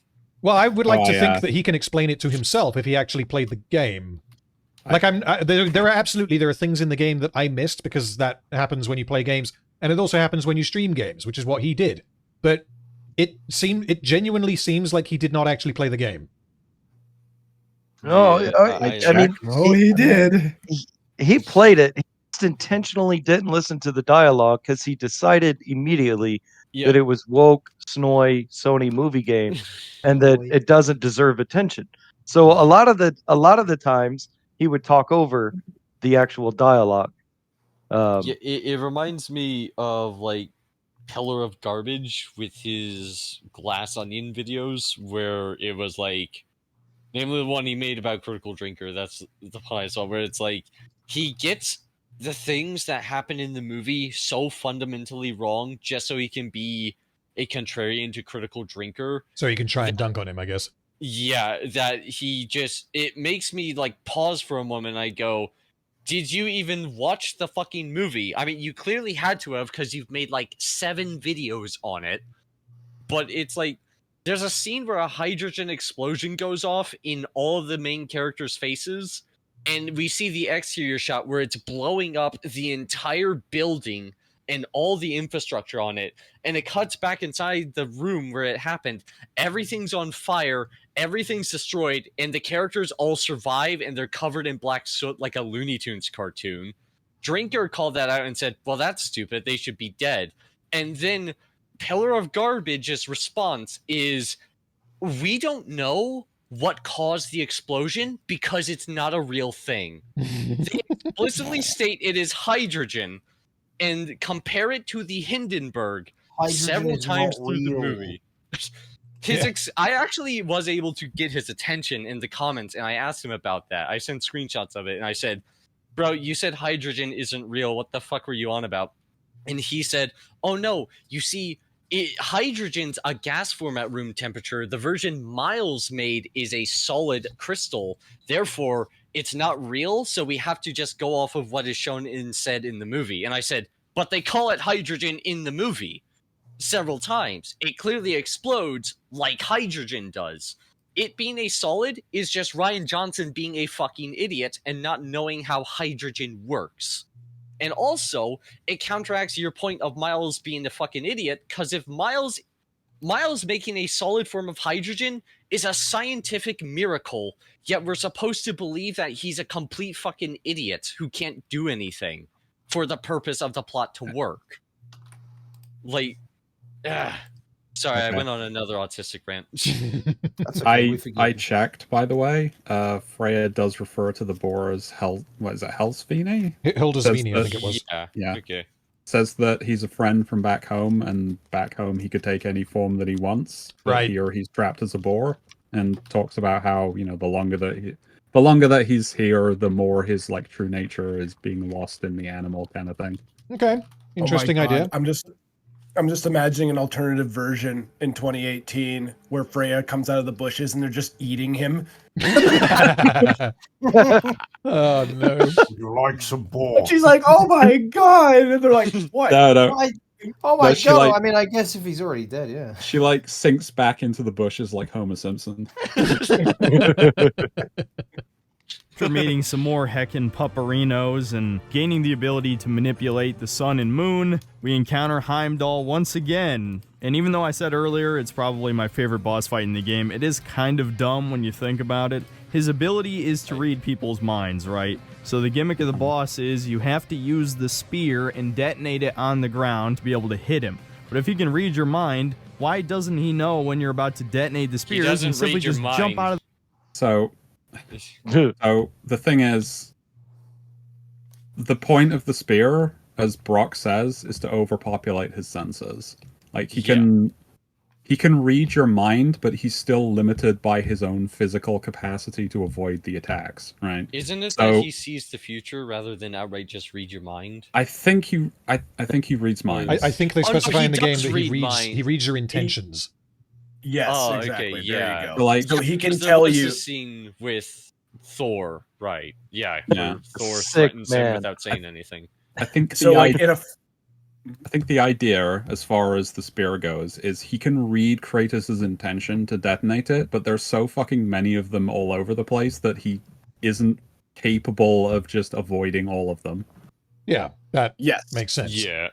The whole idea being is like, okay, so you can set up multiple of these things, and just because in a fight I know you're gonna throw a jab, that doesn't mean I can block the jab with the previous move that you just did to make me do something else. Yeah. I could be in a scenario where I'm getting hit. Like, you outplayed me. Yeah, because it's like we playing just a game saw of chess. The point of chess is to put the king in checkmate, which is where it can't do anything that will save it from being hit.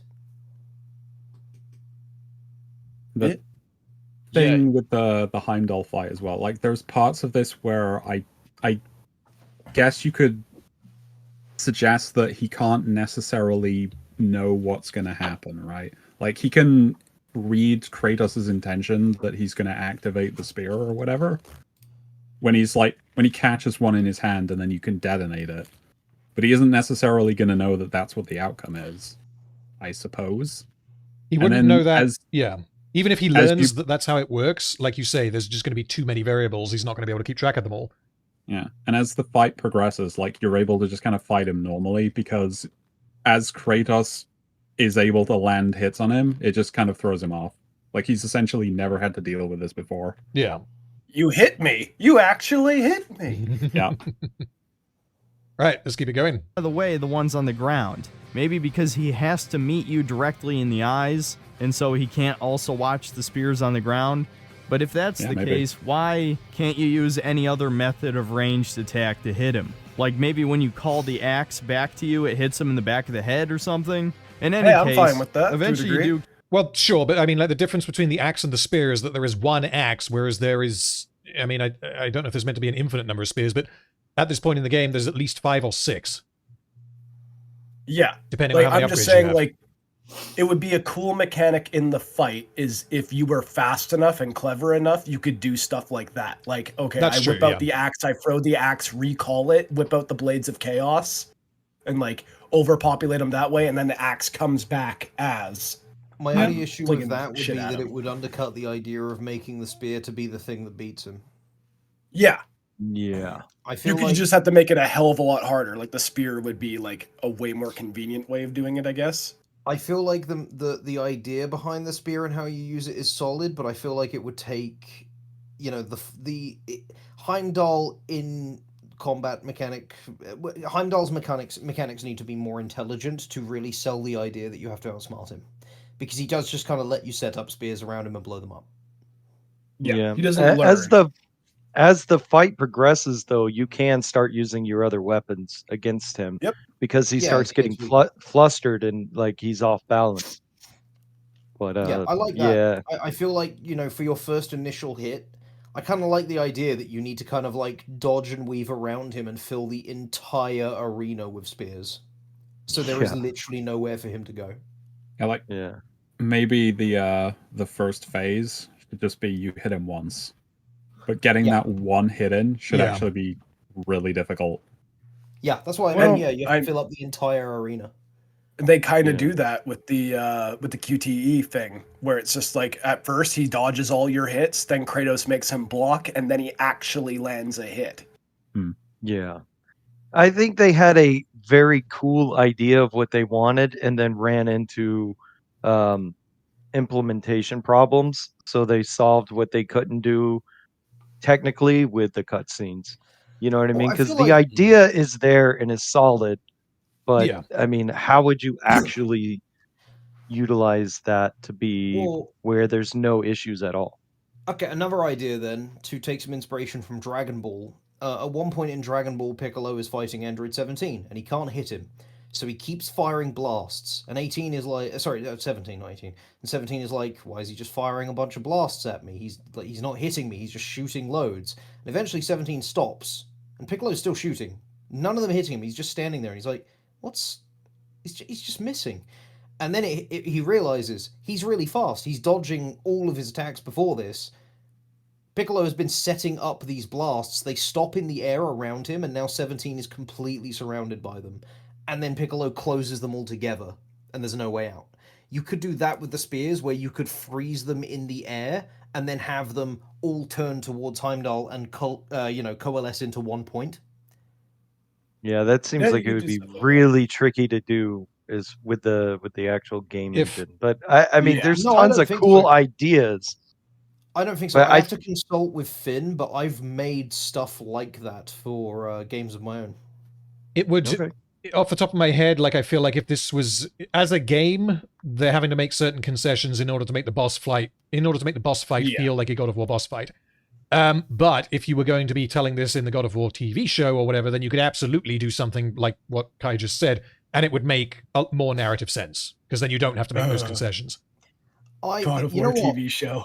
just to put it in perspective, you know the Carrion Knight swords from Elden Ring, where you summon a bunch of swords above you, they lock onto someone, there's a pause, and then they fire at them. Or where you summon like balls of energy in the air, and then they fire off after a delay. You could just do that, except you throw the weapon to a certain distance, and then it freezes in the air, and then you can choose when it goes off and fires in the direction that the enemy is currently in. And if you do it well enough and space them around him well enough, he can't dodge them. Oh, that's a very cool idea. Yeah, that's how I would do it to make it more believable, and that is very much well within the capabilities of the developers.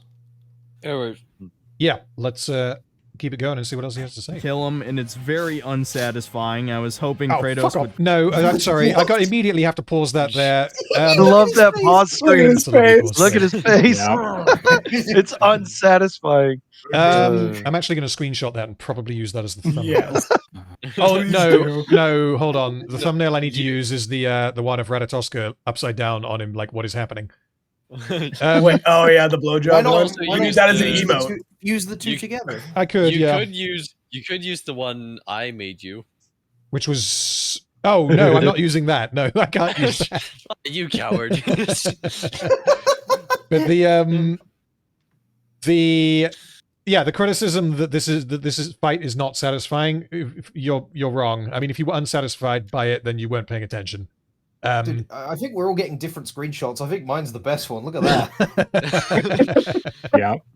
Yeah, I have Kai's. I have the same as Kai. That one is so good. He's so mad. To be fair, I'd be shitting bricks too if my dad had an angry face like that. Yeah, I mean, yeah, like the whole fucking point of Heimdall as a character is that you're meant to not like him, and as Kratos, you're meant to want to kill him. I have. That's pretty good. Yeah, I still think my scrunchy face one is. I think yours is pretty fucking good. Yeah, that was. I'm kind of tempted to draw Random's Kronk with that expression. That would be awesome. Oh, good lord! But yeah, no, this boss fight does an excellent job putting you in the shoes of Kratos. You really want to kill this fucker. Yeah, but you also know that you probably shouldn't because you know the consequences. So I think it rides that line pretty well. Just watching Kratos like crush his neck with his bare hands while Heimdall looks up at him and calls him a monster. That last on the floor next to him, just like, yeah, brother, this isn't who you want to be. Yeah, yeah, it's like so thematically good. With Heimdall's ability to read Kratos' mind, that's exactly what Kratos is thinking about himself. He's like, "Fuck, I'm being a monster again," and then he just goes monster. Oh, it's right great. before he dies. It's so fucking good. Because you don't even need elaboration. You just need to have him say just monster. Yeah. I really like the part later on when you're in Asgard and you activate Rage and Mimir is like, keep a handle on it, brother. Yep. Oh, that's good too. When you can do a Thor. Crush his skull into the dust. Kind of like how he pulverized Hercules' face in God of War 3, but no, they pussy out on any kind of disturbing No, it's so much gore. more personal. Fuck that you. That sure, he didn't beat his brother's face in like he did with Hercules because Hercules is his half brother, but like the idea of like looking someone in the eyes as you choke the fucking life out of them, that is so personal. It would be better if he ripped his jaw off. Yeah, all of the like with it. You like talking, I see. all of the story and like thematic relevance in that scene, that doesn't matter. What really matters is that Kratos doesn't just like cave his skull in with his bare hands. Yep. That's what should have happened. Would have murdered on the spot kill. Aang meets up with the Discount Avengers squad, and they escape on a flying boat. Unfortunately, they're attacked by wyverns, and so Broken Sword Guy, I think his name was Hamburger or something, sacrifices himself, and they build it up to be this really epic moment, like, oh my god, I can't believe that guy sacrificed himself. Who was he again? And so we once again return to Sindri's house. 90% of the players, I'd agree with that.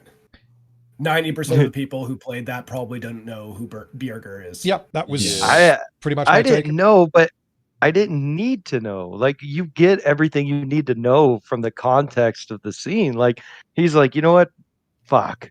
And then you learn who he is later, but he never did any of the side content that explains who he is. I don't even think he found the what's the area called? He even found out that the guy's still alive. No, I don't think he did. He never went to the top of Vanaheim. What's it called? The crevice? The canyon area. Canyon. Yeah. I don't think he even knows that's a thing that existed at the point he made this video. Vanaheim's fucking huge, man. Oh. Well, this bit here is the Tyr Brock Odin scene, right? Oh boy. Is it? Oh boy. I am dreading what he is going to say about this. Luckily, Heimdall had Gallarhorn in his hands, which allows you to open portals to all the realms at once. I guarantee all of us predicted what the climax of the story would be as soon as they told us what this thing did. And so, this is where another very stupid moment happens in the story. Atreus, for some reason that is not explained in the least, decides he wants to help Odin again complete the mask because... What the fuck? It's not explained in the least. Explanation happens on the screen while he says that it doesn't. Maybe it was in that dialogue stuff, but maybe it was in the bit where the characters opened their mouths. I really like. Oh, you mean the super gay parts of the game? How am I supposed to understand this? And hey, also this might, inform what another character does later on, being Sif, that lady who doesn't do anything. Yes. She she kind of sets in motion Thor's temper tantrum on Atreus. And I would even say rightfully so. I really enjoy that when people are weighing in on why Atreus going back to Asgard would be a good idea. Here is like, we get a pair of eyes in the enemy's sanctum. That's a line that reads a little different on a second time around. There we go. Yeah, and who's standing right there? I don't. Yeah, so just to refresh my memory, that I don't believe that this is the scene where Tyr reveals himself. Later. No, that's after. That's after Atreus comes back from. Yes. Yeah, he has the mask by then. Yes, you're right. Okay, cool. Maybe the secrets of the universe will help you find a way out so that you don't have to. If only the secrets of the fucking oh my god! It's like it's presented as like absolute knowledge, and this fucking idiot is like, oh, I'm sure that will help. Like, of course it's going to help. Why would you think that it wouldn't? Well, even if it doesn't, the temptation of it is strong enough. Well, it pulled Odin's entire life apart. Like, how would you not be like, all right, especially at 13, and you find out, hey, I might be able to learn how to avoid all of this, and your mind's been poisoned by Odin already, and then tears just nudging you along, like, yeah, maybe that mask is the answer. Then we don't have to fight anybody. I'm just thinking, like, you back to like go like to like World War II or something, and like Winston Churchill is told, like, right, well, the Nazis are kind of winning, and then one of his advisors is like, well, okay, so I recently discovered the secrets of the universe. And then he'd be like, well, I'm sure that won't help us. Like, fuck off. Of course he'd want to know what... It's such a fucking stupid criticism. And he told me everything. It's like... Yeah. Like, I've literally communicated with God. Would you like to know what he said? Nope, that won't help. I'm an atheist. The soldier didn't think so. Shut up. Even without all that, what they know is that Odin really, really wants that mask. Yeah, so you want to stop it. Yeah, but gotta go back so I can get it. Yeah, so again, that's multiple reasons. We only need one. We have multiple. I think Freya even says, like, whatever it is, it can't be good if Odin wants it. I also, I'm just remembering when Kratos comes back and he reveals that he's killed Heimdall, and Tyr is like, you made a deal. It's like, yeah, but I refused that deal. It's like, yeah, but he honored it anyway, as long as no more Asgardian blood was spilled. Yeah, but he didn't honor the deal either. He kept sending the Einhjörd, but he just likes to push those buttons. He did honor it. I really fucking love how much of Tyr's dialogue is just like made 500% better once you know. Oh yeah. Also, I love that. Look off to the left. He's always in shadow. Yeah. Just off in the corner. Don't mind me. Not paying attention. Yeah. Thought we all agreed we were gonna kill him now. Why are we suddenly doubting this? Why would you help the villain complete his quest? And you know what's even funnier about this is who's in the room right now with them. If you know the twist, you know what I'm talking about. It really brings motherfucker. What is they didn't know? Wait, so hold on. So because the plot twist that hasn't happened yet, that hasn't been revealed yet, is a thing that they factored into the story, it's somehow bad. Well, I think he's saying that Odin should see this coming, but he does, doesn't he? Yeah, he does. Yeah. Like, literally. The thing that he doesn't see coming is Atreus having the little stone that Sindri gives him that he can just like smash on the ground and teleport back. Right, yeah, that was the variable that he didn't know about. Yeah. Yeah, it happens outside of Tyr's range. You're right. Okay. Yeah, he is dramatic irony to the when Thor is about to kill Atreus. He's like, "Oh shit!" Like, he's just like, "No!" And then he does the little rock thingy.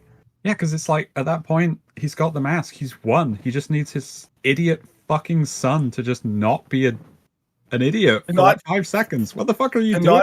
Ruining everything. to not flatten the one guy who can translate the fucking thing. It's literally done. Yeah.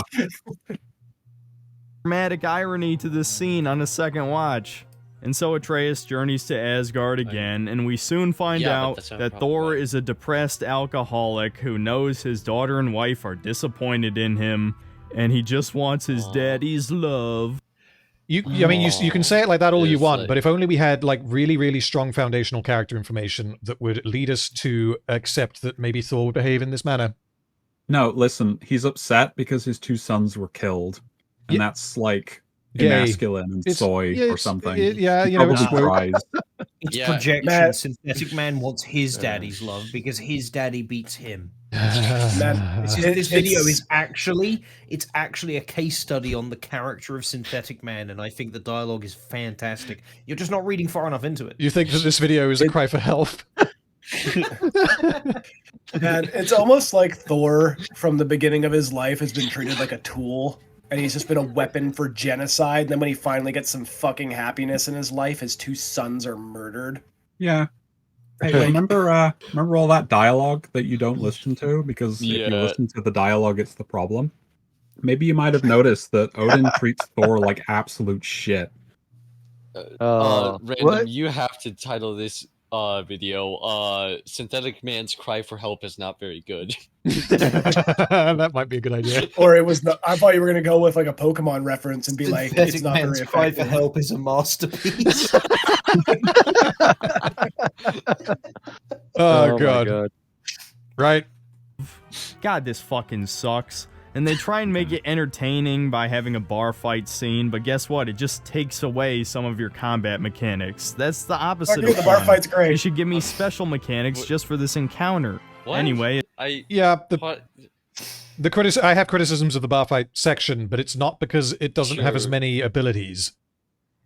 Yeah, I mean, like, isn't the whole point that he's not trying to fucking kill people in the bar fight? So it's like he's purposely not using his lethal tactics or whatnot. Well, that and you gave your weapon walked in. So as you're going through the fight, you regain your mechanics. But the only criticisms I have really are on the hardest difficulty.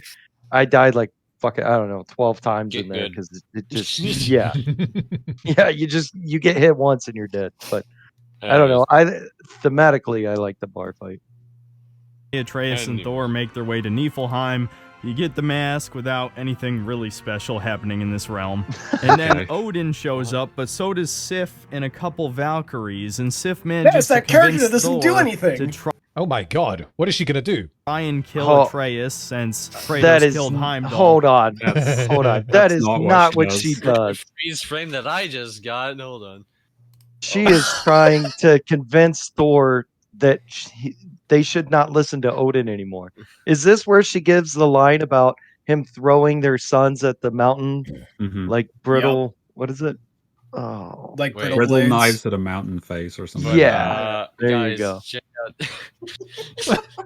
Vergi. I like how everyone's mind jumped to that.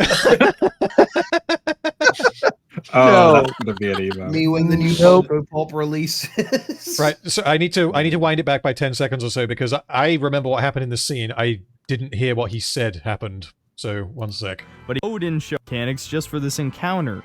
Anyway, Atreus and Thor make their way to Niflheim. You get the mask without anything really special happening in this realm.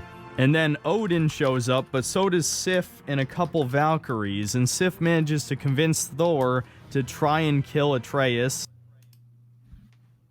I mean, technically, yes. No, I mean... Yeah, no, I don't... that's kind of the end product, right? Is that she doesn't like Atreus, and she also, like, principally that's informed by the fact that she doesn't like how Odin is treating Thor. And presumably Sif as well, although I guess we don't see that. Anyone else adore the fucking musical sting in this, where as soon as Thor gets serious, you hear the thunder strike in the background? And it's just like, oh, it's so good. His combat track, man. God damn, it's good. Yeah. What I got from this the first time was that Sif was talking about Atreus when she starts talking. But after, replaying the game and, listening to all the dialogue, like if you listen at the door when it's Thor and Sif talking and she's trying to talk him into going against his dad and all that, when she's talking to him about this, she's talking about going against Odin, but Thor cannot accept it. Yeah. He cannot hear it. You're so right. he translates all of that into it's all Atreus's fault.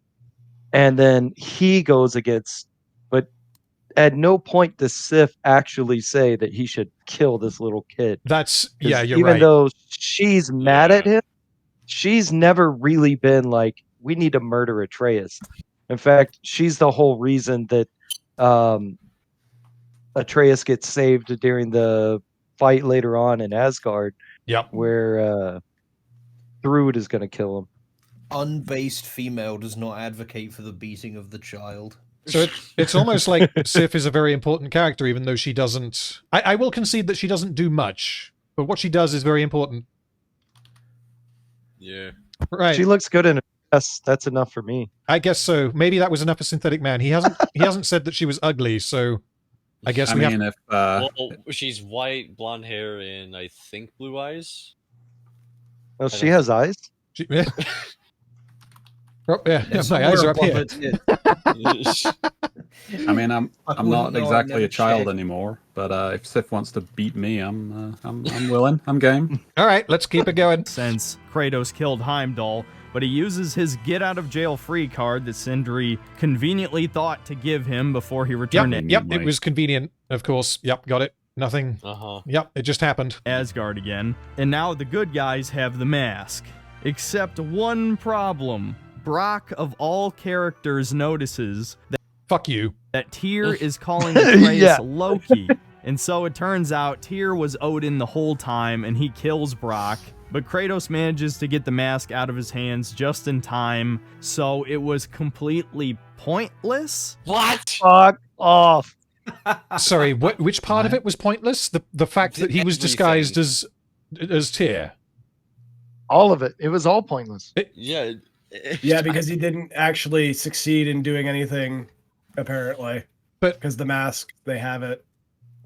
But he has one, he has torn them apart, and two, he has seen every action that they have taken coming, apart from the little gem that he gave Atreus. And the reason he dies is because he kills Brock. None of it is pointless. Sindri would probably not have found a way to destroy the wall, like without the dwarven army. He definitely wouldn't have showed up and destroyed the Soul Stone for Odin. Like everything that happens in this game was because Odin was pretending to be Tyr. It's almost like Odin's fate was sealed because of the kind of person he was. Yeah, but it's all pointless. It's all pointless, right? Yeah. The fuck, man. No, I think I think Synthetic Man has a point here. Because Odin, if Odin was just big strong man, he would have killed everyone, like the Sigma male Giga Chad. That would have been the better way to do this story, I guess. Yeah, you're right. To be fair, right, Brock is short like a child. And he's colored.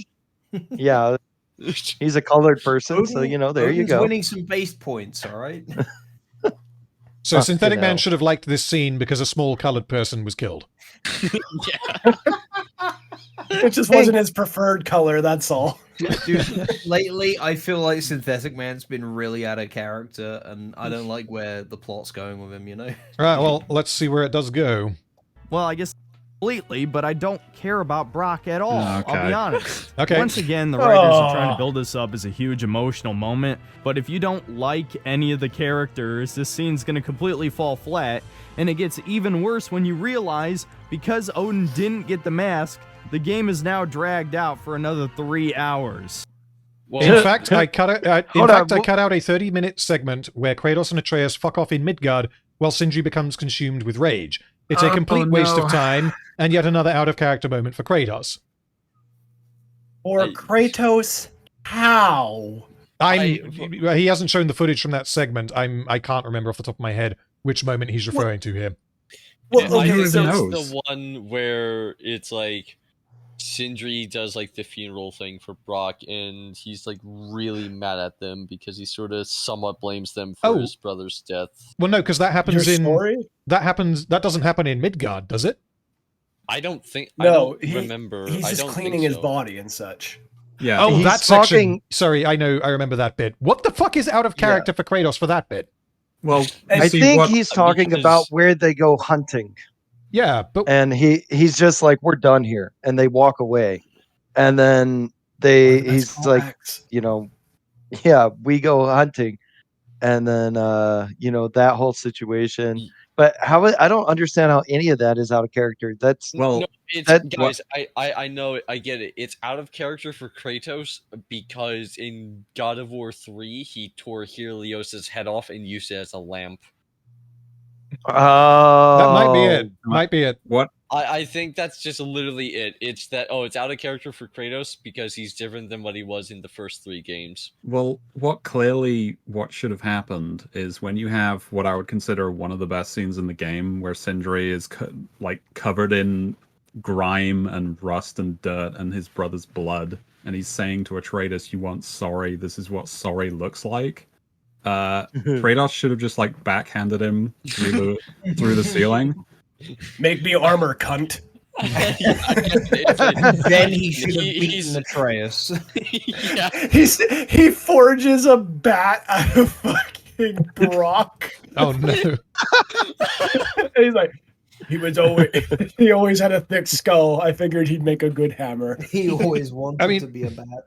So far, I think the most enlightening thing about Synthetic Man's coverage of this is that he's taken what we're not going to go into all the different ways in which it is so well executed, pun unintended there, but Brock's whole death scene is that Synthetic Man says it didn't work because I didn't care about any of the characters, or I didn't like any of the characters.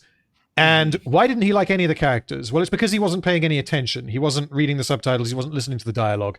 And he had decided that this was a woke disaster piece of a game before he even started playing it, apparently.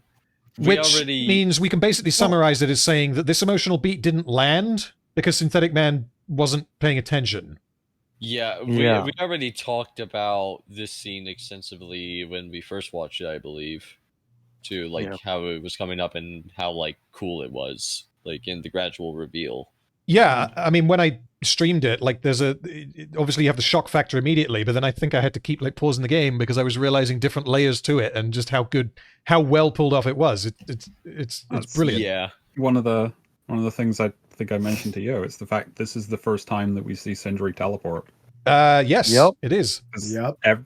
Every other time before this, he goes around the corner and then he's just gone. Yeah. They always hide it. Yep. Mm-hmm. Also, one of my favorite interviews about this game, the director of this game, Corey Barlog, gave him 2 things that had to happen. One of the things was Brock had to die.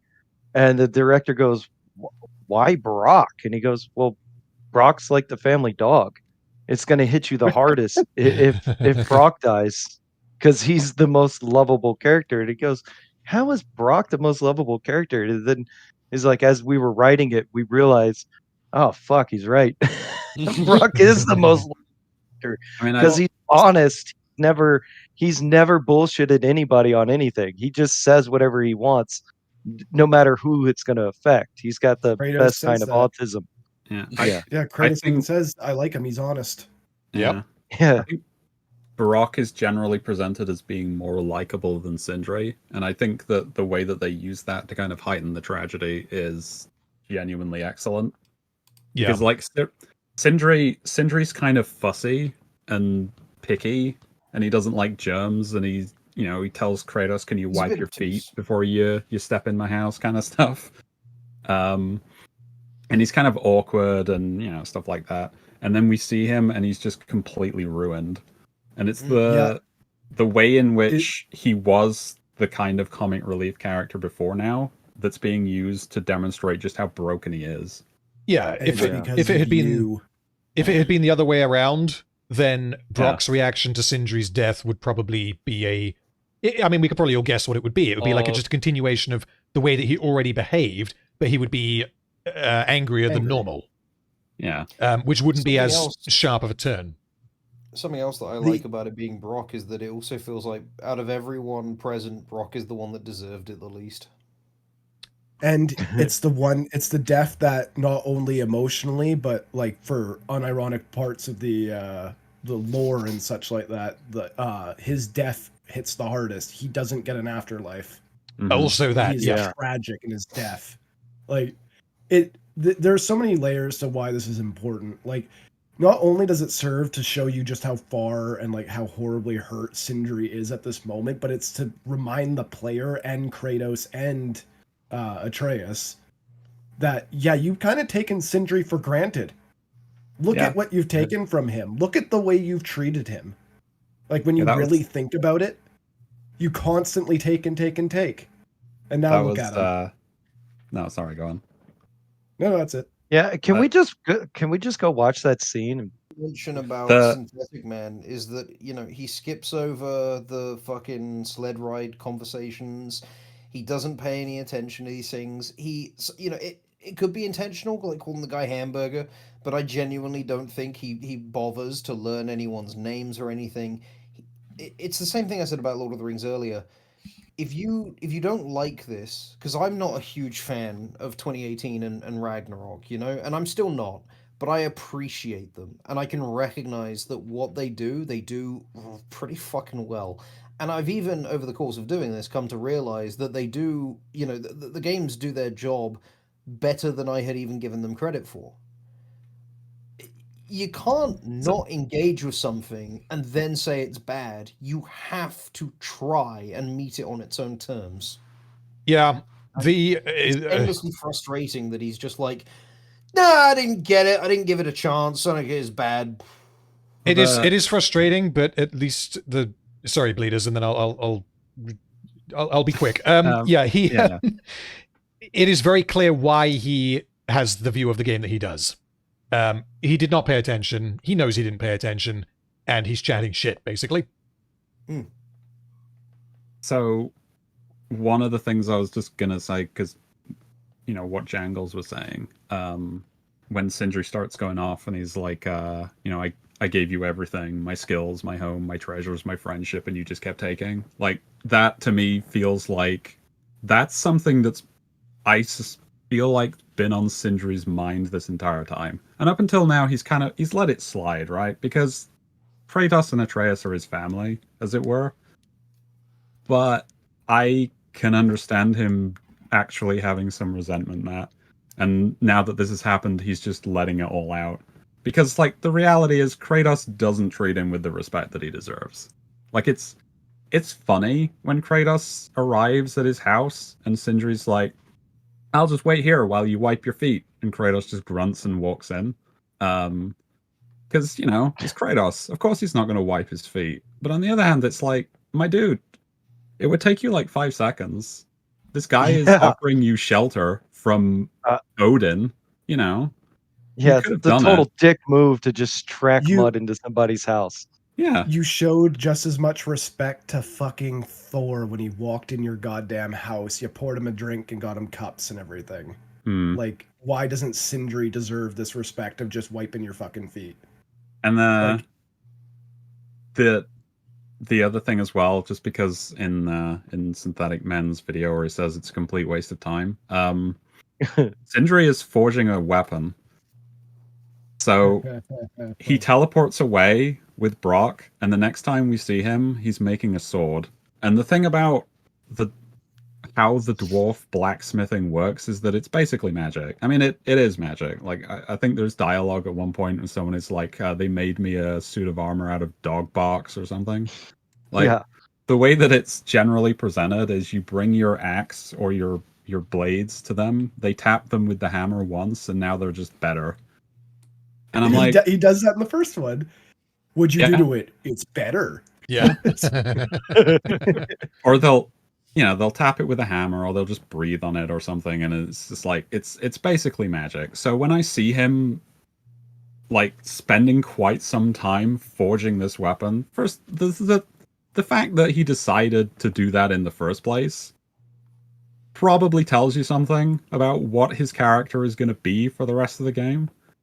But there's also the fact, there's also the fact that he's taking so long about it, and both of these, like all of this. It really, when I see him being like, it's a complete waste of time, it's like, it's not though. This is very deliberate setup for Sindri. I mean, I know Synthetic Man thinks that Sindri is a groomer pedophile or whatever. No, so I guess he doesn't care about any of that. But this is pointless. I'm pretty sure if you, I'd have to go back and double check, but I'm about 90% sure that sword is the one that Brock was forging before. Like when you walk up, you'll see Brock in the background. Sometimes he's forging his sword and sharpening it, and then I think Sindri takes over finishing that, because most of the time Sindri doesn't forge weapons. He does like delicate stuff, and like they talk about it. But the best things that they've ever created are the things they created together. He wanted to make chandeliers, for Christ's sake. My man just wanted the grill. I guess I have to say thanks for that, because I didn't realize that was the sword that Brock was previously working on, and the fact that he took that and is now finishing it, and it's another weapon that they've made together. It's the last thing that they will have ever made together. Yep, I didn't realize that either. Oh god, that's fucking horrible in all the right ways. And to be honest, even those 3 hours feel really rushed, because in the final act of the game, the heroes decide they need to build up their armies across all the realms. So that sounds like a huge epic quest on its own, right? Could probably be the plot of its own game, and might have been originally. But instead, Kratos and Atreus just make their way to Muspelheim again, meet Surtur, and he's once again another depressed character who doesn't want to help. Specifically because he knows both him and his wife would die, but it turns out that Kratos can use the Blades of Chaos to enhance his powers instead, which actually does have consequences, so I'll give the writers a bit of credit for that. And so while Kratos and Atreus fight off 2 Valkyries at the same time, Surtur becomes Ragnarok.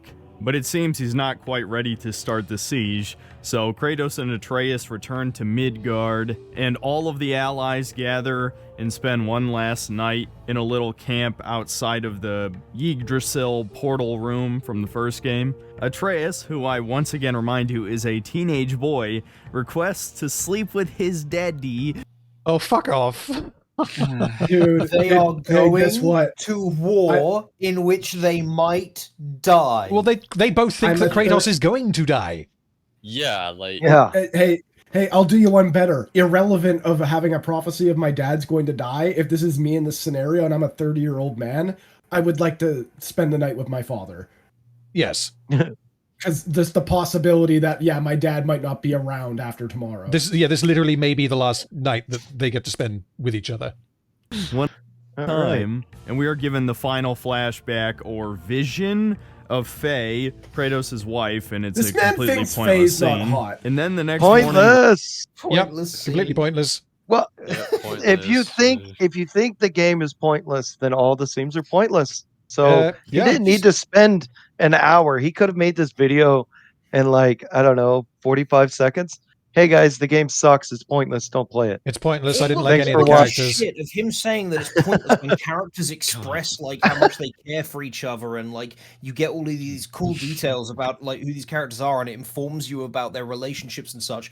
Him calling this pointless is only indicative of the fact that he clearly does not know what a real friendship and what real love looks like.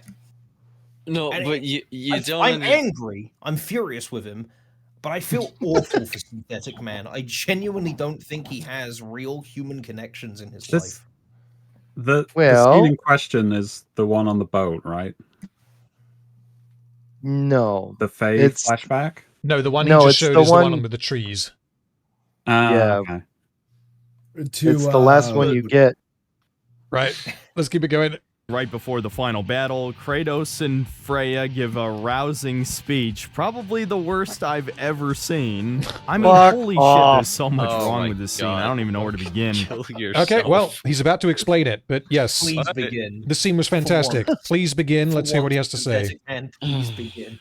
Whether it's the bad cinematography or the incredibly bland room that the actual speech is set in.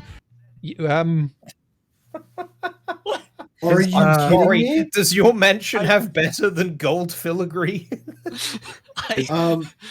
Also, this is the perfect place to do it. It is in front of the 9 realm doors. Also, as the horn sounds, all of them activate one by one as we get a great panning shot of it all. This motherfucker is saying all of this from a fucking messy ass bedroom with a little Broly figurine on a barely occupied shelf that is literally just squares.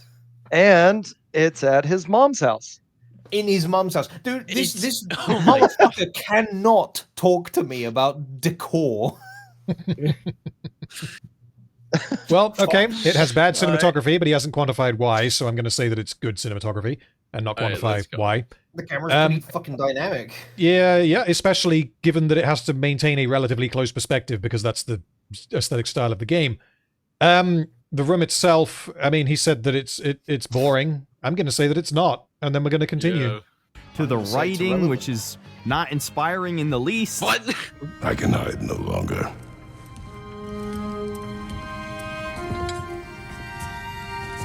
I do not want this war. Oh, it's so good. We have suffered enough. Yep. Why couldn't Kratos give his speech? That was the start. That was the start. I mean, that wasn't the entire speech. That's not all of it, but the argument he's making is that Kratos isn't exactly riling them up. Might I remind you, when Theoden was screaming death, and it's one of the most peak speeches ever. What inspires a person is highly subjective, and the best way you can connect with others when giving a rousing speech is to speak from the heart. Yes. Not only that, he starts at a low point, and then he builds up to "we will sacrifice everything." And the way he says it, go fuck yourself if that's not inspiring. Yeah. I don't believe he believes that.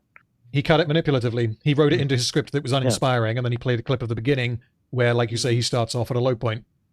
I mean, it also and the cuts music out, hasn't crescendoed. Yeah, cuts out the dude. part As soon as where, that all of the realms open up, so the room goes from like a pretty dark and grey one to being fully lit. Oh, so you're saying the room isn't boring? Realm doors. No, not really. Man, it's funny. I could link you guys a video I watched of a UK cinematographer, or he's actually a director who watched all the Ragnarok cutscenes, and when he got to that point, he's like, "Oh, this is shot so well," and he's going over all the camera angles and the lighting, and it's the exact opposite of what he said. But probably someone who's an industry professional by has claimed Sony. it's good, but some guy that lives with his mummy has said that it's not. No, good. but the industry's woke. Yeah. Oh, that's true. That is true. Yeah. That's true. Yeah, Well, I forgot about that. I bet this guy was just wishing that he could use black lights for all of his lights. Well, gentlemen, we are 10 minutes off the end of this video. Oh, Let's do this. joy! And we have been going for what was it, 5.5? So we've been going for 9. No, we've been going for 10 hours total at this point. Well, we're catching up to EFAP. We're catching up. We're not going to have time to do the second video tonight because A good story. that is 40 minutes long on its own, and which means that is probably going to take us like 5 hours to do it. So, but yes, I will hold off on watching it for now, just in case we do decide to record Could another you one. imagine if we did Mahler's supercut? No way, not happening. I'll watch that in my own time. Yeah. Anyway, let's continue. Each after he blows Gallarhorn, and like Jormungandr and Fenrir are in the background or something, and we're given Or like a wide something, shot sure. of all the armies or some shit. You know, something like Lord of the Rings, something that feels epic. Man, You cannot say you can criticize this section and say that it feels Avengers-y and that like, oh, everything's just come together to be this big cathartic battle where all the heroes fight all the baddies at once. You can say that. What you can't do is say that it does not feel epic. It goes out of its way to feel epic. It is massive in terms of its scale. Like, the nailing of the scale is one of the best things that this game does. It needed, fathers beating their children in the background, though. Maybe that would have made it feel more epic. Being pushed down the stairs. Yeah. That's part of what I like about this this whole battle scene, though, is like it starts off epic with this, with like the big crescendo of the music, and as soon as they step through that gate, it gets gritty. Yeah, like it's like this is they're not a losing. Fun time. They are it's losing, not even like almost immediately. It is not like Avengers Endgame where the portals open and they're saved. The portals open, they run through, and Thor just starts murking elves immediately. It's almost like the game's trying to make a point, like where it was just like, yeah, war's kind of shit.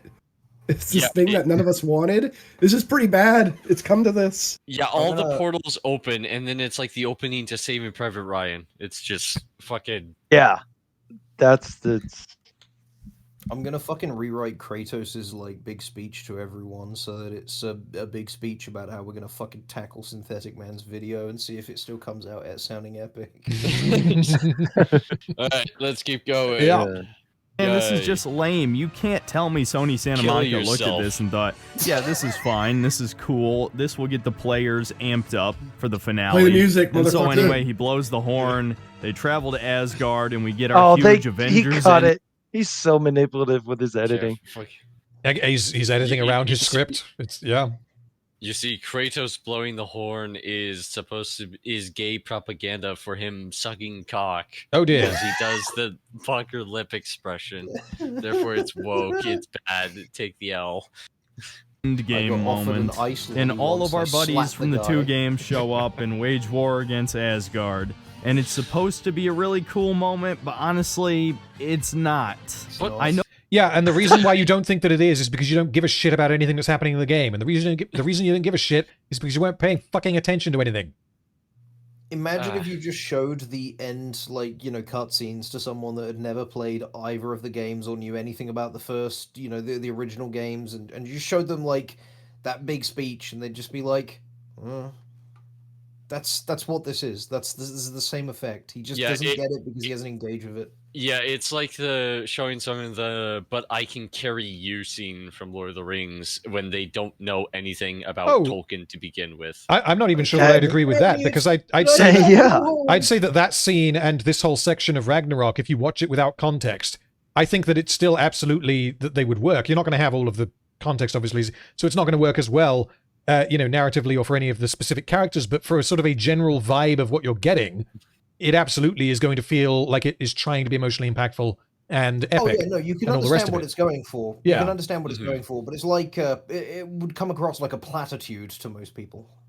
It would, yeah, because I mean, I guess you need the rest of the game in order to make it work properly, because that's the whole point of an emotional catharsis. Well, yeah, exactly. It's built up to by what comes before it, and because he hasn't paid any attention to what's come before it, of course he's not going to feel as much of an emotional catharsis from the ending. Like you watch Boromir's death scene on its own, and it's very sad because it absolutely nails everything that happens in the moment.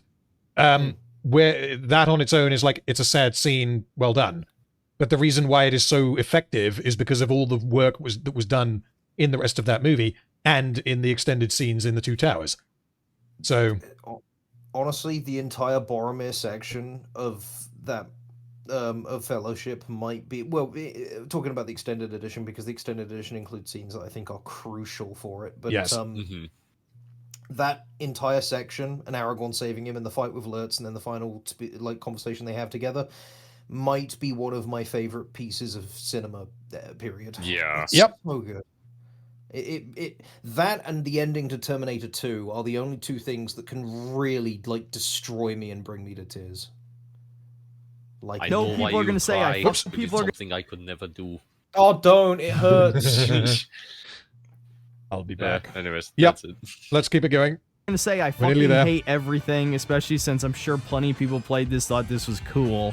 But none of this crazy epic background stuff that's happening affects the gameplay outside of some random wyverns raining fire on the arenas. If you just ignore the skybox, man, you're not taking much damage there. Is he not? Would this be when he played it through on easy? Well, just saying, you got hit by a heavy strike there, and that only took off what 10%. If even, yeah, sort of weird. Yeah, he could have replayed it on Just Give Me the Story, which I don't. I would do the same if I was making a video on this, but yeah. And I believe from watching some of his boss fight stuff that he's spliced into this, where he doesn't get tagged at all. He just says it's like 100% perfect. I don't think all of the footage is from his gameplay. Could be. Because he's shown some stuff where he like absolutely aces like the boss and the dodge everything, perfect blocks, perfect everything. I don't care so much about that. I think that's kind of like a speculative accusation, and I'm more I'd rather engage with his points. Like, okay, I'd imagine he's a deceitful little gremlin. He's already proven that. I don't care. Well, I'm not even saying it's a bad thing. I'm just saying it's a thing. Like I don't think you can judge his ability anytime that his face isn't on screen. I just assume it's, it's either easy mode or it's just, he grabbed something so he has footage. My only which, issue is fine. with that would be if he has not credited the sources, because the people that do long plays of things are absolute heroes. Yes. Yeah. This will just be a normal level of the game, except they just throw a slightly wider variety of enemies against you. It doesn't help that multiple times during the goddamn apocalypse, the characters stop to have a heart-to-heart with each other. Are you fucking kidding me? You've taken all the tension out of the story so many times. Not to mention you have to... Okay, so Battle of the Pelennor Fields. When the Rohirrim arrive, that takes all the tension out because the film stops to do some talking. Now, I'll throw you a curveball here. Now, is it true to the extent of, I wouldn't count the Pelennor Field one because that is before they charge in, but if they were to have a conversation while not actively fighting, would be kind of strange. I think that's the point he's trying to make. Here's the thing. The subject of the conversation is how they need to stop what they're doing. Yes. Yeah, and it results in Kratos living and Odin dying. It changes their fates because they changed their actions. Like the Kratos's decision there is so contrary to what he would ever do, because he's always been, we will sacrifice anything. I will kill everyone in Greece to kill the gods. You know what I mean? That's who he's been, and that's why his life has been a tragedy, because he's been willing to sacrifice everything. This, he decides, no, we need to open our hearts to it. We need to not sacrifice these people.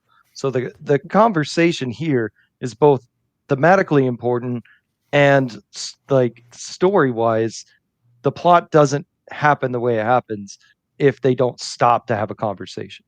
My only issue is that they don't do it in a position of cover. Sure. Like, so here, let me give you guys a reference of what I think would be a bad version of this. That I'm pretty sure we would all get. Random, your video on The Hobbit and the Battle of the Five Armies, when Dane and Thorin just suddenly stop and have a conversation to hash out a plan in the middle of a pitched battle. Yeah. It's like, you do not have time for this. You were in the moment of being destroyed. I can't remember exactly what the logistics of that is, but I know that they've just charged out of Erebor, and then they've kind of fought the orcs back temporarily, and then they're like, oh, hey, cousin, how we doing? Yeah, I'm all right. Yeah, anyway, grab this chariot, off you go. So it is relatively brief, and they just caught the orcs off guard. I would probably be more happy to forgive it for that than... yeah. Yeah, the point in what I'm saying is just to like get the idea going that like it is strange, like the idea of like you're in the middle of a pitched battle and then suddenly you have a conversation. I get the idea. Sure, there are different ways that they could have framed it in order to make it flow a little bit better, but yes, I agree with the point you're making. Yeah. Right. Anywho, let's keep it going. I don't know then. how they have the conversation that they're having without stopping fighting when. The only way that you would do it is you would have to have it during gameplay. So while you're fighting, they have this conversation, which it won't have landed in the same way. Because they're saying we should stop fighting, or we should change why we're fighting while tearing people's heads off. It wouldn't have worked. mean, I feel like you could present that in a way where them having to actively, like, you know, commit to the thing that they are saying they should stop doing. You could have those parallels work in that. I mean, if you make it like kind of messy. Well, they reach a place of relative safety, and they meet up with Sindri. Sindri activates his thing. It blows up all the Odin lasers that the dwarves built, and that's what. When that happens, the Midgardians, who were using those lasers, they get hurt, and that's when they see that. That's when Kratos says, "Oh no, we got to stop." But there's no enemies around them. They've just cleared through a big valley, and they've coming up on a path that has an overlook. And then he pops his fireworks, whatever, and that's when the Freya, and Freyr, they all come to him. I could be misremembering then. I seem to recall that there were still active skirmishes and fights going on in the background. Well, there were. People were fighting, but he called all the leaders of the battle to a place of relative safety. I mean, when you're a combatant and a field general, basically, you're going to have to pick a point where you just say, all right, fuck it. My issue there is that we're dealing with Valkyries and Thor who can get into, they could make it across an entire field very quickly. Yeah, Thor was still fighting Jormungandr. Sure, and I don't know. We killed 2 of the Valkyries, so the only one left was Gná. No, I get what you're saying. I just don't know how they would have done it different. Any precautions. I still think that they should have been in some form of cover. Maybe not from like direct attack, but at least from visibility of the enemies that can make it to them. Because if you see all of the enemy generals gathering in one location, that is a juicy target. So there should. I would have preferred it. It would have made more sense strategically for them to take a few more precautions than standing in the open. Yeah, you could say that there's more that they could have done. I'm happy to accept it the way that it goes down. It's a very minor issue. Because because like it's not like they're just like putting their feet up and they're like right, we're done. Let's just drop our guard. They do still have a definite sense of urgency, and this conversation that they're going to have is like of critical importance. So I mean, if anything, the fact that they're stopping fighting in order to have this conversation heightens how important it is for them to have this conversation in the way that they do. But yeah, I mean, they could have done more to show that they are temporarily, I guess, safe, or as safe as you can be. I would consider this an incredibly small issue, and this is the kind of depths you need to dig to find things to even criticize in the first place. Yeah, I guess so. But yeah, let's keep it going and see what's next. To play as Atreus again, and he gets to go full bear mode, guys. He's upgraded from a wolf to a bear. He's climbed another tier on the gay scale. Bears are more gay than wolves. Okay, hold on. So, for one, the first thing he ever turned into was a bear. He just couldn't control it. So this is like a payoff for that. But it's like, what the fuck? Is that just a joke about bear having obviously connotations with being gay, which a wolf doesn't? Is that what the joke is? No, I choose to believe that all animals have an inherent gay percentage scale, and this is a metric you could measure. And I like the idea that Synthetic Man has it adopted to memory, the tier list of how gay every animal in the animal kingdom is. So when he's watching something like The Lion King, he's just working out how gay the film is, based on what... It's just like... So... He's sat there with his buddies, and he's like, you see the baboon? That is 2% more gay. I will not be watching any further. He implies that it makes Atreus more gay than when he was a wolf, which would be true if the wolf was 0 gay, but that doesn't sound like he's saying wolf is 0 gay. It sounds like he's saying a wolf is like a 4 on the gay scale and a bear is a 6. You know? Either way, this... It's such a strange comment to make. Yeah, it's dumb. It's moving on. It's very dumb. Let's move on. And then immediately he talk no jutsus through out of killing him. I don't understand what that means. Can someone enlighten Leaders, translate. Translate. Speak weed. How dare you? I'm right here, man. Like I know Jujutsu Kaisen. Translate. What are you? There's a trope in Jujutsu Kaisen where a lot of enemies stop being enemies because someone has a chat with them. Right. Okay. And it became a bit of a term. To be honest, I would call it the Steven Universe effect first, but I'm not the one that defines what gets picked up by culture. So the idea of talking your enemy out of fighting you, basically, is yeah, what that means. almost like it's Loki. Generally seen as a narrative cop-out. Like Loki is known for being, a trickster and talking to people. It's not even that. I mean, Thrud is not an evil bitch. Yeah. Well, yeah. No, and also he doesn't talk her out of it. Sif does. Yeah, and so and even if what he you- said is wrong on every level. If you justify Atreus it... Sorry, go on, please. Go on. Yeah. Atreus makes an entirely compelling argument, which is that, hey, remember that guy that we're both friends with? Odin put him on the front lines specifically to die in the hopes that it would slow us down. And then along comes Sif and is like, yeah, that's true. This happened. Here he is. So what you're saying is that he justified it? Yeah. Or is that the writers justified it, and therefore it's not whatever that Japanese shit was?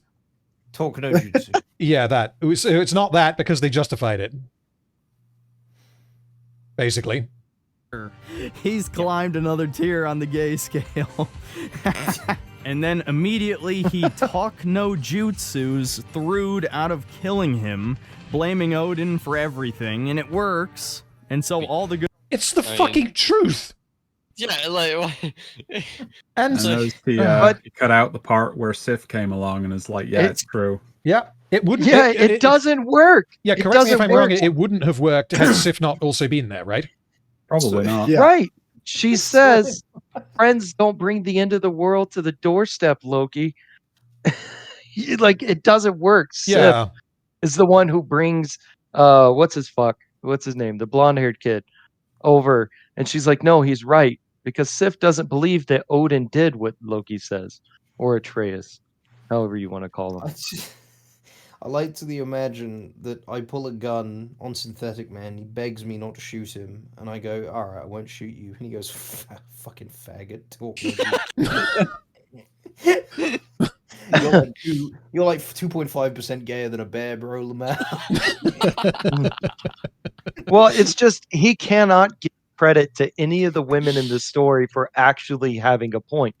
Because if so, then he would have to take back his idea that the women are pointless.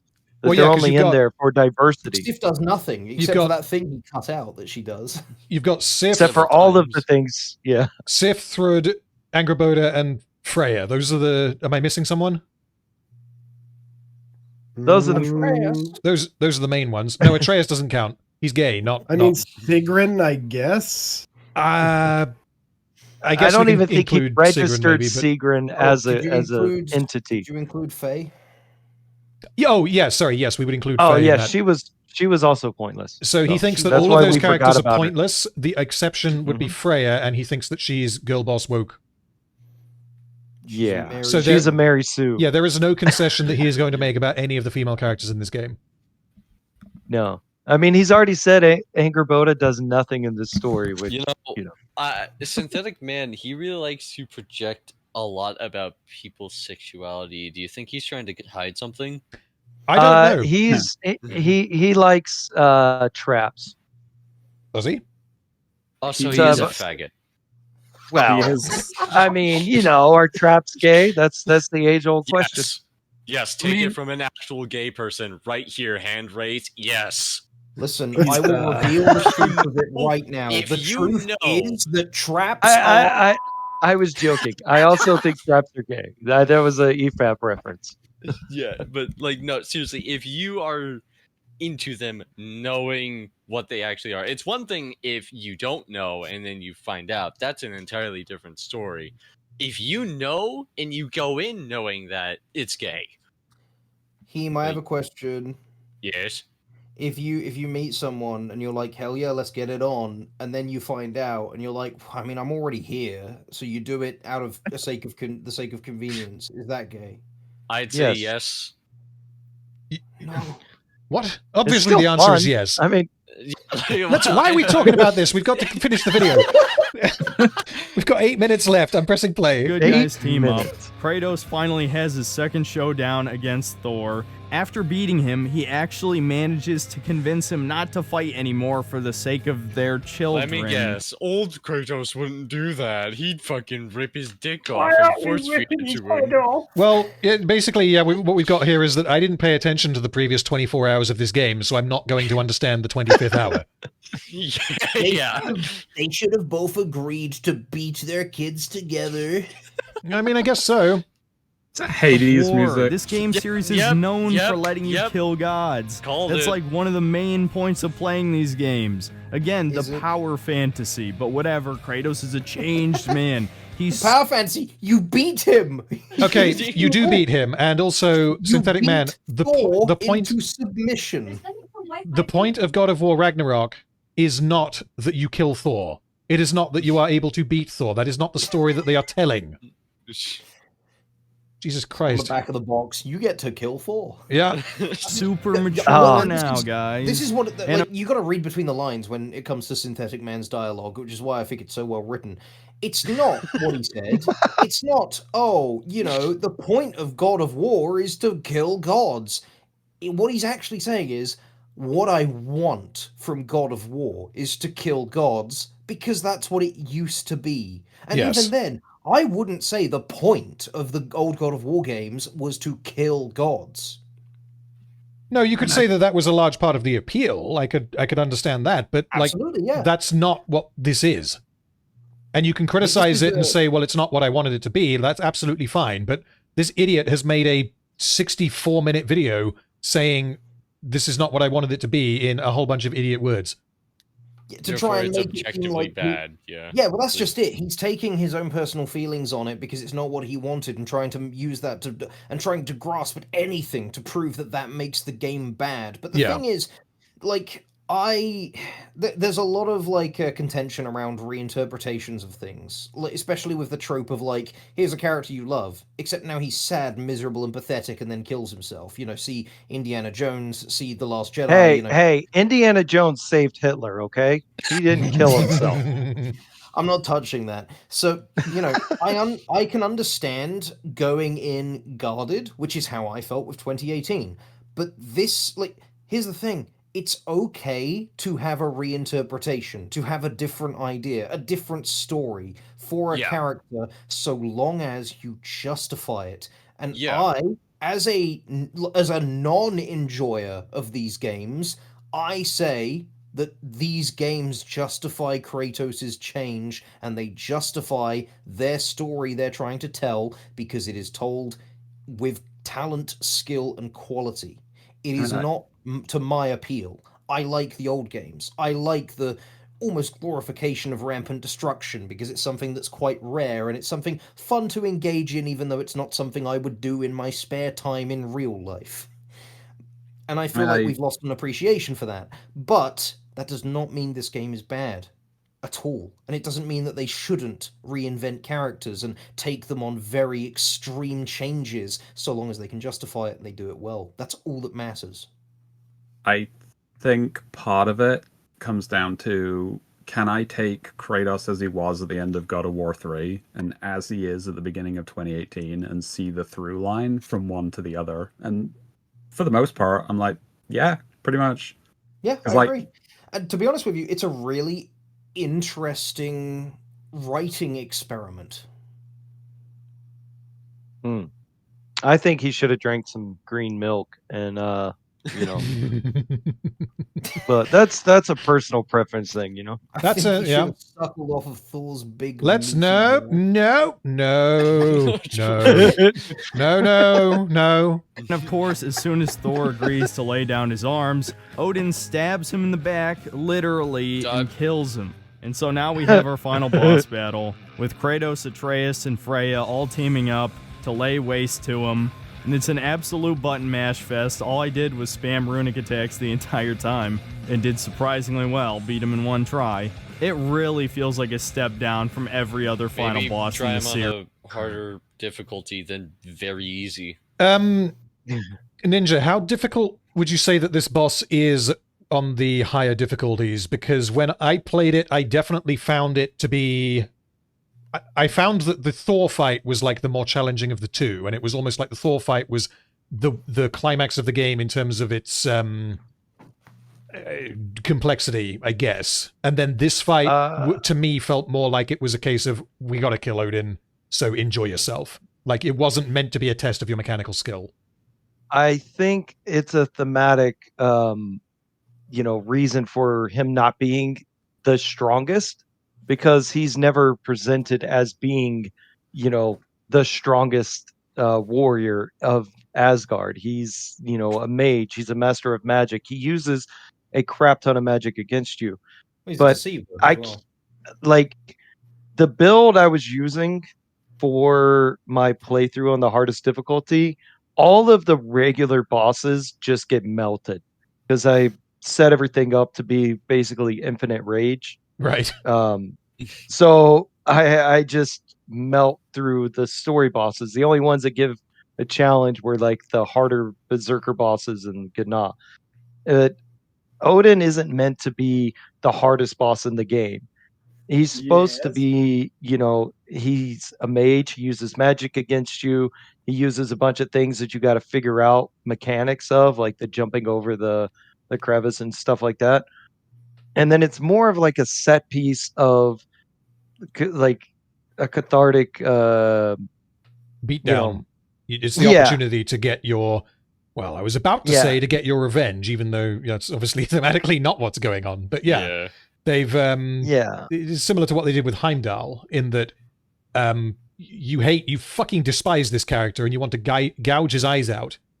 So if the game had stripped the opportunity for, well, you as the player maybe, but if they had stripped the opportunity to actually fight this character, even if the mechanics are not as complex or challenging as some of the other fights, then I think it would potentially have been to the game's detriment, even though I question the decision to even allow you to fight him to begin with, I guess. I think there's some interesting philosophical arguments you could make for this, because there are other such examples like him. One that comes to mind immediately is Gwyn, the final boss from Dark Souls. He is pathetic compared to the other late game bosses you fight. He could be parried, which makes him incredibly abusable. His attacks are really slow. Two of them do a lot of damage, but he's generally weaker than everything else around him. But the point of that is that he is fucked. He's like incredibly old and decrepit, and he's lost all of his power. And it's supposed to feel sad, like you're putting this once great creature out of its misery now that it's completely lost its mind. And then there's Truth from Halo 3, who you kill in a cutscene because his whole deal is that he was a political kind of like manipulator and religious zealot. Yeah. It wouldn't be thematically sensible to have a big boss fight against him. And then with Odin, just keep talking. I'll be right back. Yeah, sure. With Odin, I feel like it's the same kind of deal. He's not as strong as Thor, because Thor is the attack dog. He's the big strong one. That's why Odin, takes him to go visit Kratos at the start of the game, because Thor is the Norse pantheon doesn't work on power scaling like that. Thor is one of the strongest ones. Odin is the manipulator and the smart one.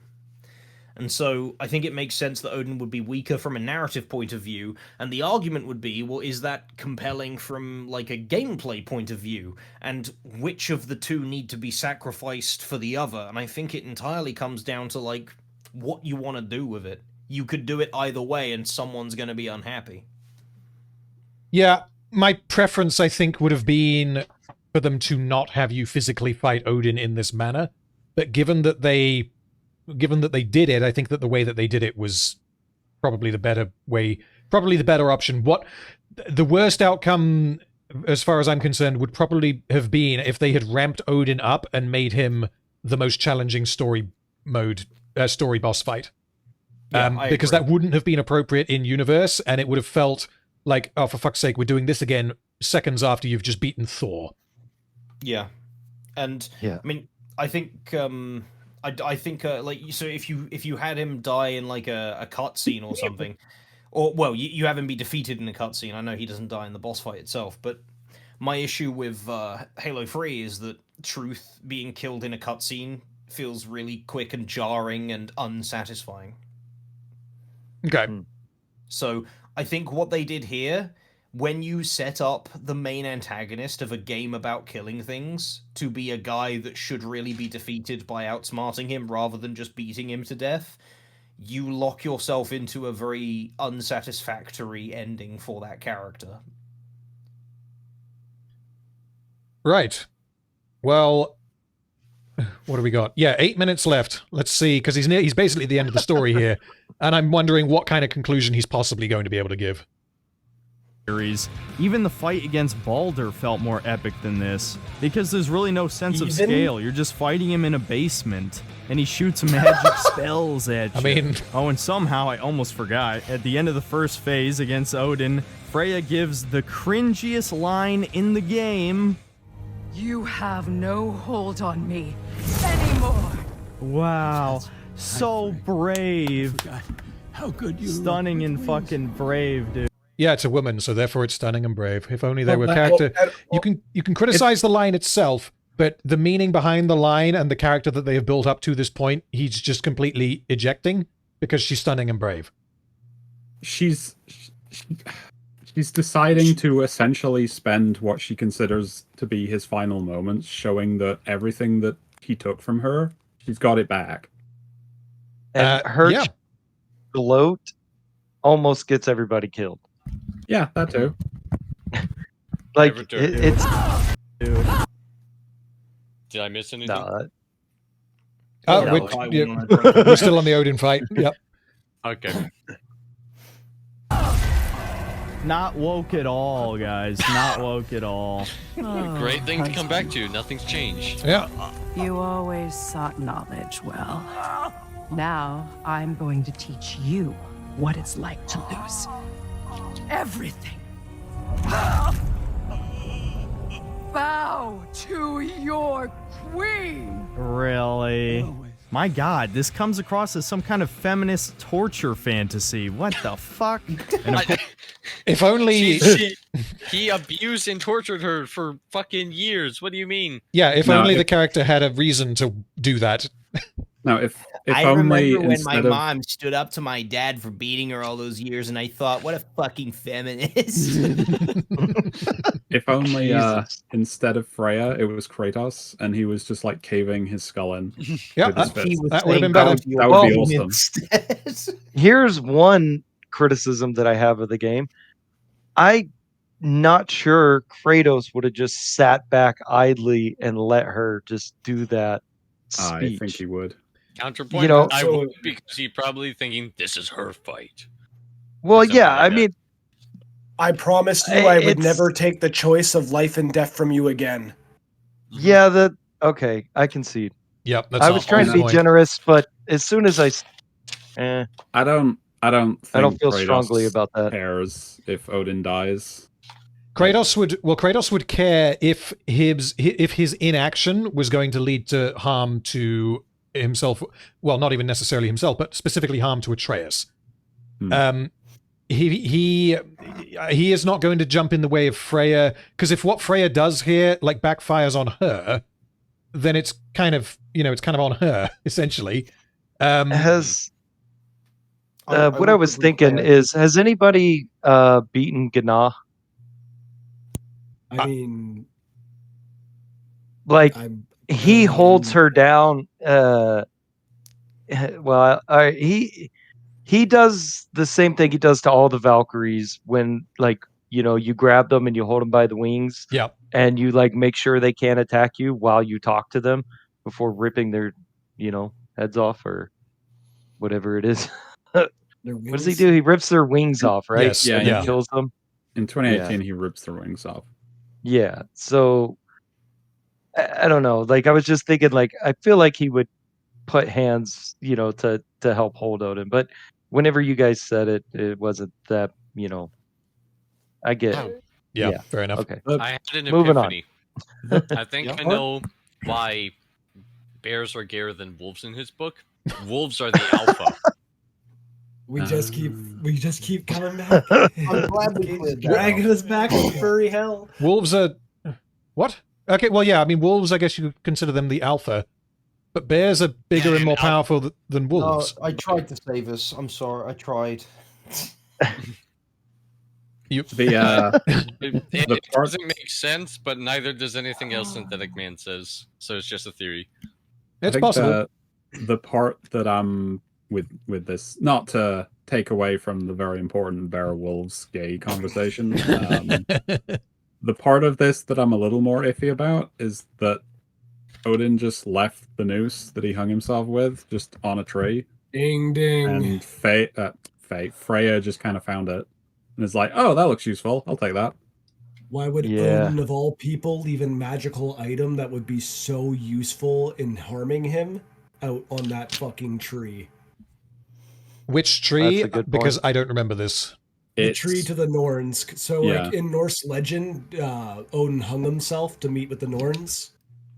And I guess they're paying reference to that. Like, that's the noose he used to hang himself. Do we know that for sure in the game? Yeah, they talk.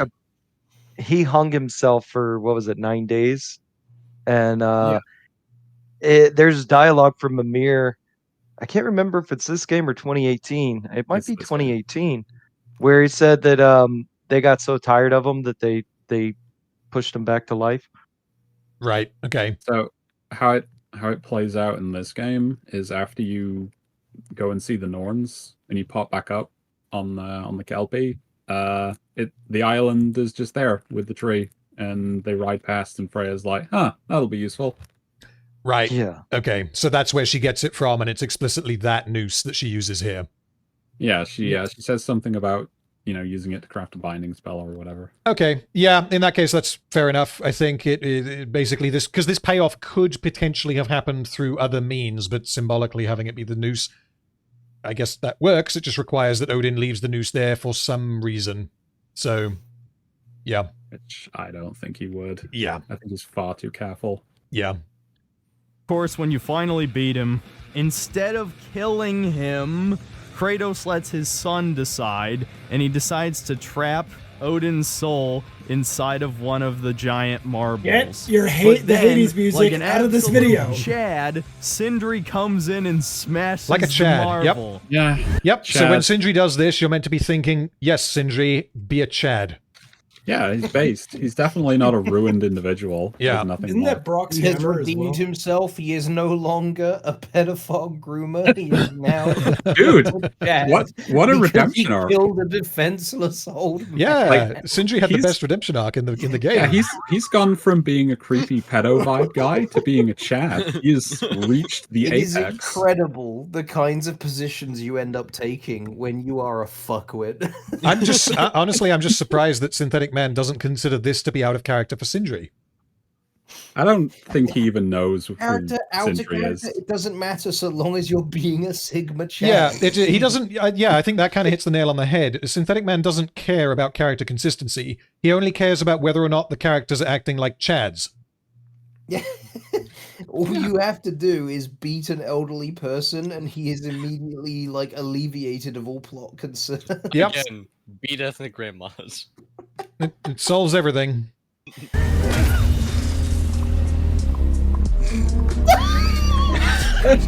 Dude, I take back everything I said about him being a possible pedophile. As soon as his brother dies, he actually becomes the only other based character in the game. Oh my god. All right. That music is so much worse than the you are redeemed. Again, though, the shot, he's just stood there, covered in muck and blood, and he's not wearing any gloves, which is something that he specifically brings up before, because he's a germaphobe. He doesn't like dirt. He very deliberately wears very thick gloves. He doesn't have them anymore because he doesn't care, because he's a broken individual. Literally, Synthetic Man just sees this and it's like, wow, what a Chad. What a giga Chad. So yeah, what Synthetic Man deems to be good characters are people who beat women and children and murder elderly old men who cannot defend themselves. Even if you were a pedophile groomer before, you can be redeemed if you simply kill a defenseless old man. It's honestly, it's 58 and a half minutes into this video, and I've reached the point where I'm just not surprised. I don't think there's anything that this man could say that would surprise me now. Are you sure? Are you sure? I will eat my words when he says something that surprises me. And so the heroes have won, except there's one problem. Because Surtur didn't fuse with his waifu, Ragnarok is out of control, but the heroes managed to escape off-screen, and the game ends with off-screen. Yeah. There you How go. Did that happen again? Was it because the biggest Angrboda lie. showed up? With that one's a straight lie. Off-screen. It is not off-screen. Angrboda shows up with Gar or Fenrir. Doesn't Freya's brother sacrifice himself so they can He does. escape too? He does, yes. The escaping itself... the escaping itself does not happen off-screen. But yeah, he missed out the Freya section because he also does nothing. It's all off-screen if you just cut it out.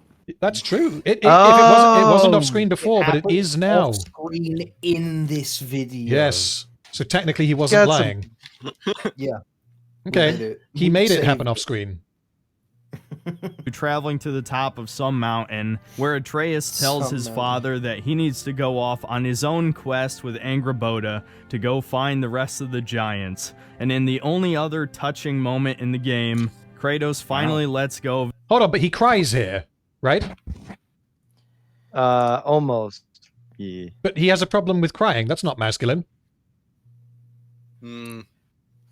Synthetic Man is breaking character. He is. He's doing that thing. And allows him to be his own man. And I really have nothing to complain about here. I think this part was actually well done. And then immediately afterward, we find out there was a secret second prophecy that Kratos was to become the new revered god of the Norse realms, effectively tying him to this place, meaning this is the end of his story. And thank God for that. I don't want to see Sony butcher Kratos anymore, but I absolutely promise you, I will not buy a God of War game starring Atreus, so they better either reboot this shit or just let it die. The sad thing is, you get to play the post-game immediately after this, and there's a bunch of other... When are you supposed to play it? It's the post-game. What do you mean? You want to just have like a blank screen for an hour? Like what? Well, what he calls post game is all the side content that he didn't do while he was streaming. He did only story stuff. He did none of the side content. So when he was like, "Oh, it's 70% cutscenes," it's like, well, you didn't play any of the game stuff. You just ran straight for the cutscene and then complained that it was another cutscene. Okay. There's side quests. There's all those berserker super bosses to fight. And when I played a few more hours, I actually was having fun consistently. You know why? Because I could actually do what I want. I could actually engage in the gameplay and fight enemies and just ignore the ambient background dialogue because it really didn't matter. There we go. There it is. Yeah, I don't want a narrative. I want to see characters beat up other characters and kill things. Yep, it's no longer speculation. It's just outright confirmed. I mean, it's much like fucking Odin near the end of the game. The mask is off.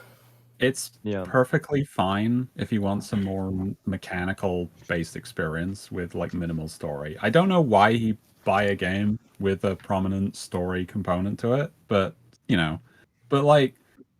This is the stuff that was always there. Like, this was always there. You just ignored it until now. You could have been doing some of this stuff.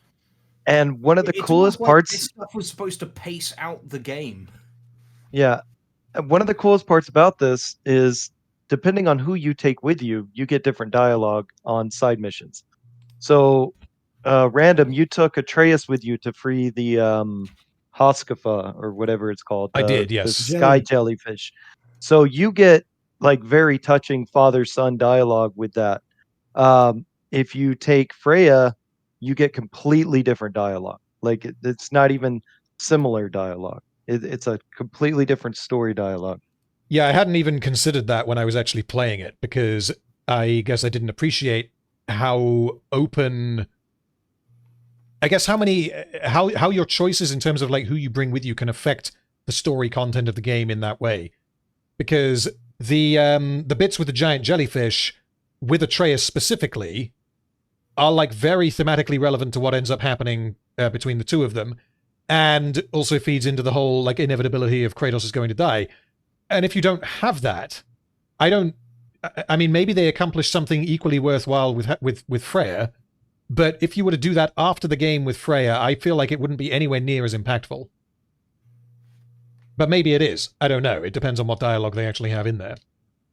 4 minutes left, boys. 4 minutes left. We're bang on an hour. Let's go. Without having to deal with forced walking sequences or countless cutscenes or stupid emotional bait or any of the other bullshit that is in modern Sony games. Just wandering around the realms, even though it was areas I'd already been to, was more fun than the actual goddamn story mode. The linear story was less interesting than wandering around the world doing side quests. How do you fuck up this bad? But the game's totally 10 out of 10, guys, if you just ignore all the constant cutscenes and walking simulator moments and fake loading screens. Maybe and if you fucking paid attention to buzzword, any of that. Buzzword. Basically, yeah. Atreus gameplay segments is totally 10 out of 10. Game of the year 2022, no doubt. I'm not going to name any names here because I don't exist to just start drama with random other YouTubers, but there are people who are supposedly real film critics, people who actually analyze stories in their structure. I feel like you knew something that I don't, because foreshadowing. Yeah, I can't. Foreshadowing. I can't. Immediately after this, he started drama with every YouTuber he could get his hands on. Right. Yeah. Well, not only that, once you watch the Mahler supercut, you'll understand what he's talking about. Okay. Because during his streams, before he made this video, he mentioned YouTubers specifically, by name, and not just one or two different YouTubers, a bunch of different ones. So, but some were mentioned a lot more often than others. Okay. He would mention that he hoped that he would get invited to EFAP because he already knows the slurs that he's going to call the people there. What? I'm sorry, what? Oh yeah. Lists of slurs for everyone who's on EFAB. Yes, of that. I'm going to call them all these things. It's going to be epic. But they're very random. You want to know one of the funniest fucking moments to catch on that one is? Go on. In Mahler's supercut, he literally catches Synthetic Man going like, "Oh yeah, got to be careful though. Don't know who's watching." And then you just see Mahler like slowly turn. God's sake. Yep. Yeah, I was not expecting that he was going to say that, so I guess I've eaten my words less than 5 minutes after I said that nothing would surprise me. JXC and Rags are massive faggots, so you know. Like you almost have no idea. Like, this is mild compared to the shit he comes out with in his streams. Oh, yeah. He goes, I mean, I don't even want to ruin it for you. There's so much more things that you're not expecting. Like, is this going to be like a weekly thing where we tune into the next Synthetic Man update? Like, I very rarely get like really invested in people. Like Chris Chan's a bit too mainstream for me, but like Synthetic Man, I am so invested in this fucking goblin clown. You're always wondering what he's going to say next. Like, it's the gift that keeps on giving. My God. Sure, who are ignoring all of the obvious flaws with this game. If this was a film, these people would be ripping it to shreds, but because it's a video game, they have no standards. How did we go from a Greek tragedy, which, had a lot of juvenile moments, it was definitely intended for edgy teenage boys to a degree, but that's not to say the original games had no depth. There's a video called God of War Was Always Deep, You Cowards. Wait, hold on, that's what you were talking about before, Kai, wasn't it? Like last week? Yes, it was. So, well, this is a good opportunity for me to say goodbye. I was hoping I could make it to the end of the video. We're basically I gotta go. It counts. We basically made it. Lovely to have you here, even for a brief moment. Yes, I gotta go finish putting a Prince party together. And let that be out of context forever. Alright. Have a good night, everybody. Yep. Enjoy. Thank you for coming, and see you later. All right. Okay. Let's see if we can power through to the end. Great title, by the way, by Endless Jest, that covers this subject pretty extensively. So I'll just direct Do you know what that is, Random? No, I don't have a clue, no. That moment? You don't know the meme about that? No? Oh, press circle to reject daughter? Press circle to reject daughter? Am I wrong? The thing. I love press that circle to reject daughter. So I guess I just want to ask, because he's highlighted this part where he says, apparently, by the gods, what have I become? Kratos in like every game. It's like, so if this is a component of Kratos' characterization, why are you playing Ragnarok and being like, he should just be beating everyone to death with his bare hands? Because he didn't like the gameplay, so he had to invent a reason why it was inappropriate for Kratos to be behaving in that way. Well, you see, Kratos is manly when he says stuff like this because he doesn't cry and talk softly, and there's no sad music in that. It's more of like a, by the gods, what have I become? You know, rather than by the gods. I'm sure he was very very angry and manly when he tried to kill himself all those times. Yeah. Well, no, but that's just it. He was. Kratos is one of those kinds of people, and I've mentioned this before, that these people exist, and I do like when they're portrayed. One of those people who every single emotion comes out as anger. When he's sad, he yells and is physical, you know? Because he's not very emotionally... His emotional range is limited. He's not that expressive. So it all kind of comes out as the one emotion that he does keep at his core of his emotional, core. What do you and call so, no, like, all of his self-reflection, it doesn't come through as, like, real, like, deep, emotional, sad introspection. It comes out as, like, a fury with himself for what it is that he's doing. And thus, he also never really has anything that directs him towards properly changing. But by the end of the trilogy, he sacrifices himself for the good of mankind after realizing just how much devastation he's brought to them. I just feel like it's kind of... It's portrayed in a completely different tone, you know? It's not somber, it's not like reflective in the same way that the newer ones are. The newer ones put a lot of emotional emphasis on it.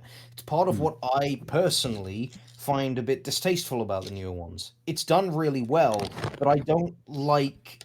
I don't consider the newer ones to be more emotionally mature just because they...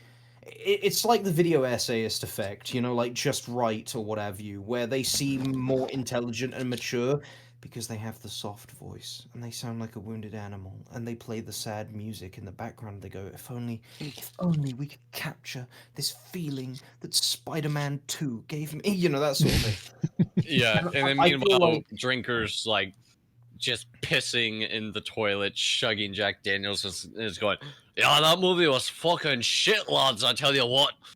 Yeah, and when you look at the superficial elements, yeah, of course, Just Right seems like, you know, the more intelligent individual, but it's when you actually examine with more depth into the arguments that are and statements being made that you realize Drinker is actually a pretty smart man. And I feel the same way about the God of War games. The new games are fantastic, and they do a really good job of portraying what they want to portray. But my issue is that I feel like by existing, they take away in the discourse from the old games, and people treat the old games like they were immature, when I really just don't think they were.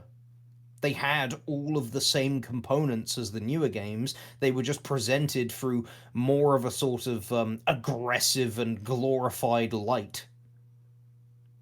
Yeah, I'm looking forward to playing them, for sure, if 3 ever comes to PC, but yeah. Yeah, I think that 2's video kind of mid.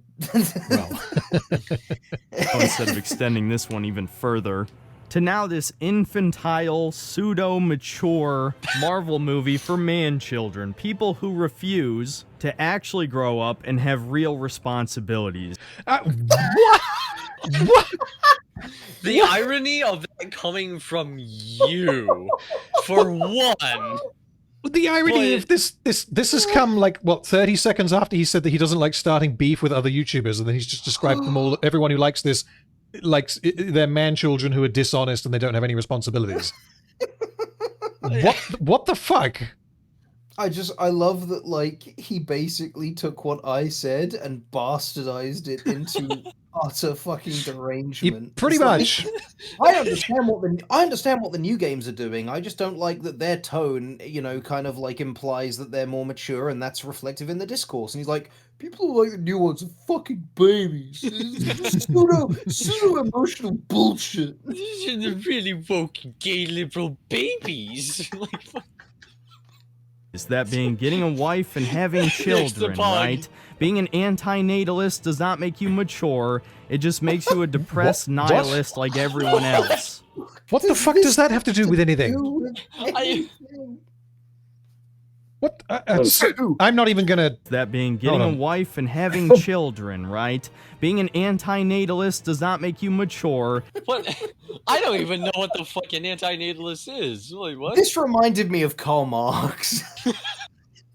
Anti-natalism is the philosophical belief that having children is morally wrong and cannot be justified. Okay, cool. What the fuck does that have to do with God of War? What the fuck? That's like it would be like him saying at this point in the video, being a Holocaust denier is not cool. Like, what? Okay, cool, but what does that have to do with anything? Also, good job at showing everyone your fucking Reddit account, dumbass. Look at the top right corner. Oh yeah, there we go. That's his. To be fair, no one gives a fuck about Reddit. Well, also to be equally fair, it is just his name. I guess you could find it, but yeah. Yeah, it'd be pretty easy to find. Like, and what do you? It's like what could someone achieve with this? Like, they can send him a mean message. They can already do that. Do it on Twitter. No, he's gonna get like don't a do bunch that. of mean messages. Yeah, don't do that. People at home, do not harass Synthetic Man, please. Yep, all right? don't do that. Make fun of him. We can laugh. We can have good times, but that does not. We can beat ethnic grandmas, but we cannot beat Synthetic Man. Be it the just change makes you a wanna see in the depressed world. nihilist. Be like Aragorn. Hang like on a minute. everyone. Sorry, what? Wait a minute. His anti-natalism comment doesn't even make sense, considering, like, if people really were anti-natalist and playing God of War Ragnarok, surely they'd hate the fact that Kratos went on to have more kids. Well, I don't understand what the anti-natalism thing has to do with anything, because Kratos has a kid. Yeah. I think fatherhood and, like, you know, being a good parent is a pretty... I mean, do you remember, like, what he said to Thor? Like, you know, as fathers, we need to fucking do better. It's like... Honestly, I think this whole anti-natalism thing is that he has just found an area of a political ideology that he dislikes, dialed up to fucking 11 to make them all sound like idiots so that he can just proclaim that everyone who likes this game is just as insane as the anti-natalists. I don't think it's meant to have anything to do with the game. Is just catching a stray shot for no fucking reason. Yeah. Jesus, it's quite popular though. It's got 1,500 comments on that, but yeah. One else. And this is not me acting holier than thou. I have never pretended to be mature. I know what I like. Okay. I like the super edgy shit. I like Darksiders. I like the original God of War games. I even like fucking Shadow the Hedgehog. It's a bad game, but I like how over the top it is, given it's a fucking cartoon character with guns. People who are pretending that this is some super deep shit that have the issue. The Last of Us 1 actually was somewhat deep to a degree. It was a very well-told story, even though it was a story we'd already heard dozens of times by now, right? This is not well handled in the least. The writing team is highly incompetent, and in no small part because Anthony Birch wrote for it. A man who is a literal Mamma Mia! And what? Oh, so now you censored cuck? Like, what? Mamma Mia? Mamma Mia. Okay, so the writing team is bad because one of the writers was bad, is what he said, I think. So it's circular. I'm not even familiar with who that guy is specifically. No, I don't know. I don't particularly care. I don't know what Synthetic Man's problem is with that particular person. Oh, well, he called him a Mamma Mia. Well, hang on. If he called him a cuck, doesn't that mean that Anthony Birch is now honor bound to come and kill him? Synthetic Man has opened the floodgates. It's now legal to kill him. What a twist! You to a duel. It's like being slapped by a rubber glove. You just get, you get called a cuck in a Synthetic Man video, and you've got to go out and slap him. Yeah, no, you have to kill him. You can't spare him. You can't like be talked out of it. Otherwise, you're a cuck. I dare to demonstrate how much I am not a cuck. I'm going to come and murder you. To prove my masculinity and to prove I'm not insecure, I will kill anyone that calls me a cuck. Oh my god. I am in control of my emotions. Let's continue. Who's divorced him and took his Wii U. Pathetic things in his time. But if you let an actual write for God of War, what the fuck is wrong with you, Sony? So hold on, wait. So because his wife divorced him and took some of his possessions in the divorce, it means he sat in the corner and jerked himself off as another dude railed his wife. And therefore, let's just say that he did that. Let's say that that's literally what happened. What does that have to do with his ability to write a God of War game? No, but you see, Kratos is sad, so therefore it's entirely his fault. Kratos is a cuck, and so he self-inserted his cuckedness into Kratos, and now Kratos is ruined. He self-inserted, all right. Oh no! Right? Okay. Yeah, okay, we've got, I think, like a minute and a half left of this to go, and I'm not expecting any more points to be made. Not that any have been for about the last 5. What do you mean? His last point about the writer being a cuck was so... That's not a point. No, it completely justifies everything. You just gotta... That's not a point. That's like, would you? That's like me saying that the reason why Season 2 of Arcane was bad was because Christian Link was going through a divorce. Like, what? Okay, maybe. I mean, to be fair, that's why I think it was Dan Harmon, his like D&D TV show was terrible, was because he was going through a divorce. But that's because he and his, now not wife were both players. Sat next to each other, and I'm pretty sure their characters were in a relationship. Just to be clear on what Harmon Quest was so funny. Just to be clear on what I said, like, if, for example, like if Christian Link was actually going through divorce, then yes, that could affect the quality of his work, and it could then lead to Arcane Season 2 not being as good. The reason why that is slightly different, I guess, to what Synthetic Man has just said about Ragnarok, is he's suggesting that the reason why the game is bad, sort of in its entirety, is because it was written by a person who was cucked. I mean, I'm pretty sure his point is just that he was divorced, and that makes him emasculine. Wait, so if it turns out that someone who helped write the original 3 games also was divorced during the time, does that suddenly make those games cuckold games or whatever? Well, I mean, I don't know if Synthetic Man is married. Like I said, I hope he never has children, but he could be married. And if he was going through a divorce when he made this video, does that mean that his video is now just bad? I mean, it is bad, but that would not be my argument. Me watching my writing skills disappear as I sign the divorce papers. Oh, for fuck's sake, we're so close to the end. Are fucking dead to me, and I know I've already said that multiple times, but they are so dead to me at this point, dude. I'm only playing these games to review them, that's it. Certainly not for my own enjoyment. Now, maybe all of that being said, is this a bad game? No, it's not. And only because the game... I can't deal with this. A whole hour of this shit just to go, this game is it's written by a cuck. Kratos is a cuck. They ruined Kratos. He's a bitch. Everyone's a pussy. They don't beat enough children and women. There's blacks in it. I can't stand those. There's a large ethnic grandma. 9 out of 10. Pretty good. With all of that taken into account, is this game good? Yes, all right. Did you fucking... Oh my god. I don't know. Is the reason why he's saying that because he doesn't want to make people... No, it can't be that he doesn't want to make people angry because this video is needlessly antagonistic. So... It's so far into the video, no one who's gonna, like, just hate him is gonna watch this. Like, the takeaway from this is that he thinks that this game is, like, at best a 3 out of 10. He's a fucking psycho. Okay. Okay, play. Play is good. The combat designers did their job. In fact, they're the only people on this team worth their salt.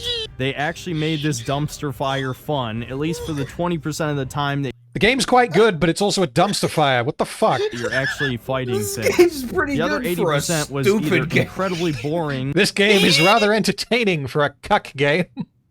Or insulting to both my intelligence and my masculinity. And I think that was the intention. What is that to masculinity? The game is insulting to my masculinity. What the fuck? Look at this. Look at this little greasy goblin pudgy fuck. Just saying it's insulting to my masculinity. Is this I could bend him over my knee and spank him like a fucking baby. Like a little clown boy, one might say. Don't come at me with your masculinity, son. An insult to my intelligence. Oh, okay, so it's not an insult. I think that has revealed so much about why he has said what he has said about the game, is that he places such a high a degree of importance in his own perception of his own masculinity that he feels emasculated when he plays as a fictional character in a video game and does feels not meet his criteria for masculinity. Yes, so he's playing as like massive muscle guy Kratos, and then Kratos lets a woman kick his ass or something. It doesn't matter why that happens. All that matters is that it happens, and therefore it affects his own perception of himself because it insults his masculinity. That is the most fucking fragile thing that I have ever heard. Oh my god! It insults my intelligence and my masculinity. You don't have either of those. Shut the fuck up. We got the fucking Pillsbury Doughboy of goblins telling us what masculinity is. Do you think this guy's in Hustlers University, like the Andrew Tate thing? Like, I'm willing to. I 100% think he's a tater tot.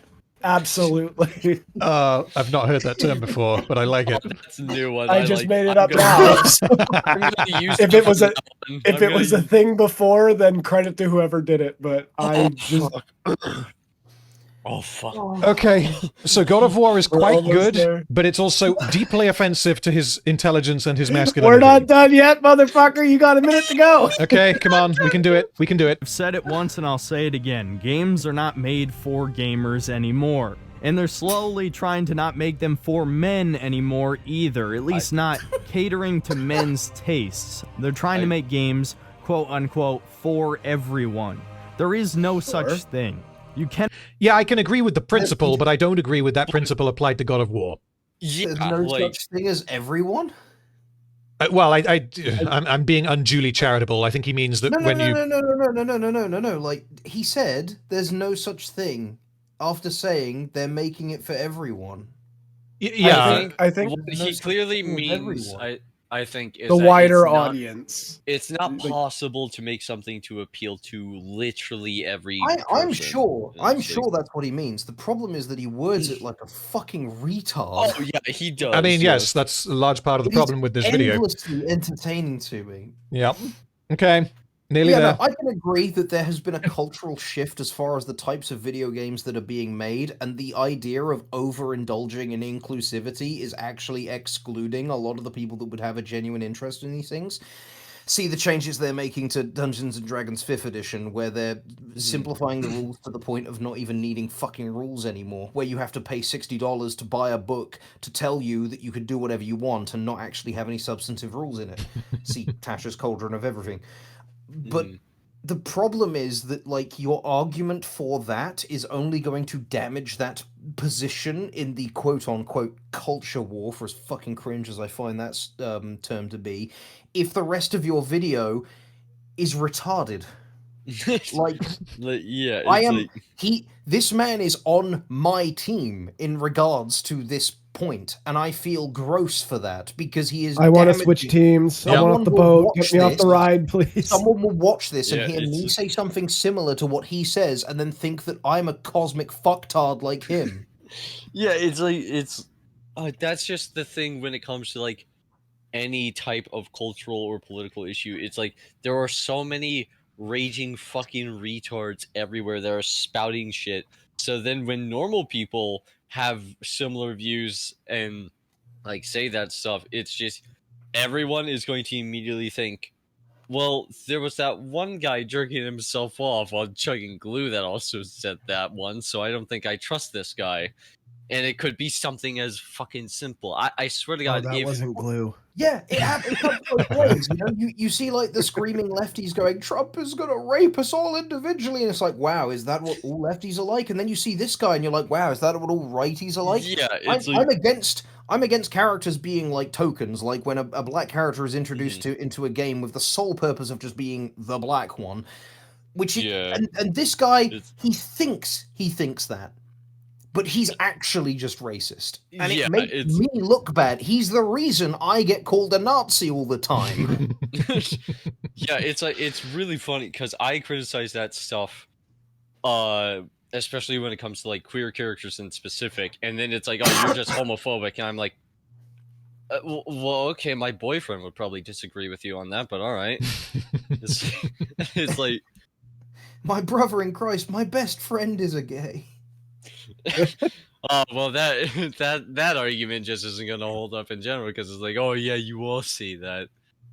So it's like, no. If you ever met Finn, you'd be like, all right, yeah, Kai has no problem with them. Oh, for Christ's sakes, my head's about to split open. Let's finish this fucker. We're nearly there. Okay. Cannot make a good game that also appeals to everybody. You just can't.